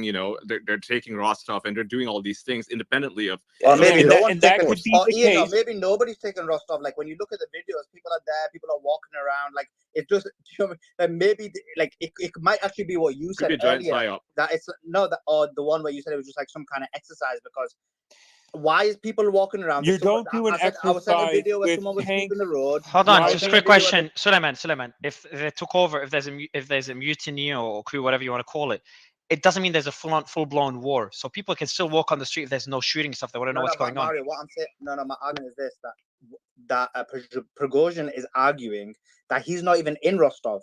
So then the question becomes this: we've been relying on his comments about what his plans are. He's saying, "I'm going to do this." That's what this space has been about his comments on Telegram. Now he's made another comment on Telegram, and we've said like ignore that one. And I'm saying that comment on Telegram is saying that he's not in Rostov. And then based on that comment, I'm saying, let's say hypothetically speaking, he's been accurate in that comment. It kind of makes sense that maybe those forces aren't his, and maybe that's why people are just walking around right next to the military guys. Or Suleiman, because what you're seeing is a military. Like if anybody who watches that video understands 100% that's seizing an objective.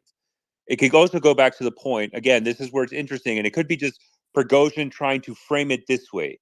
And the implication of what he's trying to imply, which again, we have to take everything he says with a grain of salt, but what he could be implying is that now he's getting more and more Russian soldiers to join his side to seize it, that this is Russian military. That's not his guys. That's not him. I don't get it. Russian. Also, why would he not take credit for taking that building in Rostov? I don't know. That's what I was like. Nobody it doesn't make any sense. We're sharing it because he's stating it. It's a head scratching environment, and it's very confusing. Because then the other problem that we're running into. So we have an update. So U.S. military think tank's assessment Friday of what is I'll start again. The U.S. military think tank's assessment of what it says is a military rebellion in Russia gives private forces little chance of succeeding against troops loyal to the government's Ministry of Defense, which, as I've said before, I still think is a very, very low likelihood this rebellion or this coup, or whatever you want to call it, succeeds. Washington's nonpartisan Institute for the Study of War, which has been following the war in Ukraine closely, found no pathways to success for the mercenary group led by Prigozhin as it challenges government troops. Quote, Wagner Group financier Prigozhin appears to have launched an armed rebellion on June 23rd to force a leadership change within the Russian Ministry of Defense, which is unlikely to succeed. Prigozhin may be overestimating his chances, according to the think tank, which counts 2 generals, including General Petraeus on its board. Prigozhin's 25,000 troops have been instrumental in Ukraine and may have believed Putin would back him, the institute said, when that seems unlikely, which goes in line with other reports and Putin, Ian and Kim, what you said, Was in that this line is with against, what I just yeah, told yeah, you, exactly, right? which goes against the general and not Putin himself. At the same time, Prigozhin's group does And not let me have just the, add one. I'll finish it off, Kim. Yeah, At the same time, yeah. Prigozhin's group does not have the, quote, independent access to the ordnance and supplies necessary to win, the think tank said, and support he may have counted on from within the military, including from some key leaders, does not appear to be forthcoming, the institute said. That just came out a couple of minutes ago. Go ahead, Kim, and then we'll go back to Patrick and Austin. Yeah. Also, I think one thing that everyone here seems to forget is the Wagner Group is assembled by former convicts that Prigozhin got out of prison by promising them, amnesty if they go and fight for Russia. They are not respected by the military leadership. They are not even respected by other soldiers. Anyone claiming here in this room that Russian soldiers are joining this group of misfits is insane. And this analysis just now that you quoted from the think tank, that is spot on. That's exactly what's going to happen. And I think this thing will blow over in no time. And everyone who was sitting here calling this a coup and saying, Putin is finished or he's sick in hospital and he's going to die any moment, that's why he's doing it, will look like fools. Yeah, I think just one thing to point out, that most people have said that this coup, or whatever you want to call it, is unlikely to succeed. But it has moved and kind of surprised most of us. We've been saying this since the beginning. I mean, on the space, On social media, and just to say, like, on the space, we've had like every position on here, so it's not been like the mainstream, but we've been pushing one narrative. And when somebody did say Putin is sick, I literally called them out on it and asked for the evidence, because I thought that was a weak. Yeah, well, I think anyway, and let's go to Austin. And That was one person. Yeah, and just excuse me. Yeah. Also, we got it. And you got to keep in mind. I mean, this is social media. The news moves really quickly. When 9/11 happened, I was alive in 9/11. I was 18 years old or 17 or something. Some of you weren't even alive back then. But anyway, when that happened, people assumed that all of America was under attack, right? There were all these news reports of like bombings happened in New York City and here and there, and it's like, okay, there were like 3 major bombings, which is like the 2 Twin Towers and the Pentagon, right? Nothing else.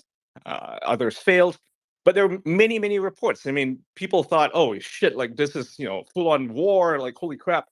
But turns out it's just 3 attacks, right? That's what happened. So the social media effect, it amplifies every single thing that blows up. You see military soldiers like walking on some street, and you assume, oh my god, an attack is happening. We got to take a step back and yeah. So and look at what's really going on. Yeah, let me go to Austin and Colonel. Good to have you as well. But just one thing to mention is that you guys just be careful. Confirmation bias. So you have a Western source that says something that you disagree with, and you immediately dismiss it as Western source. They want to cause fear and they want to weaken and cause more divisiveness within Russia. And then another Western source says something that, hey, this is not as bad as people think. It's not a coup. Then yeah, hey, here they are. They say it's not a coup. So just try to avoid confirmation bias. But Austin, I'd love to get your thoughts on what was just mentioned at the moment by the think tank. Yeah, so I got a couple of things to mention here. Number one, having military leaders that hate each other and actively compete to try and one-up each other is counterintuitive to any military operation. I mean, if we even just look at Russian history, one of Russia's greatest defeats at the Battle of Tannenberg, where they outnumbered the Germans, was due to 2 Russian generals who hated each other, refusing to coordinate with one another. So I would caution against comparing, a military apparatus to like a corporation where like competition is key. Because the reality is that cooperation is what leads to successful operations. Austin, I'll give you the mic back. I'll give you the mic 2 seconds. Ian, I'll give you just a quick update, and then Austin, I'll let you finish, and we'll go to Ian, and then we'll go back to other speakers. A senior U.S. military official just kind of goes aligned with what the military think tank has said, told NBC News that he does not believe that Prigozhin, the leader of the Wagner Group, is attempting a coup against Putin at this stage, but rather an attempt to remove Defense Minister Sergei Shoigu and Chief of General Staff Valery Gerasimov. That's what I've been saying. Wagner's Ian, you're doing it again, but that's good, and it's a very important point. Wagner's, and that's what it is. What you're saying, it is what Kim and others have said as well. Wagner's troop strength is difficult to estimate. A number that is often used and sometimes used by Wagner is 25,000, although other estimates are as high as 50,000 and as low as 15,000. Austin, I'll let you finish what you're saying, and then we'll go to get an update from Colonel. Go ahead, Austin. Yeah, sure. Secondarily, I wanted to comment on something that Suleiman was talking about. How with some of the videos that we've seen sort of civilians milling about their day. Basically just walking around, right? I think it's important to note in early stages of mutinies, coups, it tends to be the same. There are two major objectives. Number one, to achieve an advantageous position over the institution you're trying to subvert or destroy or change policy.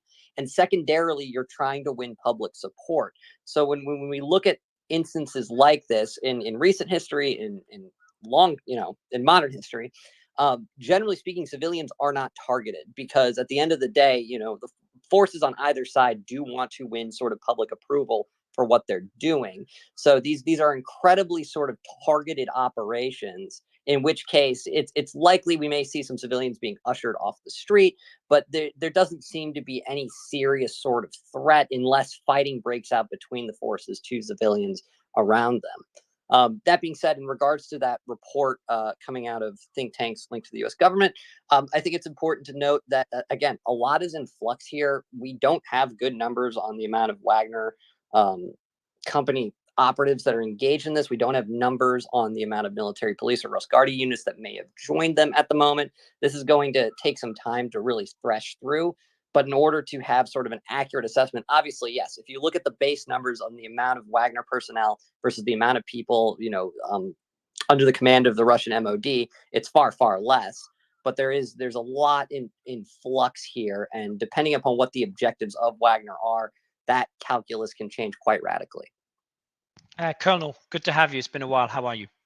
I'm good, Mario. It's great to hear you.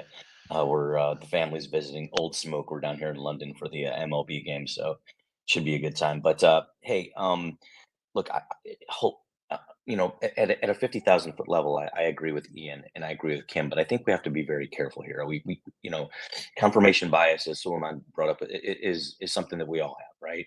And when Kim says things like, Wagner Group is nothing but a bunch of convicts, to be fair, recently they have gone and got convicts, but for the longest time, Wagner Group has been the elite of the elite, handpicked by Prigozhin out of the Russian military, right? These guys have been in Africa, they've been in China, they've been in other places in the world where they've been fighting, and these are really, really good fighters. Anyone who's in the U.S. military who's had to deal with planning against, building plans against Russia, realize that Wagner Group's no joke, right? So the idea that these are just a bunch of yahoos, just a bunch of prisoners, is a bunch of bullshit. Are there some there? Kim's right. There are some there. But the truth of the matter, the vast majority are very well trained, and they've been the elite of the Russian forces. Many in the Russian forces actually look up to and revere Wagner. So it's not shocking that some might come over. How many? I don't know. None, possibly. But again, this is a very fluid battle space right now, and we have to be careful just to dismiss it. But I will say, from another perspective, now kind of turning away from that, those who want the war to end, right? Who realize that Russia is perhaps at a high watermark right now and go, oh, well, we want peace. Well, if you really want the war to end, this is another, and you completely are neutral. This is another opportunity for people to go, hey, look, Russia's got some serious issues going on internal to their own nation. They got some house cleaning to do. And to be fair, Gerasimov and Shoigu are really, really bad dudes. You look at Shoigu's house. I don't know how a guy has a $12.5 million house on a beautiful lake, and he's only the minister of defense, and he really had no job before that. It's because of massive corruption. So I completely understand why Prigozhin's going to do this. I just read a report. One of my buddies just tweeted me that Gerasimov's helicopters just lifted off from the Russian Southern Military District, which is surrounded by Wagner Group dudes. He's in trouble. He's in a lot of trouble. So we all should probably take a deep breath. I have confirmation bias too. I'll be the first to admit it. I want Ukraine to win this war. I think Russia's a bunch of thugs. But I'm willing to admit my confirmation bias. I just realized that, we all have it. Thanks a lot, Mario. I appreciate So, it. Colonel, sorry, I just need to jump in. So I apparently need in the to same reply audio, to two things that he said. wait, Kim, let me just share some news. Sorry, and then you can go there. You can Yeah, answer Kim okay, for go that. ahead. Yeah, so apparently in the same, I think this was a very long audio message, and the one that he said he hasn't reached, and it's very confusing because it could be he was answering a question or not. But again, from Prigozhin, take it with a grain of salt. But I just wanted from him saying, Prigozhin an audio message that was posted about 10 minutes ago says, and quote, this is what he's saying, half the army is ready to go with us. So I just want to go there. Go ahead, Kim. Yeah. So about the convicts that I mentioned, Colonel, there's just a factual problem with what you said. Yes, Prigozhin has in the beginning hired, high class Russian soldiers, no doubt about this. The group strength grew from March 2016 from 1,000 men to April 2022 to 8,000 men. But then it grew from 8,000 to 50,000 in less than 8 months. And those 42,000 were all convicts that Prigozhin basically got out of Russian prisons. So, to say that that's not accurate, please check your facts. And then, confirmation bias is not something that I'm guilty of. What I'm looking at are the facts. And every time, the U.S. government. Excuse me. Can I just a say second? something? David, let Kim finish, and then you please. can reply. Yeah. And then, I'm looking at the propaganda machine that kept telling the whole world that Russia is basically broke. The sanctions are working. They have run out of missiles. They are now using spare parts from refrigerators to build their weapons. That they will be losing this war badly against Ukraine because Ukraine is getting supplies from all of NATO. And now look at where we are. After a year of that bullshit, a completely failed counteroffensive that has destroyed, 40% of the arms that were delivered by NATO. And now where is this conflict going? So when I'm here talking about these things, I want to bring some truth to the table and not information bias. Colonel, just 2 seconds. I'll just read something that just came out now, and I'll also move out from just considering how serious the situation is, just to focus on the situation, what's happening right now. We do have an update here. The leader of so this came out from retired U.S. Army General Barry McCaffrey. The leader of the mercenary Wagner group is in, quote, open insurrection. And the stakes could be huge, not only for Ukraine, which is fighting a Russia invasion, but for the West as well. Quote, this will be of enormous interest, not just to Ukraine, because it will obviously affect the ground and air war in Ukraine. But at the end of the day, the US, the EU, NATO, don't like a nuclear armed country involved in civil war. Prigozhin is not a step up from Putin. He's just another gangster. McCaffrey also said that on quote, the 11th hour, that it remains to be seen whether Russia's security service, FSB, moved to arrest Prigozhin, but he said that Prigozhin is likely serious about the challenge. Quote, this guy is going after the senior leadership of the Russian armed forces. They're Putin people. He's not claiming he was ordered to do it. It is an open insurrection. So it just came out from former General McCaffrey. Go ahead. I want Patrick to jump in, and then Mickey. Patrick, go ahead. Thanks, Mario. As far as the ISW report, I largely agree with their conclusions with one caveat.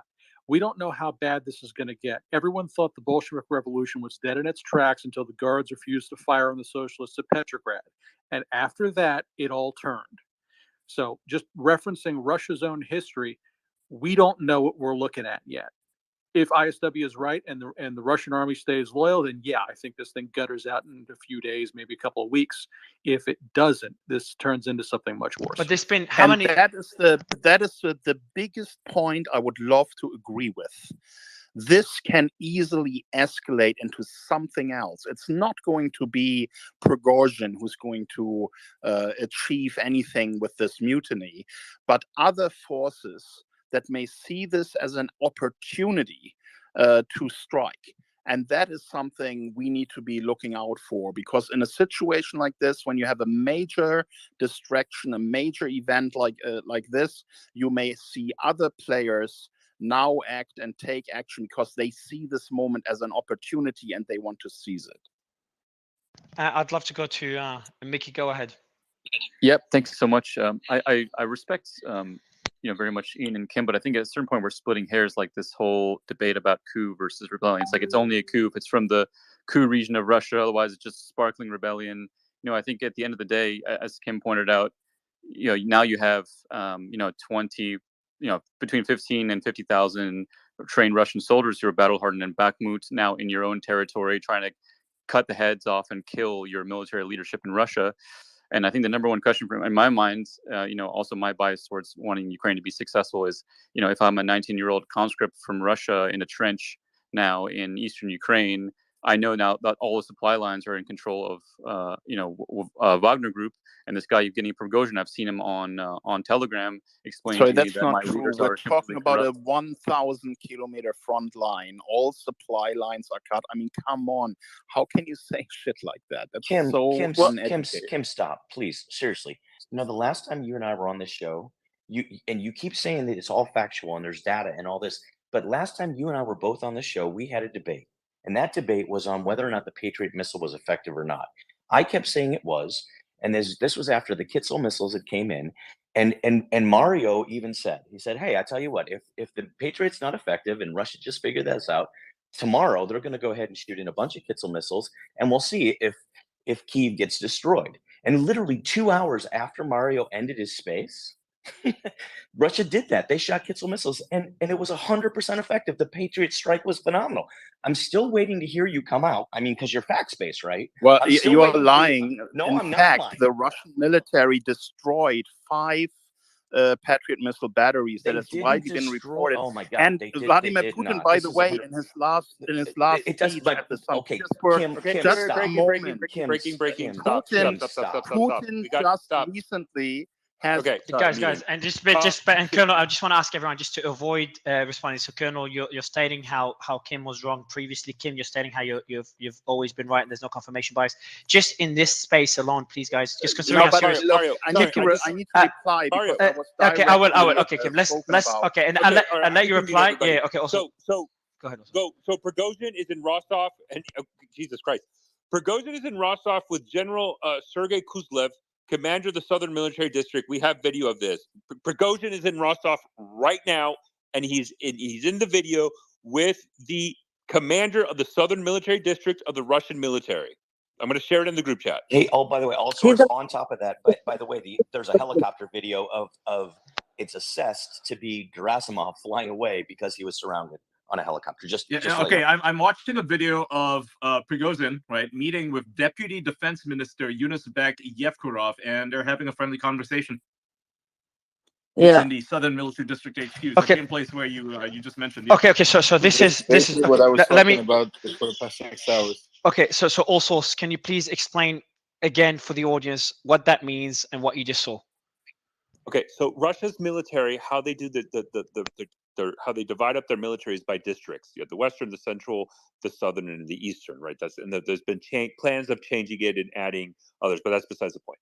The commander of the Southern Military District is basically, like our equivalent in the U.S. military of a 4-star general, like a combatant commander, like the CENTCOM commander, European. And commander, reports directly. Does he report directly to Putin? No. I mean, Putin can talk to him, but that military commander would report to Gerasimov and then Shoigu, right? Because he's the military district commander. But Putin can talk to whoever he wants. He has had large segments, and these military commanders have also kind of had an influence in say and also how the execution of the war.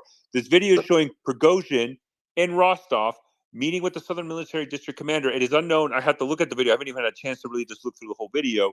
But it could be that this military district commander was captured by Wagner or by Wagner when they went into the Ministry of Defense building, right? With that video we saw, and they seized it and they captured him. He's now kind of a prisoner.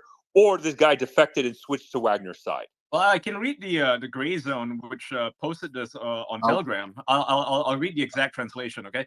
Yevgeny Prigozhin and Russian volunteers of the Wagner Group at the headquarters of the Southern Military District of the Russian Armed Forces in Rostov-on-Don are negotiating with the Deputy Minister of Defense of the Russian Federation. He's the Colonel General Yunusbek Yevkurov. So they're talking. Yeah, they're sitting, hanging out, and laughing. They're friendly. I mean, and given what we know now, Gerasimov has run away. He flew away in a helicopter. So, I mean, this looks like a very successful mutiny, perhaps. So, Kim, is your point that Rostov is not a hugely important So just 2 seconds, guys. Just want to better dig into this. So Gerasimov, who's the chief. I would like to say something, Mario, if you let me, because if I'm getting attacked, if you were getting attacked by someone else, I would. Also I've attacked, but I haven't defended myself. But go ahead, Kim, and then we'll please, Colonel, don't respond back, please. I will make a very, very short. Thank you, Kim. Thank you. when Zelensky claimed that Patriot missiles shot down Russian hypersonic missiles, his own military leadership said that this is not true. So that hasn't occurred.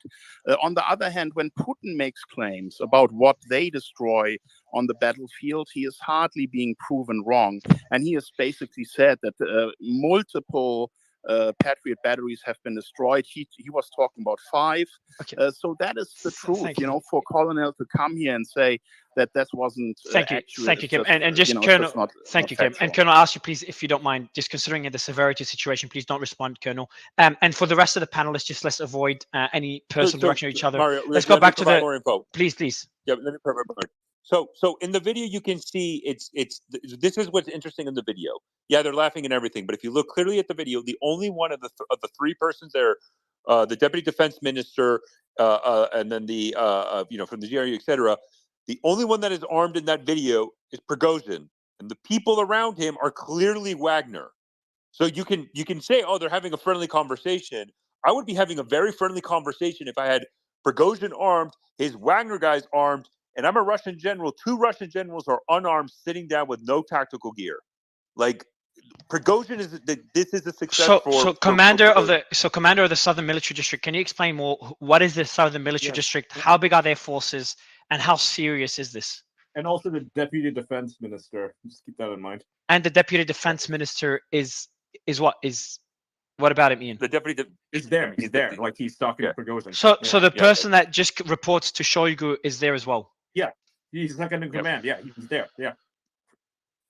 Okay, so my question again, please, if you don't mind. Commander of the Southern Military The District. Southern Military District is a very important. It's a military district, right? It is their equivalent. So in the U.S. military, we have what we call combatant commands. Your European command, your U.S. Central Command. Those are 4-star generals responsible for an area of operation around the world. The Russian military, how they operate, it's an internal to the Russian state, and so they divide up their command, the country, their military by military districts. The Western, the Southern, the Eastern, the Central, right? They have military districts. That's how they divide it up. Those are led by senior Russian generals, right? And so this guy, this Russian general who is sitting there, now the vast majority of his military formation that he probably owns is probably fighting in Ukraine at the moment, right? That's the problem they're running into. That the Russian military units that would be utilized to defend in a situation like that are currently deployed in Ukraine. And so this actually leads credence to kind of also the reporting that David was saying, is that if you capture the Southern Military District Commander, right, it is not a far fetched to say that a lot of the people that were responsible for that are responsible for Rostov-on-Don and the defense of it, because their headquarters is there, simply switched sides to Wagner. They just simply switched side and then just did what Wagner wanted them to do. Hey, That is all source, can I add is- a vignette to what you're trying to say there? So the other thing about the Southern Military District that's really important is the force structure of Russia's MOD is not evenly distributed across all of the military districts. The district that we're talking about is the one by far that has I mean, it's in the top 2, right? This is a large portion of the military. And so sorry, I'm pretty certain that one of the GRU deputy intelligence general. So remember, Mario, right when this broke, that we had 2 Russian generals release those videos from like that table with the background, right? So Sorokin, who was the deputy commander for Russia's forces in Ukraine, there was another one who was kind of like the intelligence officer. He was a GRU general. He also made a video. I think that guy who made the video, who basically said, "Hey, Prigozhin, this is not right," basically criticizing in summary. It looks like he's also in this video right now, laughing and joking with Prigozhin. Now, don't forget that Wagner said all the Russian generals who released these videos are traitors. They're traitors. We're going to go after you. That's what Wagner said. This same Russian general who hours ago made a video basically condemning Prigozhin's actions is now basically he could be a prisoner. He could be friendly. He could have defected. We don't know. He's just not armed in that video with Prigozhin. But now he's sitting, with Prigozhin, having just a normal conversation with heavily armed Wagner forces around Prigozhin. So just to summarize, also, just for because you spent a while explaining that, but basically to summarize, and just correct me if I'm wrong here, what's happened is he is essentially talking. Most likely they've defected or he's taken control over 1/4 of the defense in Russia, right? 1/5. 1/5. They have Well, 5 military districts. so it's very it's I wouldn't say 1/5. It's just because it's as Colonel said that the distribution 1 out of 5 sections. So a Excuse me. significant military district is under command, and I have an English translation of this video. I'm going to share it to the group chat so you guys can analyze it. But yeah, so that what that shows is that if it's the deputy defense minister, it means he's taking control over everyone except Shogo, and on top of that, it's 1/5 of the. No, well, the deputy defense minister generally is. I would be very cognizant of how you would. And this is like no different than the U.S. It's more of an administration type of position. It's not like an actual part of the chain of command. It is just the deputy of the minister of defense. They generally have responsibilities. I'm not going to say admin, but they're not necessarily part of the chain of command per se as Shoigu Gerasimov. Yeah, it's a political position. Yeah, like it says on Wikipedia here that Yevkurov is a Russian colonel general politician, right? So he was appointed by Medvedev, and now obviously he's under Putin. Yeah, it's not 1/5, it's 1/4 because the Northern Military District is almost all Navy and Air Force. They only have 1 or 2 brigades, the 200th Arctic. So it's very weak on military. So hold on, you talk just to understand. The Southern Military District has has a quarter of the Russian military within it. Please correct me if I'm wrong because I'm reading. Yes. If you're talking land forces, yes. How much damage can 25,000, Wagner PMC guys do to the Russian military within Russia? The PMC Wagner is the only intact military force in Russia. Period. Every other MACOM, every other division, every other brigade has been stripped down.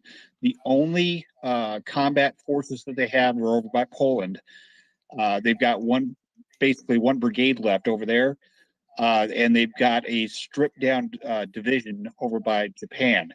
Everything else, every single thing else has either been hit, destroyed in Ukraine, or being rebuilt in Belgrade. Also, one thing that everybody's missing, I'm connecting the dots here, watching what's happening.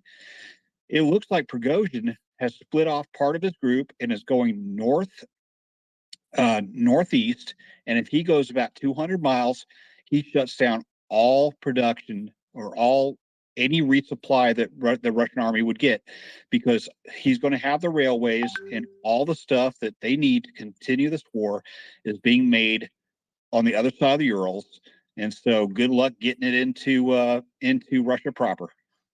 Can they just march around Russia indefinitely and just outmaneuver the Russian military and fight on for years and years? There's nothing unless they pull stuff back from Ukraine. Unless they pull so Prigozhin just said we came here. So Prigozhin just said we came here. We want to get the military headquarters leader and Shoigu. Until we get them, we are here. We are blocking Rostov City and forward to Moscow. You don't provide our guys with weapons, and they die like mead. That was just posted by Prigozhin. Shooting from various weapons, explosions sounded south and west of. Oh, that's unrelated. Sorry. Let me get that. If they get the rail network, if they sever the rail network, and there's only like three lines that go east, Russian forces will not have any more ammo, any more vehicles. They're not going to fuck their own guys in Ukraine. I mean, Prigozhin's job is not to piss off the rest of the military. He's not going to do that.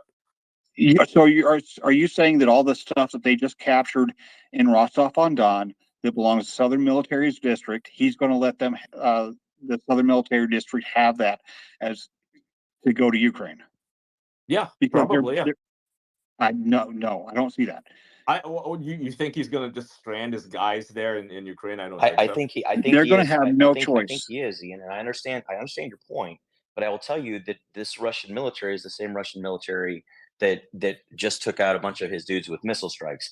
And to the best knowledge I have right now, the vast majority, if not all, of Wagner is out of fighting in Ukraine, and they're involved in this thing. So it's not like he's denying his guys weapons. He's denying the Russian military forces weapons, and he's been at fight with them.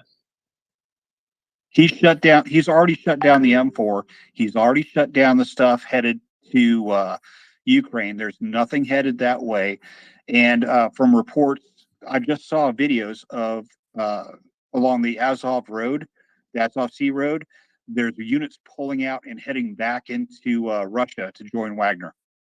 And they did an interview with somebody. And it's not just trucks moving around. These are trucks that are loaded with people, with troops headed back home. Well, David, that's a no-brainer. The Russian MOD can't supply you. Join me, Prigozhin, and Wagner Group, and I'll supply you. I've got their supplies. I know how to manage them better than Gerasimov and Shoigu. I mean, Bingo. This could get nasty if he really does get some serious defections. If you were Vladimir Putin, what would you do to combat this? How would you try to shut this down or fight them? Like, what's on your mind? How do you combat what Wagner Group is doing? I think peacefully. He's trying to negotiate. He's trying to figure out a way to do this without violence, and that's why Shoigu's second is there talking to him. Shouldn't he be peaceful and just give up the territory? He should just give up the territory of Rostov to Wagner Group and be peaceful. Like, why does he insist on fighting? He just give him the territory permanently. They're going to negotiate. I mean, the only reason they're even talking right now, right? I mean, he's talking through the deputy defense minister is because there's negotiations going on, right? It's negotiation under duress. Well, yeah, still, but you understand, it's like he could just try to fight everybody. He's not suicidal. There is fighting occurring in other parts of Russia right now. Very small amounts. Okay, but it's still, I mean, this is a guy. It's mostly peaceful. I mean, we're talking. If we talk about riots, people say, "Oh, BLM protests are mostly peaceful." They were mostly peaceful. You had a handful of pockets of violence here and there, but they were mostly peaceful. Where we're talking about two military formations engaged in combat. But they're not like openly firing at each other. Not in large scale. Not in Rostov. I agree. Not in Rostov because Wagner clearly has seized it. Rostov is under the territorial control of Prigozhin. That's it. This video proves it. Can I talk about that Putin? Yeah, Putin, we know that. Look, I agree with Kim that Putin would want to solve this peacefully. But here's the dilemma that Putin has, right? Putin's got Gerasimov and Shoigu that he can't let go because of a lot of nefarious activities. And Gerasimov's a wild card. Gerasimov's not going to cut a deal with Putin because at the end of the day, you're in Tombstone, Arizona, and every single poker player at the table is a bunch of lying, cheat, and crooks. I mean, what deal could Putin put on the table for Prigozhin? And Prigozhin knows Putin quite well, right? That Prigozhin's going to go, oh yeah, I trust him on that. That makes sense. I'll completely do that. And sorry, Colonel. Sorry, just in the video that he's saying, and this is because I said that there's a translation of it, and I just kind of read it and reading this tweet specifically. But what Prigozhin is basically demanding to these generals is this, and he says, I'm just going to read a tweet that kind of lays it out perfectly, and I saw it also in the translation video. Prigozhin said that until the Wagner PMC gets Gerasimov and Shoigu, the mercenaries will block the city of Rostov, and here's the important thing, and quote, and I've seen this also in the video, go to Moscow. That's what he claimed in the video. And if I was Putin and I wanted a quick solution to this, or at least a 50% solution right now, when Gerasimov's helicopter flew away, I would have shot it down. I mean, because dead men tell no tales. So Kim, when he says I'm going to go to Moscow, would that be enough for a coup for you, or does it mean he actually? What do you think that words are enough or not? Kim. Well, at the moment, these are just words. I think Prigozhin is not that crazy that he will think he can go up against the Russian military. I think what's happening right now is Russians don't want to kill Russians on both sides of these military factions, and they will try and work out a deal. Yes. I think what it is primarily for Prigozhin is that Shoigu wanted to take over power of the Wagner Group with the new contracts that were presented to Prigozhin, which basically kicks him out and takes all his power away. And if they can negotiate some kind of settlement, this thing could be over soon. So we just have to wait and see. At this point, it's all speculation. But people sitting here and telling you that it's not speculation. Just a second, I will finish in a minute. Telling you that this is going to cut off supply lines to the Russian soldiers at 1,000-kilometer long front that is as long as the top to the bottom of Germany is ludicrous. So, Kim, not to cut you off or anything, but could this be a grandstand in order to negotiate on the Wagner side? What do you think about that? Yeah, I mean, Prigozhin is in a very bad situation. He's lost basically the shouting match against Shoigu. Shoigu and his generals did really well, repelling the Ukrainian counteroffensive. Shoigu is using this advantage by trying to take the power of Wagner Group over and basically proposing a contract that puts Wagner completely under his control. Of course, Prigozhin is going nuts about that. It's not only affecting his business and his passion, but he's now also probably under threat, losing his life or his freedom, because Shoigu is certainly showing that he's having the upper hand now. Yeah, and definitely the Russians communicate with strength. So this honestly could really just be, two people or two parties trying to come to an agreement, and this is just their way of communicating that to each other. Hey, Mario, I just got another update, and it just said that Prigozhin is declaring that he just shot down 3 Russian helicopters, and I wonder if he's listening to our site, because if one of them was Gerasimov, that was a pretty good call on my part. Mario, I'd like to jump in here if I could. Mickey, to your answer, if I'm Putin right now, I put a $10 million bounty on Prigozhin's head, and I start looking at which units I can effectively pull out that are reliably loyal to me, in case this thing really goes bad, because he has to take precautions on, okay, what happens if the worst case scenario? So I need reliable force in Moscow, close to me, that'll protect me, and I want Prigozhin's own people trying to kill him if I'm Putin. He's got to cut the head off this snake as soon as he possibly can, and he's got to come out and make a statement. Right, because every day this goes on, he looks weaker and weaker and weaker progressively. So he has to come out. Wagner, so Prigozhin just said, we took control of the military airport in Rostov so that planes would not bomb us, but rather carry out their missions in Ukraine. So does that mean he's got? So is that right? I was right. right about what? Sorry, just about him not cutting off the forces in Ukraine. That's not his intention. Oh, okay. Never has been. Okay. Yeah, go ahead, But Brock. what? Brian, I want to go to sorry. Brian if you don't mind, Dave. Brian, go ahead. Oh, sorry, Mickey. Go ahead, Brian. Oh, sorry, I meant to turn that off. My apologies. You guys can continue. Okay. Go ahead, David. Yeah, if you look at that military airport, the only thing they really have there are AN-12 Cubs and Mi-26s. Okay, first of all, if you connect the dots, they are going up the M4. They're leaving Rostov on down. They're going to the next oblast up. They're not staying still. Kim, the contracts for the convicts were 6 months. 6-month contracts, and they stopped getting convicts in over 6 months ago. So the whole convict I want to move away from the convict discussion about Wagner, if you don't mind, guys. Kim and no problem. David. No problem. Thank you, guys. Yes, I do want to say. moving... So you talked about the airport. You're saying that the military airport, does not have anything significant. They normally have a handful of attack helicopters there, but as far as fighter aircraft or large numbers of rotary wing attack aircraft, no, it's mainly a transport base. It's combat service support base. It's not a combat base. Prigozhin did say that the chief of the general staff of the Russian armed forces did. So I'll read out exactly what he said. The Russian chief of staff fled from here where he learned that we were approaching. When he learned that we were approaching the command center.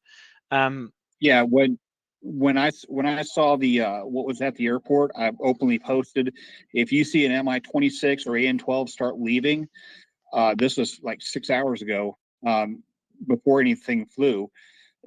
I've said that was a military evacuation, and then about an hour after I posted we saw mass. Let me go to the military analysts. So I want to go to all source Patrick and Austin. Guys, if now we know that the Southern District is working with the chief of Wagner.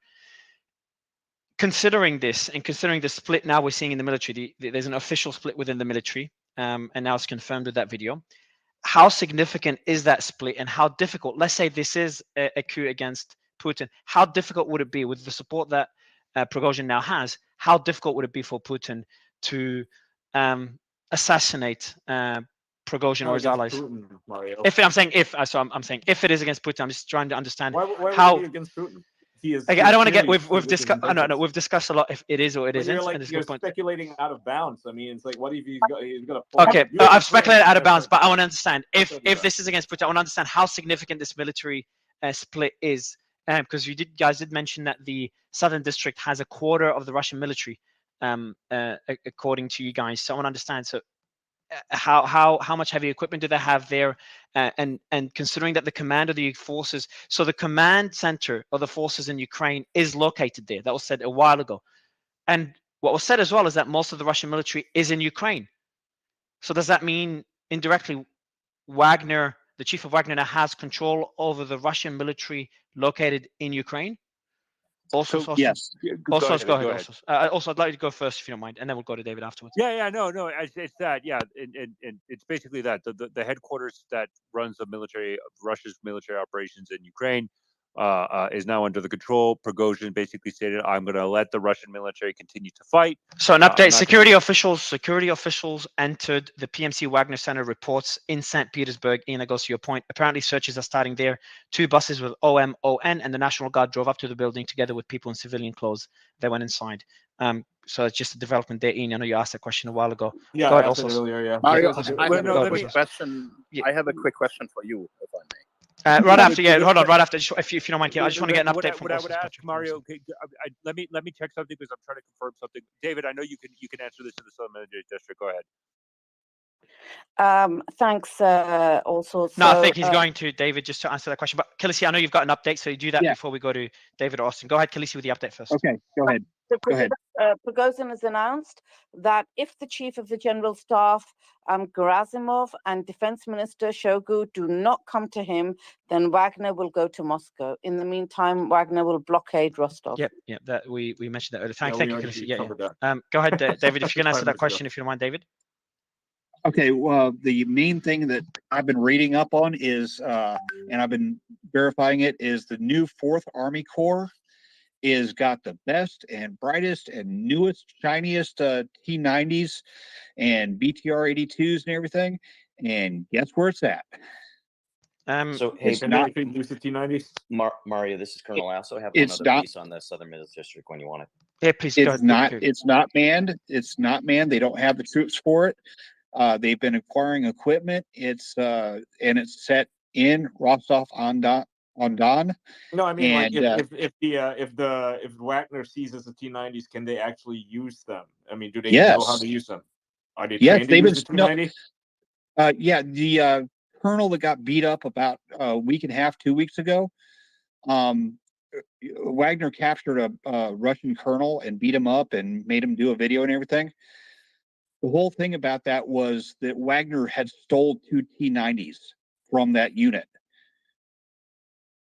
And so, so just back to, so I appreciate David. Colonel, just I know you want to add to that particular question is how much, I'm just trying to understand now, because we discussed earlier about Wagner not having, militarily being very weak to be able to challenge the Russian military. But now that we've seen the support of the Southern District Military Command, which, as you guys said, they run the war in Ukraine. The military, the Russian military in Ukrainian territory is run by the Southern Command.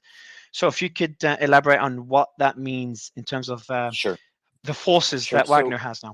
I just asked so we keep talking about once we move on from this point, if you don't mind, Kim. Go ahead, Colonel, and then Patrick, and then we'll go to Kim. We keep talking about land forces, and I agree that there's probably a majority, if not a large portion, of the forces that are in Ukraine. But we're failing, and we're talking from a ground perspective, right? We forgot the air domain, right? The vast majority of air assets that belong to the Southern Military District are actually still in the Southern Military District.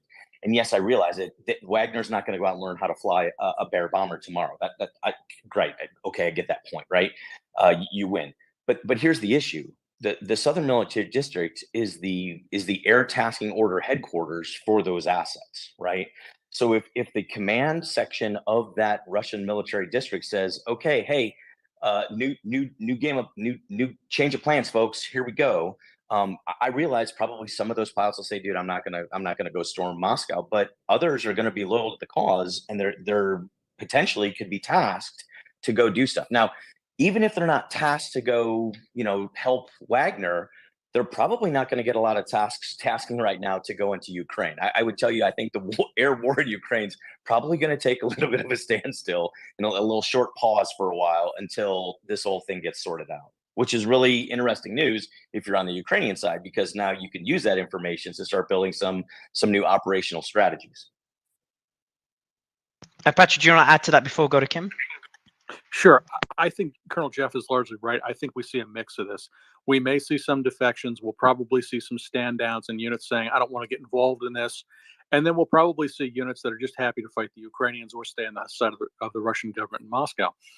I think he makes a good point that, yeah, this is going to severely disrupt and potentially change the direction of the war. As far as Prigozhin controlling their command and control centers, what I think will be interesting is what the Air Force does, because the Air Force can leave. The Air Force can take off and fly to bases that are still directly under, control of the government in Moscow. The other portion is, what is the Navy doing?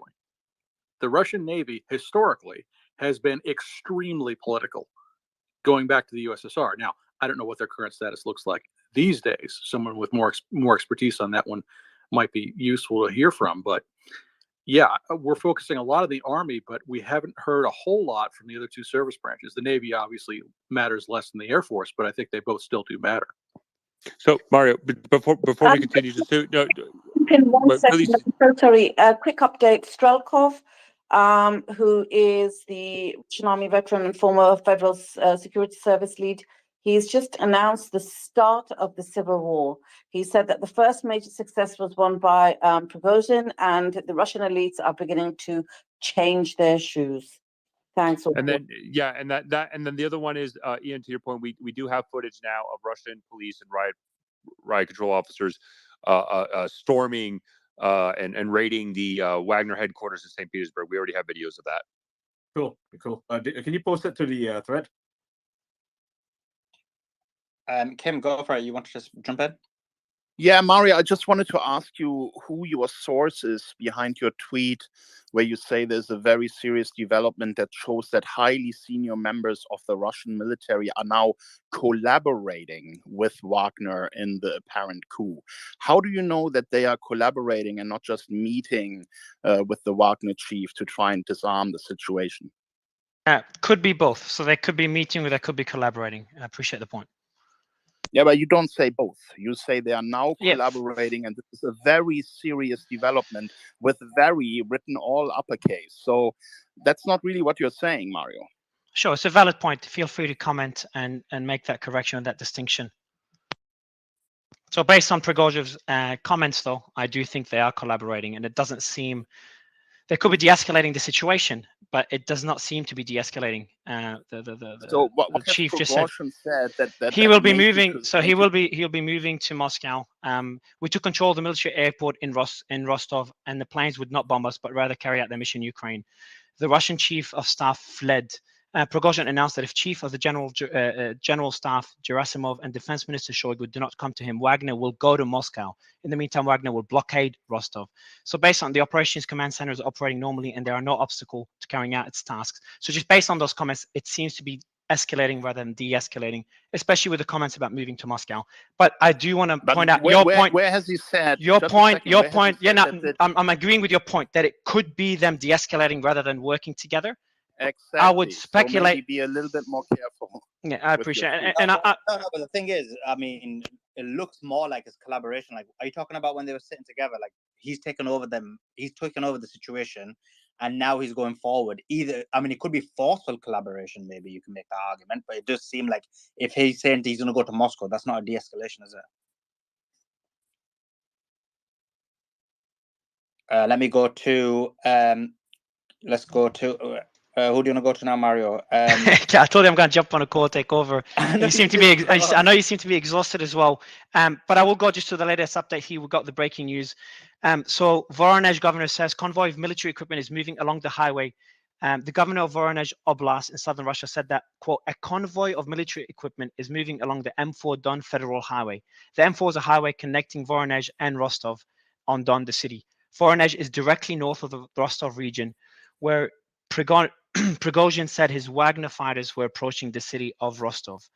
and we have more confirmations and footage coming out that the security forces have entered Wagner Group's headquarters in St. Petersburg. I don't see, Why considering. do we repeat ourselves every 5 minutes? It's just kind of like let's move on. You know. Are you being serious? So every time we read breaking news for people that just joined, while repeating No, ourselves. like people are not joining every 5 minutes. Like No, they're joining every 5 seconds. But fair. We read that thing like 5 minutes ago. So that Mickey, Ian, he's just reading the breaking news out. It's not that big deal. Yeah. Let's go Okay.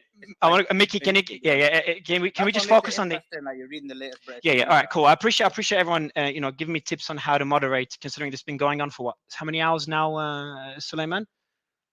A lot of hours, bro. And we've I'm lost shattered track right of now. time, Mario. Mine is shattered. Anyway, let's go to 9 hours. 9 hours this space, and we did 2 hours before that with Imran Khan. But Mickey, just want to get your updates, considering that the Southern Military District is now potentially collaborating with Prigozhin, but meeting with Prigozhin. Would love to get your thoughts on what that means in terms of the military forces that Prigozhin may have under his control now. And then we'll go to Colonel about this as well afterwards. Yeah, I leave more the specific military stuff to the colonels and military guys. I think the perspective I have is just speaking with all my contacts in Ukraine. My phone's been going absolutely mad just talking to all my friends in Ukraine and their perspective on it. Mickey, can you check? Sorry, Mickey, can you check after you comment? Can you please check the Moscow Stock Exchange? I've asked earlier. Just want to get some updates on and the ruble as well. Just how that's responding to everything. I know it dropped significantly, about 3% hours ago. Huge drops. In before hours trading, you're seeing, I think money always talks, right? And the perspective in Ukraine is still very skeptical. Like no one really trusts anything coming out of the Kremlin or anything from Prigozhin. There's a lot of skepticism on there.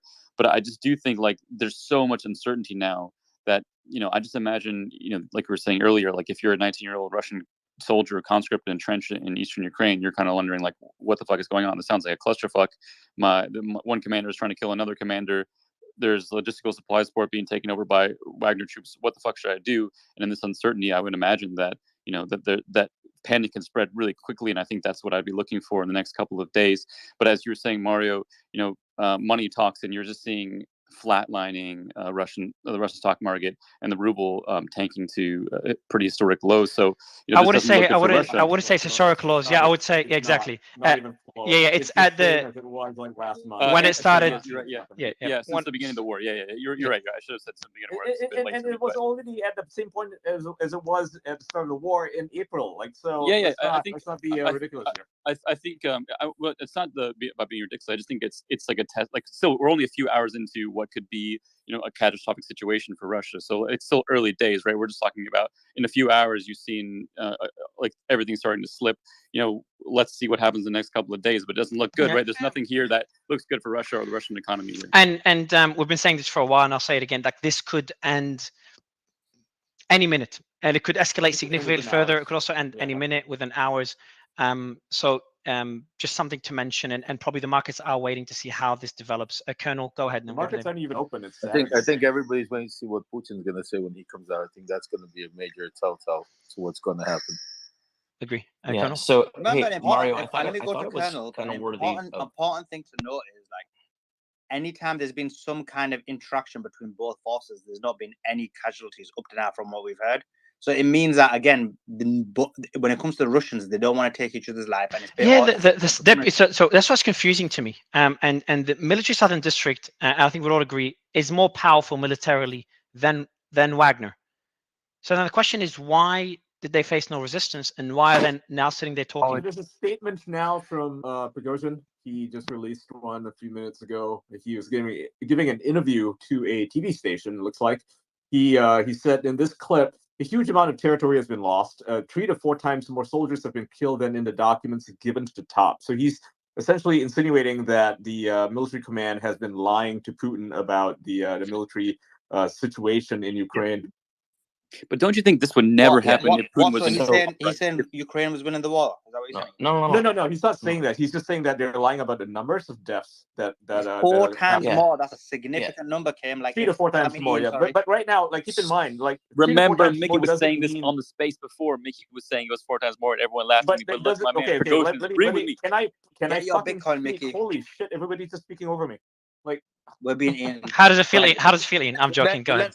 Yeah, exactly. How does it feel? No, I'm Go not ahead. angry. Finish I'm off. just saying. Yeah, I'm no. just saying. Go ahead, Ian. Go ahead. Yeah. So the 3 to 4 times more number, even if that is true, right? Even if, let's just say three to 4 times more, that's still less than the number of like the ratio to Ukrainian soldiers. It's still lower than the number of Ukrainian soldiers that they killed. So instead of it being like 15 to 1, which is one of the numbers that the MOD threw out recently, 15 to 1, And I would also mention on that point. More like, you go ahead. it'd Sorry. be more like 3 to 1 or 2 to 1. Yeah. I would also mention that anything mentioned on Prigozhin's side is going to be biased. He is trying to paint a certain picture as he conducts the mutiny or the coup, and anything comes out from the Russian side could be also biased in terms of de-escalating this or showing the Prigozhin not having that much strength and everything being fine. So just to mention, anything comes out from each side. Mario, don't you think that if Putin was in his prime, in his pomp, that Prigozhin would never have the balls to do this shit? He smells weakness. He sees blood in the water, and now he's trying to he's testing the big man. That's kind of what I wanted to point out, Mario, is when you called on me earlier. But and I think that I think it was Khaleesi that brought this up, right? That the whole idea that there are some oligarchs that are supporting this.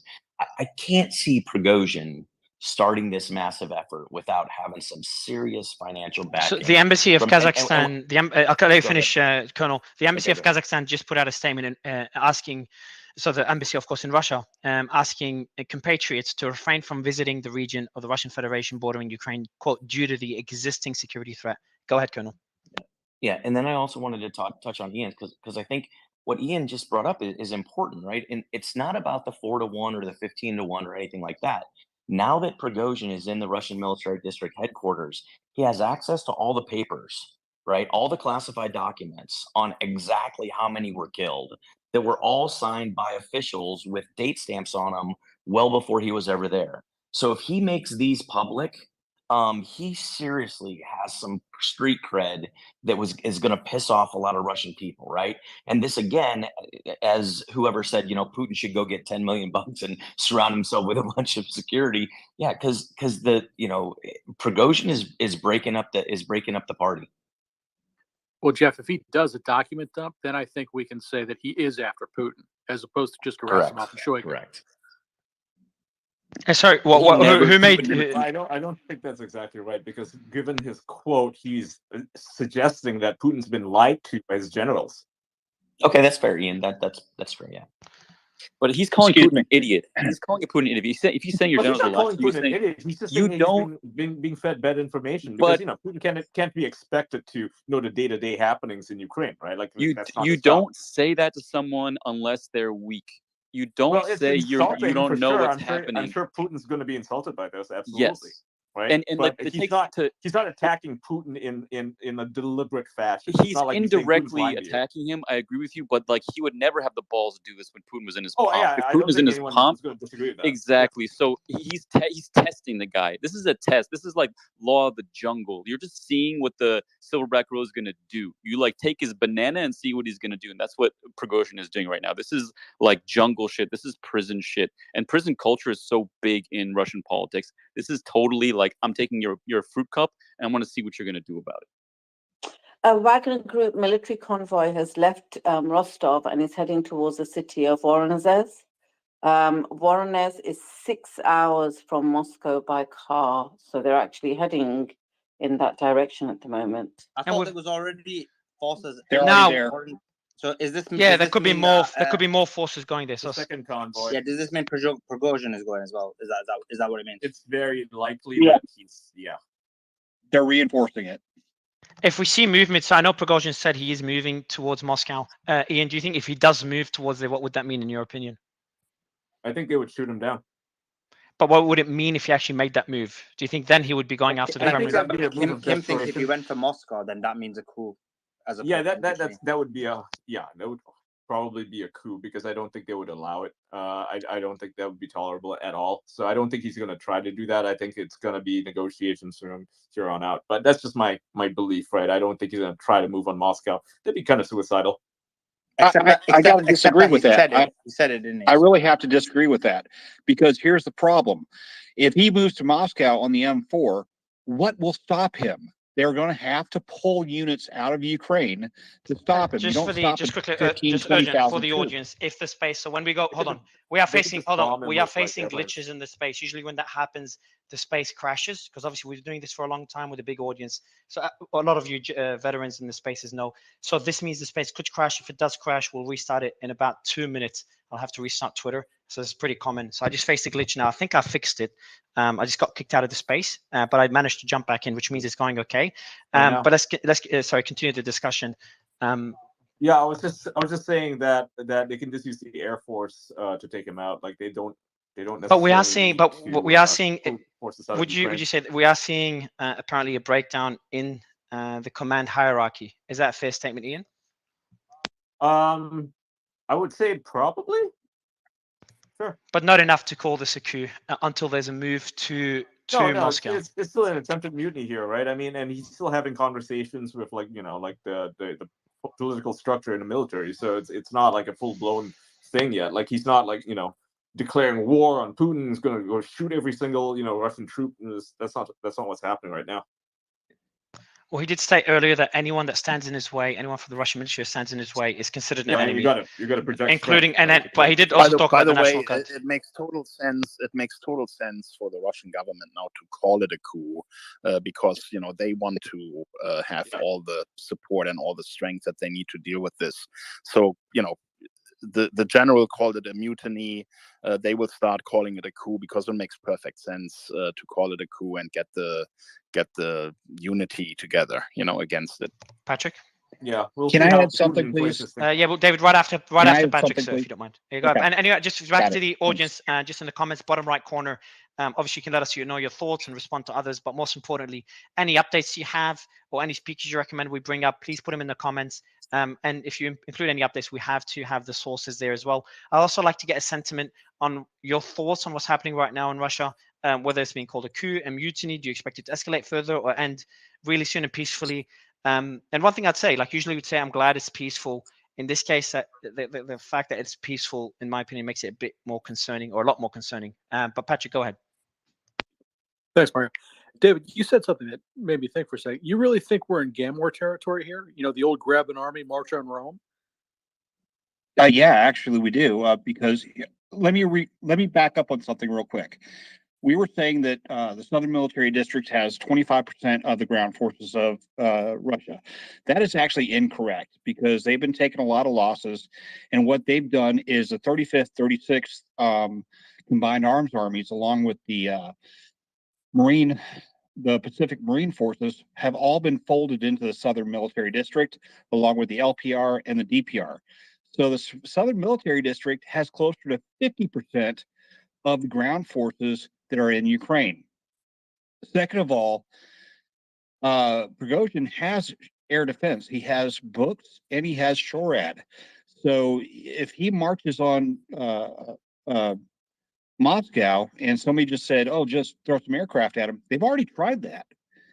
They were shot down. So he's got air defense with him that is mobile and can shoot anything down that comes within eyesight. So it's a lot bigger. The Southern Military District has close to half of the combat firepower that is in Ukraine. The problem is almost zero of it, none of it is in Rostov. The only thing that's Rostov is some BARS units, some of the 150th, and a couple other David, units that have been shot up and are question. rebuilding. So you're saying essentially the forces in Rostov don't really offer much advantage militarily to Prigozhin and the Wagner Group. And then I want to add to it with the statement. Does that the depots do? The depots. What do you mean by the depots do? They're full. Ammunition depots. Like I was trying to tell you. Like I was trying to tell you earlier, the Russians are standing up the fourth Army Corps. Okay, it's supposed to be the best corps they've ever built, the best unit that they've ever built, the best equipment, the T90 mics that you are seeing on the rail cars and all the other new stuff. It's being stockpiled in Rostov right there, and now Prigozhin has captured it. So he's, for every tank crew that doesn't have a nice shiny tank, guess what? They've got a nice shiny tank now that was supposed to go to Ukraine. It's not. They're not going to Ukraine anymore.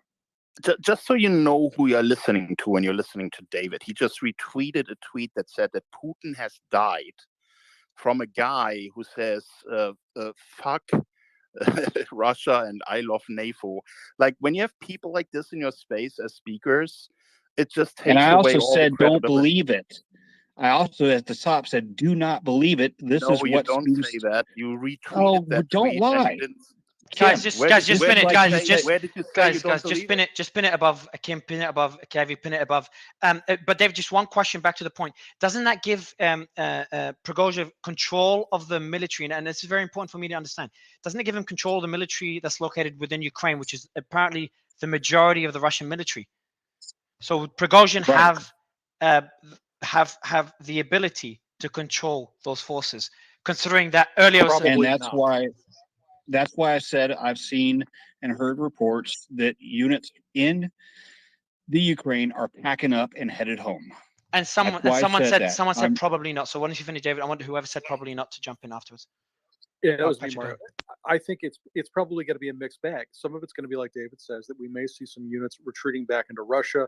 Some units will stay loyal, stay where they are. Exactly. Some units will say, I don't want to be part of any of this, and I'm going to wait to see who comes out on top before I declare my allegiance. It's going to be a mess.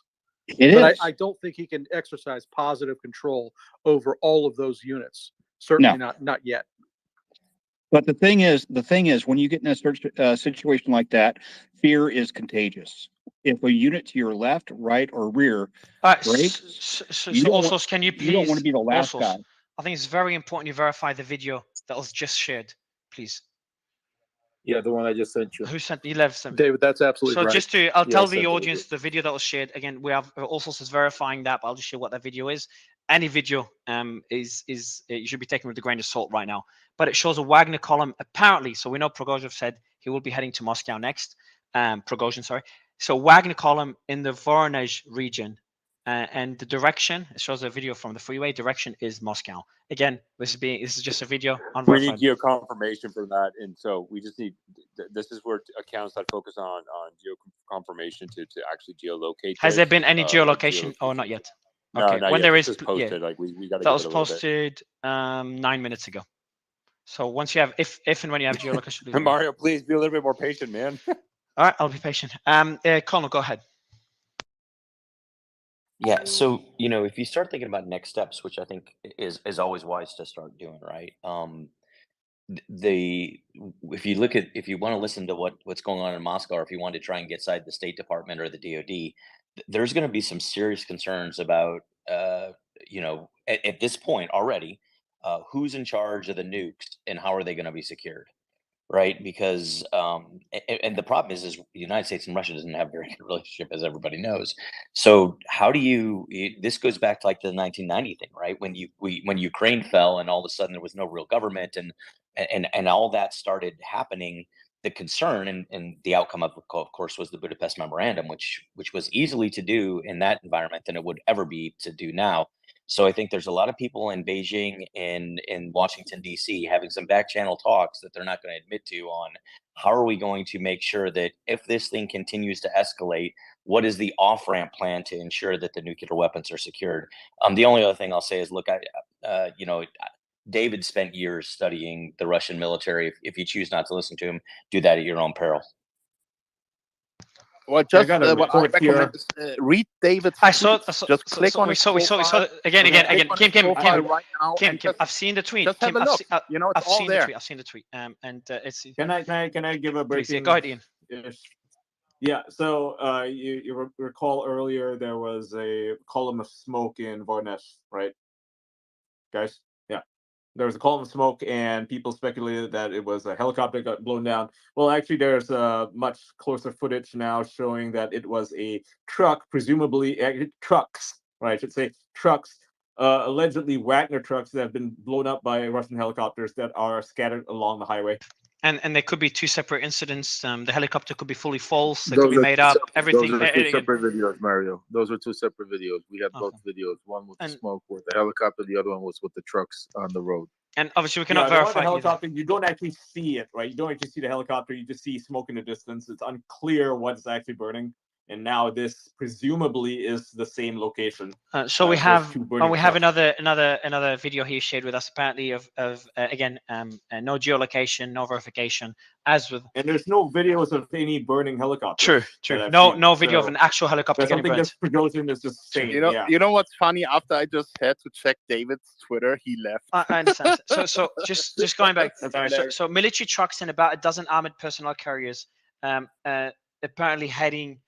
So apparently on the highway in the Moscow region, we don't know which way they're heading or which forces they belong to or which allegiance they have. But that's the other video we have that has not been verified. Obviously, most things we share have not been verified unless we say I have. You got to keep in mind that everything that Prigozhin shares, is going to be beneficial to him, right? He's playing a very dangerous game right now, and He needs to show strength, and needs to show people moving on his side. Exactly, and if his forces are getting obliterated, outside of Voronezh or wherever, let's say he's going to lose, right? If people know that, oh yeah, the Russian forces have not sided with him, right? Like then he loses that momentum. Right now he has the momentum. People are assuming that all these forces, all these units, and even the soldiers themselves, they're going to be like, well, those other guys, that battalion, they join him, so it looks like he's the winning side, so he's who we got to team up with. I mean, that's just how things work, right? You don't know what's really going on. You just got to make the decision on the spot. And so for him, it benefits him to have everybody believe that things are working out the way that he wants them to. And so far they kind of have been, but who knows? That could change. And right? just a reminder, when we compared to the mutiny in 1944 against Hitler, as soon as Hitler came out in public, things turned around. So we saw a lot of momentum. We saw them take over the National Guard and start taking over headquarters in Berlin. But as soon as Hitler came out publicly, things turned within less than an hour, and the mutiny was over, or the coup was over. So things could turn around very quickly. That's why I said I think this is still early in the ball game. I think we still have to wait to see when Putin comes out and what he has to say and how they reflect on that. And we're waiting. But if a U.S. military contractor is going off, So hold on, Mickey, US just 2 military seconds. So contractor coming what's the development? We'll go to Mickey right after. Yeah, so there's oligarch Khodorkovsky, who's in exile in the UK. He's Your mic, Khaleesi, just your mic. I don't know if you can improve it. I know it's really late for you. No, it's worse. Oh. Khodorkovsky. No, it's not Khaleesi. Yeah. But I'll let you say. I'll let you say, and then you can fix it. Oh, okay, go ahead, Khaleesi. It's not better, but I'll let you say it, and then we'll go to Mickey. In the meantime, you can fix it. But go ahead, Khaleesi. Okay, ex-oligarch Khodorkovsky, a big friend of Russia who's in exile in the UK, he's publicly declared his support for Prigozhin, and he said the rebellion, he said we should support the rebellion, urge his supporters to support him in every possible way. And his statement is, now is the time to make disgusted faces. Now we need to help. And then, if necessary, we will fight with him as well. Khaleesi, who was that again? Khaleesi? Was that Navalny? He's a British exile. Who is it? He's an Khodorkovsky. he was against, he was a big friend of Russia, big friend of Putin's. He's now in London, Suleiman. No, Putin took all his money and put him in jail. So he used to be friends. Putin took all his money and put him in jail for 10 years. They're not friends.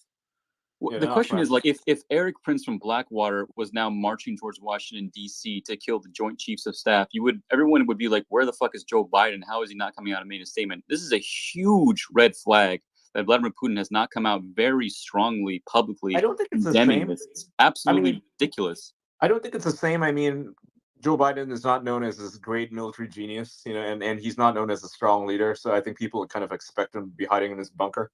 But he should, if Joe Biden was not making a statement, he would be like, oh my God, Sleepy Joe is basically dead. Like, where the fuck is Vladimir Putin? There's literally an army marching towards Moscow, right? engaging in combat with Russian forces. They're blowing up trucks.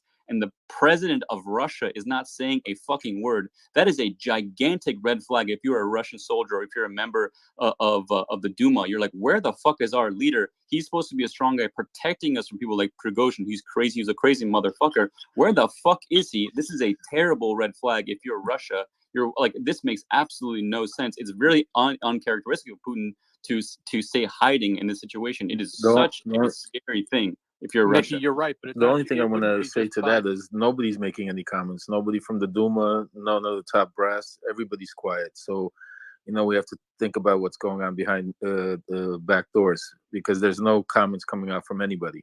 Well, that's right, Mickey. It wouldn't be like just Biden was silent. It would be like Biden, Lloyd Austin, and all the service secretaries, all of Congress, and all of Congress. Yep. Yeah.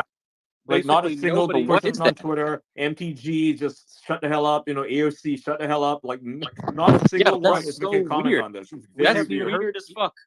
No, Ian's got a point. We haven't even heard anything from the more dovish portion. Because, like, somebody said on this, and I've been saying all along, Putin plays chess while everybody's playing checkers. So I think everybody doesn't want to underestimate them, and are waiting to see what the next move is going to be. Right, they're all afraid of like saying something. Like they don't know who's going to win, so they don't want to say anything in case Putin's winning, they don't want to come out against him. In case Prigozhin wins, they don't want to come against They're him. So probably all afraid. thinking, hey, this whole thing's is a theater. It's theater, and they don't want to come out on the wrong side here by making a stupid comment on anything. Right? It's better to keep your mouth shut and let the whole thing play out.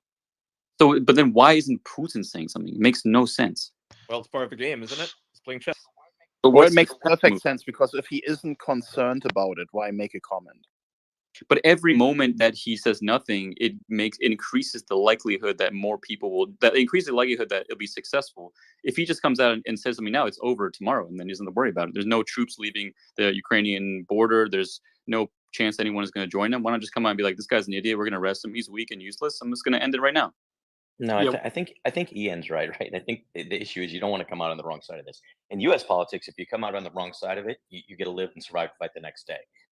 In Russian politics, if you come out on the wrong side of something against Putin, you don't live to get to fight the next day. But I will tell you this: I don't think Putin's sitting there having his tea this morning, going, it's nothing, right? It's absolutely nothing. His chief of defense just fled the Russian southern district, and it's in the press. And he's got a guy actually on the move to Moscow. I think that would, I disagree with you, Kim. I think he can you just give a Well, why don't we meet again in a week, have another space, and look how this all played out? I think. Oh my God, I'd love to do that. Yeah, we'll do. Everyone here seems to be. Do a postmortem. Also, strictly, when I think that would be really nice, and then we see who was right and who was wrong. also, if you, I can't also, wait. do you want to share when you're ready to share the stuff going in the breaking news? I'm waiting for you to do it. Yeah. So there's significant, again, more and more videos coming out of Moscow of this is the actual, like, it looks like Russian military vehicles, like from the loyal to. How do you know if they're loyal to one side or another? And $1 million question, Mario. Let me rephrase that. Assuming that's what's being reported, we have no way of confirming it, that they're loyal to the Russian Ministry of Defense. They're setting up positions in along Moscow. So clearly, the guys in Moscow are concerned about something. Like that's still. So if there's so if you confirm there's military equipment near, and by the way, Ian, I've sent you the video of the apparently the helicopter's burning down. I'll take a look. But obviously it's difficult to tell us a helicopter, but if you zoom in, it does look like a helicopter. But I think this is less relevant or less important for me than having military equipment deployed in Moscow, whether they're loyal to Wagner or they're loyal to Putin or the Kremlin. I think either one is an escalation, because if they're loyal to Putin, it means they're worried about some sort of action, likely worried about some sort of attack on Moscow or advancement towards Moscow. And if they're loyal to Prigozhin, that's obviously significantly worse. Well, I hope this whole thing ends, as soon as possible. Mario, video has just been shut released. down a third Russian helicopter. This is the news coming out. Wagner Group have shut down a third Russian helicopter. Kim? Thanks, Kim. Yeah, a video has just been released. I'm going to retweet it in a minute. It's basically Prigozhin speaking that from the Southern Military District headquarters, stating that Wagner has occupied all of the military installations across the city, including the airfield, to ensure that Russian Air Force is attacking the Ukrainians and not his forces, but that military operations will continue unhindered, and that no officers have been fired or are planning to be fired. He states that he just wishes that defense. So we read, with all respect, we read that 38 minutes ago. Kim. Go ahead, Mario, yeah, but that just confirms it does, that yeah. this isn't the. Sorry. Okay, and then we'll go back to Kim. Go ahead, also. Putin will address the Russians at 9 a.m. local time. Okay, so that's exactly in 22 minutes. Cool. All right, if everyone could be on the lookout at this. Patrick. So, Kim, I'll let you finish your statement, sorry, and then we'll go to Patrick. Kim. Yeah, I mean, it's literally just confirmation from him, from the horse's mouth that this is not a coup attempt, that he just wants to sit down with military leadership to discuss the situation in Ukraine. If I was Putin, I'd throw those two guys under the bus. Colonel He Patrick. wants Gerasimov and Shoigu's head. That's clear as day. That's what Prigozhin wants. He Yeah, wants their and the heads. fact that they fled, right? The fact that they fled works against them. You can say, look, they fled like cowards. They didn't want to face, confront, this guy. They were hiding in a little basement when they made the little videos, and now they've run away. So, yeah. Well, yeah. Did Anybody who says Shoigu run Putin away? doesn't. Does Anybody anyone who know says where Putin. Shoigu is? I missed that. I'm looking for an update. No, nobody knows, Jeff. Anybody who says Putin Nobody doesn't have to knows. worry about this, he's got a mercenary army rampaging across southern Russia that just captured the command center for the war he's fighting. Anybody has to worry about this, but especially an authoritarian like Putin. He's got to deal with this. It's got to be done swiftly, however it happens. The notion that he can just go to bed and sleep on this, no, that does not fly. He'll wake up with half the Russian army turned against him at that rate. So there's a statement here. Also, do you know who said that statement? Is it the governor? The governor of who? Can you see that statement also before I read it? I have not checked it. Please. I'll read out I the haven't had a chance to check. statement, and then I've asked the team check who they've sent it, but they haven't said who said the statement. This morning, as part of the execution of the decree of the President of the Russian Federation, Vladimir Putin, I will hold a meeting of the operational headquarters on the current situation in the Belgorod region. I will definitely inform you about the decisions made, dear friends, the governor. I think he's going to wait for Putin to speak before he speaks. So you think this is the governor's statement, yes? So it looks like. This is the governor, yeah. I think has to Putin give is this going to come out speech of his strong. life. He has to give the speech of his fucking life right now. If he drops the ball, it's done. If he looks shaky or doesn't have a confidence, it's fucking done. He's got to come out super strong, condemn Prigozhin, have a plan. Present he knows exactly what's going to happen. Otherwise, and this bro, is just it's this fun. reminder that Putin is most likely alive, as we all thought, but just kind of point that out. I mean, some people were saying he's dead, but I just said I've asked everyone not to take jabs, so let's me and you make sure we don't. I'm joking, bro. Right. No, but unless Mickey he says what Ian thought he's gonna say, that him and Prigozhin are working together, or he's allowed Prigozhin to take over or something. I'll bet everything I have he doesn't say that. What do you think he's gonna say, Lev? Lev's betting too, baby. Let's Suleiman. move, guys. Let's stop Yeah, jokes, yeah. guys. I think again, I asked everyone just at least considering circumstances, just to avoid jokes. Yeah, Lev. What do you think he's gonna say? I think he's going to come out, condemn Prigozhin, and I think he's going to come out with a plan, and I think there's going to be a major response to what's going on.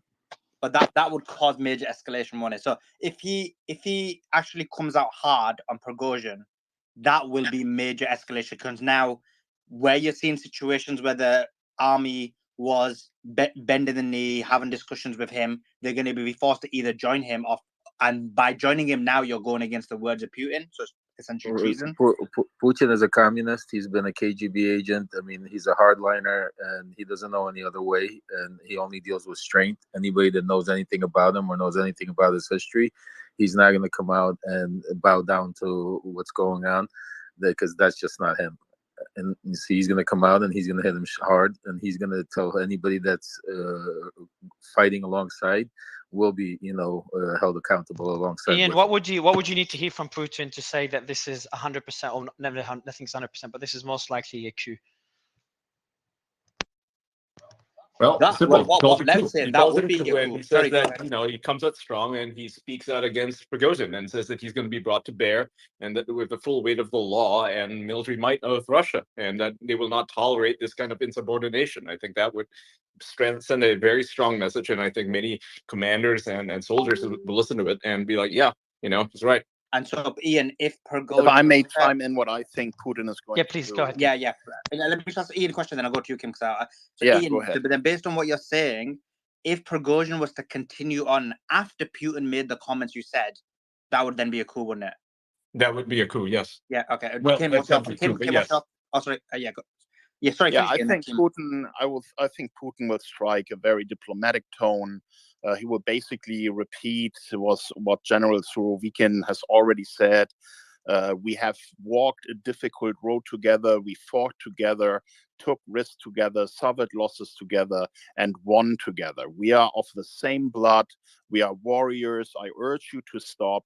You know, basically what he's saying is we are handing our enemy a victory by fighting against each other. He will repeat that kind of tone to try and get the soldiers to come together and unite and against Ukraine, and that is going to be the best thing that he can do. If he is trying to be aggressive against the Wagner Group chief, I think that will backfire. So I don't think that would be a wise strategy. So essentially, what you're saying is he's gonna go with a soft touch and basically not go in hard against Prigozhin, and basically de-escalate the soft, situation. but diplomatic. De-escalate the situation. So the speech that Putin is going to give is not even going to be to the Wagner leader. It's going to be to the Wagner PMC soldiers. He's going to speak to them with his speech, just like the general did. And that is the smartest thing to do, because you want to avoid these men fighting against, the Russian military. It's just going to be a bloodshed. So, I think this appeal is going towards Wagner PMC and the soldiers rather than Prigozhin. Yeah, so Kim's one would be a complete de-escalation of the situation, and Lev's one, based on his comments, we're going to see extreme escalation in 15 minutes. And Ian's one is going to be, again, there's going to be basically a civil unrest between the two parties. So let's see what happens. But also, you were going to say something? Yeah, no, I was just going to ask Khaleesi if you can please, just like we do in others, if you can live stream, I think like Russia RT English, the speech of. Yeah, I think if anyone could live stream that would be great. Khaleesi, you're the queen of this. I know you're dead. You haven't slept since yesterday, since you helped us with the Imran Khan space. You haven't slept in a long time. Is there any chance you could communicate with all source and find the source and stream Putin's speech, please, Khaleesi? English version of Putin's speech. Are you still awake, Khaleesi? I'll DM her. Hopefully she's still awake. She was just speaking a couple of minutes ago, so I'm guessing. No, man. Yeah, so in the meantime, also send me through the link of the stream. Mickey, is there any chance you could stream it? We need someone to stream it. Yeah, I'll look into it, see if I can get it. All right, cool. Also, if you can send it through to Mickey, or send it to me, I'll send it to him. The link to those things. And the only reason I think he's going to come out strong is if you could even take a look at how he's been reacting to just his own people and jailing anybody that would even talk bad or about the war in Ukraine or say something. Putin's not that type of guy. My opinion, we'll see in the next 15, 20 minutes what comes out. But I think, especially with the governor's statement that just came out, that they're sitting down and discussing what to do next in Belgrade. So we have some, in my opinion, good news. So first it starts off bad and then becomes good. Prigozhin demands top Russian general and defense minister meet him, according to Reuters. Wagner Group chief Yevgeny Prigozhin demanded Russia's top general Valery Gerasimov and defense minister Shoigu meet him in Rostov-on-Don, according to Reuters translation of a video message posted on social media. I've just read. That's just the tweet that I just read. Okay, I might have missed it. Apologize. So the city, Mario, that is never going to happen. They both know they wouldn't walk out of that meeting alive. Exactly. Let me just read it out. The city is one of Russia's key military logistical hubs for its war operations in Ukraine. We're talking about the city of Rostov. According to Alexander Vidman, who previously served as a top Ukrainian expert on the National Security Council during the Trump administration, he was also key witness in Donald Trump's first impeachment. A senior U.S. military official, that's the good news, a senior U.S. military official told NBC News that Prigozhin may not be trying to lead a coup against Vladimir Putin and could instead be targeting the removal of Shoigu and Gerasimov, which we all hope is a fact.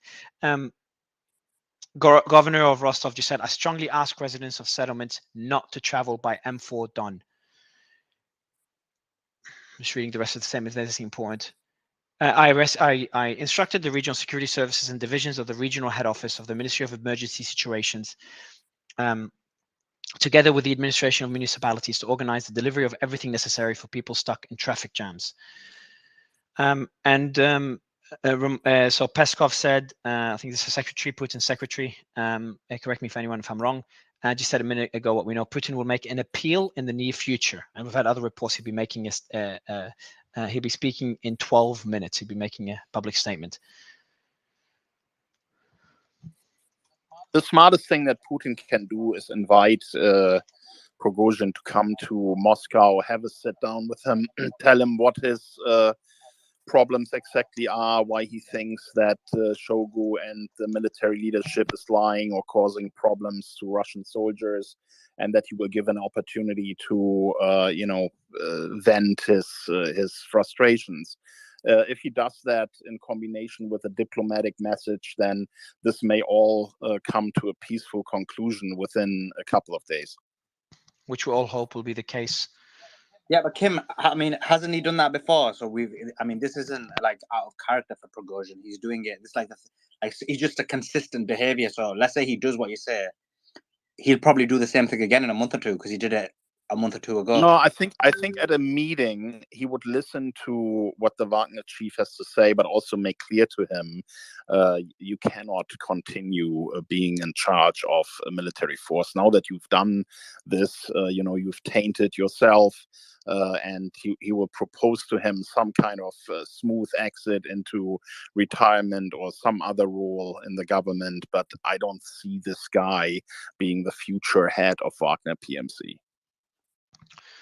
That makes sense. And if he refuses, then he's going to have to take So action. just a reminder for the audience, Putin will be making a public statement, or what Pascal said, an appeal in 11 minutes. So we'll be streaming that live if we get a Russian translation audio. If it's subtitles, I'll be reading out what he says.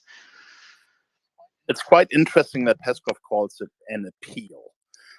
So if he frames it that way, I think it's going to be a diplomatic message. Appreciate it. So we're just getting the link for the speech. And in the meantime, Austin, what do you expect in Putin's speech, and how should we interpret what he says? Yeah, so the use of the term appeal here is interesting because it's not sort of delineated who the appeal is to.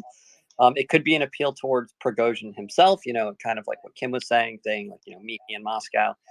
That being said, where Prigozhin's at right now, I think there's a ton of suspicion in the air. Obviously, Shoigu and Gerasimov would be suspicious about meeting Prigozhin in Rostov. And likewise, after, all this hoopla has been thrown up, I think Prigozhin would be apprehensive about, going to Moscow alone. If that's the appeal towards Prigozhin, it would probably look something like that, to mediate between elements of the military. If it's an appeal to the military itself, then it could be something along the lines of, don't ally with Wagner. We need to let this criminal organization undergo, something along those lines. And then, tertiarily, it could just be an appeal to the Russian people saying, the Ministry of Defense is doing what they can to carry out this investigation and everything like that. Honestly, I'm not inside Putin's head, so I don't know which direction he's going to go here, but it'll be interesting to sort of assess based upon what he says, what's likely coming down the pipeline. And but Austin, what do you actually think it's going to be yourself? I'm not in Putin's head. My guess is it's going to be an appeal towards the military itself. It's going to be focused on that. It's going to be at telling Wagner to stand down. That would be my guess if he's trying to get ahead of the narrative here, trying to sort of, if he thinks it depends on. Well, also, what could he say? Mario, I got breaking. Yes, I got breaking. Mario, hold on. So about a fighter bomber, which is a Russian Telegram channel that is very linked with the Russian Air Force and has been very reliable on reporting on Russian Air Force losses, has confirmed that an Mi-8 HIP transport helicopter was shot down, but they say that both crew members did survive, but they were shot down by Wagner. Austin, by the way, also, have you got any information about the military vehicles that were allegedly heading towards Moscow? Has there any been geolocation, any other sources, any other similar reports, anything at all? No, nothing yet, but I'll keep on looking. Thank you. Austin, what could Putin say that would be out of character and that you'd be saying, okay, this is now not something I would have expected, and this is significantly more concerning? Out of character. Again, Putin has a way of going many different ways. So I really wouldn't put anything as sort of out of character. I mean, okay, out of character for him would be embracing it, being like, yeah, Shoigu Gerasimov out like that. I don't expect that happening, just because there's been so much institutional support, and he previously has supported these men in their positions. That's something that I would feel would be unexpected, to just suddenly sort of make a switcheroo like that. Beyond that, I mean, it's Putin, right? Really, anything's on the table here. So I'm just reading the latest update here. Sorry, go ahead. No, I'm just reading the updates. I've got nothing worth reading that we haven't read yet. All right. So Patrick, what do you think is going to happen? Because you look into strategy. So how do you think Putin's going to approach this speech? Well, I kind of have to side with Allsource and Austin. I'm not in Putin's head, so it's largely going to depend on what his threat perception of this is. If he really sees this as Prigozhin gunning for him personally, I think he comes down like a ton of bricks. He declares them enemies of the state, yada, yada, yada. If it's something more like he's going after his MOD, because this is a long time schism between Wagner and the regular Russians, I think he takes a more middle of the road approach. If he thinks this is Prigozhin just playing his own game, then that's kind of the wild So card. we'll be I don't know just what a he quick does. update. We'll be streaming the speech by Putin in about 6 minutes. We're watching RT live, English RT, which they should stream it. We'll be doing that live as soon as it starts. Also, Mario, just be aware, Putin is notoriously famous for late, being late to literally yeah. everything. So reportedly he'll be joining in 6 minutes. I do also want to mention, I think he'll be pretty sensitive on timing considering the circumstances. I want you also, if you don't mind, just to give us an update again for everyone that joins. It's been at least an hour since the last update. What do we know so far? If you do a 2 or 3 minute update, probably by then, possibly Putin's speech would have begun. I'll interrupt you if it begins. And just a reminder for the audience, anything you want to share, any sources, any information, bottom right corner in the purple circle. Anyone that wants to come up to speak, DM me. The team will check your DM and bring you up if you've got the credential or the good information to share. So please make sure you DM me and the team will bring you up.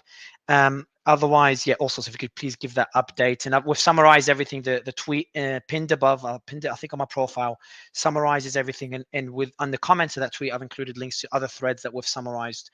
And just a reminder that everything that is being shared now that also will share, there's nothing we can confirm 100%, or very little we can confirm 100%. So it's important to keep that in mind. Just got the fog of war happening as things evolve. Also, go ahead. Also, it's just 2 seconds. If Yeah, I please, could, please, just go very ahead. briefly. Suleiman, whatever he does, I think he's got to project a degree of control over this. He's got to make it look like he's in charge, because the second he doesn't, that's when it really becomes dangerous for him. If he seems conciliatory, if he seems like he's lost his control of everything, then I think he's in real trouble, and we should all start worrying. So just a quick summary, basically what we saw again earlier today. Yesterday. Your mic, your mic, I think it's followed your mic. Hey, so earlier, so yesterday late Russian time, Ukrainian time, Prigozhin claimed that the Russian army attacked a Wagner camp in Luhansk, and then that he was going to. He basically declared war on Shoigu and Gerasimov. Shoigu being the Russian Minister of Defense, and Gerasimov being the head of the Russian General Staff. Shortly thereafter, we started to get reports of Russian military units moving to Rostov-on-Don, which is the city where the Russian military headquarters, the Southern Military District, as well as the headquarters that is overall responsible for the military campaign in Ukraine. So Wagner started initiating movement there. After kind of confusing, it was late in the morning, 2:30 local time there in Russia. We were starting to get more and more reports from sources, local Telegram accounts claiming that Wagner was on the move. And just about 2 hours ago, we started to get the first footage of. Originally, it was kind of confusing, but now it's been confirmed that it's Wagner, probably with some Russian National Guard and military personnel who switched sides and joined Wagner, seizing the military headquarters there in Rostov-on-Don, as well as other local and administrative buildings in the city. Furthermore, we've seen advances of Russian military forces further north, 350 kilometers north, with some small conflict, nothing too intense. And Prigozhin claims, Wagner claims that 3 Russian helicopters were shut down. We have at least a footage of one helicopter that disappeared to be crashed, and then a Telegram account that is very in line with Russian Air Force, confirming that one MA-8 helicopter transport was shot down by Wagner that was being operated by the Russian MOD Air Force. That what Prigozhin claims is that they were targeting the Wagner convoys. Lately, we've also started to see more reports, again, unconfirmed. We haven't been able to geolocate, but it appears that Prigozhin from Rosnodov, after capturing multiple Russian generals there and demanding that Gerasimov and Shoigu be handed over, and if they weren't handed over to Wagner, to Prigozhin, that he would march to Moscow. And we are starting to see videos, again, unconfirmed, unable to geolocate, indicating that Wagner is maneuvering north to Moscow. And unless Mario, I'm missing something, as it's been a pretty long time. Please I answer, don't but if think I'm so. missing Yeah, anything. I'm just getting a panel. If there's anything missed, please do jump in. I'm trying to get as many links as I can of the speech to make sure we're able to stream it, or at least get live updates from it so we could read it out. But I think you've covered everything, and kind of the red line that we've all agreed on is statements by Putin that are aggressively condemning Prigozhin or Wagner, or troops that are in line with Wagner or defected to Wagner or Prigozhin, moving towards Moscow. These two red lines is what we're on the lookout for right now. That we most of us, if not all of us, agree that we might likely call this a coup. So we're just waiting to see Putin's speech, and we're trying to get some geolocation on the troops possibly moving to Moscow, as Prigozhin said they would. So that's the latest update. I think I've covered everything. Let's go to Lev. Is anything on your end?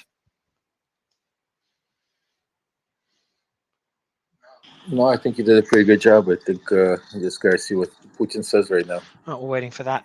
Should be in a minute, but he likely, as also said, he's generally late. He's notorious for being late. We'll see what happens now, considering the circumstances and the developments. Otherwise, we'll keep sharing the news with everyone here. And for me, the latest, most important escalation is one I tweeted about. I'll read out the tweet. So Wagner with the National Guard of Russia and Russian military take over Russian military headquarters in Moscow. Oh, no, I've read that one already. That's the thread. But the tweet that I want to read out, let me pin it above. That was from about an hour ago. That's the latest major development. And we've seen Wagner chief is shown casually meeting commander of the southern. Lev, let me mute you, Lev. All right, so I'll read it out. Wagner chief is shown casually meeting commander of the southern military district, as well as the deputy defense minister. So we've also gotten reports that, so in an audio message, Prigozhin claimed back then that where soldiers meet us, the Russian guards and military police, they wave their hands cheerfully. He also said that in a statement earlier that the Russian military are joining the Wagner group as they greet their convoy. Obviously, he's very biased and he's got an agenda in making such statements. Prigozhin also just threatened to take control of Rostov and head to Moscow if he's not handed over the Minister of Defense and the Chief of Staff, who we know he's declared war on. We just don't know if he's also targeting Putin or not. And that's what we were debating earlier. In the video also, it's important to point out that Prigozhin is armed, while the other official, the Deputy Defense Minister, is not armed. And Prigozhin and the commander of the Southern Military District is also not armed. And Prigozhin is surrounded by Wagner forces. And lastly, the reason this is a major escalation, Southern Military District makes up about a quarter of the Russian military. Again, we don't know this for sure. We don't know anything for sure. And this is where operations are run regarding the war in Ukraine. So the military in Ukraine is possibly being commanded by the headquarters that were taken over in the Southern Military District. Again, we don't know if that means Prigozhin has control of the Russian military in Ukraine, or Prigozhin has partial control of the Russian military that's operating in Ukraine. But we do know that the majority, and if anyone wants to disagree with, please do so. But most of you said that the majority of the Russian military is located in Ukraine. Anyone else? Mickey, Ian, go ahead. Anything I missed? Yeah, something completely different. The Taiwanese armed forces is detecting over around 24 Chinese aircraft and multiple ships approaching the island. And this happened about an hour ago. And they join previous ships and fighters that are flying around the coast. Thank you. Ian. Are you able, if you don't mind, can you please share a link to this, please? Thank you so much. Yes, I can. Where did this come from, Ian? It just came from TASS, actually. It came from Russian media. So how do we invite a new speaker on the panel? Yeah. And Mark, I'm going to Mark Nelson. DM it to you because Yeah, I'm yeah, on my please PC. do. Mark, you can't- DM it on Twitter or on WhatsApp? Oh, on Twitter, I guess, when you said DM. All right, Twitter. cool. Yeah, Twitter. Let me get your email. By the way, I've just invited Aaron Boomer and also Mark. If you want to come up, would you need an expert on nuclear weapons? Just considering that there are nuclear weapons located in the Southern District. Again, this doesn't mean that Prigozhin has control. We don't know the process for using such weapons, or for launching such weapons, but it's something at least worth mentioning. So the Russian news agency mentioned, I don't know what the time zone is, but he said about an hour ago, the Taiwanese armed forces detected 19 Chinese aircraft and 5 ships approaching the island Saturday. Yesterday, the Taiwanese Defense Ministry said the plane. So an hour ago, yeah, the planes include J-10 and J-16 fighters. At least 8 planes crossed the so-called median line in the Taiwan Straits, passing about 44.5 kilometers away from the coast. 8 more aircraft and 5 ships were detected in Taiwan in the past 24 hours. I think these incursions are regular. Obviously, we're going through a very sensitive time now. It's a build-up. Mickey, I know you've helped us cover China-Taiwan tensions multiple times in the past. This is an area that you strongly focus on. Hey, sorry. Hey, Mario, just TASS is reporting right now that a counter-terrorist operation regime has been introduced in Moscow. That's coming from TASS, Russian state media. We call on the PMC fighters not to make irreparable mistake, to stop any, that's Russian Federal Security Service, to stop any peaceful actions against the Russian people, not to carry out Prigozhin's criminal and treacherous orders, and to take measures to detain him. Yeah, I think it's going to go strong on this one. Yeah, if they announce a counter-terrorist operation, a regime in Moscow, that indicates that they're going to take a hard response right now against Prigozhin. Yep. That's right. Who announced this? Sorry, also who announced? I did. It's coming from TASS, the Russian state media. Which means Putin thinks this is a genuine threat to his regime. Ian, would you? Which means that Ian, he thinks it's a coup. Ian, what would you make out of this? It's taking advantage of Prigozhin's provocation to disorganize the situation. That's from Russian Defense Ministry. Yeah, it's going to take a hard stance. The Kiev regime, the Kiev regime in the Bakhmut tactical direction is concentrating units on the 35 of the 35th Brigade and 36th Brigade of the Marine Corps of the Armed Forces of Ukraine. Fuck, this moved off. I'm looking at RT News Live. But yeah, sorry, what were you saying? I'll interrupt you if something comes up again. But Ian, what were you saying, sir? I was saying that this means that Putin's going to take a hardline stance against this attempted insurrection against him. So RT is reporting news. Moscow security forces launched counter-terrorist attack. Russian FSB criminal case initiated against Wagner chief. So would you say? So the FSB would obviously be taking orders from Putin.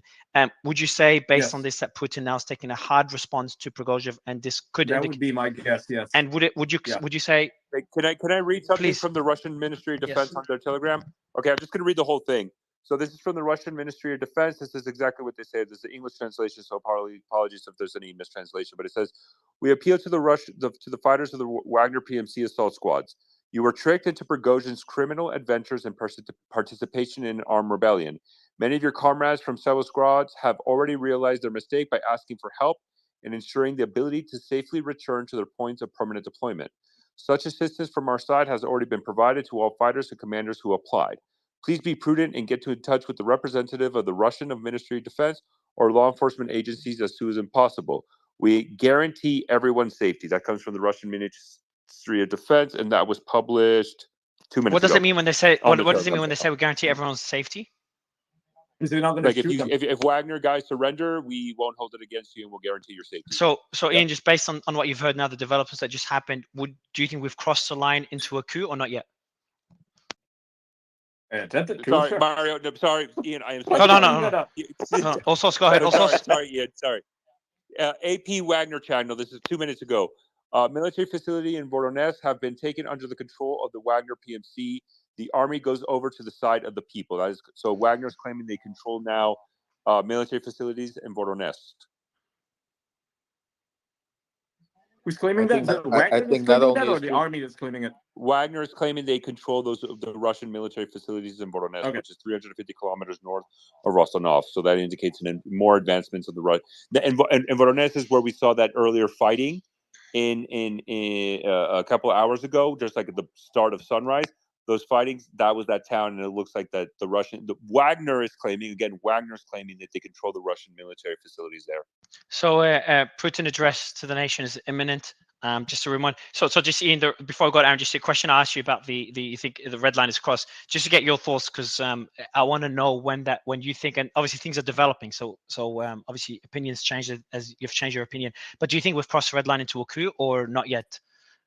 It's just genuine question. Yeah, definitely, yeah. I mean, this if they're taking a counter-terrorist response, I would say yeah. Aaron, I would love to get your thought. Lev, any updates before I go to Aaron? No, go ahead, Aaron, go ahead. any updates? Appreciate you coming up on stage. Thanks. Yes, so there appears to be a third helicopter shot down, and that was in the Voronezh area. And that, whether that's new or older, that information that just come out. We've had a few reports. Yeah. Okay. It's an Mi-8 helicopter. Yeah, it crash landed, but I believe the pilots or the occupants made it. So yeah. So Ministry of Defense put out this statement: you were tricked into Prigozhin's criminal adventure and participation in an armed rebellion. Many of your comrades from several squads, that's I think what you read also, but let me read it again. Many of your comrades from several squads have already realized their mistake and asking for help in ensuring they can safely return to their places of permanent deployment. Again, I also read this, I'm just reading it again. As from the Ministry of Defense, such assistance from our side has already been provided to all the fighters and commanders who applied. We ask you to be prudent and get in touch with the representatives of the Russian Ministry of Defense or law enforcement agencies as soon as possible. We guarantee everyone's safety. So would you, Mario, let me jump in. So the claims of Voronezh, what we're getting is for now not only did we got local Telegram channels, and now Igor Storkov, the Gherkin, the guy that used to be in the DPR, he is claiming that Wagner entered Voronezh without resistance. Again, very similar to what we saw in Rostovnev, where they entered minimal fighting. I think they said without resistance. We have some, but it looks like minimal fighting. I think a lot of elements of the Russian military are just not prepared to handle Prigozhin. So I don't know if they're unable to handle or there just seems to be a defection among military leaders. Also, so they might have received orders, because it'd just be hard. Maybe now it's different, now that the Southern District is potentially working with Prigozhin, but yeah, I wouldn't come to conclusions. I think it's Mario. I think it's a combination. I think yes, you have defections because I think Prigozhin was working on this for a long time, but I also think a lot of them are waiting to hear what Putin comes out and says and what military actions are put into place. And I also think he's going to come out and hit Ukraine very hard also to show strength at the same time. But I don't know. Would he do that? Would he do that? Wouldn't he want to show that there's a lot of people? Yes, he would do that. It would also be a great distraction from internal issues. So you just gotta. Yeah, I think he's gonna come out on both. He's gonna come out and hit Ukraine hard, and he's gonna go after Prigozhin. Austin, and then Aaron. Yeah, so if these initial statements from the MOD are held by Putin's speech, then it shows that the Russian security apparatus is treating this like a mutiny, a coup, whatever. It's a force opposed to the standing government and the MOD itself, right? So if that's the case, then the initial push is going to be on telling members of Wagner or Rosguardia or whatever that they've been led astray, asking them to lay down their arms, and then they're going to take some time, assess how many people have done that, and then make their next move, whether that's moving to physically crush something like this or entering negotiations. We'll see what Putin's speech says, but this is the first step to acknowledging that it exists, it's there, and attempting to see what quantity of it is loyal even after a statement from Putin himself. I actually think Kim is right here. I think Putin's only play is to go for unity because he probably cannot muster forces to, credibly defeat Prigozhin. He's so mobile. So because Prigozhin can move around mobily around Russia forever, and Putin will never be able to catch him, or without withdrawing forces from Ukraine. So his only play really here is to say, we're all Russian brothers. Let's unite against the West, who is trying to divide us, and try to find a peaceful solution, because I don't think he wins. I think if he comes out hard against Prigozhin and then fails, and Prigozhin keeps marching towards Moscow, he just looks worse and worse and worse as it goes on. And I think he can find a way to give Prigozhin a political victory while saving face, because otherwise, if he tries to call Prigozhin's bluff, he's not going to be able to call it, right? He doesn't have the cards in his pocket. So my guess is he tries to placate him in a sort of in a way that makes him keep his face without looking humiliated. So just James Cannon Cook just tweeted about the meeting that Prigozhin had with General Kuzolev, and he said to him, the head of the Southern Military District of Russia. Apparently, he tells him he's a traitor, and that if he'd spoken to him, Prigozhin properly, they, Wagner, wouldn't have come to talk with tanks. So that was just shared. And by the way, David, I know you've just shared something as well. Actually, let me go to Aaron first. And also, so I've sent you through what David sent through. If you think it's worth reading, please do. Aaron, go ahead. So we have to remember, if you guys haven't covered this, if they have indeed taken control of all of Rostov-on-Don and the military in its command headquarters, which they have, let's remember that the rail lines, all the rail lines that are supplying the Russian troops in Ukraine are going through Rostov-on-Don. That's huge. That's a big, big, big issue. And so what we were talking about in the other spaces, because they are still so reliant on rail lines to move things around. I mean, since throughout the Cold War, Second World War and Cold War days, that the Russian military has not modernized their logistics that much. And so this is a big problem for Putin to project the war in Ukraine. But, so Wagner is trying, what's the outcome here? He can't beat the rest of the Russian military. I don't, it just, he's going to lose this, obviously. But it's good that this is going to help Ukraine if the Russians are fighting each other, and I'm definitely supporting Ukraine for sure. So I just posted a video of there's Russian troops vehicles in St. Petersburg now. Also, if you wanted to go to Lev, is this outside of the Wagner headquarters?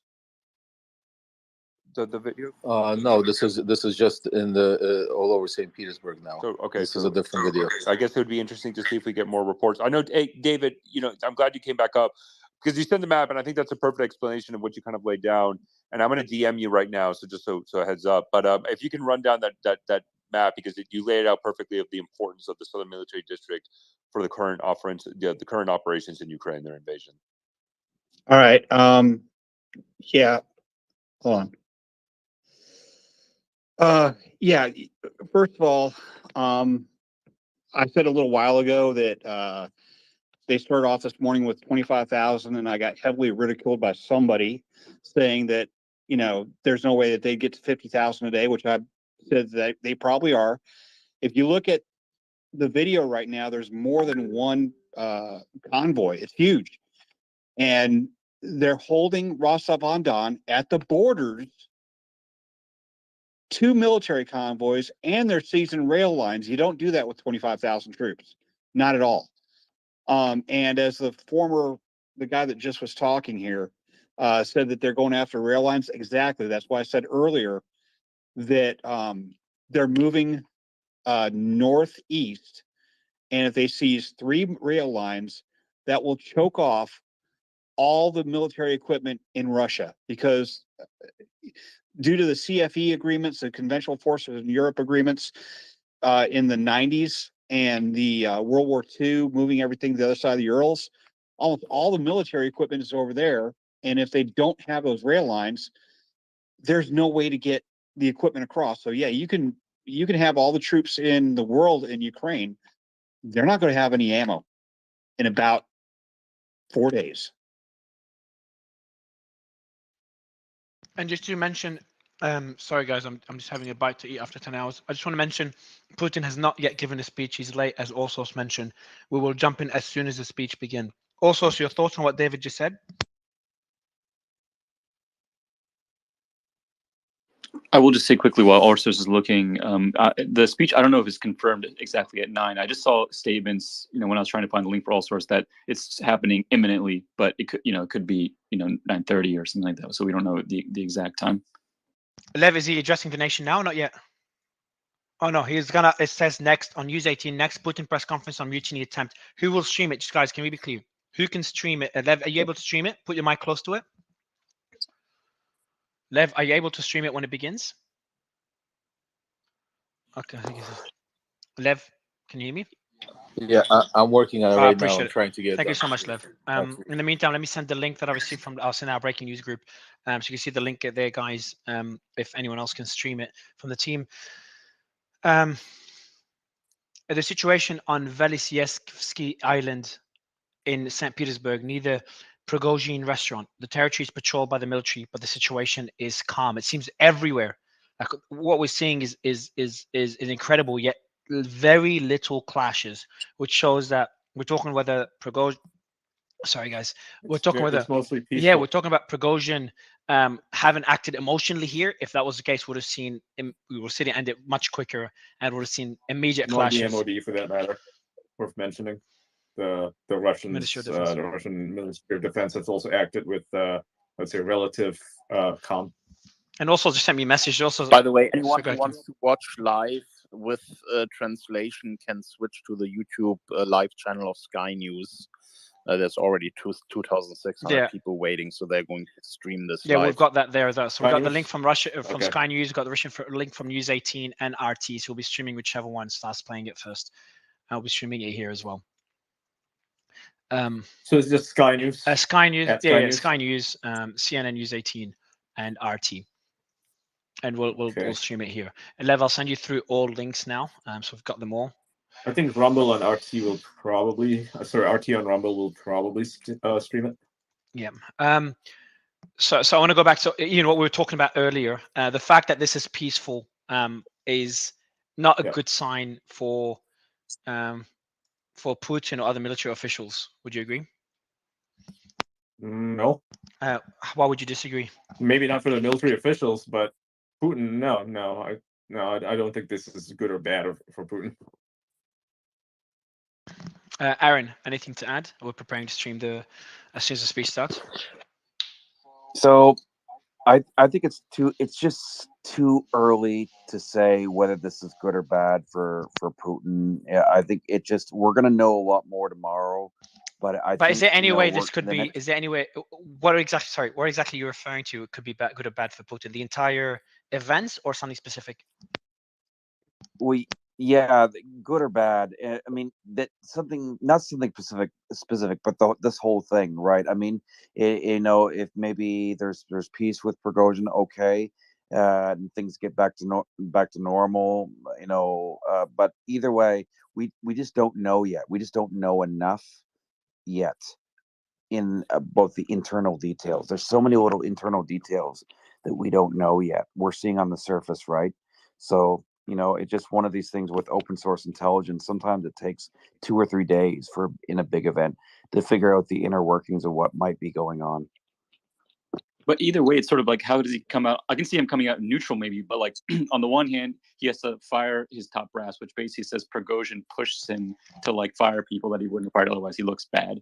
Or he's got to fight a private military contracting group in Russia and probably withdraw troops from Ukraine to do so. So that's also bad. Or he can make peace with Prigozhin, who doesn't want to fight, and somehow keep Shoigu, in which case he's exactly where he was yesterday.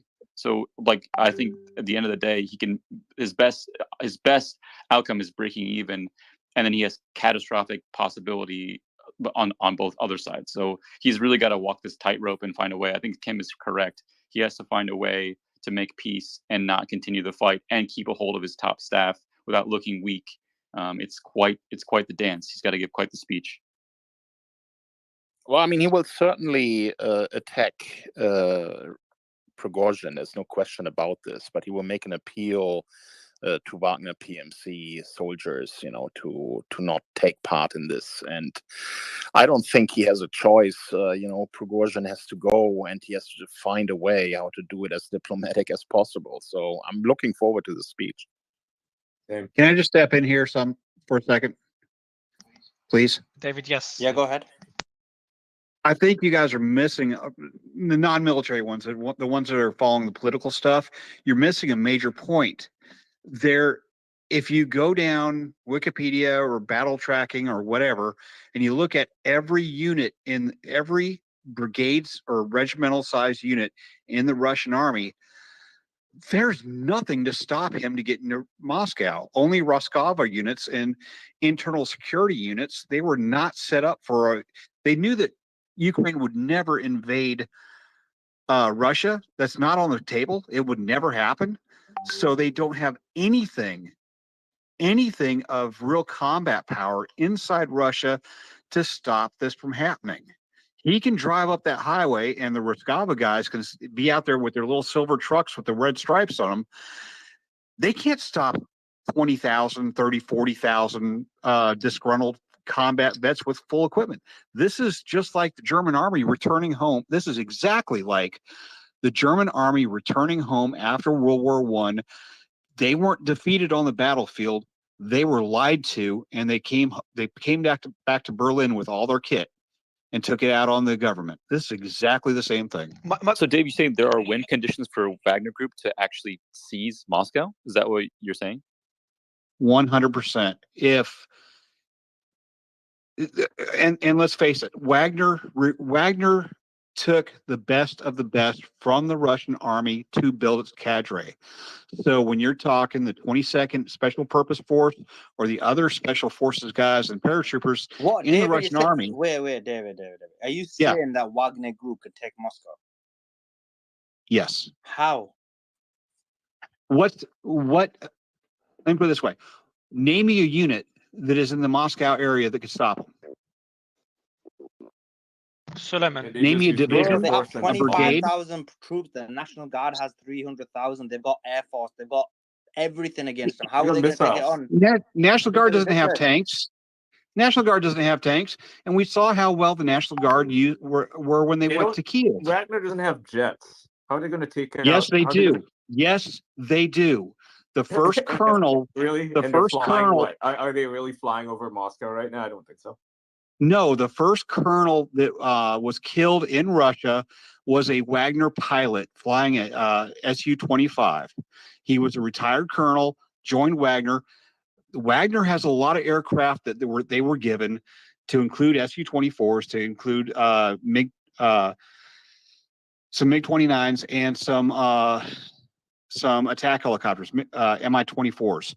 They do have the aircraft, and even if they're marching in column, they're going to have air defense. They have books. They've just shot down at least 1 to possibly 4 helicopters. And you're telling me that what's left of the Russian Air Force? Well, so Suleiman, just a question. David, sorry, Mario, I got some more breaking news.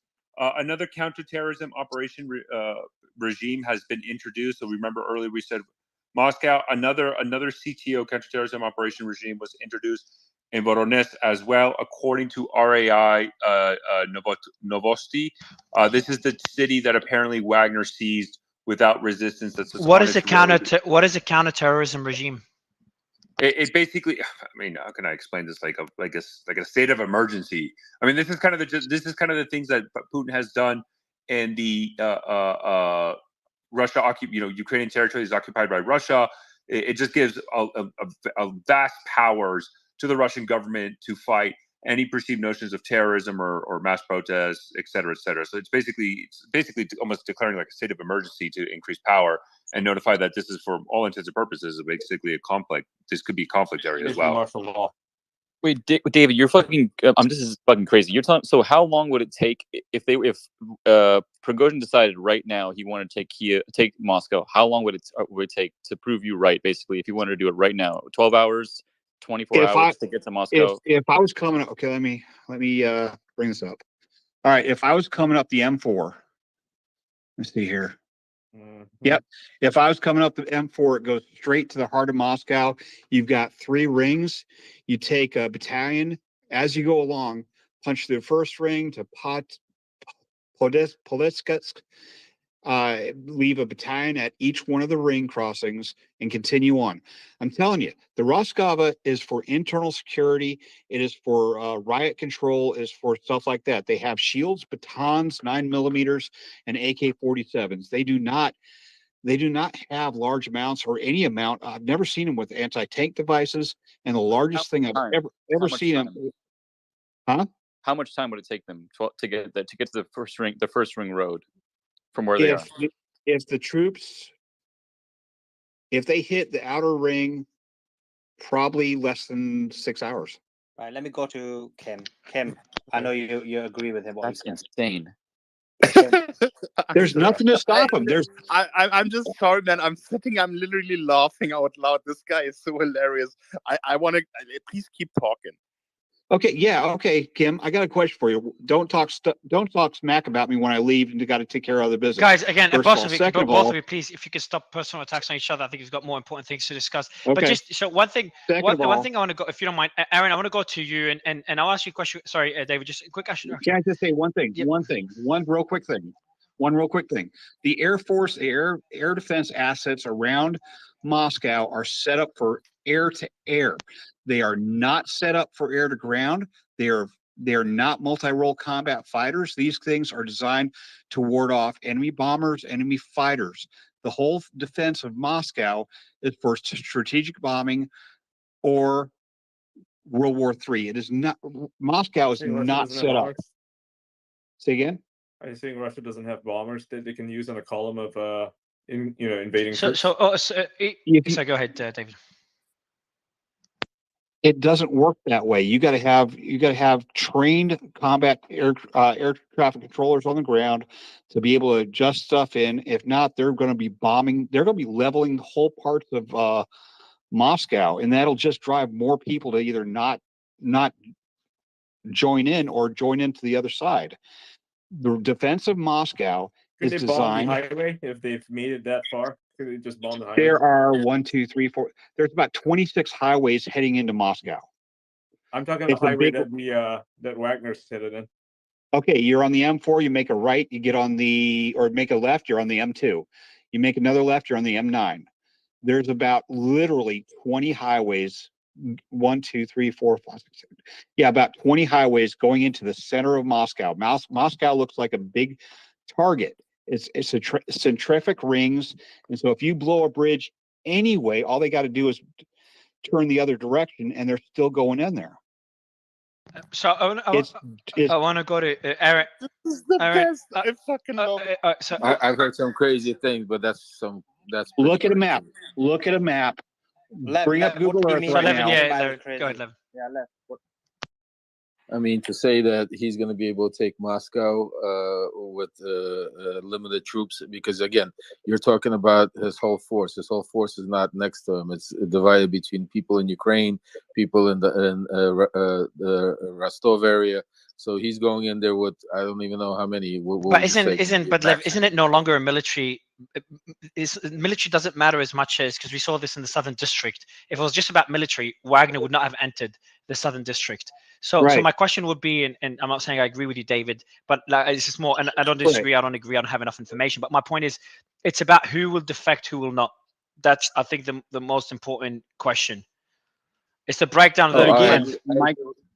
I agree with you. Again, and the only way he'll be able to take Moscow is if all of a sudden the higher ups defect. But that wasn't his argument. His argument was that they'll be able to take Moscow. Correct.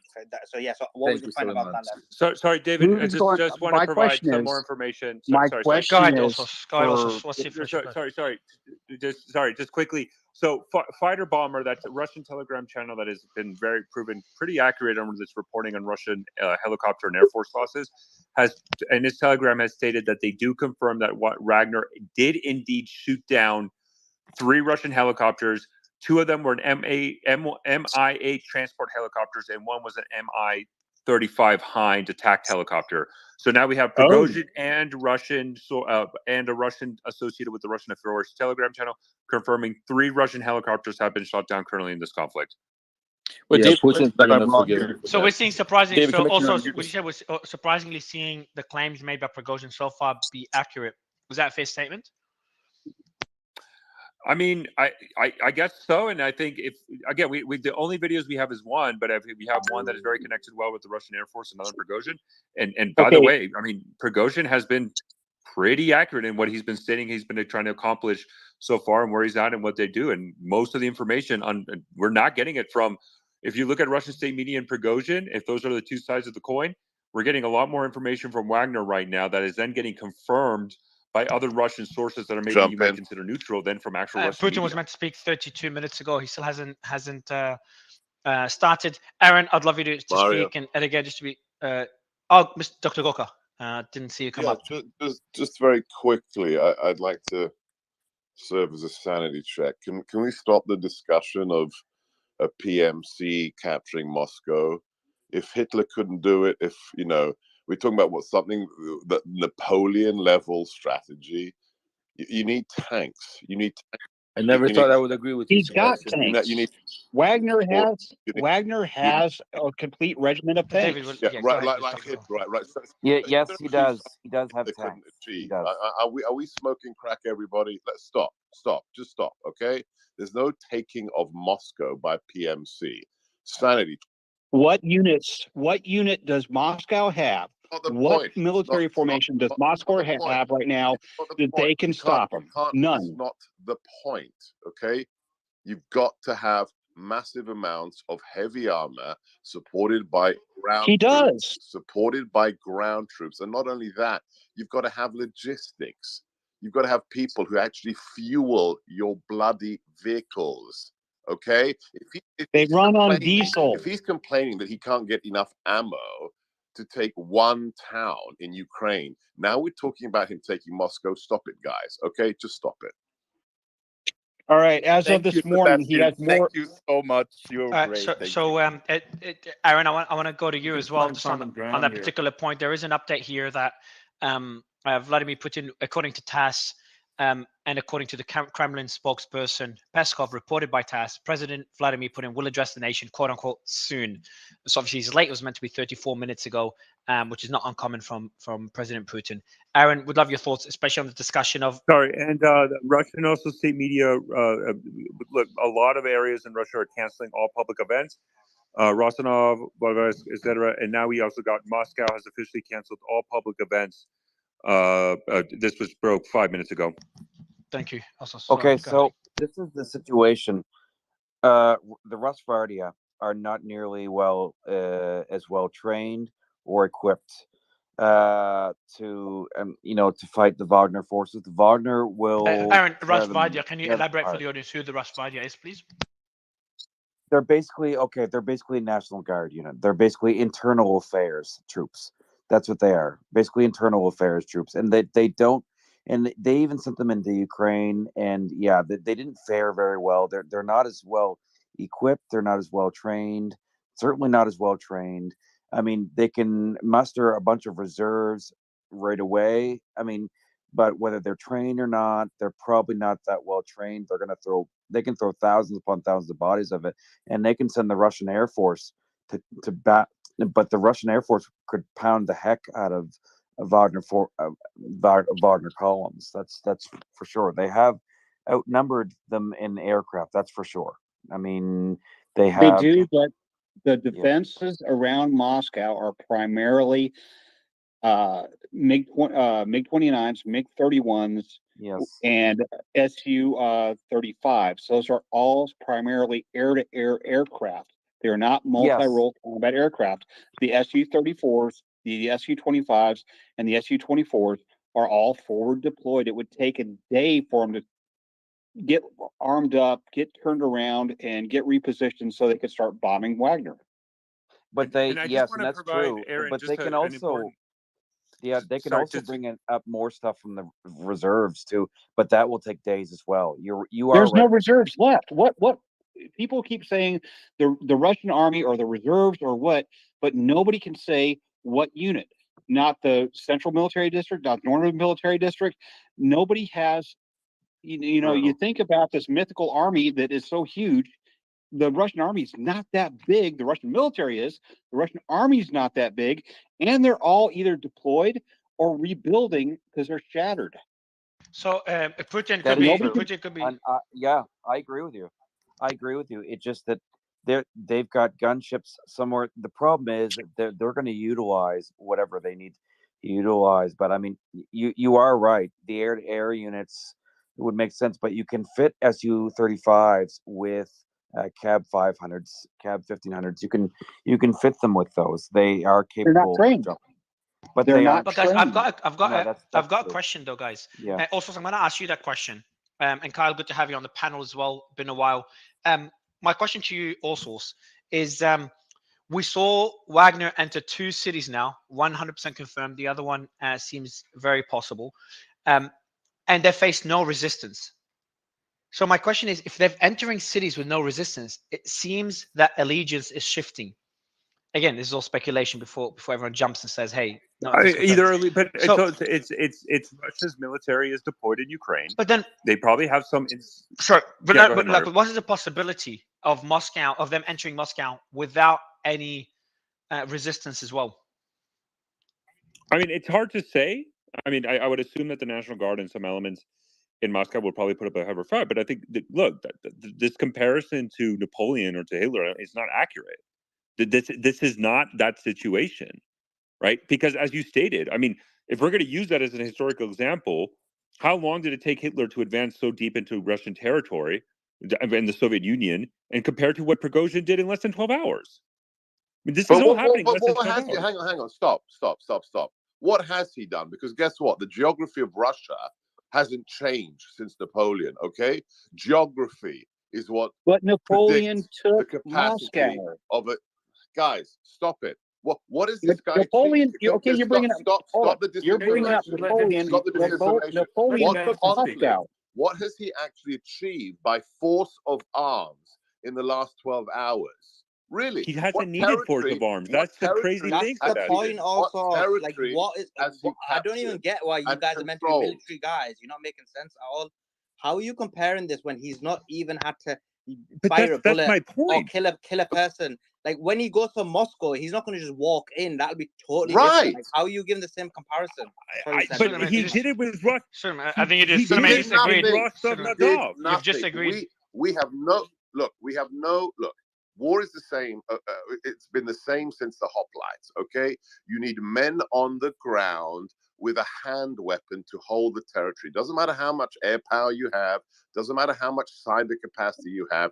Your force of arms is measured by what territory you control at the end of the day. We have no reports, confirmed or otherwise, of actual territory in Russia being held by the PMC. None. We do. What? No, We do. it's not held. No, we don't. He We just do not have took it and confirmed he's left. reports of serious amounts of territory held indisputably by the PMC. We have statements from this, statements from that.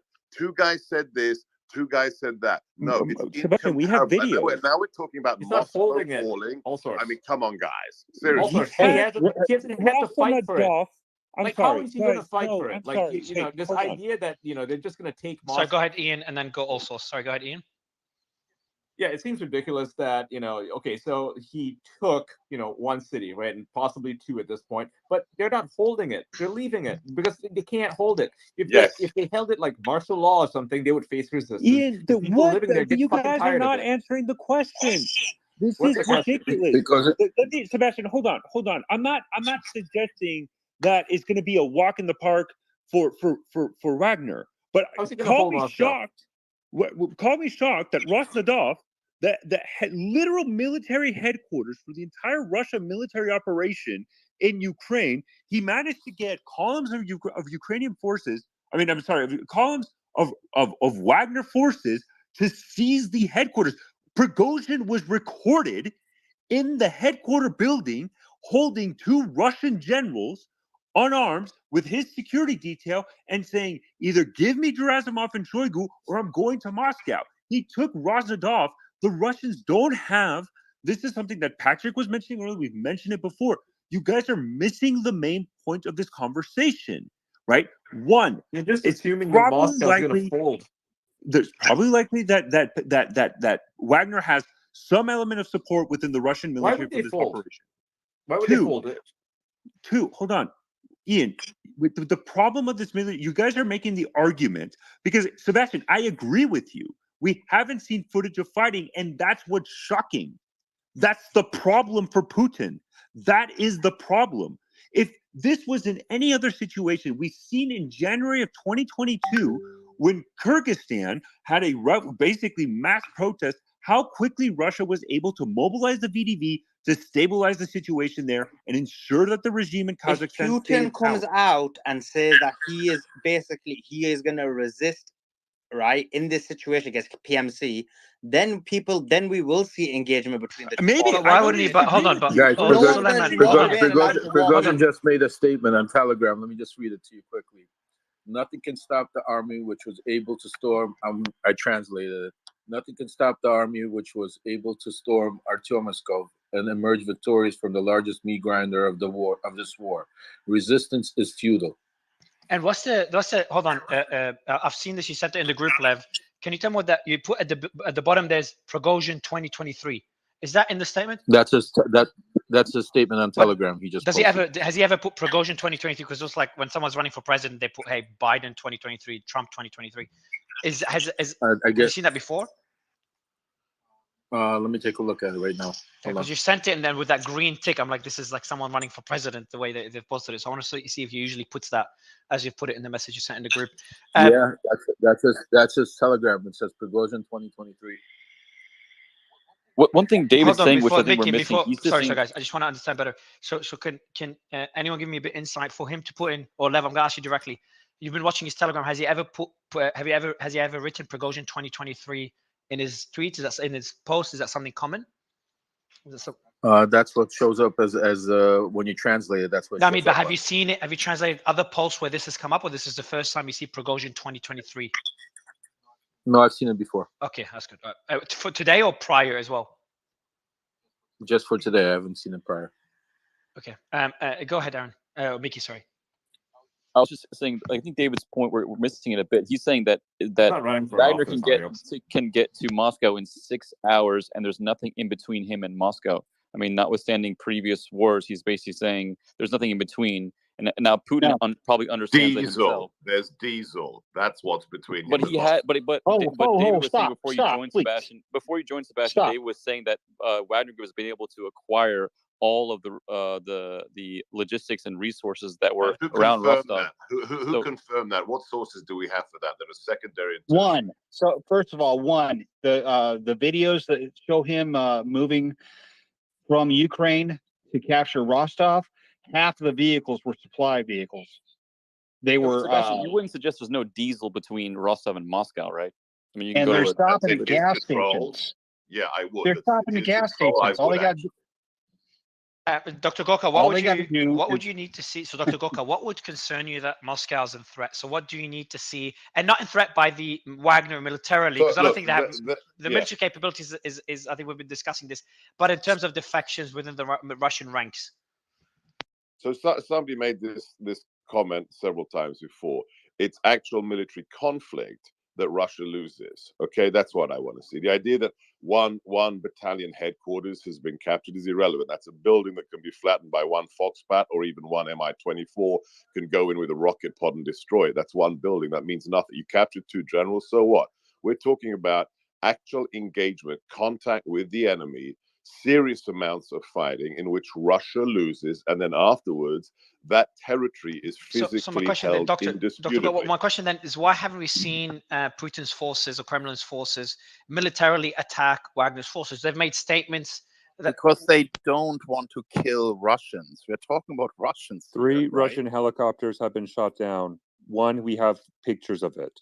Nobody knows. So right now, I mean, that really is the question, Mario. I mean, that's the most important question right now. Why we haven't seen engagement, and that's what we will hopefully see in the next few minutes if he actually gives that speech. So go on Telegram. There are engagements that are filmed. Knows right now. Yeah, but I think David, we've seen limited, but that's true. But they've been very limited. I'm talking about like regimental size forces. I'm talking about skirmishes. Okay, there's nobody. David, 11 please. Guys. Go ahead.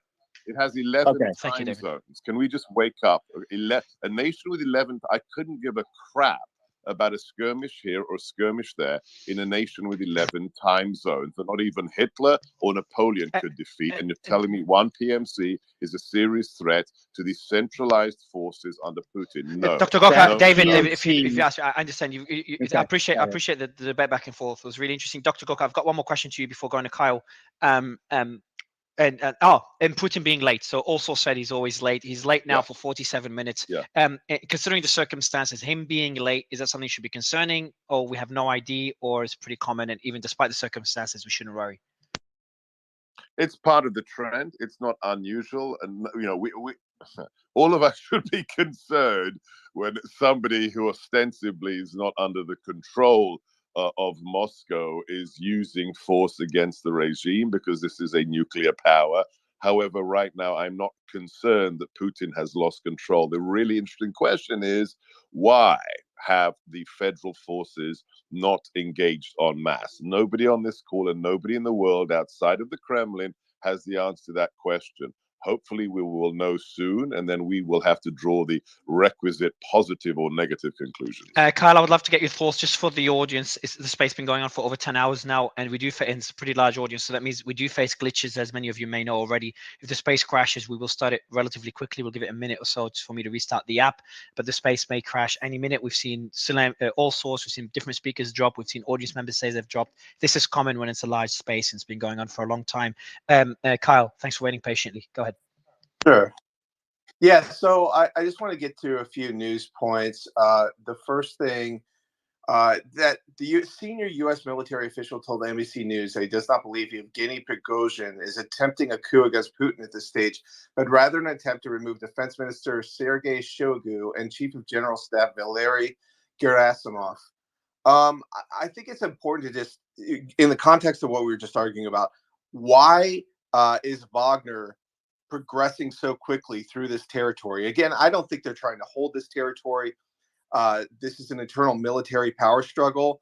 I don't necessarily believe that Putin is the target of all this. I haven't seen any Prigozhin statements against Putin attacking him or threatening him or suggesting that he's a target of this operation. That's really important, guys. Yeah, so I don't I brought that up a few times. It's tricky when you consider that factor, because is this a Putin operation? Is this something where because then it becomes a little tricky, because you don't know if the Kremlin is manipulating things behind the scenes. Maybe he wants Shoigu out.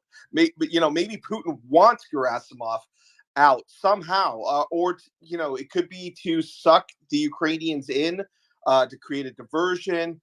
It could, because already Ukraine's forces have reacted to this and have attacked along the flanks pushing in Bakhmut right now. The military skirmishes near Rostov-na-Don. So this it gets really complicated. We have a fog of war, but I do want to get to something that Sebastian Gorka said earlier. So U.S. military this is from as of a few hours ago. The report was a U.S. military think tank assessments Friday of the military rebellion in Russia gives these Wagner mercenaries little chance of succeeding against troops loyal to the government's Ministry of Defense. It's called the Washington, D.C.'s Nonpartisan Institute for the Study of War. General David Petraeus is on the board of this. It has 2 U.S. generals here. It says the point is that Prigozhin may be overestimating his chances, according to the think tank. And basically, they don't have independent access to the ordnance and supplies necessary to win. And support he may have counted on from within the military, including from some key leaders, does not appear to be forthcoming, the Institute said. So that's the other thing. The support of the generals, and then also the key power brokers inside the Kremlin. I've not seen any ministers suggest that Putin is in danger of being ousted. Have not attacked him. I've seen nothing in the state media that is criticizing Putin. I've not seen any kind of indicators that there's a real threat to Putin here. So I do wonder that the Gray Cardinal is sucking the media. But when I see the U.S. media react the way it has with skepticism, that really makes me wonder, because this whole Russia-Ukraine thing has just been a big propaganda smokescreen from start to front. Complete nonsense spewed back and forth and spin and lies and deception. And you guys have been doing a great job trying to get to the truth of it, in my opinion, in the midst of a lot of propaganda. Obviously, we're all well aware of that and sensitive to that. I got a brief update here on Rostov itself. Like the concrete indicators, generals defecting, power brokers speaking out against Putin, any high-ranking cabinet members. I've seen none of that, and the fact that the PMC is just moving right through this territory so easily, that makes me a little suspect. And I know the Russian military is not, the morale, very well may be low, realistically speaking. And there may be, they may be, depleted in some ways and stretched thin over all this territory. It makes me suspect. Anyways, thanks. But I have a brief update on what's going on in Rostov itself. It looks like most of Wagner has departed, and the remaining vehicles have been powered down. Only a handful of Wagner and Rosguardia troops are remaining in the Southern Military District HQ near the city center. So they've left the city, basically. And first one of the previous reports that they're heading to Moscow, as Prigozhin has said. Has there been any updates on the Taiwan? Yeah, so they're not holding it, right? So this idea that they're holding we don't know if they're holding, because we don't know if the leaders they have defected and are in support of Prigozhin. That's what we don't know. That for me, Wagner. That's why I dismissed this whole thing in the beginning. But what changed things for me is the defections that we've seen, or the apparent defections that we've seen, and the lack of military attacks on Wagner's troops. But obviously, we're going to see what happens in Moscow, and we'll see what Putin's remarks will be when he does eventually speak. Austin, would love to get your thoughts on what Carl just said and development so far. Could I add one more thing? Ahead, that I'm sure that inside the Kremlin, if Putin had any enemies, and I'm sure he's had that have held their tongue, and they saw this as a real opportunity to go after the top man who has, done an unbelievable job holding his competitors down for, what is it going on, 18, 20 years, it seems, then they would probably speak up if there was a real advisor to the I would keep an eye out advisor for to that. the Ukrainian president just said a minute ago, the division among the elites in Russia is very clear, and they will not succeed in reaching an agreement. Now, obviously, this is he needs a site, Mario. Obviously, yeah. He needs a name. Yeah. So advise. This is obviously, statements like this should be obviously taken with a grain of salt. Any statements should always be taken with the incentives that these individuals have from both sides of what's happening. And another statement from the advisor to the Ukrainian president: everything is just beginning in Russia, and someone must definitely lose. So obviously, the more division and the more weakness there is in Russia, Ukraine benefits. But we did have a debate earlier that if this apparent coup succeeds, Prigozhin will not. We've debated this, whether this will be good news or bad news for Ukraine. It's just not clear yet. So I have a question regarding the helicopters, right? This has been posted on some Telegram channels that are mostly, I guess, pro-Putin. They've suggested the possibility that the helicopters that were shot down were possibly of Ukrainian origin and were not necessarily Russian. Is that a possibility, you guys think? Absolutely not. Absolutely not. No, I wouldn't consider that. Just based upon locations alone, the amount of distance these helicopters have to travel over, they don't have the fuel for that. Air defense networks. Yeah, I don't buy that Ukrainian helicopters getting shot down. No. Okay. Yeah, go ahead. Sorry, go ahead.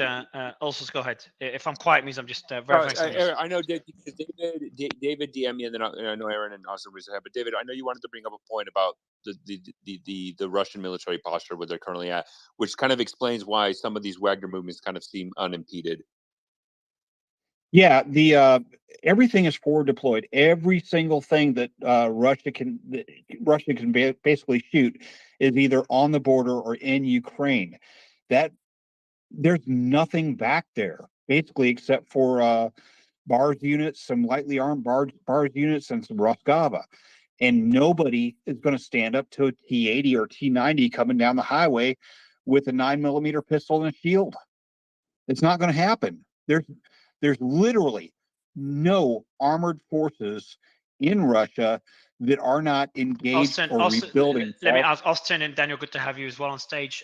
Austin, question for you: could we see? Is there any possibility, as what was debated earlier, if there's no defections within the Kremlin and within military forces within Russia, does Wagner and the support he has from the Southern District, if there is support there, does he have any chance of being able to take over Moscow again with no defections within the Kremlin or within Moscow?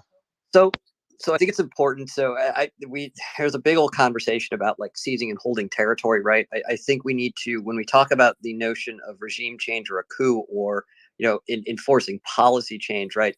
We're not talking about territory. We're talking about, in the case of regime change, we're talking about personnel. And in the case of, policy change, we're talking about bargaining chips here, right? So if Prigozhin's objective is to overthrow the Russian government, that aspect, then I would say you would see more focus on seizing media institutions, on, dominating the narrative, and as well as you would need to seize many key personnel within the Russian state apparatus, for one, and for two, then you'd need to convince those who are left to support you. We haven't really seen, beyond sort of Rostov in the meeting with the deputy commander of the SMD, we haven't really seen any sort of instances of like seizing government personnel or attempting to seize like media organizations or things like that would be more consistent with a coup meant to institute regime change, right?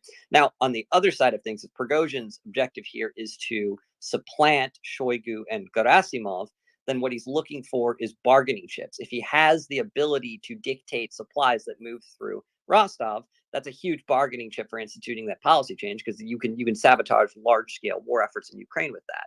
Likewise, if you have the ability to move up the M4 highway into Voronezh and everything like that, these are all things that put Prigozhin in a better position to sort of force the issue of Shoigu and Gerasimov into that policy change. Regardless, though, and my final point I'll make is I severely caution against reflecting further speculation off of established speculation, right? And what I mean by that is this idea that, this is Putin's 4D chess. He's planned this whole thing out, yada, yada, yada.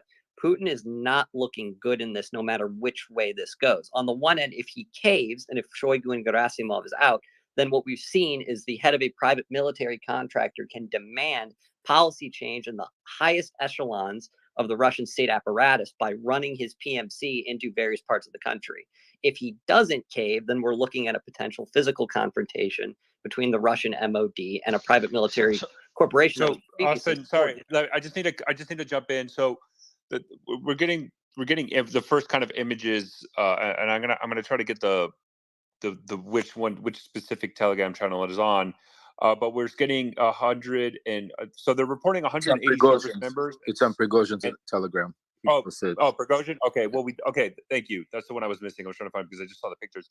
But Prigozhin, and he posted pictures of 180 service members and security officials refused to interfere with actions of the PMC Wagner and lay down their arms. He's claiming it's in the border crossing of Bogayevka. Oh wait, I think Putin's going to speak. Hold on, I'm going to put it live. Lev, do you want to stream or also stream it?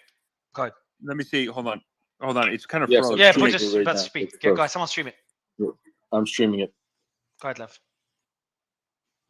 It's frozen. Yeah, it is freezing. It is frozen. Yeah, it is frozen. Yeah, so it's just a picture of Putin, just frozen.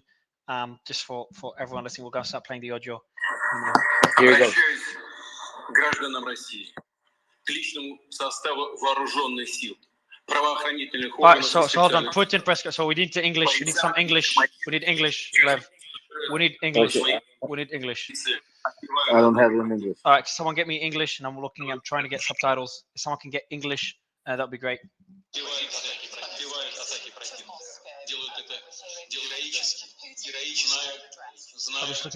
I'm looking also something English.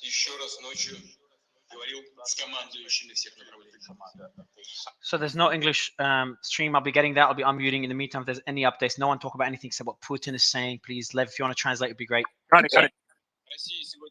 It is equivalent to armed mutiny. Russia will defend itself and repel this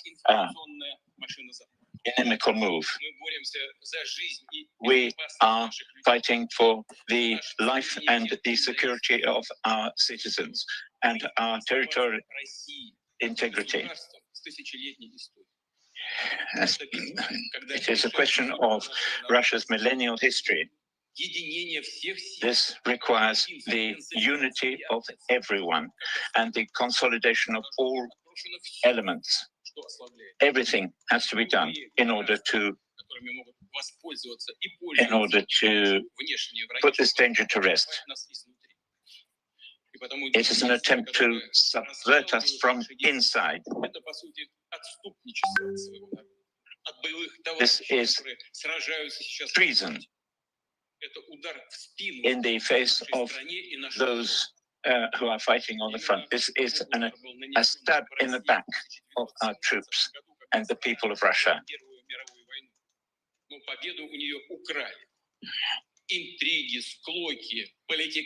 Intrigues, clashes, and so on has led in the First World War to tremendous turmoil and unrest.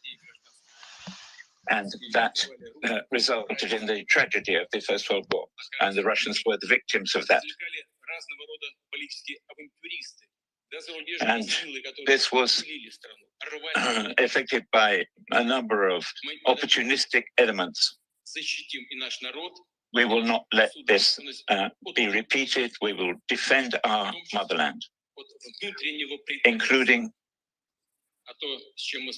overcoming a number of obstacles. This is treason, and it is about the ambition of inimical forces.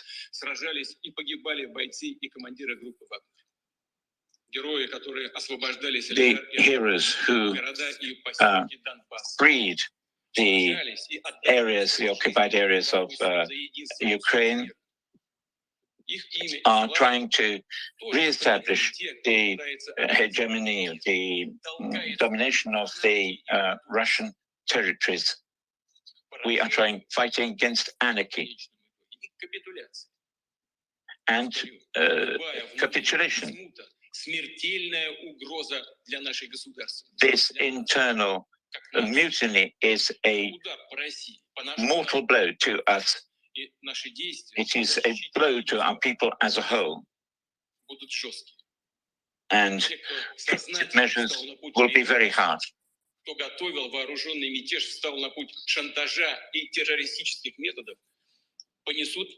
These people who are responsible will certainly be brought to justice on behalf of our people.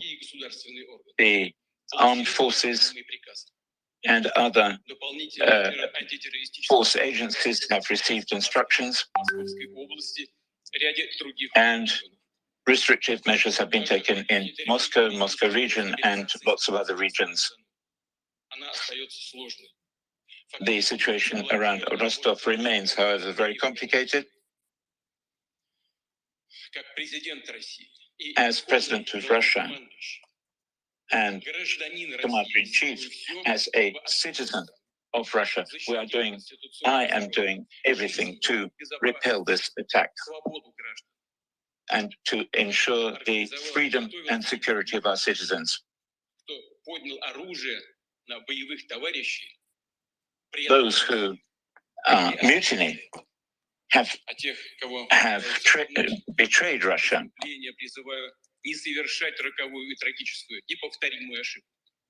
And I urge anybody involved in it not to cease any kind of participation in armed conflict. We will certainly defend what is dear and hallowed to the Russian people.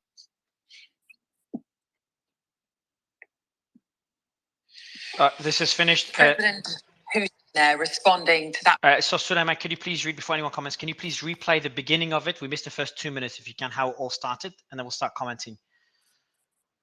If you can set that up quickly, Suleyman. And while Suleyman, when you set it up and play it, just play it immediately. So there's just a few highlights I've written. Stab in the back was mentioned. He mentioned treason twice. He mentioned mutiny twice. Russia, he said the following: Russia is fighting hard for its future. Again, Suleyman, when you can start from the first 2 minutes so we can hear those as well, that would be great. Internal mutiny is a mortal blow to us. People responsible will be brought to justice. He did not mention, so as far as we heard, Prigozhin's name. I am doing anything I can to repel this attack. He said again, repel this attack. So these are the highlights that I've written down. Suleyman, please play the first 2 minutes as soon as you have it ready. In the meantime, also initial thoughts before we open up to the panel. Also, you with us? Austin. Yeah. You mentioned Wagner. He did mention Wagner. Okay. Yeah. Hold on. The speech is still going. He didn't stop. Okay. Suleiman, can you play? Apparently, keep going. It stopped on Sky News. It's not playing on the BBC. Sky News and BBC's not playing it. So Lev, can you tell us what he's saying? I'm going to listen to it and then to tell you what he said. I appreciate it. And Suleiman, if you can stop. Lev, just make sure it's not a rerun. Yeah, it's probably a or rerun because he did. It seemed that he did stop based on all the links that I have. He did say we need in Russia the unity of all our forces. What we are facing today is internal betrayal. As a citizen of Russia, I will do everything to defend our country. Decisive action will be taken. We will overcome any trials and become even stronger. Any unrest is a mortal threat. Our actions will be tough. Russian armed forces received the necessary orders to neutralize those who organized the armed rebellion. Putin called the heroes of the Wagner fighters who are fighting in a special operation their name and glory, who were betrayed by those who organized the rebellion. He did mention Wagner. The authorities will not allow a split in Russia. To repeat, we will protect the people, Putin said. Any strife must be discarded during the period of the special operation. The fate of our people is now being decided. Russia is fighting hard for its future, and this requires letting go of everything that weakens us. I appeal to the Russians, the military and law enforcement agencies, to those who were pushed onto the path of armed rebellion by deceit and threats. Any strife must be discarded during the period, as I mentioned already. Putin said that at night he spoke with the comrades of all directions. The troops are fighting heroically. Russia is waging a fight for its future. The entire military and information machine of the West is directed against Russia. Our response will be harsh to this armed rebellion. And lastly, we announced an anti-terror regime in Moscow and a number of provinces, and measures will be taken to restore stability in Rostov. And I think he did say situation in not Rostov, but in the other location was Voronezh was complicated. I remember hearing say that. Initial thoughts. I'll read out any other comments as the team summarizes what's been said so far. But initial thoughts, Austin. Yeah, so this is the kind of speech that Patrick and I were kind of talking about earlier. This is a rally behind the flag speech. This is something that you see from state institutions in previous sort of instances where the threat of regime change is sort of present. It's you're denoting the threat. You're calling upon institutions of the state and people to oppose it, and you're pointing out sort of specific elements within it that you want to target. This is not, in my opinion, this is not an appeal to negotiations at all. This is, specific verbiage surrounding, criminal act, treason, betrayal, stab in the back, things like that show that, the Russian government is taking a hard line. I mean, just a hardline speech, that's right. Just like I said, he was going to go hard, very hard. Yeah, I mean, a lot of you guys said he's going to go hard, and that's the point. So it is. I'm interpreting this differently, but I think that this speech conveys a lot of weakness to me, in my opinion. He's overstating the threat, and I think by giving this speech, you got to take this with a new report that just came out that definitely, to me, conveys weakness on the part of the Kremlin. It says the Russian army says it will guarantee the safety of Wagner fighters or who stop rebelling. This is according to Agence France Presse through Barron's. The MOD itself. Yeah.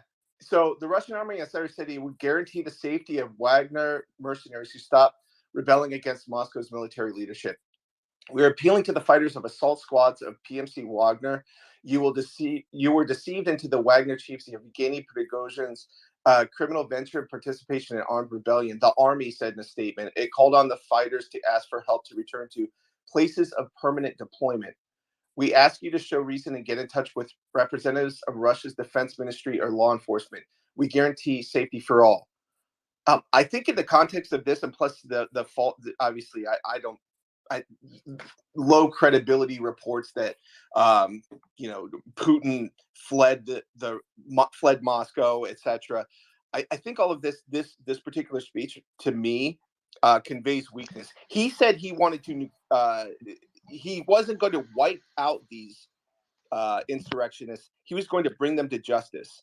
I think the parsing of the way it came out, it had a lot of bluster, it had a lot of buzzwords, like Mario pointed out, and like. But not Kai. I'm just dying to say what. But I just don't think he didn't say he was going to wipe them out and crush them. I think there's a call for them to put down their arms. Kyle, this is Kyle. Kyle, they're Russians, but look, Kyle, I agree 100%. I was expecting a speech that will dismiss how serious this is, and that will dismiss how big of a threat it is. It is serious. And we know it serious. is serious, but well, we were arguing if it was serious before. But I'm going to read out some of the words he said. I just took out the highlights. Russia is waging a war. Russia is waging a hard fight for its future. The troops are fighting heroically. Russia is fighting hard for its future. The fate of our people is now being decided. The authorities will not allow a split in Russia to repeat. We face betrayal, exorbitant ambitions led to treason against Russia. Any unrest is a mortal threat. Our actions will be tough. Neutralize those who organize the armed rebellion. I will do everything to defend the country. We need in Russia the unity of all our forces. What we are witnessing is a stab in the back. Any internal unrest, again, is a mortal threat. So things like waging a hard fight, fighting heroically, mortal threat, split in Russia, betrayal. These are pretty extreme words that I genuinely did not expect, and I was pretty surprised. It's not weak. I mean, he always uses these terms because the way that Putin views the world and much of Russia views the world is that they are under an existential threat by the woke mind virus. I'm not joking about this. This is what they think, and this is what I think personally. So, no, I think this is exactly it. And if Russia is weakened from within, then they can't fight back against this, this existential threat, not just to Russia, but to pretty much the whole world, and they would lose. So they have to shut this down ASAP, right? But this is it now. This isn't like a minor issue, because a few people were saying on here that it's minor and we're exaggerating. But this is it serious. now. This is it exactly. If he even moves a bit forward, he said it's treason. Like, what's more than treason? This is like civil, like literally. That's it. Yeah. The other thing, Suleiman. The other thing is watching his demeanor. He was so angry and such anger with the way he said the words. It's one thing to translate; it's another thing to hear the way he said it. Is like watch his expressions. His expressions and the way he was going. I mean, this was the only movie he could make without looking weak, and he didn't want to look weak because if there was any other scenario, I still think that he thought there would be some situation where he'd look weak, where he'd even allowed this to happen. But anyway, let me go to Kim, because Kim didn't think it was would come to this. So Kim, love to hear your thoughts. Kim, let me finish my steak real quick. Give me 5 minutes. I want to go to does this settle the coup debate? I think this settles the coup debate. And I think it's pretty difficult to dispute now. I think it's pretty irresponsible to dispute now. No conciliatory. And it also settles the individual soldiers. It was very much like I mean, I thought it was pretty aggressive. And it also settles a debate where certain people on this panel were saying that Putin was in cohorts with Prigozhin and letting his people fight. It shows that there's Prigozhin stabbed him in the back, basically went against everything, and now Putin's going to respond harshly. One of these guys has to die. Like, that's where we are. It will be Prigozhin who dies. I think you're probably right. Guys, so I want to go to, I'm just reading all the reports and how different people are interpreting this. Okay, so yeah, Patrick, I'll let you go ahead, and I've got a new speaker that I'll bring up shortly. But Patrick, your thoughts on what you just heard? Thanks, Mario. I mean, that's pretty much what I expected. That was. Hold on, Patrick. You expected the terms that he used. You expected terms like, at a time of panic, at a time when a governor says, "I'm scared," and we're not hearing from Putin. When they're using words like fighting heroically for our future, for its future, Russia's future, fate of our people. A split in Russia to repeat, betrayal, mortal threat. For these words to be used, you wouldn't expect it to go to that extreme, or maybe you did, Patrick. I expected him to go further, frankly. I'm surprised he controlled himself from saying we're going to liquidate every Wagner member in the country. I suspect that's because he's still hoping that some of them will throw down arms. Yeah, once he they can. start taking But casualties. him saying, but Yeah, him but he saying that, but can't no, do that. him saying that wouldn't that show more power? And him not saying that shows weakness. That's what Kyle was saying. No, he has to show he that. has to give them a chance to. He does. True, you true, know, he's true. trying Yeah, to true. get the army and everybody back. And there's no point the in same killing page. them if they're going to surrender. Correct. They're going to surrender, and they're going to get. Make no mistake. Anybody in a position of leadership in Wagner is a dead man. The rank and file, if they surrender, they might get. They off are at the probably point of another no. penal That's unit. it's important. They are at point of no return now. They are. He wasn't They talking to. absolutely He are. was When talking you to go the against a soldiers. man like Yeah. Putin, you better kill him, because if you lose, you are dead. You better get the hell out of Russia. Yeah, and he was talking to the soldiers that were in Wagner, not to the commanders or the people in charge. I mean, they're done. That's right, Lev. In military doctrine, you definitely don't want to back your enemy into a corner either. So I mean, that's a long-standing, you know, and you know, from Sun Tzu forward, you definitely don't want to make them desperate and feel like, you know, they're not going to live. So their only way out of it is just to massacre everybody in front of them or fight their way out of it. You know, so Kyle, unless your there's goal another is to wipe alternative them out. way of parsing it. Yeah. And that's what Putin has to do. He's got to make an example out of these people. I mean, you heard it. It's treason, it's armed rebellion, it's mutiny. These people have to be made an example of, and Prigozhin's going to be at the front of the line. Yeah, but Prigozhin's got just- two things going for him. Prigozhin's got two things going for him.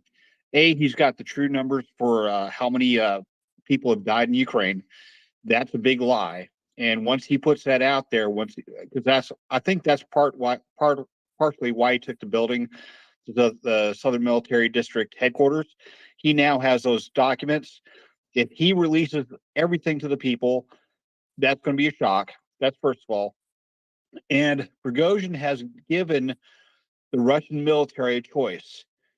You follow politicians or you follow the generals with absolutely no military experience, pretty much, or you follow your brothers and your combat veterans who have been lied to. So who are you going to follow? I don't think That's that's the entirely choice. true. A lot of the Russian military generals do have battle experience. Yeah, Even the they guy do. that I'm he talking about captured. Shogun. And the Wagner Shogun. group are like basically prisoners. Like Shogun is not a No, general. no. Shogun is not a general. Okay, so if I may, I think Putin already is cornered.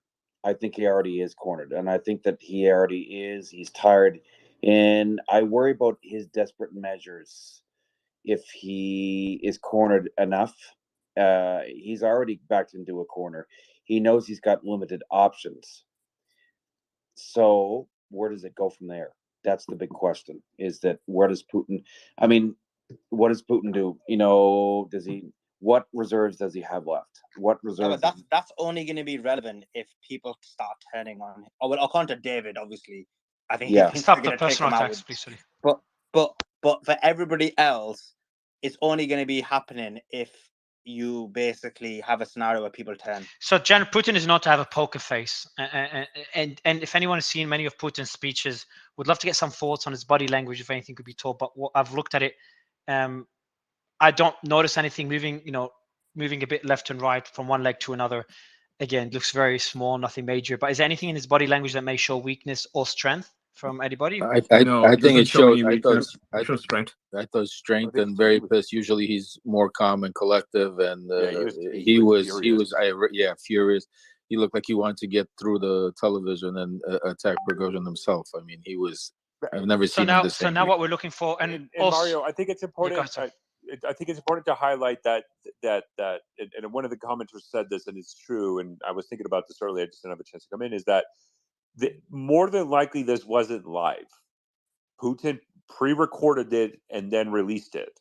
You know, this is a standard tactic that a lot of times we see with Putin. This was probably recorded.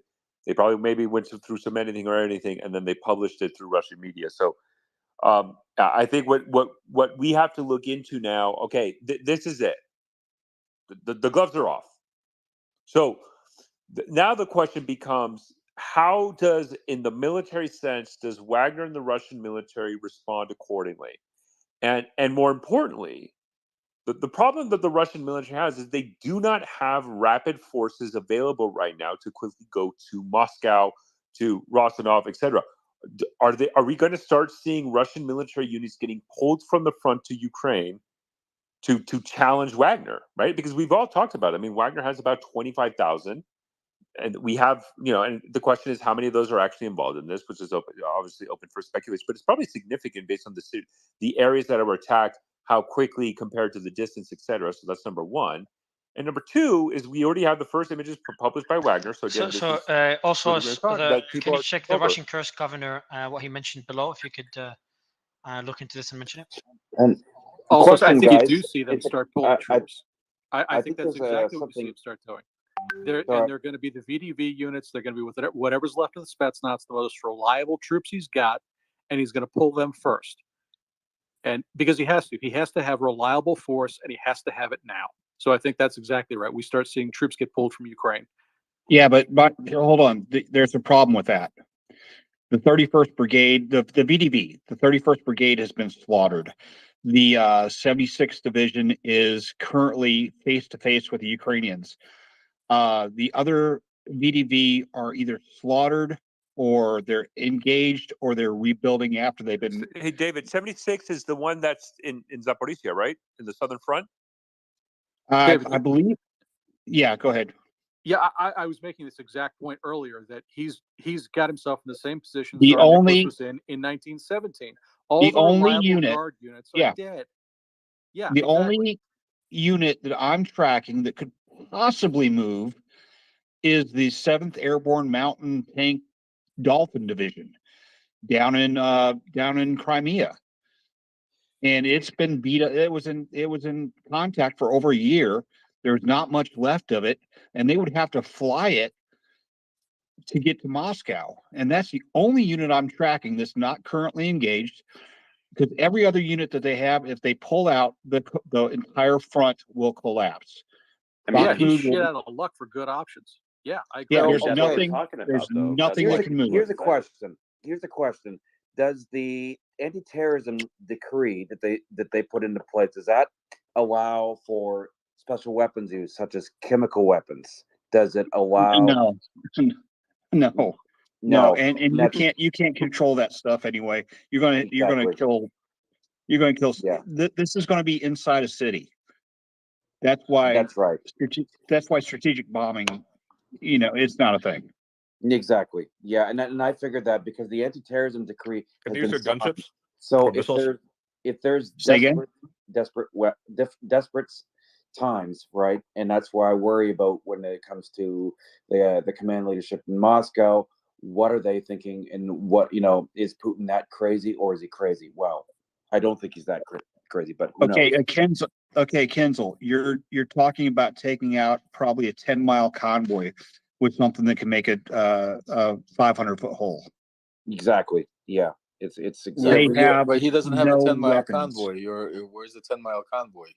You keep saying that all these 50,000 troops You're are not attacking firing Moscow. ballistic missiles against a maneuvering force. That's just not how it works. Bingo. That's not how ballistic missiles are not used for that. That is not the intent of ballistic missiles. The best chance that I can think that the Russian military has right now, if this is going to go full-blown war, is basically utilizing the National Guard and trying to make sure that you have air superiority. That's Russia's best chance. The problem that the Russians are going to run into is you're going to have to pull the Russian Air Force from the main effort right now, which is Ukraine.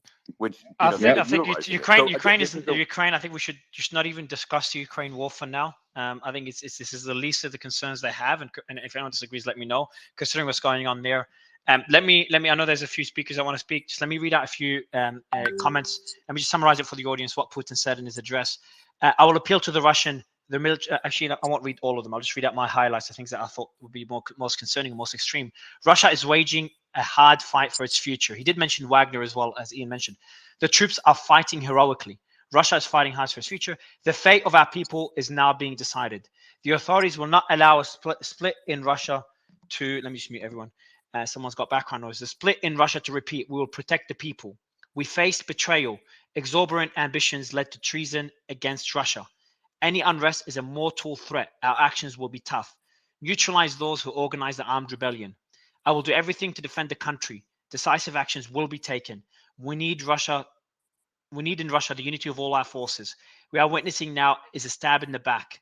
any internal unrest is a mortal threat to the state. So these are, in my opinion, the biggest highlights. He did mention treason twice, mutiny twice. He did mention Wagner. He did mention Western forces. And I think he said that we propaganda campaign as well. So that's the key points that I've seen. Austin, I'll give you the mic back. In the meantime, we're waiting before us, for Prigozhin to one of the things that everybody's underestimating is the people of Russia. Yes, Prigozhin might have right now the army, but the army is not going to go against the people. And if the people stand up and go up against the Prigozhin and stand up, the army is going to lay down their guns. They're not going to kill their own grandmothers, mothers, and fathers. So that's what Putin is aligning to. It's not just the army. You remember, this is the Russians against Russians. So it's but it's they've a had fight.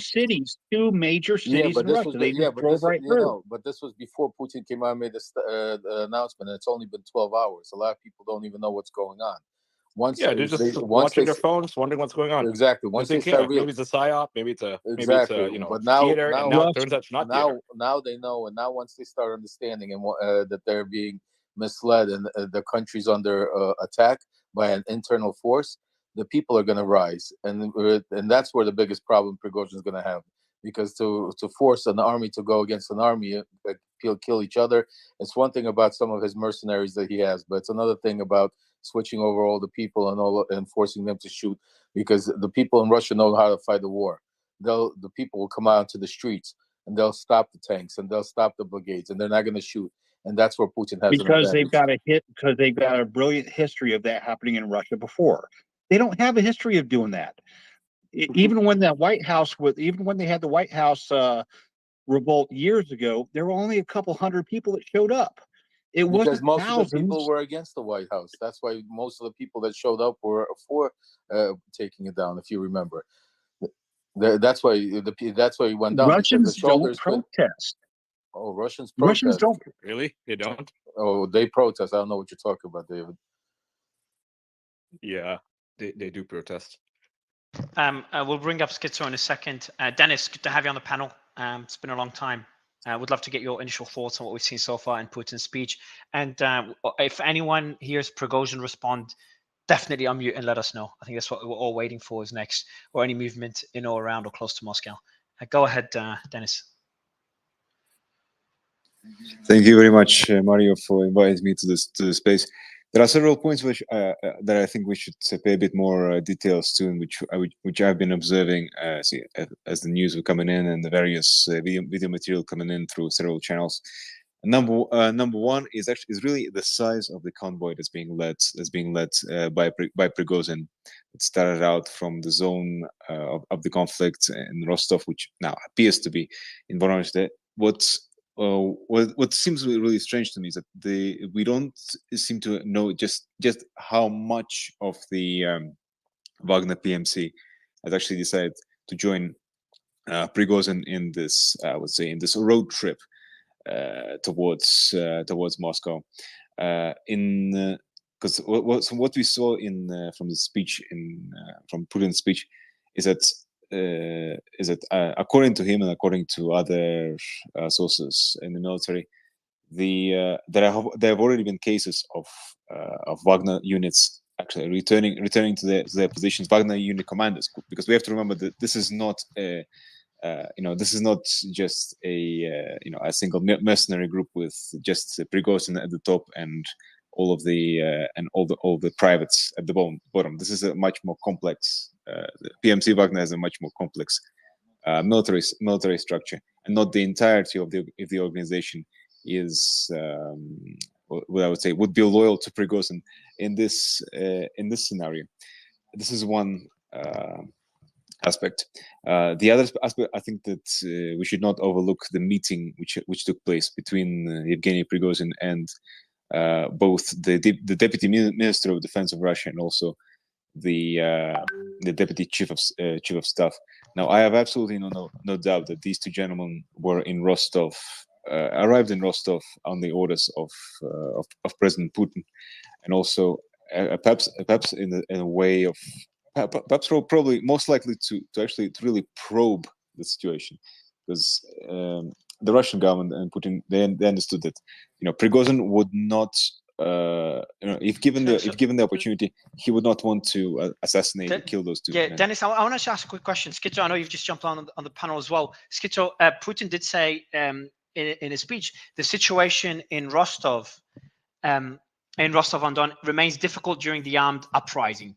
In Rostov, the work of civil and military administration is basically blocked. Would love to get your thoughts if Putin himself is saying this and is pretty much giving up the control of Rostov.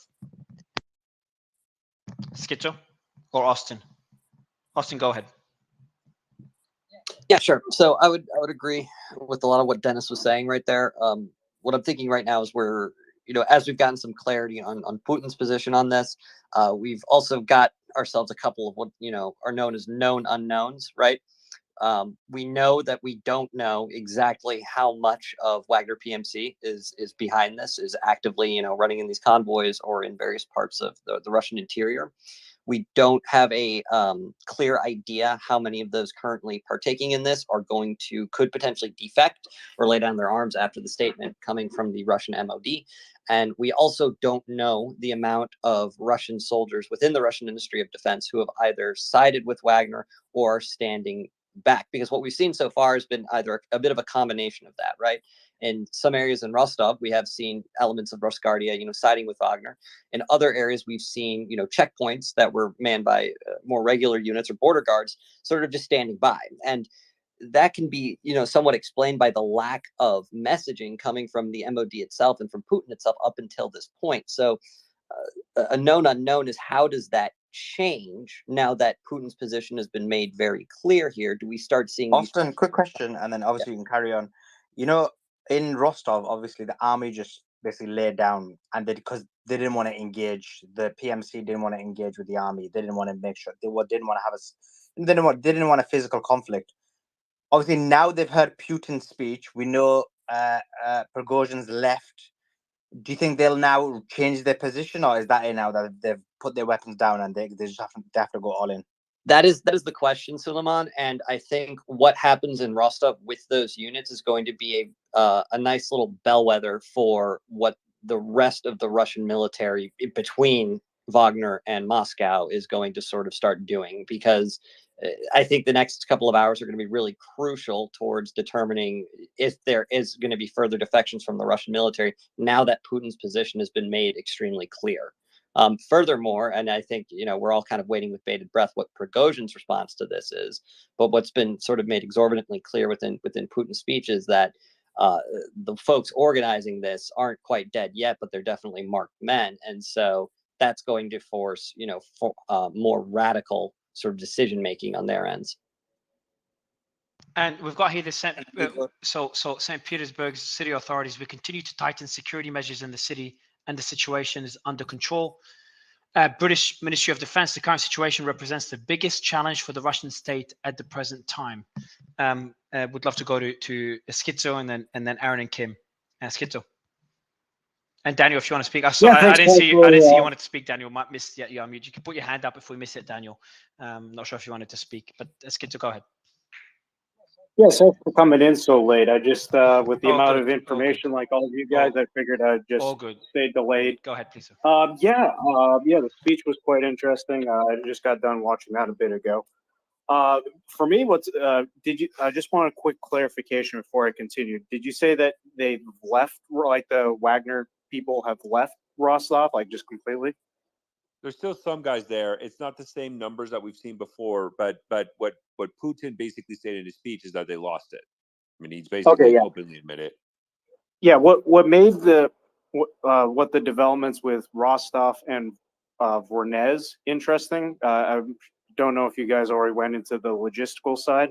So obviously Rostov, I love talking about trains, is the major logistics supply hub for the entire Russian front. Supplies go by rail down the Rostov, they cross the Kerch Strait, and then from there go from Crimea up to Kherson and Zaporizhia Oblast.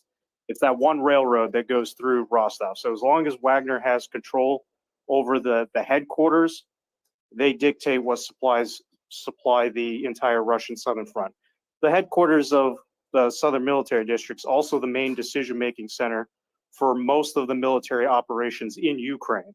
And the fact that we had the deputy head of intelligence and the deputy defense minister seeming to be chummy with Prigozhin, whether they were just doing it for the camera, who knows, but perception's reality. I'm not sure Putin's going to be too happy with two high-ranking members of his military cabinet appearing to be chummy with Prigozhin, whether it was just the not get shot, who knows.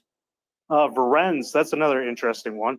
That's a major logistics rail hub for the entire northern front. If you're looking for how is the Donbass and Kharkiv get its logistics, it goes through Varennes. So as long as Prigozhin has these two cities and the M4 highway connecting them, he controls the entire logistics supply chain going into Ukraine at all points.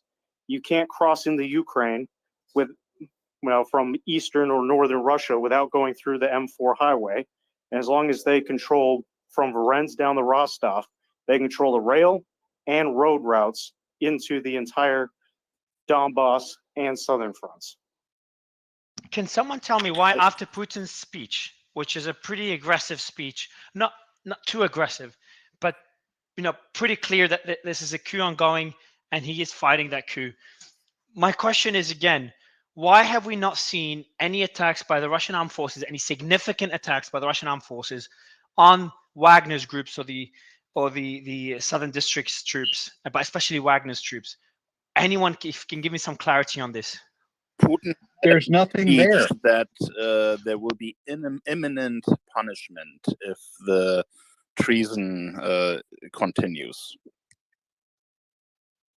There's no ground troops in position right now to do anything to stop Wagner. But could another explanation be that this is intentional to give them one last chance before taking military action? That's exactly right. With what He's unit? basically saying if you're consciously sticking to the way of treason, you will receive imminent punishment. So they have been holding back until now. They issued this warning. And if they don't turn around and change, then they're going to be destroyed. Kim, I just want clarification. Who's going to enforce this? You're going to send the Rosguardia? They were state police against the most battle-hardened personnel in the Russian forces? That's just asking the slaughter. What military units does Russia have that they can throw at this armed mutiny as Putin? Let me give you my take on something that I think the other question. Go ahead. Sorry, Again, guys. Kim, go ahead. I think that question was for you.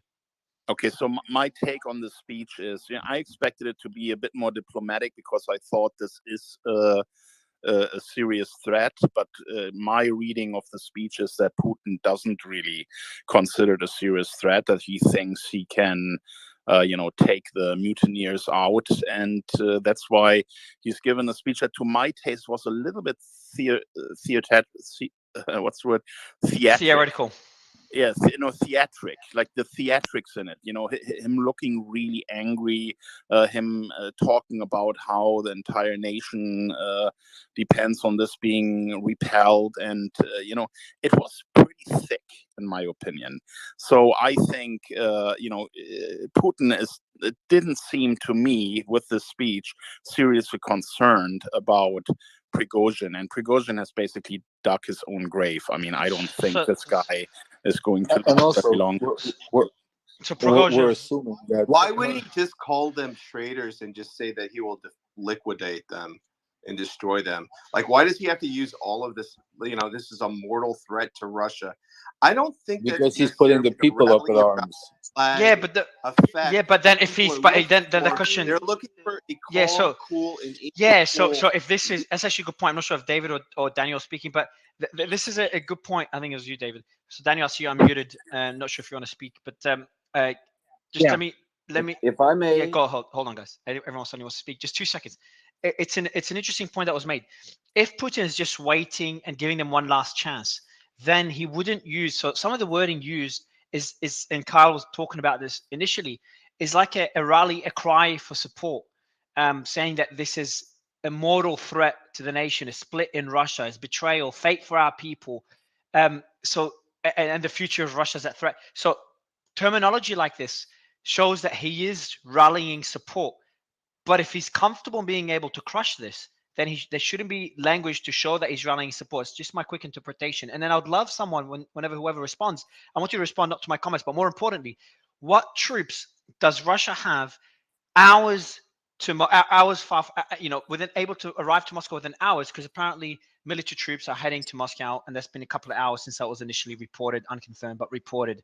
I'm not sure also if you have any more further confirmation, but what military personnel does Kremlin have that is hours away, or 1 or 2 hours, let's say 2 hours to 3 hours away from Moscow or inside Moscow, that could repel this attack? Anyone has concrete information on this, please do jump in before opinions. So the only thing that they have surrounding Moscow is about 10 regiments of air defense. The largest thing that they have is 7.62 by 54R machine guns that are handheld. They don't have anti-tank weapons or anything like that, and their missiles cannot be used for ground targets. And that's it. How about the Air Force? David's not. David's not wrong. They're going to have to call in reliable units of the Russian Air Force to try to slow this down. So the last chance we're seeing now is the Air Force. And so the Air Force, I said this earlier. They aren't trained. It is true that they aren't trained in the ground munitions. They are mainly for air-to-air combat around Moscow to stop enemy bombers and missiles, whatnot. That's going to be a difficult. So just an interesting point that the airlines and developer Harris, thanks for sending this. Airplanes, civil airplanes, or commercial airplanes are still flying around, and the airport is still functioning. They're just avoiding Wagner territory. If anyone has any corrections there, but go ahead, whoever's speaking. I think it's you, Daniel. So yeah, well, doesn't that mean that's? Go ahead. Sorry, go ahead, Daniel. Doesn't that mean that the incentive here is to try and find a city somewhere where they cannot be attacked easily? I mean, does Putin really want to have the head of the Crimea, Askionov, declared his support for Vladimir Putin? I think you're going to see more and more support for Vladimir Putin. And again, so far there's not been any really fighting going on between Russian and Russian. And that's what we're going to really see. I think where Putin is reflecting to the people, to the soldiers. And I think once now they're going to stop them from just coming in, I don't think you're going to see all the Wagner people, troops just attacking their own flesh and blood. I think it's different than attack. Hold on. Let me clear something up on this. They're not their own flesh and blood. Very, very, very few Russian soldiers, and especially in Wagner, are from anywhere near that part of Russia. Most of them are from the southern military district or the poor parts of southern Russia. They really do not like. What about the guys who turned coat? They got families in those regions. So no, southern military, their power is the southern part of Russia. Russia is basically what happens is you've got St. Petersburg and Moscow. If you join the military, you go in the Navy or the Air Force. If you're this is the first public official to openly declare support for Putin. There's something worth mentioning. I just realized it's the first time we read out any public support of Putin. We haven't seen any open public support. I think we've seen the meetings, but no open support of. Okay, so much. I mean, the occupation official in Crimea. That's all well and good. So Wagner. Okay. We have a response. Please, all source. Are you there, all source? All source. Okay, I need you to check this all source. Austin, you're in the group as well. That was just shared now. So it's from a Telegram in a bit, please. That was shared in a group, in a Wagner group. PIP, which stands for Putin. Putin made the wrong choice. So much the worse for him. Soon we will have a new president. That was in a Wagner affiliated Telegram. So obviously this is not official Wagner. This is a Wagner affiliated Telegram. We haven't had any official response from Wagner. Fanboy posting from Estonia, probably. Correct. And also, if you can tell me more about that group, that would be good. Just waiting for you to help us out there. And this is being. Can I just say one thing? Yes. Who's that? David, go ahead. Yeah, one thing. Okay, people are saying Air Force. Okay, you want to take a guy who's probably never dropped a bomb, put a bunch of bombs on his fast-moving aircraft, not a ground pounder. This is an aircraft designed for air-to-air combat. You want to put bombs on his plane. He's never dropped them. He does not have a forward air traffic controller. He does not have a forward spotter. And they just put an X on the ground, and he's got a GPS duct taped to his the front of his plane, and you're telling him to go bomb your own country. How do you think he's going to actually hit a target? He's probably not. He's probably going to hit friendlies. So why you saying it's very difficult now? I It's agree with very difficult now to determine who's elite, who has the allegiance towards the Kremlin and Putin, and who has the allegiance to Prigozhin and Prigozhin and the Wagner Group. So that's the point you're making, David? No. Right, What I I'm really saying, like weighing here. what I'm saying is these guys do not have experience dropping bombs that are in the Moscow area, and you're telling them to drop a bomb on a moving target from several kilometers up while being shot at by Wagner missiles. You're not going to get anywhere close to Wagner, and if you do hit the ground, you're going to hit civilians. That's not going to look good. There is no way the people of Russia are going to allow Prigozhin to try to take over Putin. I mean, he has so much support from the regular people. They will come to the streets, and I don't see how you're telling me that these Wagner troops are just going to start mauling and shooting. But why didn't we everybody have the people step up in the southern district? We'd love to get your thoughts. Maybe they weren't aware. Putin hasn't spoken. I don't know, but we'd love to get your thoughts. Absolutely. First of all, Putin hasn't spoken. They didn't know. Wagner was, as far as everybody knew last night, when everybody woke up or went to sleep, Wagner was part of the Russian team and were fighting against Ukraine. So even these police officers or anybody letting them through, they had no idea what was going on. That's fake, though. The Russian Ministry of Internal Affairs posted last night that Prigozhin is to be arrested for armed rebellion against the state. Like, that was from official, their Justice Department essentially saying Wagner leadership is to be arrested for crimes against the state. Mickey? Yeah, but that's like one that. thing. That was pretty public last It's night. different when the president comes out himself and says it than what is a notice that comes out. So now it's a little bit different, where the people are now understanding where there's going to be bloodshed against each other. And I don't think the Russian people, millions and hundreds of millions of people, are going to want to see bloodshed between themselves. There's no reason for that war. There's no their war is against Ukraine as far as they're concerned, not against each other.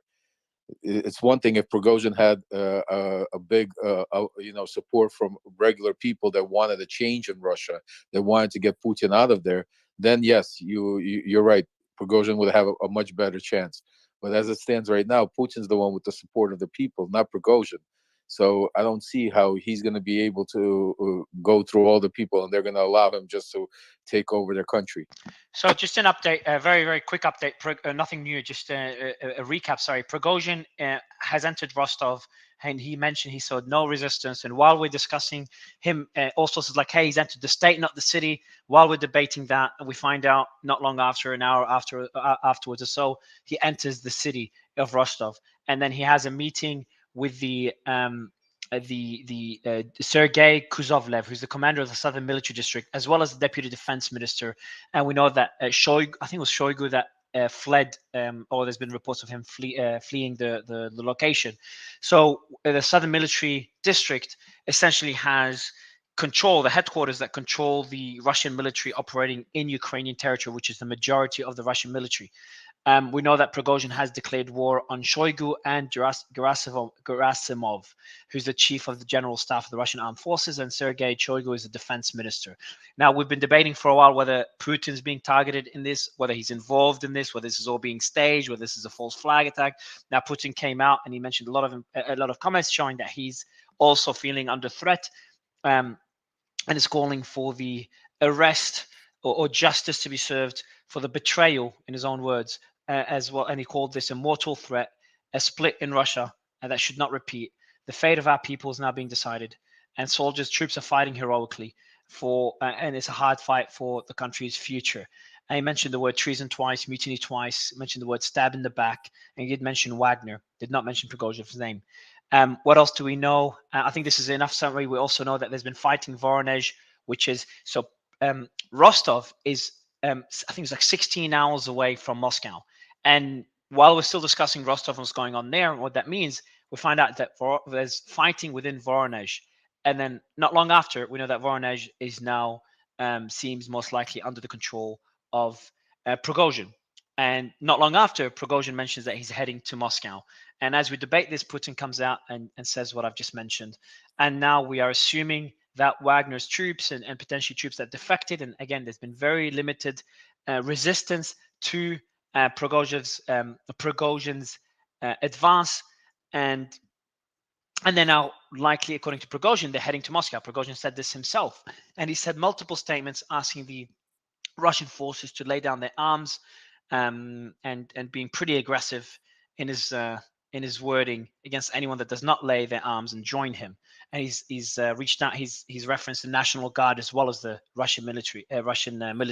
So this is just a recap of what we've seen so far, and we've talked about Putin's speech as well. Patrick, just recapping, and I want you, Patrick, before you answer this, I just want to get your thoughts again from a 1,000-foot view. We're talking about a coup in Russia. 24 hours ago, anyone that would have said this would have just been blocked and laughed at. This obviously looks like it's been very well planned. Prigozhin's kicked it off by saying his base was attacked. The footage he put out showing the attack, it's hard to verify. Two explanations we had: either his life is in danger, it was an assassination attempt, or that he was trying to get captured after the investigation of Russian military equipment getting smuggled to Wagner. And that's his quick response. That's why he acted now. But it does seem to be a very tactical play rather than an emotional response, considering the speed in which he's advanced and the speed in which he's, for lack of a better term, taken over Voronezh and Rostov. Looking at everything we've seen so far and the speed in which this is developing, Patrick, would love to get your thoughts. And also now I think it's more important to start discussing, if this coup does succeed, what would that look like for Russia? And I think I still stand that this is unlikely going to succeed, but the likelihood is increasing by the hour. Patrick, I also want to ask you what you think is the likelihood of this succeeding. Well, I think the likelihood depends on whether or not he gets enough Russian units to turn coat and side with him. I mean, you're right. This is the infancy of an old-fashioned rebellion. I mean, Putin himself was making World War I references to the Reds and the Whites.